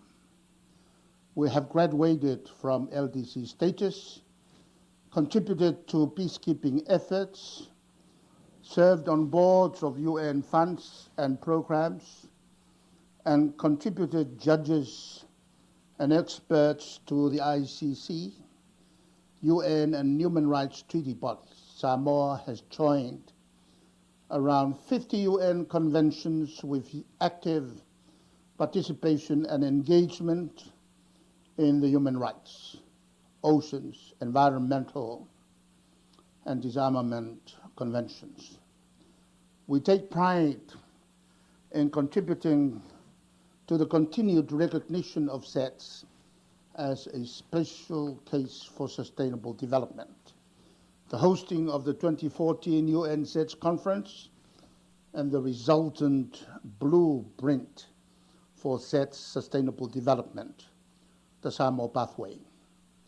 We have also proactively participated in many UN reforms that have taken place and continue to provide Pacific and SET-specific solutions and experiences to multilateral joint effort to guarantee human rights, achieve peace and security, and effectively pursue sustainable development. This is the promised future we want. Excellencies, Samoa is a Christian Pacific Island developing state with a vision for all Samoans to live quality lives. This vision is underpinned by our unique communal Samoa culture and traditions that are key to our order, stability, and security, and the pursuit of our sustainable growth, social progress, and environmental sustainability. Our UN is a multilateral forum where all contributions count, and Samoa proudly cherishes having a seat at the UN table to contribute to our global challenges, being heard and being part of the solution. To all our members, let's capitalize on our unity in diversity and work as nations united for the common good of mankind. So forth.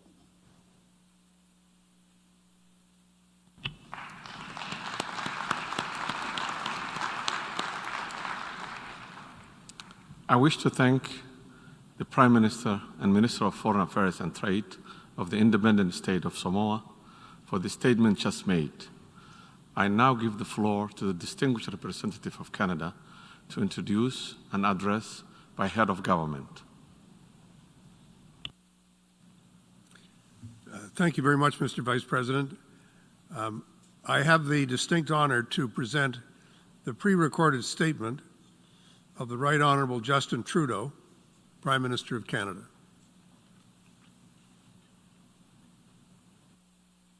Hello, everyone. Bonjour à tous. Mr. President and fellow delegates, it's an honor to share a few words with you as we mark the 75th anniversary of these United Nations. My friends, we should have been commemorating this milestone together, in person and in a better context. But the fact that we're still doing so virtually highlights the magnitude of the crisis we face and the imperative to be united in our response. The harsh reality is that we are a world in crisis, and not just because of the last few months, not just because of COVID-19, but because of the last few decades, and because of all of us. Climate change, violent extremism, escalating numbers of displaced people and migrants, these are the crises of a system that no longer works as well as it should. We cannot wait for someone else to fix it. All of us can't wait for some of us to solve our problems. We must all take action because we are all in peril. Plus que jamais. More than ever, the international community must join its efforts and redouble its efforts to find solutions and to defend a range of common principles and ideals. The UN has enabled us to do this work for 75 years. But our work together has not been enough. Today, in the middle of this crisis, this is clearer than ever. Since its establishment, the organization has contributed to improve the lives of millions of people throughout the world. We have fought against AIDS, eradicated smallpox, put an end to wars and avoided famines. The UN has become a global safety net for the most vulnerable in the world. The UN has shone a light on problems that were previously hidden, such as modern slavery and the use of child soldiers. Tremendous convening power. It exposes the challenges we face and lays out solutions to them. But its ability to act, to improve the lives of people around the world, depends on the political will of the member states. The COVID-19 pandemic has changed all our lives and taken hundreds of thousands from us. It has pushed our healthcare systems and stalled our economies. It has laid bare global inequalities in healthcare, in access to food and social supports. But challenges are also opportunities. And right now, as we work to protect people, we have an opportunity to build a better tomorrow for our children and our grandchildren. The legacy of this pandemic and our collective response to it must not be one of deepened inequality or increased isolationism. As we focus on recovery in our own countries, we must remain committed to the goals and principles that were laid out at the founding of the UN 75 years ago. In fact, we have to double down on our efforts. We must work together to ensure that our institutions go further and do more, that they are equipped to respond to today's challenges and ensure that no one is left behind. Canada was there at the beginning, and Canada will continue to be there, because we know that we can accomplish more together, united as nations, communities, and people.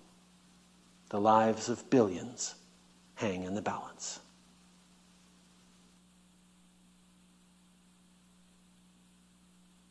I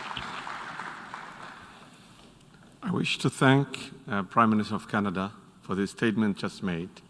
I now give the floor to distinguished representative of Austria to introduce an address by the head of government.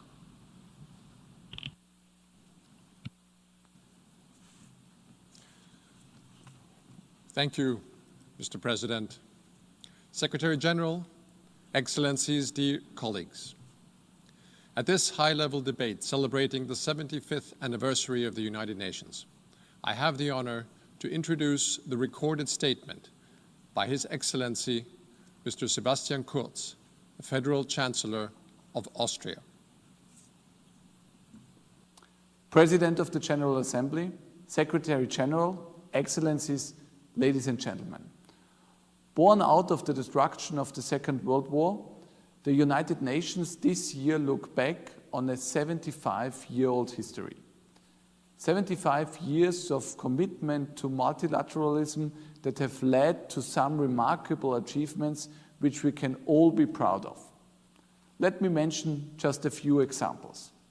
A strong human rights system, peacekeeping, the international disarmament, the Agenda 2030 and its sustainable development goals, and leadership in the fight against climate change. These days, the COVID-19 pandemic has illustrated in the most dramatic way how interconnected we all are. It has shown that no country can fight the pandemic or solve other global challenges alone. International cooperation with the UN at its center is crucial in this endeavor. Ladies and gentlemen, 2020 marks also a special year of anniversaries for Austria. It has been 65 years since we joined the United Nations, 60 years since we first contributed to the UN peacekeeping operations, and 40 years since Vienna became the host of the third of 4 United Nations headquarters worldwide. Austria will remain a dedicated advocate of the United Nations and effective international cooperation. We are proud of the contribution we have made so far and stand ready to support all efforts to make the United Nations fit for the next 75 years. Thank you.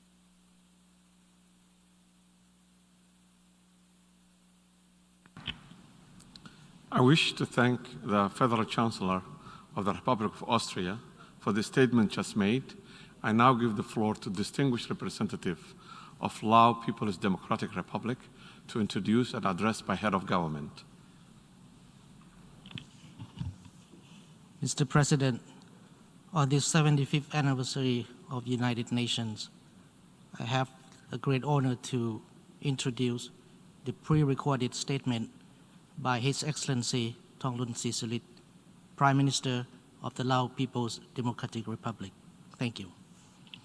Mr. President, Mr. Secretary-General of the United Nations, Excellencies, ladies and gentlemen, on behalf of the government and people of the Lao People's Democratic Republic, I would like to extend my warmest congratulations to the United Nations during this meaningful event to commemorate the 75th anniversary of the United Nations, which was founded based on the aspiration of the all mankind, aspiring for peaceful coexistence, cooperation, and mutual assistance to make this world a better place of peace, stability, and prosperity.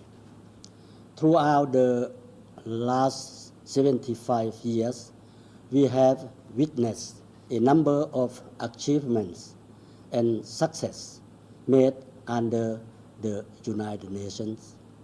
Many countries have gained their national independence and the right of self-determination. Dialogue and consultation have become the principle and trend in solving the dispute by peaceful means.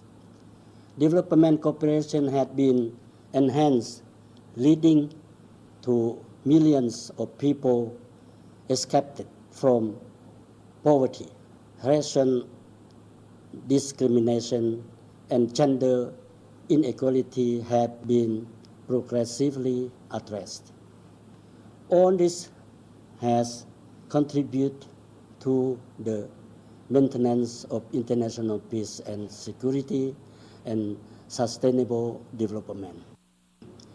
Despite the fact that the current global environment is very much different from what it was 7 decades ago, I am of the view that the primary objective and principle as stipulated in the Charter of the United Nations continue to be highly valuable and relevant to the current global context. Therefore, all member states are required to jointly promote the noble goals and objectives of the United Nations and help improve its mechanism conducive to the current setting aimed at assuring the effective execution of its role, mandates, and duties in addressing the global challenges that we are facing today. LAOPDA stands ready to actively work with all members and in strengthening the United Nations to effectively carry out its mandate for maintaining peace, socio-economic development, and prosperity of all nations. Thank you.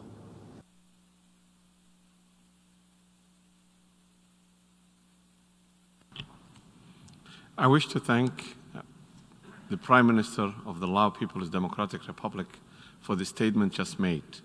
I now give the floor to the distinguished representative of Lesotho to introduce an address by the head of government.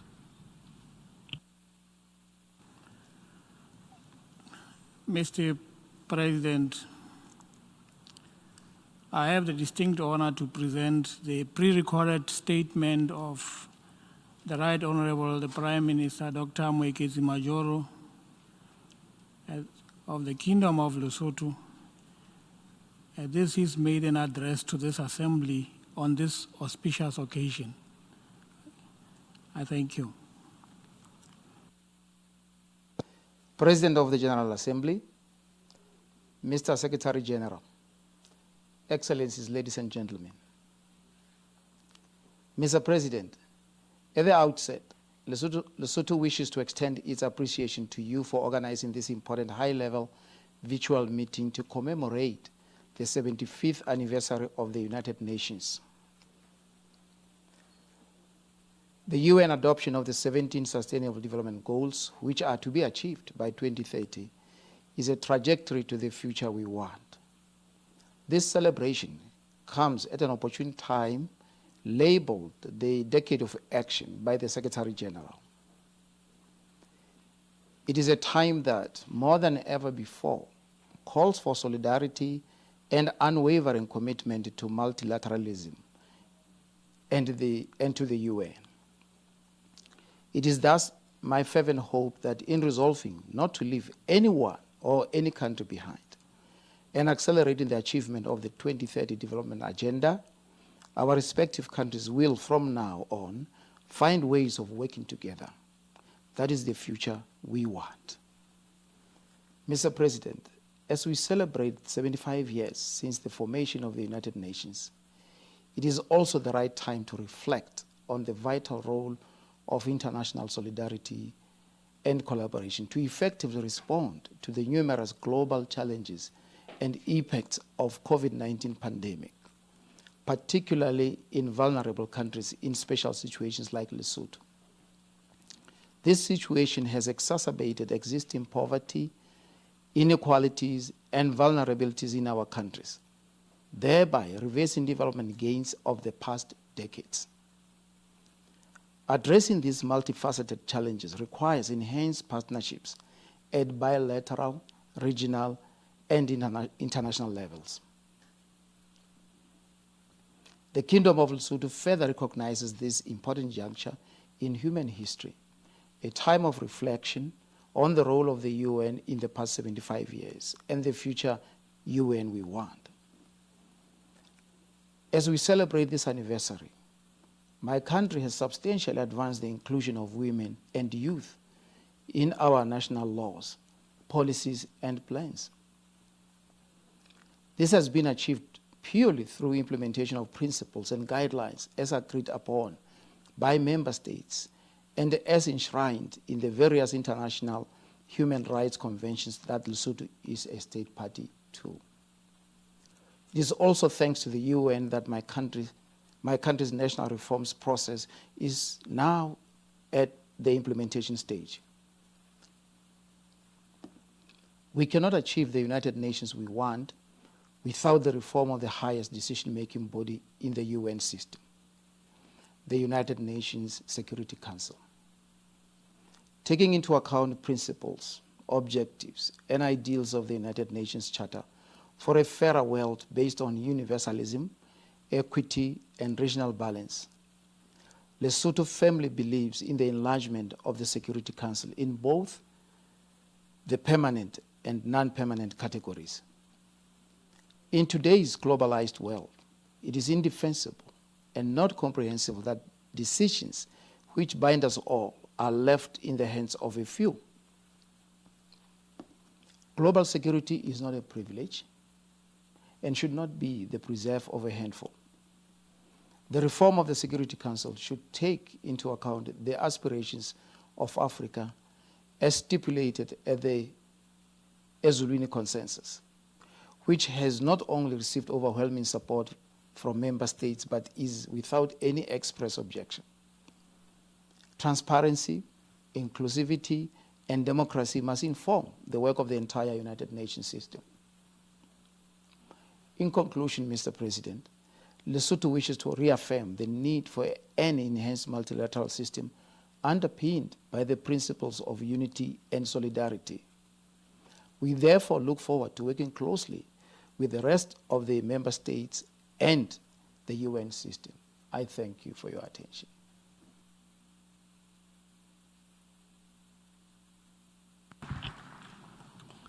I wish to thank Prime Minister of the Kingdom of Lesotho for the statement just made. I now give the floor to the distinguished representative of Tonga to introduce an address by head of the government.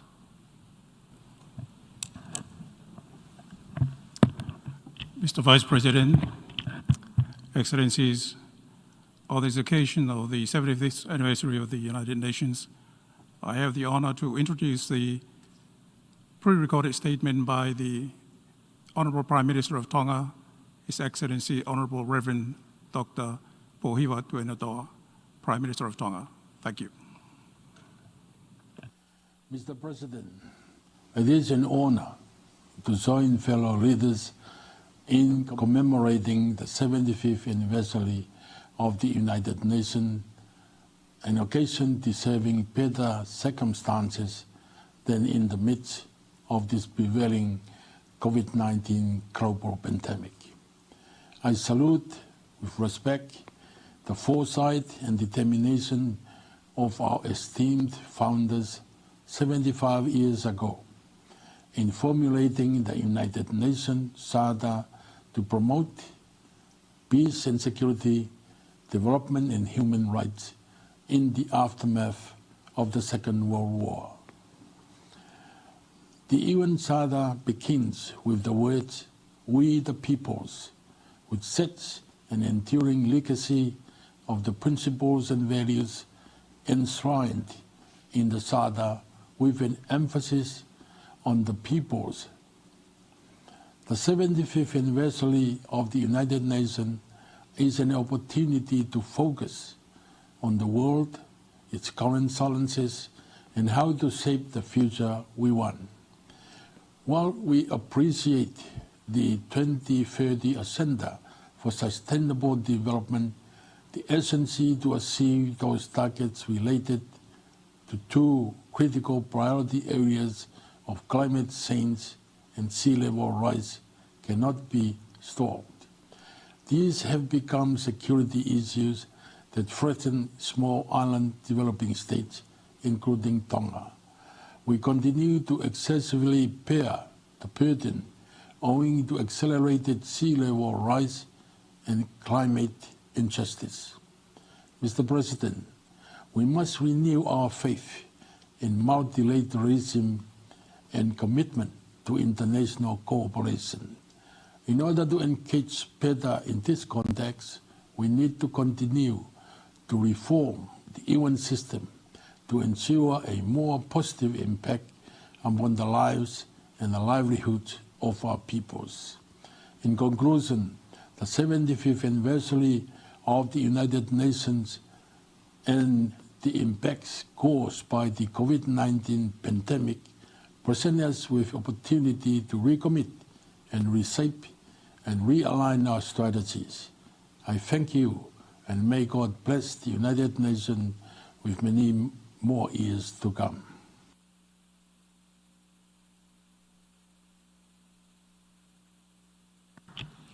I wish to thank Prime Minister and Minister of Public Enterprises of the Kingdom of Tonga for the statement just made.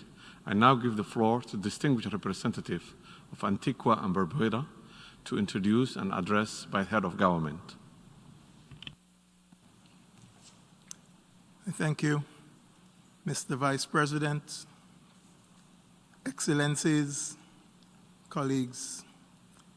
It's my distinct honor to introduce the pre-recorded statement by the Right Honorable Dr. Gaston Alfonso Brown, Prime Minister of Antigua and Barbuda. Prime Minister Brown, please. Excellencies, 75 years ago in 1945, the colonial domination of much of the world's peoples defined the successful development chances of the oppressed. The dismantling of colonial rule, carried out by the law-making capability of the United Nations General Assembly, engineered a new system and designed a far better future with greater probability of success for the downtrodden. My own island country, a colony created in 1634 and freed almost 350 years later in 1981, owes its independence and sovereignty to the United Nations Resolution 1514 of 1960 and the struggles of its people. Although founded in 1945, primarily to keep the peace among warring nation states, the newly liberated member states of the United Nations added significantly to the institutions we focus in the post-colonial period. No international organization has endured for 75 unbroken years addressing such a variety of multilateral issues as has the United Nations. Antigua and Barbuda offers congratulations to the United Nations at 75. The multilateralism which defines the United Nations is embedded in the approach which has worked best for its members when achieving its goals. The United Nations is the anchor of multilateralism. It applies a formula fed by elements of idealism and pragmatism. The idealism of the United Nations is captured by its founders in its charter. They believed that there was a brighter future for humanity which the United Nations could unlock. Yet, among the diplomats, the Secretary-General, and the United Nations staff, it was understood that global problems demanded global solutions. This pragmatism, which the United Nations expresses, is an institutional method applied to problem solving. The attack in recent years on multilateralism may only undermine critical efforts to tackle global challenges. The United Nations is an indispensable organization that will resist and overcome any actions intended to reduce its effectiveness. Addressing the unprecedented COVID-19 global pandemic utilizing the greatest multilateral institution created by humanity would undoubtedly be most appropriate. Vaccine nationalism, however, has today become the new reality. The people of Antigua and Barbuda expressed their heartfelt thanks to the World Health Organization and its regional body, the Pan American Health Organization, for the outstanding role which they have played in guiding the actions of governments throughout the Americas and the Caribbean. We pledge to fight poverty, promote development, guarantee the rights of women and girls, and protect marginalized groups within states, including persons with disabilities. We also pledge to unrelentingly tackle global climate change. And we shall not shirk our responsibility insofar as climate change is concerned. The Earth is still warming at an alarming rate, and development is still uneven. The de-risking which threatens exclusion from the global banking system still persists. The natural disasters that are becoming more frequent and the resulting debt crisis from the global pandemic threaten to push billions further into poverty. That is the reality. As I speak, 6 hurricanes and tropical storms are brewing in the Atlantic, threatening lives and livelihoods whenever they make landfall. The Paris Agreement was driven by the alliance of small island states, championed through the call 1.5 to stay alive. And let me remind everyone that there is no planet B or alternative celestial space on which to live. Therefore, there is a continuing need to win the world's attention and to rescue our planet in protection of our humanity before it's too late. Excellencies, the United Nations, celebrating its 75th year, is undoubtedly the greatest institution created by humanity. Let us not waver as we keep working collectively with resolve on global issues. Irrespective of our differences, in our symbiotic world, we must all stand together or fall together. Whether our challenge is advocating for nuclear or for a nuclear weapon-free world, the protection of human rights or climate justice, or even the robust pursuit of reparations, what is evident is that the United Nations remains the best institution to address global challenges. Simultaneously, as we continue to fight to end poverty, to cure the world of non-communicable diseases, or fighting for racial justice everywhere, Antigua and Barbuda concedes that the global community cannot triumph without unified leadership or without the commitment and participation of all. There is no escaping the fact that the challenges of our time must be met by collective action. The dismantling of the old world and the creation of our new world after 1960 has given us the successful templates for the future. Today, even more so as multilateral approaches are threatened, joint action must be deliberate and must be focused. The celebration of the 75th anniversary of the United Nations provides an opportunity to reaffirm our determination to cement this organization as the leader in the forefront of the multiple complex challenges that confront us. The United Nations is the only body that can express the collective will of humanity and is at the service of all. This is the future we want, the United Nations we need. I therefore join on behalf of the people of Antigua and Barbuda to reaffirm our collective commitment to adhere to the successful tools and institutions of multilateralism. I therefore take this opportunity to commend the United Nations once again on the achievement of its 75th anniversary. And I do so on behalf of all the world's people. I thank you.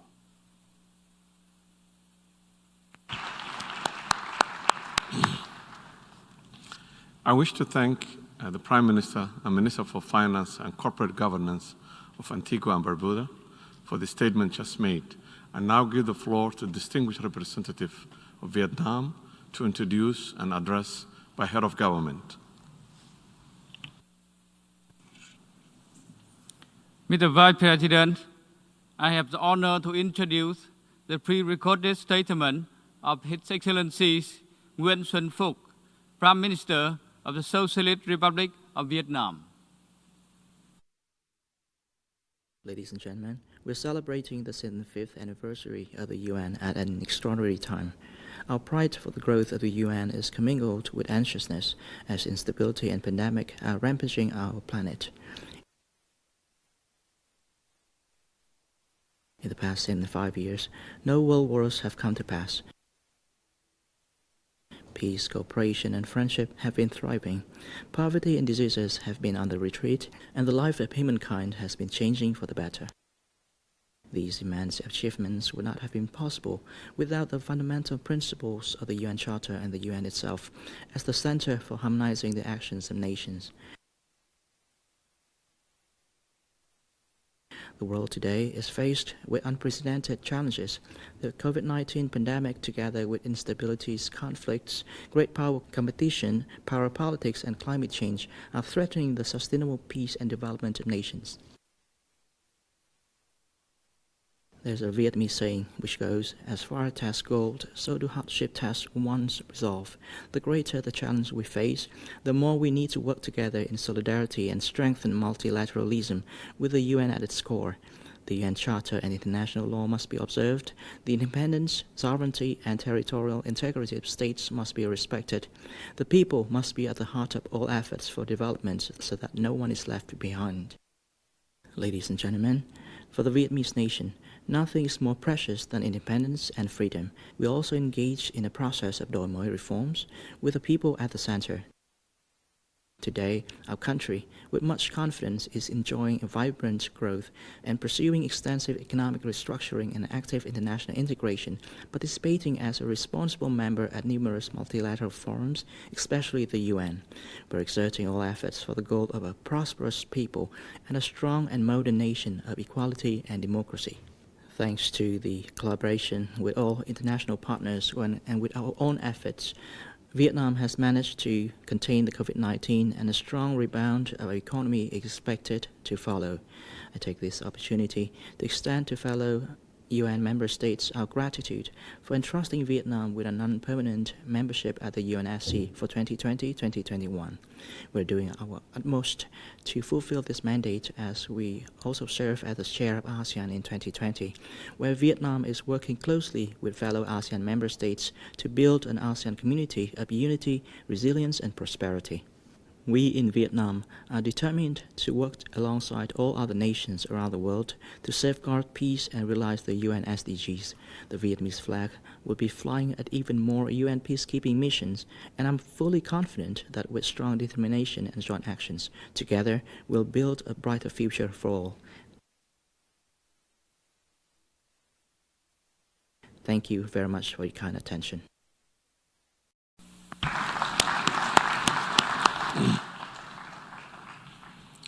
I wish to thank Prime Minister of the Socialist Republic of Vietnam for the statement just made. I now give the floor to the distinguished representative of Cabo Verde to introduce and address by Head of Government.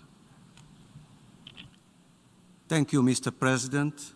Mr. President, all protocol observed, I have the distinct honor to introduce the pre-recorded video of the statement by His Excellency Mr. José Ulisses Correia Silva, Prime Minister and Head of the Government of the Republic of Cabo Verde, on this auspicious occasion of the 75th anniversary of the United Nations. I thank you. We offer our greetings and highest compliment to the President of the General Assembly and to the Secretary-General, all protocol observers. We congratulate all member states of the United Nations as well as the organization itself of reaching this historic milestone. We recognize 75 years of the United Nations contribution to peace, security, freedom, democracy, and promotion and protection of human rights and the reduction of poverty around the world. The United Nations may not be perfect, but neither is our world. That world, however, is a much better place because of the United Nations. Our world, comprised of such a diversity of countries, need governments on critical global issues of environment protection, public health, economic development, financial system, peace, and security issues. The COVID-19 pandemic has once again shown the importance of multilateralism. When economies are disrupted and when borders are closed, everyone loses. Some may not lose more than others, but the net impact for our planet is most certainly negative.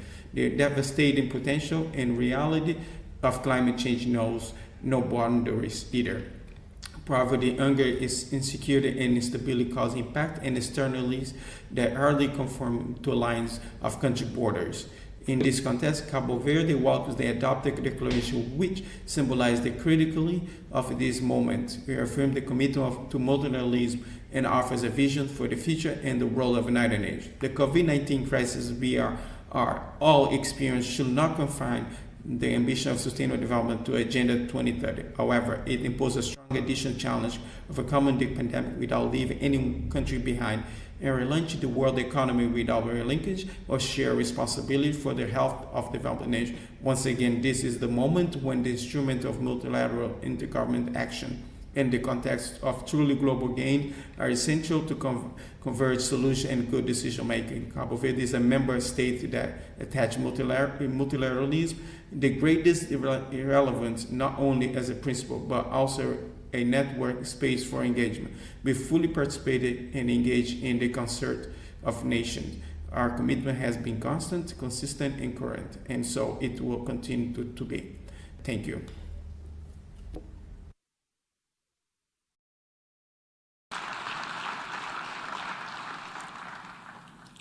I wish to thank the Prime Minister and Minister of Reform of the Republic of Cabo Verde for the statement just made. I now give the floor to the distinguished representative of Croatia to introduce an address by head of the government. Mr. Vice President, I have the honor to introduce His Excellency Andrej Plenković, President of Government of the Republic of Croatia. Excellencies, all protocol observed. Today we commemorate a milestone event in modern human history. 75 years ago, a new international order was launched based on multilateralism and deeply rooted in the victorious alliance over fascism. After two devastating world wars, the United Nations emerged from the ashes of battlefields as humankind's best hope and the foundation of a new, better world. The supreme ideal of the United Nations to achieve a just and lasting peace for the suffering humanity, as United States President Truman inspirationally stated at the San Francisco Conference in 1945, has unfortunately never been truly achieved. Nevertheless, the United Nations, its organs and agencies, has proven its worth on countless occasions, from International Court of Justice to UNICEF or UNESCO. This momentous occasion is not only the opportunity to reflect on the past, it is above all the chance to look forward for benefit of the young generations and those yet unborn. Today we live in a much different world than 75 years ago. Technological revolution changed and improved our lives beyond comparison. Yet the scourge that plagued the world in the autumn of 1945, the hunger and poverty, the disease and refugees, still burdens parts of our planet. Yet unprecedented progress have been achieved in the past 75 years. Whereas 2 out of 3 people in the world lived in extreme poverty at the end of the Second World War, today this share has fallen to less than 1 in 10, and by 2030 this should fall under 1 in 16. The changes we are going through are profound. In 75 years, the world's population has been tripled.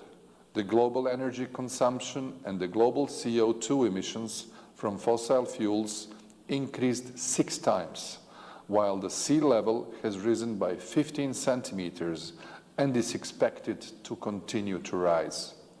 This is why the climate change is one of the pivotal fields for the future of humanity. This is where we cannot afford to fail. We have to adjust to new realities, find a way to meet new challenges, harvest the benefits of new technologies, achieve all sustainable development goals, and avoid pitfalls of the past. We must make the United Nations fit for the 21st century. Croatia is a strong supporter of UN reforms aimed at strengthening our organization and forging multilateralism. Revitalization of the United Nations work has to go beyond the General Assembly.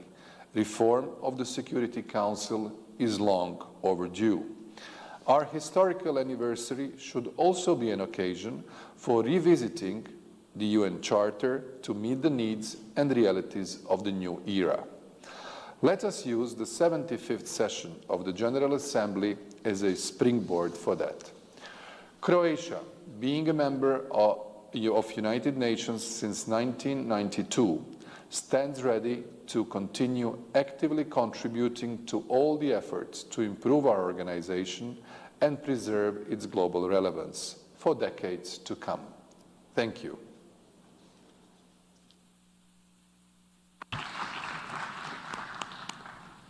I wish to thank the Prime Minister of the Republic of Croatia for the statement just made. I now give the floor to the distinguished representative of Malaysia to introduce an address by the head of government. Assalamu alaikum. Mr. Vice President, I have the honor to introduce the pre-recorded statement by the Honorable Muhyiddin Mohamed Yassin, Prime Minister of Malaysia.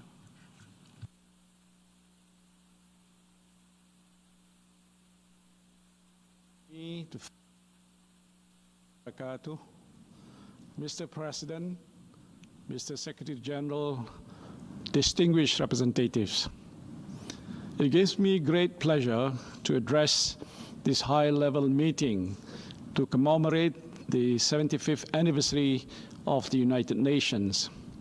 Allow me to first congratulate you, Mr. President, on your election as the President of the 75th session of the United Nations General Assembly. I wish you all the very best and a fruitful presidency. I wish to also extend our appreciation to your predecessor, His Excellency Tijani Muhammad Bande, for his commitment and able leadership during a challenging 74th session of the United Nations General Assembly due to COVID-19.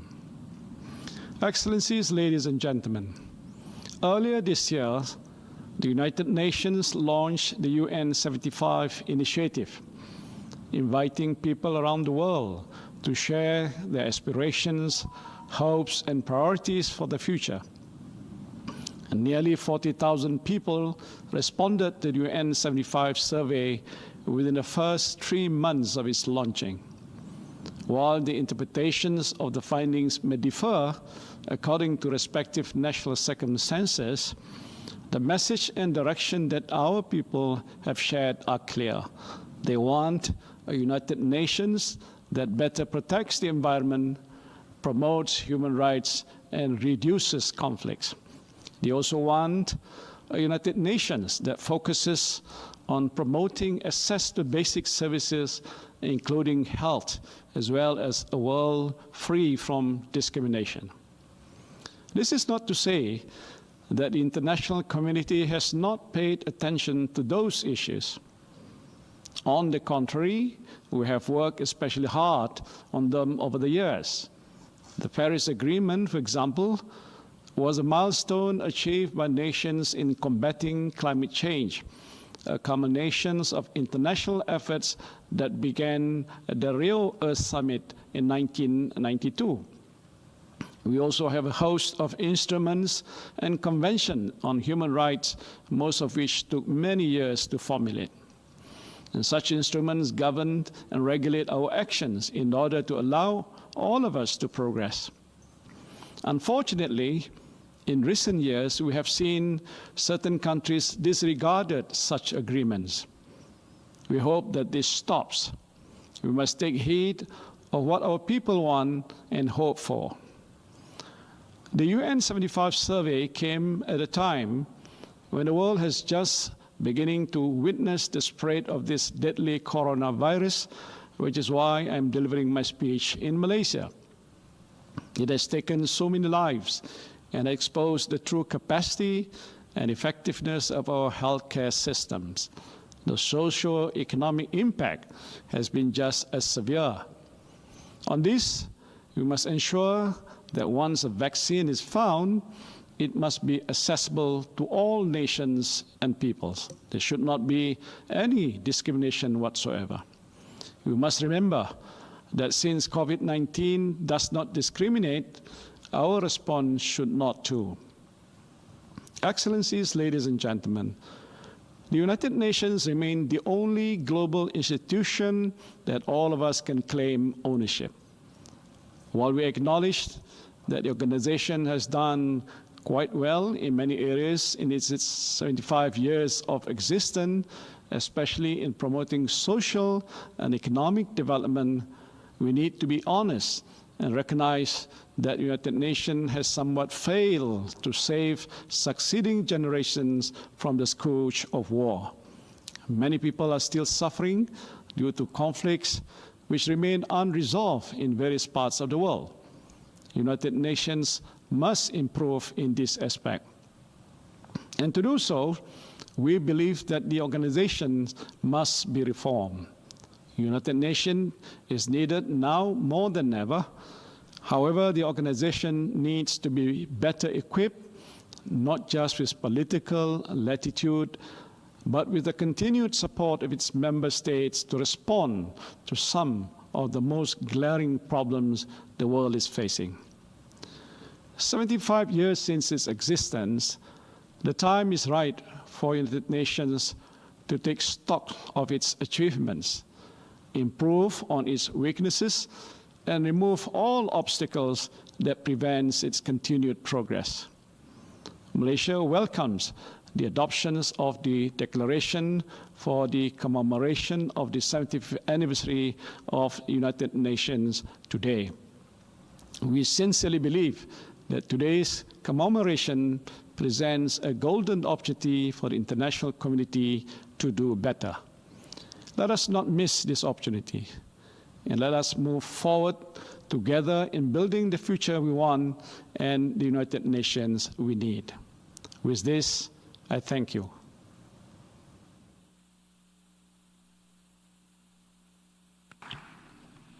I wish to thank the Prime Minister of Malaysia for the statement just made, and now give the floor to the distinguished representative of Somalia to introduce an address by the head of government.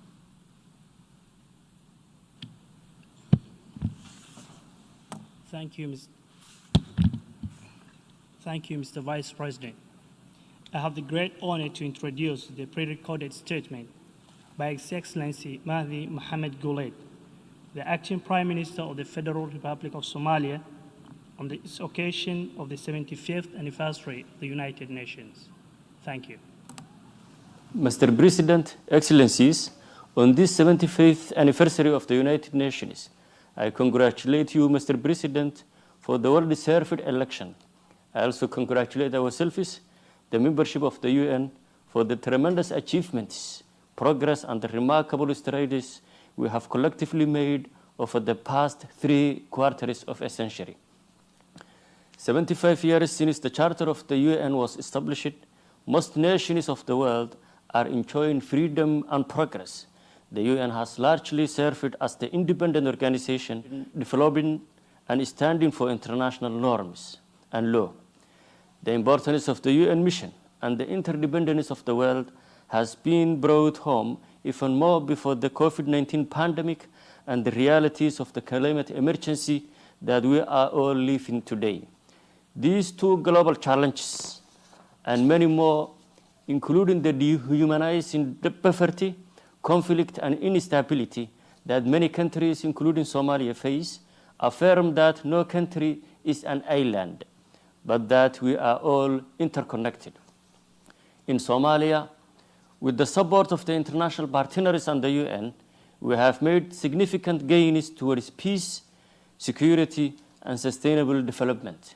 However, 3 decades of conflict and political instability need more solidarity and support. The climate change crisis affecting Somalia and everywhere, with frequent droughts, famine sometimes, floods, loss of livelihoods, and the displacement of millions, continue to demand joint action, partnership, and commitment to leaving no one behind. As we celebrate 75th birthday of the UN, it's a good time to renew our common aspirations and forge together the bright future we all want. A future without poverty, without conflict, and a future of sustainability. A future where development and human rights are promoted and supported for global peace and security. A future where radicalization and extremism, migrations are fought through strategic investment, green jobs, enhanced energy access, and sustainable development as a fundamental issue for our common civilizations. Somalia remains committed to inclusive multilateralism and sees the years ahead, despite the uncertainties, to hold much potential for all of humanity working together under the umbrella of the UN. We will work with all the members to achieve an organization that remains fit for purpose. It was established for an organization that reflects all our aspirations in the 21st century to promote and secure peace and prosperity for all. Let us all build a future of solidarity and trust and sustainability for humanity's success on this fragile common planet that we all share. I thank you all. Long live the United Nations. Thank you for your attention.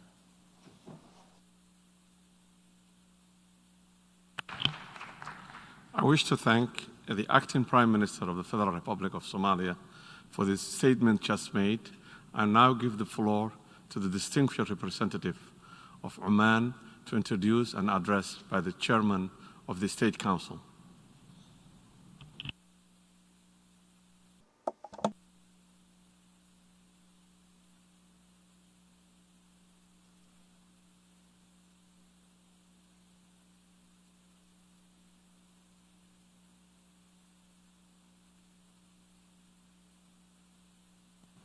This is microphone. Can you hear me now? Okay. Assalamu. May the peace of God be upon you. Mr. President, thank you. I am honored to introduce His Excellency, His Majesty Abdul Malik Al Khalili, head of the State Council, who will deliver the pre-recorded message of the Sultanate of Oman during this high-level meeting to commemorate the 75th anniversary of the United Nations. Mr. President, member state representatives, I am honored to extend to your gathering the greetings and best wishes of His Majesty Sultan Haytham bin Tariq,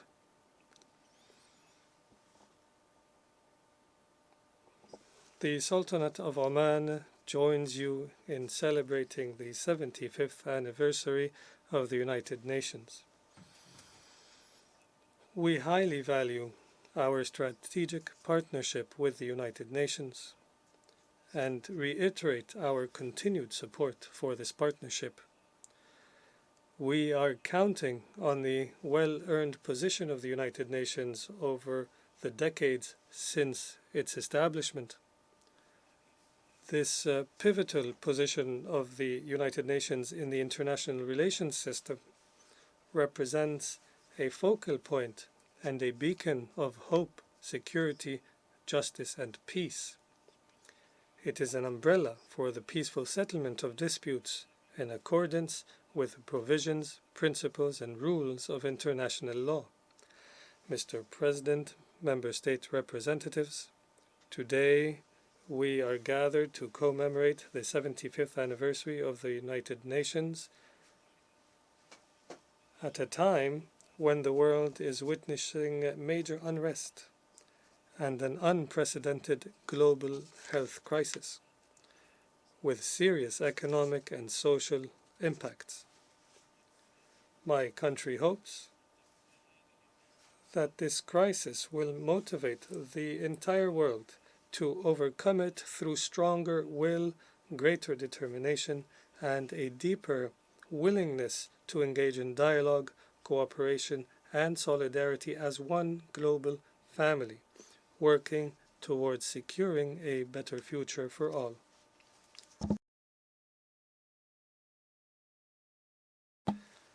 The activities of the United Nations have grown with the growth of its membership and with the growth of the population over the past decades.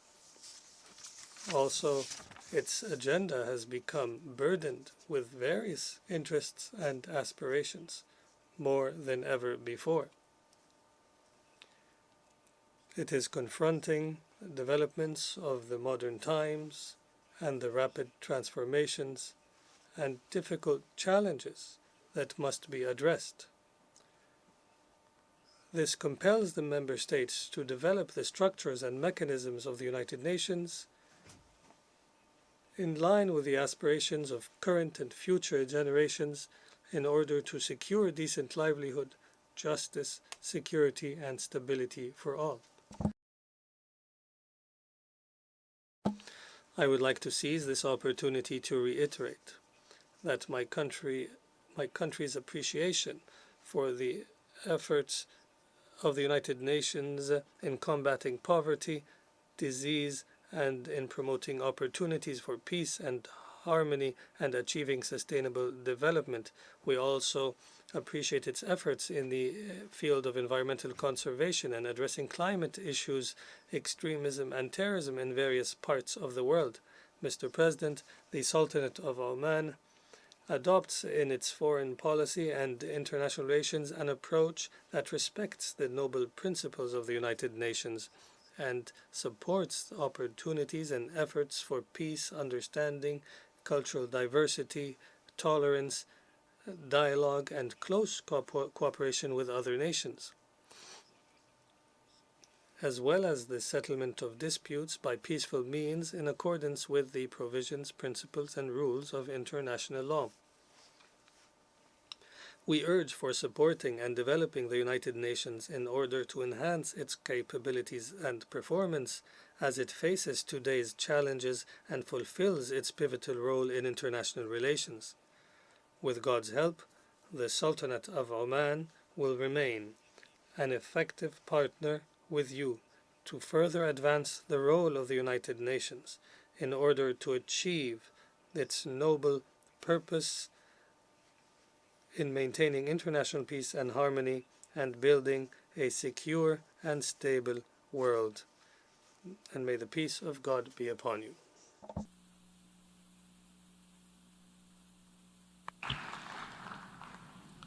I wish to thank the Chairman of the State Council of Oman for the statement just made. I now give the floor to distinguished representative of Bulgaria to introduce an address by the Deputy Prime Minister. Mr. Vice President, Excellencies, ladies and gentlemen, I have the honor to introduce a pre-recorded statement by Her Excellency Ms. Ekaterina Zakharieva, Deputy Prime Minister for Justice Reform and Minister of Foreign Affairs of the Republic of Bulgaria on the occasion of the 75th anniversary of the United Nations. Thank you. Mr. Secretary-General of the United Nations, Mr. President of the General Assembly, the United Nations organization was born as the emanation of the hopes and yearnings of the peoples on our planet for peace, freedom, human rights and prosperity. Over the last 75 years, the United Nations has established itself as the cornerstone of international order and of the fundamental human rights and freedoms. The basic principles proclaimed by the UN Charter became the major source of international law. The UN was always present where conflicts were to be resolved, where thousands of human lives had to be saved, or where millions of children needed education and health care. Starting with the first blue helmets in the Middle East in 1948, more than 1 million men and women served in the emblematic UN peacekeeping operations and missions, over the 70 to date. The anniversary of the United Nations is also a moment for reflection. It turned out that 75 years were not enough to bring about the ideals set by the UN Charter, nor were we even close to have the people's dreams come true. How to achieve our vision for the United Nations? This is yet one more reason for all of us to unite and find together adequate responses to the unprecedented threats and challenges faced by our societies. In this respect, the Alliance for Multilateralism, established last September with my country Bulgaria as co-founding member, has an important role to play. On solemn occasions like this, we should strive to let optimism prevail. We need both an impetus and enthusiasm to keep working hard for the noble causes of this organization, be it peace on earth, Agenda 2030 for sustainable development, winning the battle with the COVID-19 pandemic, promoting human rights, combating terrorism, or coping with climate change. How the United Nations will look like tomorrow depends on us. We can shape its future together. Let us just do it.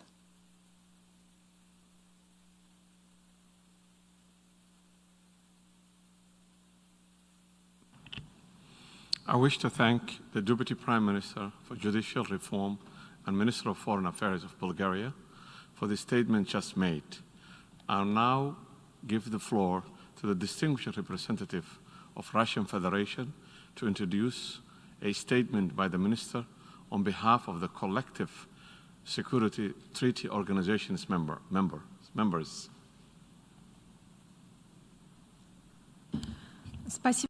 Thank you very much, Chairman. I have the honor of introducing the video message of the Minister for Foreign Affairs of the Russian Federation, Mr. Sergei Lavrov, on behalf of the member states of the Collective Security Treaty Organization, marking the 75th anniversary of the United Nations. Chairman, President, Excellencies, ladies and gentlemen. I have the honor of speaking on behalf of the member states of the Collective Security Treaty Organization, the Republic of Armenia, the Republic of Belarus, the Republic of Kazakhstan, Kyrgyzstan, the Republic of Tajikistan, and the Russian Federation. Today we are commemorating a truly significant event. 75 years ago, the foundation of our common global house, the United Nations Organization, was laid.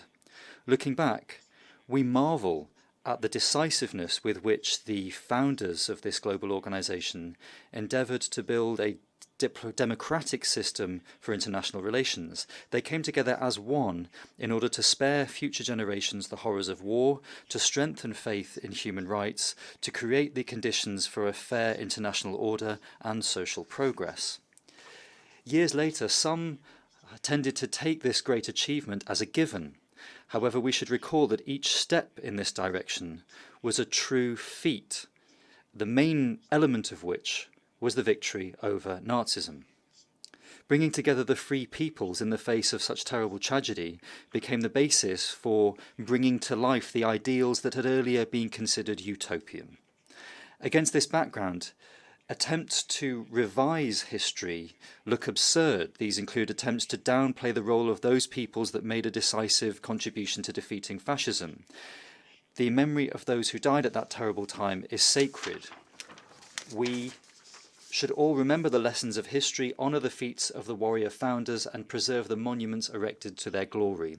Unfortunately, soon after the foundation of the UN, the Cold War began, and this did not allow us to fully realise this great collective creative potential.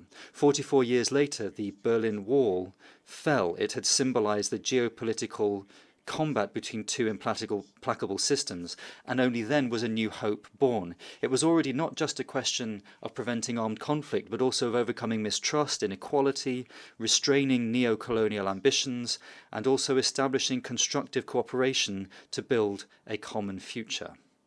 Today, unfortunately, different regions of the world continue to be shaken by armed conflict. We also see severe threats of a modern nature: international terrorism, drug and cybercrime, climate change. This year, we added a new terrible threat to the list: the coronavirus pandemic. It has provoked serious crises in the socio-economic sphere and elsewhere. We therefore think that the Secretary-General's call for a global ceasefire in connection with the COVID-19 pandemic is very timely.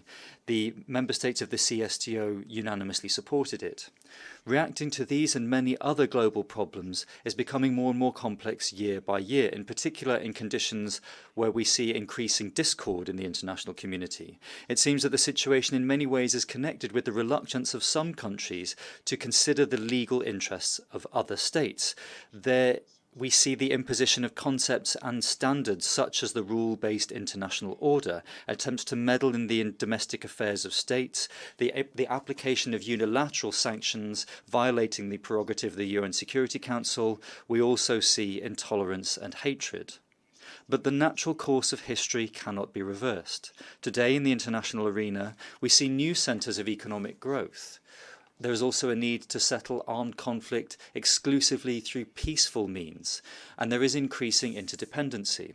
The world is tired of dividing lines, dividing states into them and us.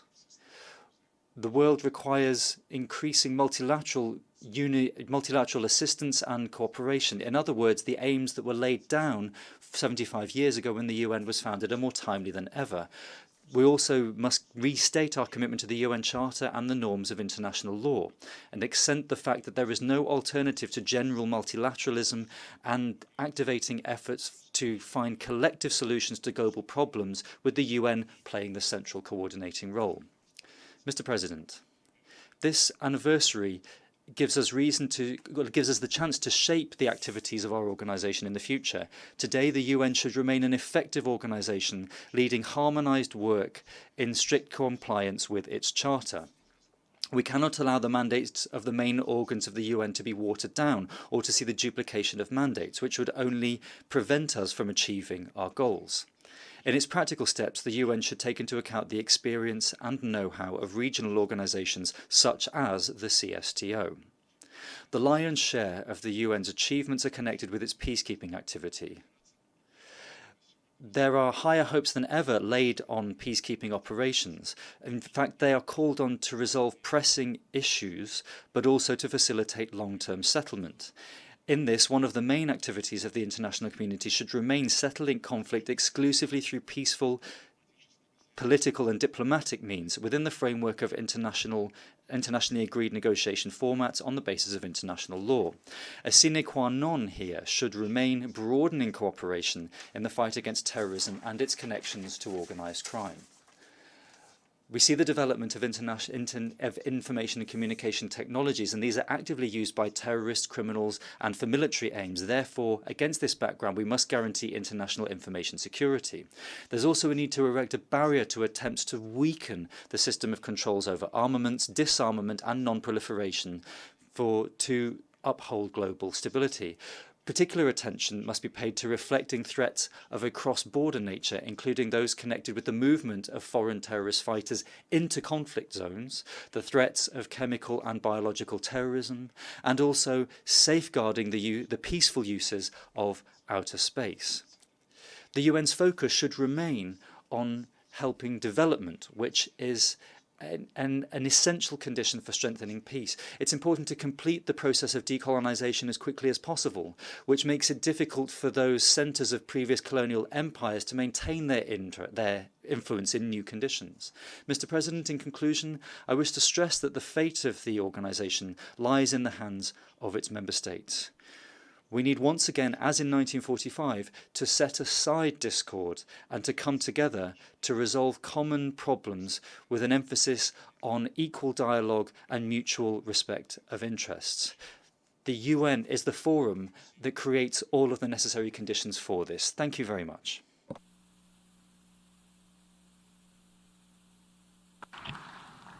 I wish to thank the Minister of Foreign Affairs of the Russian Federation for the statement just made. I now give the floor to the distinguished representative of Belize to introduce his statement by the Minister on behalf of the Alliance of Small Islands.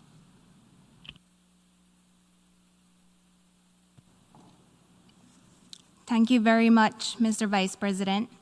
I have the honor to introduce the pre-recorded statement of His Excellency, Honorable Minister Wilfred Elrington, Minister of Foreign Affairs of Belize, speaking on behalf of the Alliance of Small Island States. I thank you.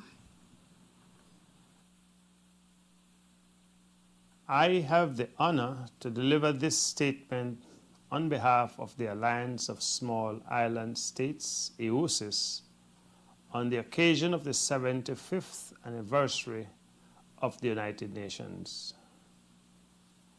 For AOSIS, it is cause enough to celebrate that in the 75 years since its founding, the United Nations has shaped a community of nations acting together with common purpose for the common good of all peoples, but occurring as it is at a moment of severe global upheaval with multilateralism seemingly in retreat, this anniversary is also a time for reflection on how we will, as a community of nations, rise to the challenges of this era, as the founding members did to those of 1945, and shore up the vision of our United Nations.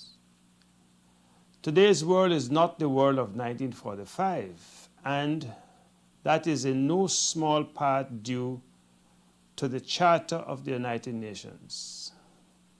Our Charter has been the bedrock of international order. It has guaranteed the right of self-determination to all peoples, such that nations large and small sit side by side as sovereign equals. The Charter's core principles of territorial integrity, sovereignty, non-intervention, the peaceful settlement of disputes, and the rule of law have been foundational to the maintenance of international peace and security. And its assurance of a life of dignity, in larger freedom for all human beings, without discrimination, has served as a universal moral compass for national and international action. The cataclysm of crises, from the pandemic to climate change, layered upon growing inequality and festering conflicts, are fast upon us, threatening our hard-earned gains and international peace and security. But we find ourselves at a very different starting point than the founding members of the United Nations were. Today, we have in place a framework to chart a course out of these crises. We have the Charter and its enduring principles, and we have 75 years of work that have culminated in a multilateral agenda for transformative, people-centered, sustainable development that can serve as our blueprint for a green and resilient recovery. To the Charter and all it has precipitated, the Alliance of Small Island States declares its firm commitment and urges all other nations to do the same. AOSIS is concerned with attempts to obfuscate those commitments, especially on climate. The scientific and political imperative to stop global warming beyond 1.5 degrees centigrade is clear, and yet the United Nations has failed to declare a climate emergency, settling instead for palliative pronouncements on action without a scintilla of the urgency of now. Climate change is here, and the time to act is fast expiring. For small island developing states, loss and damage is a reality that we do not have the luxury to retreat from. Within our lifetime, science projects that small islands will begin to disappear. The irony is that such that under the watch of the United Nations, we could see the reversal of the right of self-determination for small island developing states, the reversal of our territorial integrity, the reversal of our sovereignty, and the denial of the human dignity of our island people. I say with solemnity that the plight of the small island developing states facing dangerous climate change is the plight of the United Nations. The loss of any of our islands would signal a failure of the United Nations and a gross violation of our right to survive. Moreover, we firmly reject the imposition of unilateral, coercive economic measures against developing countries. As stated in the Agenda 2030, such actions are inconsistent with the principles enshrined in the Charter of the United Nations and international law. We therefore call upon the international community to adopt urgent and effective measures to eliminate the use of unilateral, coercive economic measures. Now is not a time to retreat from our commitments. Now is a time for bold and progressive action to implement what we have already agreed to do. It is a time for solidarity of nations and people, with the Charter as our guide. I recall the words of a founding member state at the San Francisco conference that ring true today, and I quote, "If we fail to use the Charter, we shall betray all those who have died so that we might meet here in freedom and safety to create it. If we seek to use it selfishly for the advantage of any one nation or any small group of nations, we shall be equally guilty of that betrayal." End of quote. The vision of the founding members, a vision enshrined in the Charter, is a vision for all peoples of all nations. For the Alliance of Small Island States, the 75th anniversary is an occasion to recommit to that vision and our shared responsibility.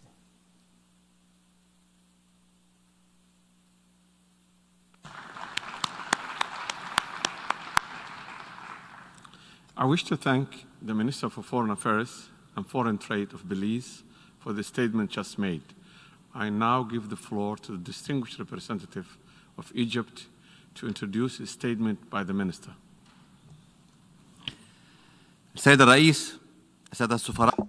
Mr. President, distinguished ambassadors and colleagues, I am honored to present the pre-recorded statement by Minister Sameh Shukri, the Foreign Minister of Egypt, on this occasion of the 75th anniversary of the United Nations. Thank you very much.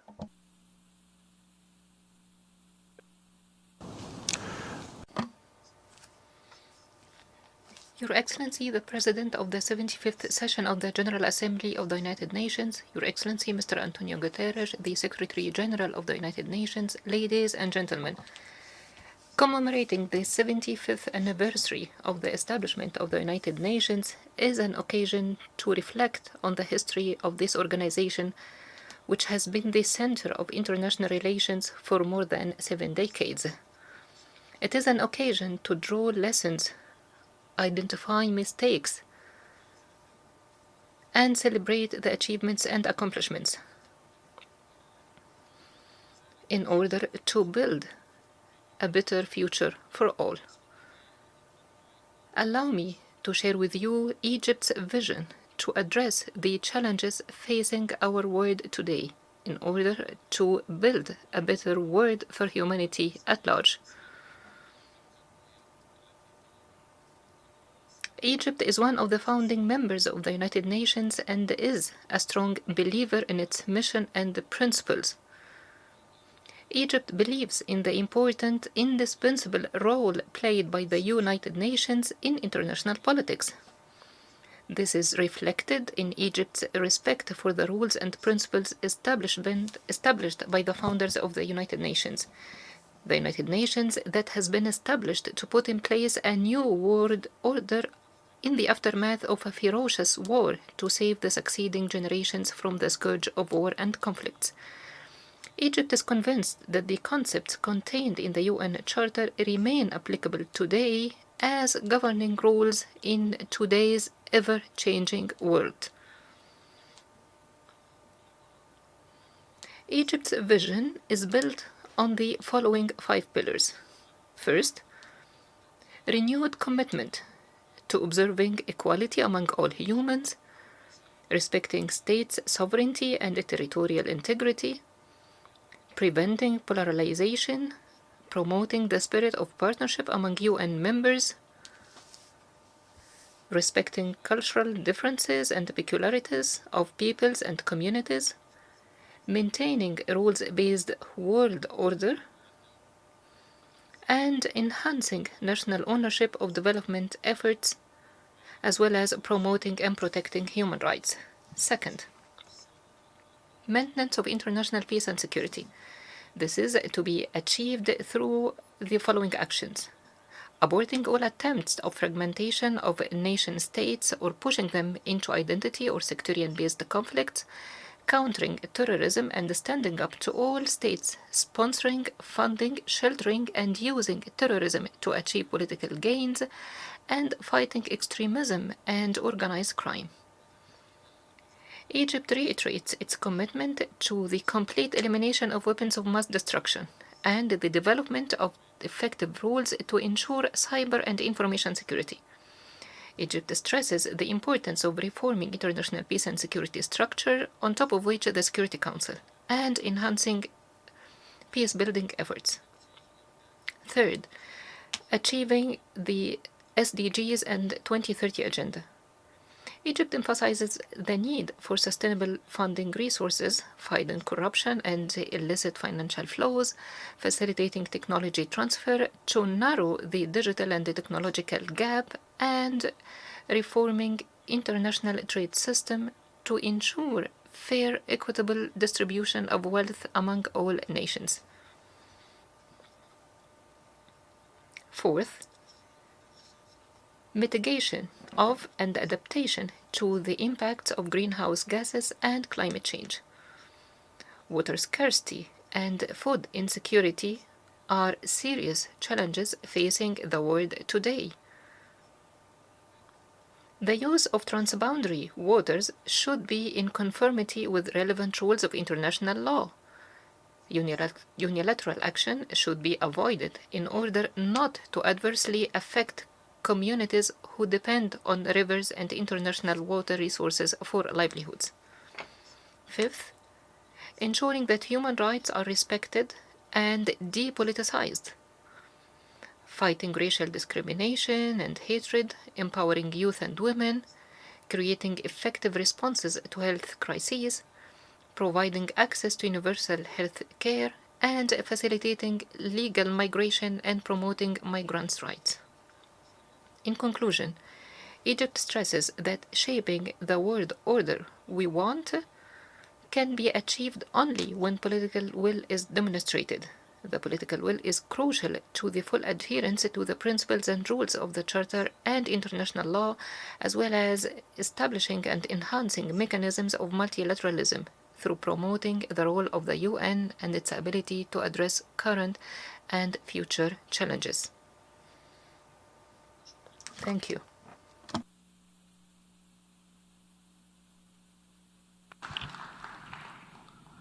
I wish to thank the Minister of Foreign Affairs of Egypt for the statement just made.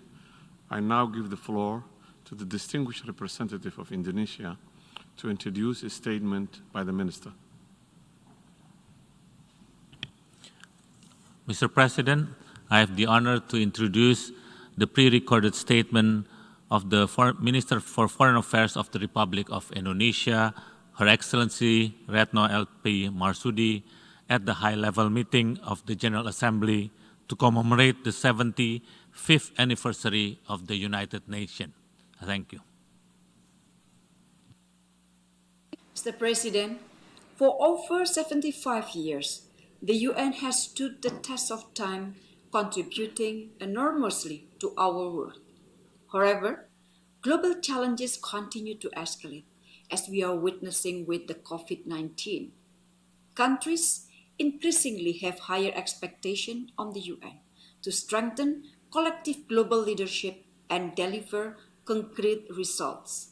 Yet, multilateral institutions are increasingly struggling to respond, leading to weakening trust in multilateralism. We cannot allow this to persist. Without multilateralism, the mighty takes all will prevail. This 75th anniversary, therefore, is a test for the UN to enhance its relevance and manage the world expectations. A couple points are pertinent. First, the UN system must deliver beyond rhetoric. Its programs must be meaningful and impactful. In addressing the pandemic, for the short term, facilitating access to affordable medication and vaccine to all is crucial. The UN must also synergize with other international institutions to accelerate the global economic recovery. In the long term, the UN must work toward global economic resilience and further strengthen global health system. Second, the UN must remain fit for purpose and better able to anticipate the future. This requires a UN that is efficient, adaptive to a changing world with strong early warning capacity. Excellencies, this crisis should not reverse progress in international cooperation. Rather, it should strengthen solidarity and unity. Indonesia continues to believe in the virtue of multilateralism and the UN's role as the primary platform to address global challenges. In this spirit, Indonesia co-facilitated General Assembly resolution on global solidarity to fight COVID-19 that recognized UN's central role in fighting the pandemic. And we welcome the UN 75th Declaration as an action-oriented strategy for the world to move forward toward a more inclusive, resilient, and sustainable future.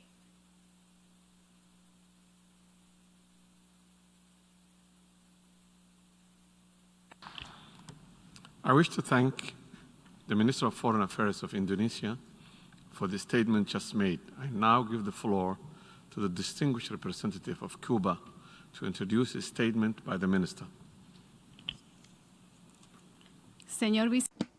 Vice President, Your Excellencies, it is my honor to present the pre-recorded speech by the Foreign Affairs Minister of the Republic of Cuba, Mr. Bruno Rodriguez Parrilla. Señor Secretario General. Secretary General, President, distinguished delegates, on the 75th anniversary of the United Nations, multilateralism and international law are being threatened by the greatest power in the world. The US's irresponsible behavior is the biggest threat to international peace and security. It instigates conflicts, non-conventional and trade wars, and imposes severe unilateral coercive measures.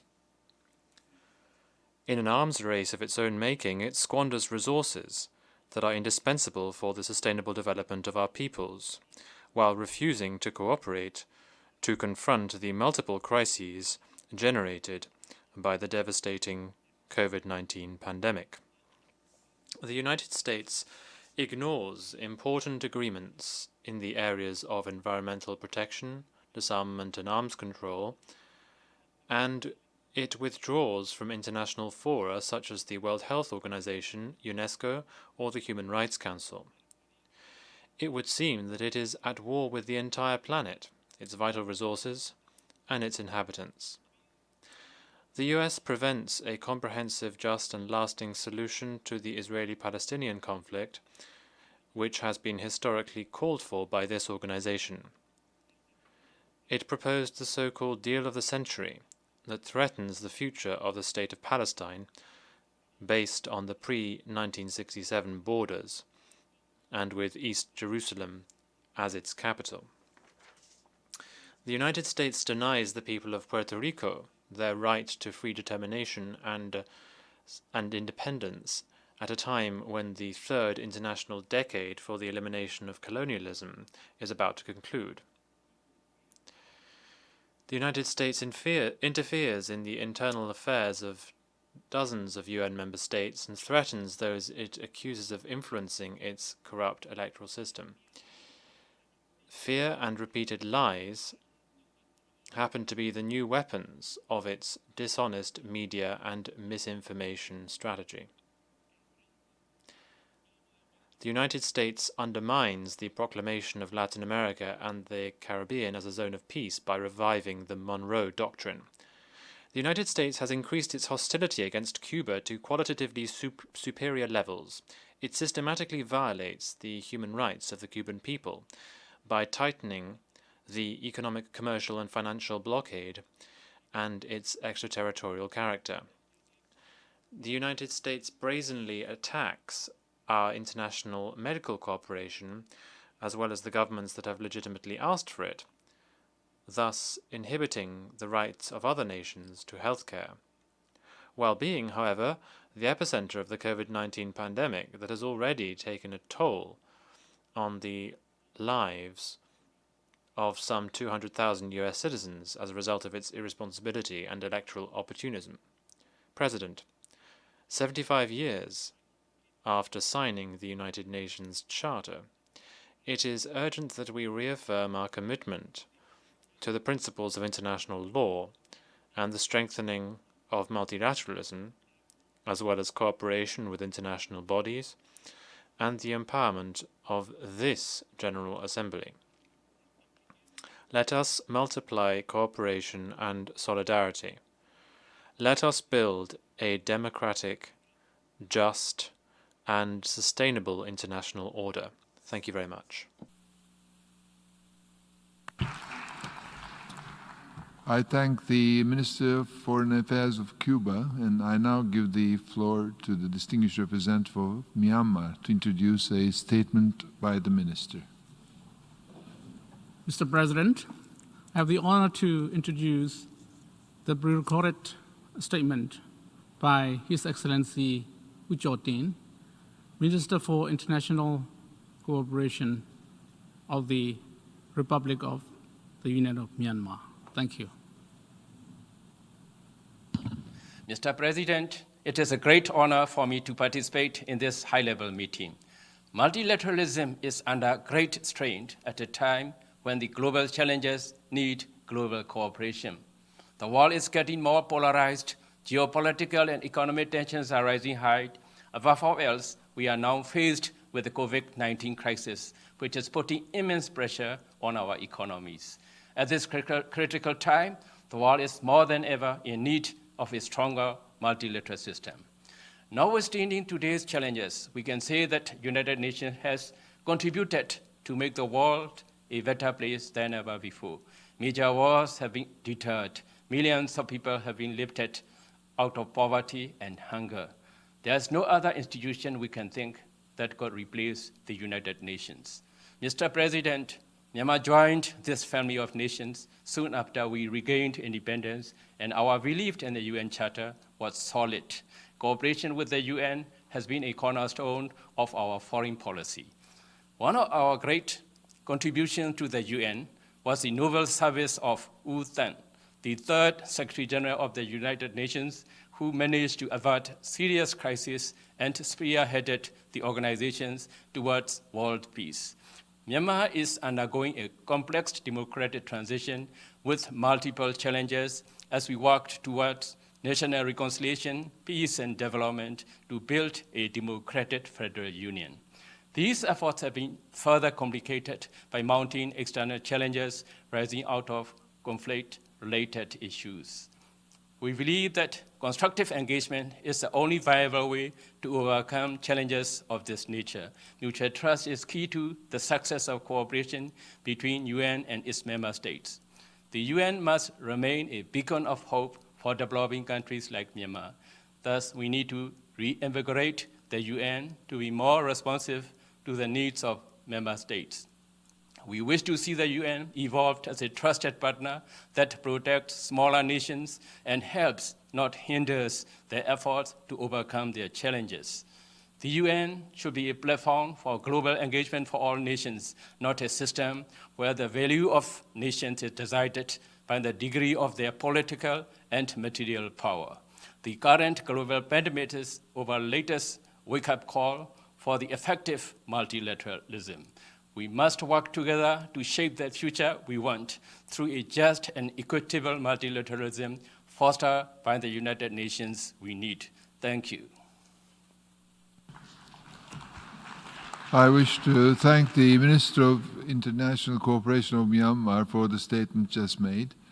I now give the floor to the distinguished representative of Jordan to introduce a statement by the Minister.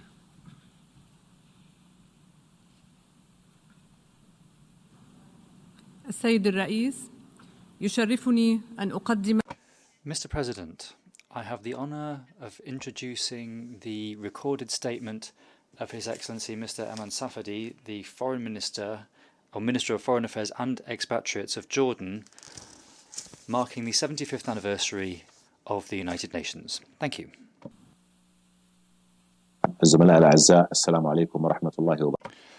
Colleagues, may God's peace be upon you. The commemoration of the 75th anniversary of the United Nations is an opportunity for us to restate our commitment to the principles of the UN Charter and of international law. The challenges that we face are collective. It's important that our action be collective in total. Multilateralism is all the more necessary given the challenges that we face in our collective world. The COVID-19 pandemic has reconfirmed our interdependence. In this framework, the Hashemite Kingdom of Jordan welcomes the adoption of the Declaration on the 75th anniversary of the United Nations. It represents a renewed collective vision to meet the aspirations of our peoples for a peaceful, fairer world. Multilateral action on the basis of international law is all the more urgent in the Middle East. It's a necessity in order for us to reach a holistic and fair peace to resolve the regional crises whose consequences affect innocent people and also threaten food security, as is threatened in a number of countries. Jordan exhorts the international community to work together with the UNHCR and to mobilize the necessary financial resources so that these organizations can continue to provide vital services. The international community should also provide sustainable support for countries that are hosting refugees to ensure that they can have a decent life. Colleagues, the violations of the UN Charter and of international law continue and thereby undermine the credibility of our organization. Efforts for a fair peace meet unprecedented obstacles. Fair peace is a strategic choice and also an international and regional necessity. The only way of achieving it is a two-state solution, the creation of a Palestinian state that is independent with Jerusalem as capital and also on the basis of the 1967 borders. This is also the peoples of the region can then have the peace that they deserve. Genuine negotiation to achieve this peace should be a priority in our collective action. The Hashemite Kingdom of Jordan remains a partner in multilateral action and all of our efforts to resolve this conflict, to strengthen cooperation and to build a better future, where we have peace, not conflict, hope, not despair. Thank you.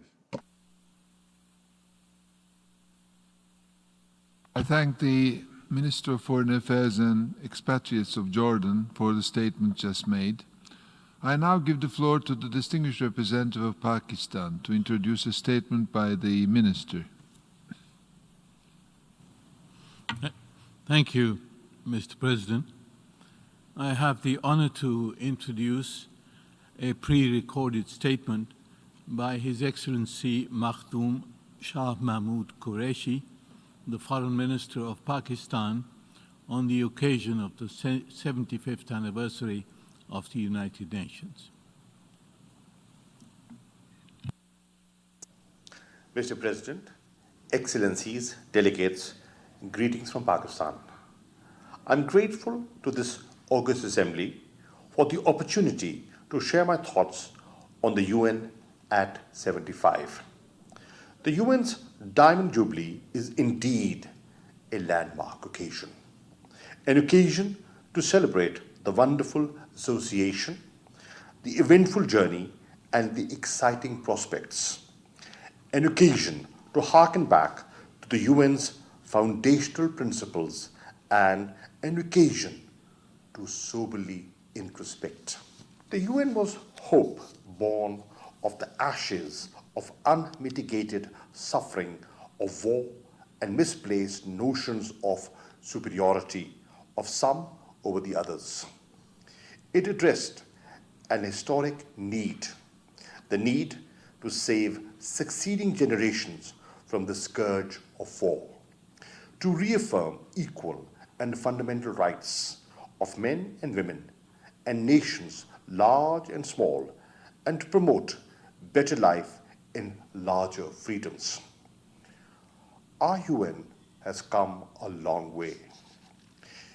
It has helped prevent the kind of destruction visited upon humanity twice within a generation.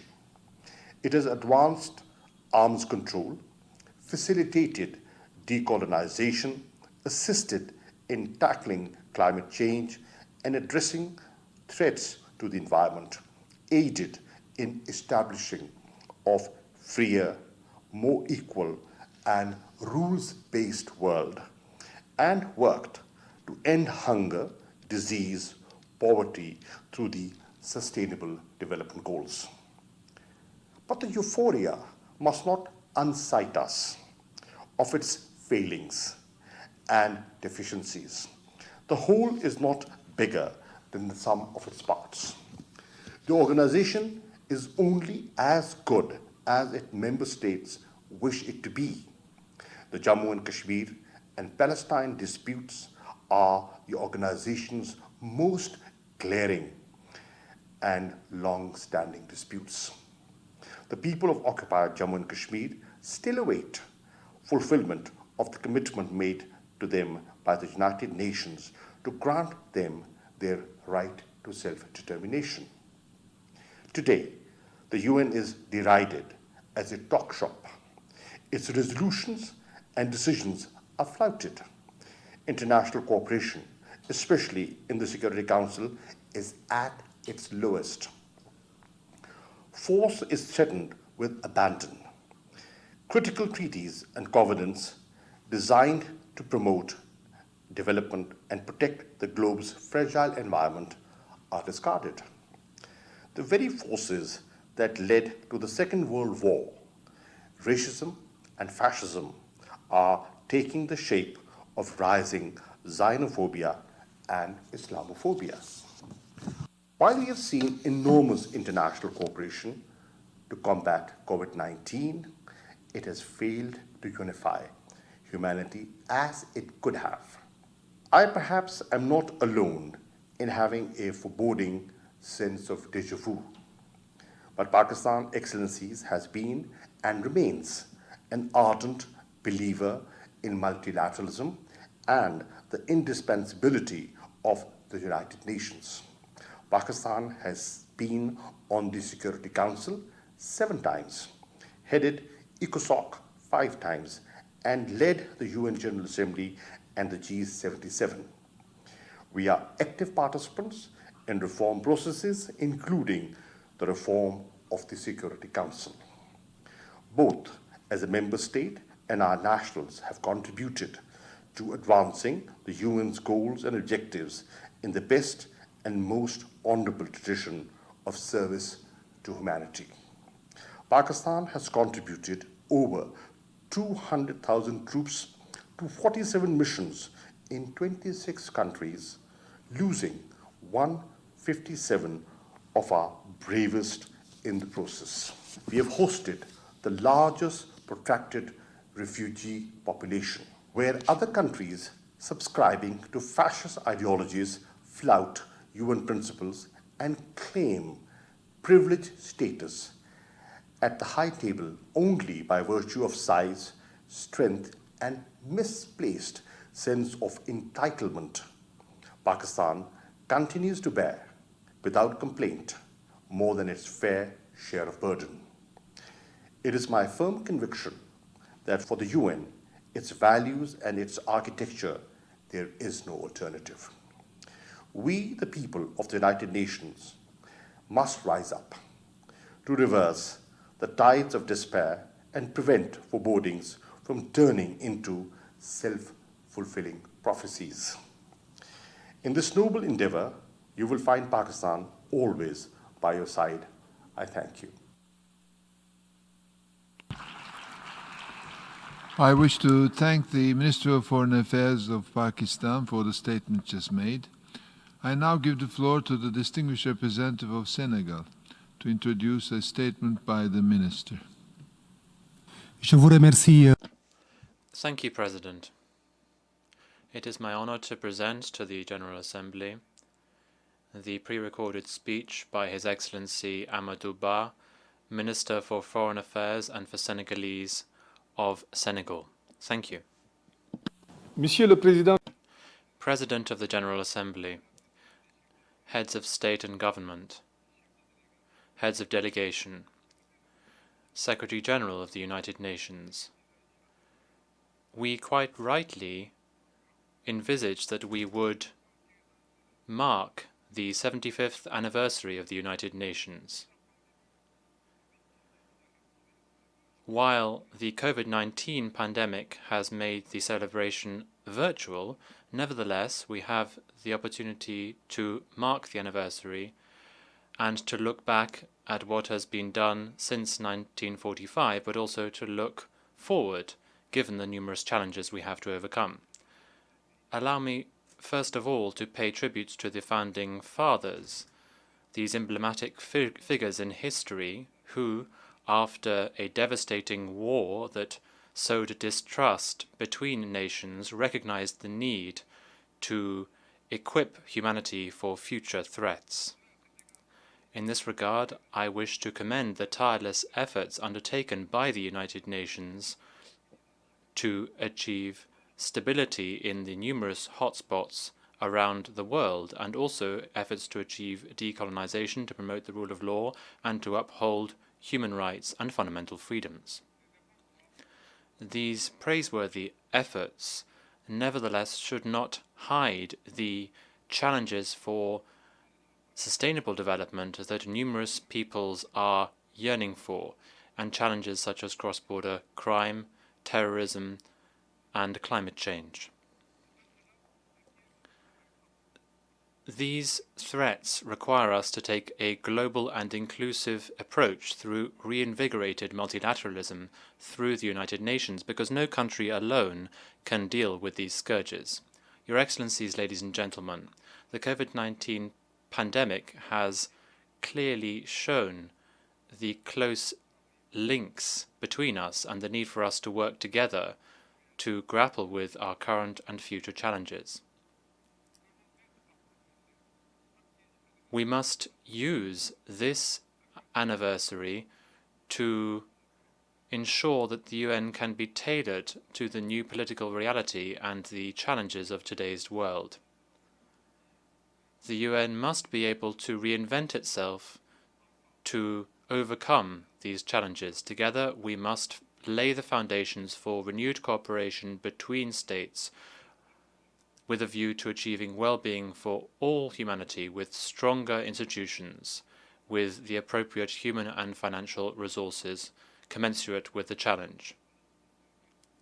The values of solidarity and cooperation must guide our work to ensure that no one is left behind, in particular, the most vulnerable. The concerns linked to the economic repercussions of the COVID-19 pandemic must also be tackled. my delegation welcomes the Decade of Action to attain the SDGs, and we call for the comprehensive implementation of the Addis Ababa Action Agenda. We must support, in particular, the efforts undertaken by developing countries. That is why we endorsed the Declaration of the United Nations to build inclusive societies, and I invite all countries to do likewise. That is how the United Nations will be able to fulfill the hopes that peoples have placed in it. Thank you. I wish to thank the Minister for Foreign Affairs and for Senegalese living abroad of Senegal for the statement just made. Now give the floor to the distinguished representative of Romania to introduce a statement by the Minister.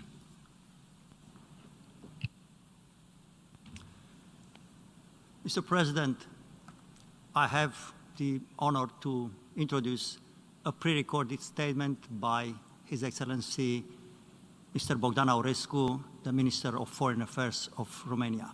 I thank you.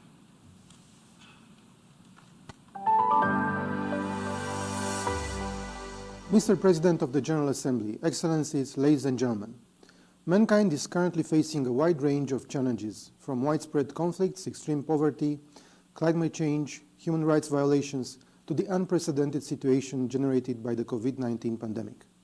One of the main lessons we learned during the past month, which were very intense and complex for diplomacies around the world, is the crucial need for effective and innovative multilateral cooperation. We have also learned that the rules-based international order, with the UN at its core, must be upheld and strengthened in order to effectively address these challenges. Romania will restlessly act towards supporting these two goals. As we celebrate the 75th anniversary of the United Nations, the spirit of unity, solidarity, and cooperation remains crucial for achieving the goals of the organization. We face a time when we need to innovate and reform for the future we want and the United Nations we want. We must spare no effort to ensure that the UN system is effective, efficient, and fit to purpose. You can count on Romania to do so. We must do our utmost to preserve and advance peace and security, to promote, protect, and fulfill human rights, and to accelerate progress in implementing the 2030 Agenda, leaving no one behind. Furthermore, we must also spare no efforts to recover better and greener, in line with the Sustainable Development Goals and the Paris Agreement. At the same time, we need a universal political commitment to digital security. We must ensure that digital technologies are human-centered and that our universal values are maintained online as well as offline. We will continue to work towards upholding our common values, fundamental rights and democratic principles, which we constantly and persistently follow also in Romania's current capacity as Presidency of the Community of Democracies.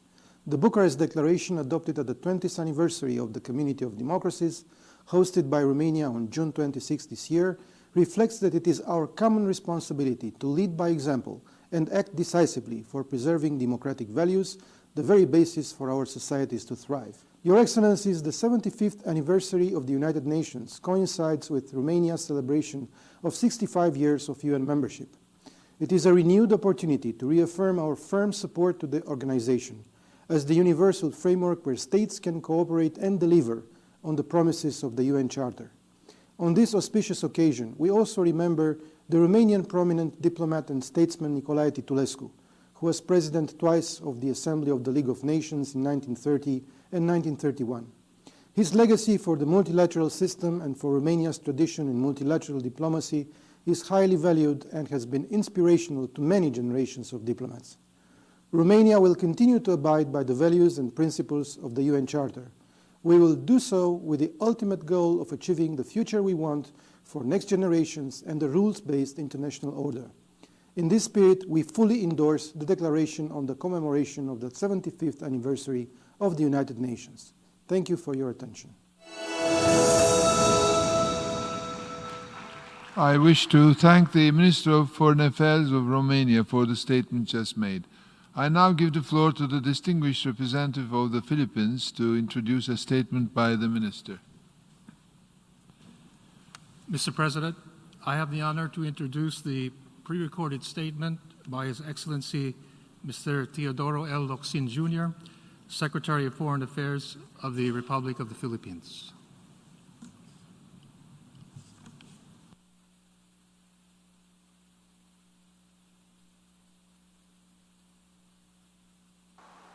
The idea of United Nations is a common one since the dawn of civilization.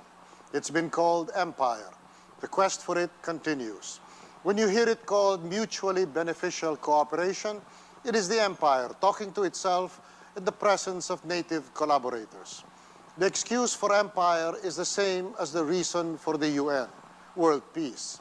But in the former case, Tacitus called it the peace of the graveyard. The only ones above ground are undertakers. The rest are 6 feet under in dungeons and mass graves.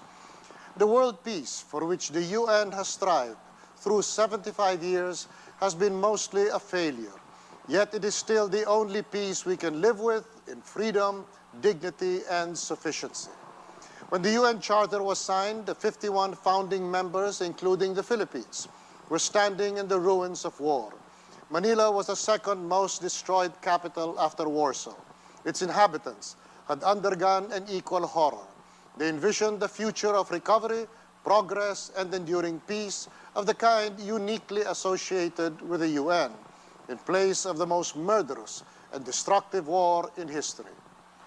The Philippines was not yet independent. Its inclusion suggested that the UN was less about states than about people and how states treat them. Thus, the Charter begins, "We, the peoples of the United Nations." In 1946, when the UN official seal was being selected, General Carlos P. Romulo asked, "Where is the Philippines?"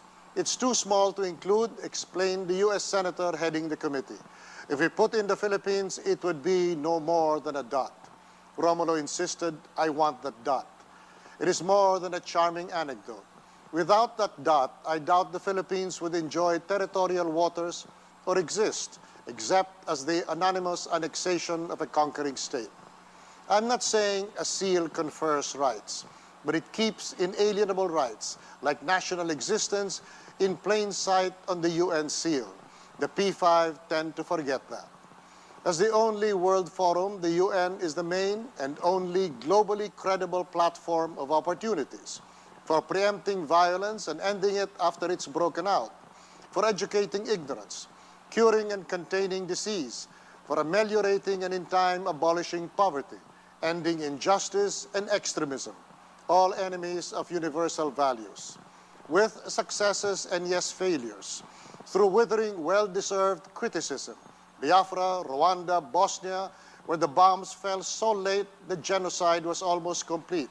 The UN has shown its ability to bounce back by reaffirming its continuing relevance against the backdrop of deliberately complicated global issues and threats to world peace and security. The UN is the core of the present multilateral global order and must stay that way. As long as the UN exists, none can trumpet the end of multilateralism, but it must be a UN strengthened in its every member so that together they can achieve peace, democracy, and prosperity in a world where every state is accountable for the consequences of its action or inaction, where any of we the peoples can put up a credible fight long enough to make our case for UN help. Multilateralism cannot be owned by a select club of member states, let alone one. It is by and for all or no one. COVID-19 reminds us of humanity's common fate, the perishability of life, progress, and social order, and of the imperative of coordinated international action, even in concerns we'd always regarded as too small to bother the world with. The virus is tiny. The UN is a collective of sovereignties. That is its strength. It is not itself a sovereign collective. That is its weakness, but also the secret of its endurance. It remains the focal point of the unceasing human pursuit of good in the face of an equally relentless human pursuit of evil. Much as states dislike outside interference in their internal affairs, where their actions exceed the bounds of plain humanity, interference is a duty of humanity. But a clear case has to be made in a world where lying has achieved a level of perfection far exceeding the capacity for truth. We renew our commitment to end the scourge of war, uphold justice and human rights, keep the peace and stay secure, and in all things act with decency, which requires no explanation. You know decency when you see it. It is indecent when you don't. A case soon to be made in point will be the universal availability of COVID vaccines without requiring any people, class, or country to submit to another's will as the price of cure. Withholding the vaccine, the most effective means of mass salvation, is a weapon of mass destruction. The UN remains the essential organization. Thank you. I wish to thank the Secretary for Foreign Affairs of the Philippines for the statement just made. I now give the floor to the distinguished representative of Norway to introduce a statement by the Minister. President, Excellencies, I have the great honor to introduce a video message from Her Excellency Mrs. Ine Eriksen Søreide, Minister of Foreign Affairs of Norway. Thank you. President, Excellencies, ladies and gentlemen. For 75 years, the United Nations has promoted peace, sustainable development, and human rights based on a shared vision of a better future for all of mankind. It has served as counterweight to aggressive nationalism, protectionism, and isolationism. The Charter of the United Nations is the keystone of modern international relations, and we can hardly imagine a world without it. I commend the co-facilitators, Sweden and Qatar, for the declaration from today's meeting. Plainly written, concise, substantive, forward-looking, and unified. It is a declaration worthy of the moment. As Norway prepares to enter the UN Security Council as an elected member on 1st of January, it is against a backdrop of renewed great power rivalry and a rules-based world order under pressure. In this day and age, it is of vital importance that we reiterate our common commitment to the principles of justice and international law. A long time has passed since the end of the devastating war that led to the creation of the United Nations. Today, we must be as forward-looking and dedicated as the founders of the UN were at the San Francisco Conference in 1945. President Truman said, "With this charter, the world can begin to look forward to the time when all worthy human beings may be permitted to live decently as free people." We're not there yet. To achieve our common goals, we must restore and reinvigorate the multilateral system. We must adapt it to the challenges of our time. We must recognize once again that no state, no matter how powerful, can meet the challenges of climate change, growing inequality, and violent conflict, and now the pandemic, alone. We, the member states, will be measured on achievement of the Sustainable Development Goals. We will be measured on our ability to maintain peace, and we will be measured on our ability to deliver visible and adequate results when confronted with new challenges such as COVID-19. It is up to us to prove in practice that our discussions and decisions in the great halls of the United Nations can alleviate the daily struggles of ordinary people all over the world. Thank you. I wish to thank the Minister for Foreign Affairs of Norway for the statement just made, and I now give the floor to the distinguished representative of Switzerland to introduce a statement by the Minister. Excellence. Your Excellencies, it is my honor to present the pre-recorded message of the Head of the Federal Department of Foreign Affairs of Switzerland, His Excellency Ignacio Cassis. Thank you. Monsieur le Président de la President of the General Assembly, Secretary-General, Your Excellencies. 75 years ago, the world was plunged into suffering and horror. The United Nations Charter set the ambitious goal to maintain international peace and security on the basis of a world order founded on dialogue and common rules. We have come far since the establishment of the organization 75 years ago. Humanitarian aid, respect for human rights, peacekeeping operations and the implementation of the 2030 Agenda for Sustainable Development have saved and improved the lives of countless people across the globe. However, we cannot rest on past achievements. The challenges of today's world are partly the same: hunger, conflicts, inequalities or human rights violations, and partly new: climate change, the digital revolution, and the new geostrategic balances. To those challenges, global crises such as the COVID-19 pandemic are added, and this shows how important it is to achieve cooperation between states, how important it is now as it was 75 years ago. With the 2030 Agenda, we have a shared blueprint for our efforts at the national and international level. This framework also integrates aspects related to the rule of law and governance, which are of paramount importance for sustainable development and peace. The world is changing, and our institutions must change too. The UN is strong if it is able to address the challenges of our time. All of its members must play their part. Switzerland is committed to the reforms initiated by the Secretary-General that make the organization more efficient and effective.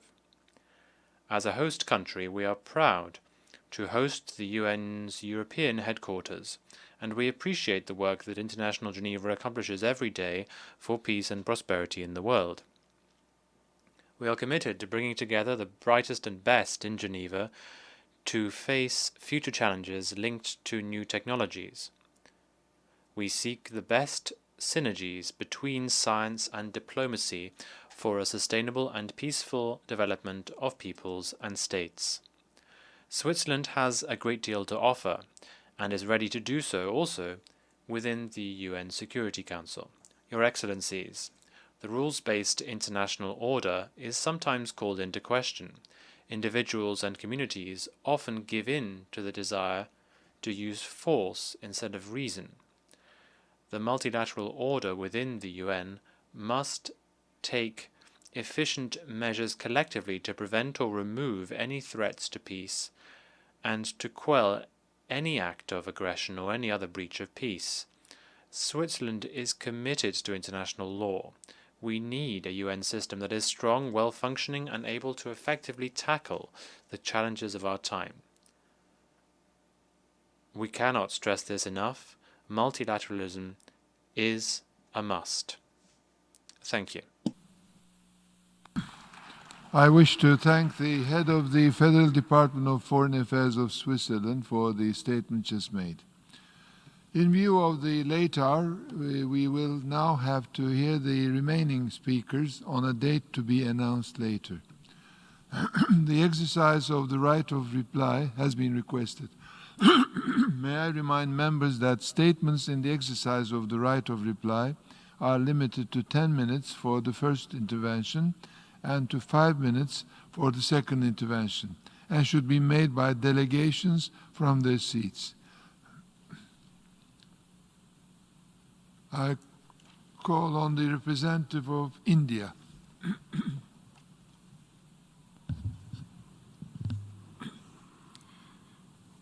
Mr. President, I take the floor in exercise of right of reply to the statement made by the representative of Pakistan. Our delegation had hoped that during this solemn commemoration of a shared global milestone, the General Assembly would be spared another repetition of the baseless falsehoods that have now become a trademark of Pakistan's interventions on such platforms. However, for a nation that is bereft of milestones, one can only expect a stonewalled and stymied approach to reason, diplomacy, and dialogue. What we heard today is the never-ending fabricated narrative presented by the Pakistani representative about the internal affairs of India. We reject the malicious reference made to the Union Territory of Jammu and Kashmir, which is an integral part of India. If there is an item that is unfinished on the agenda of the UN, it is that of tackling the scourge of terrorism. Pakistan is a country which is globally recognized as the epicenter of terrorism, which by its own admission harbors and trains terrorists and hails them as martyrs and consistently persecutes its ethnic and religious minorities. It would do well to turn its attention inwards to immediately addressing these pressing concerns instead of diverting attention from them by misusing UN platforms. Thank you.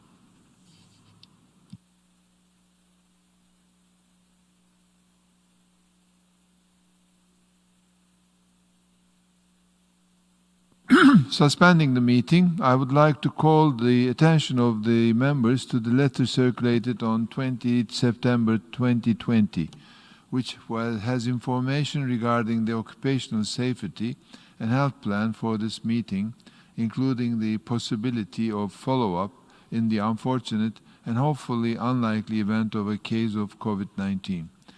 Following the arrangements in recent meetings, the Secretariat will actively manage the exit by calling each row for departure in a staggered manner. Members are therefore requested to remain seated after the adjournment of the meeting. The meeting is suspended.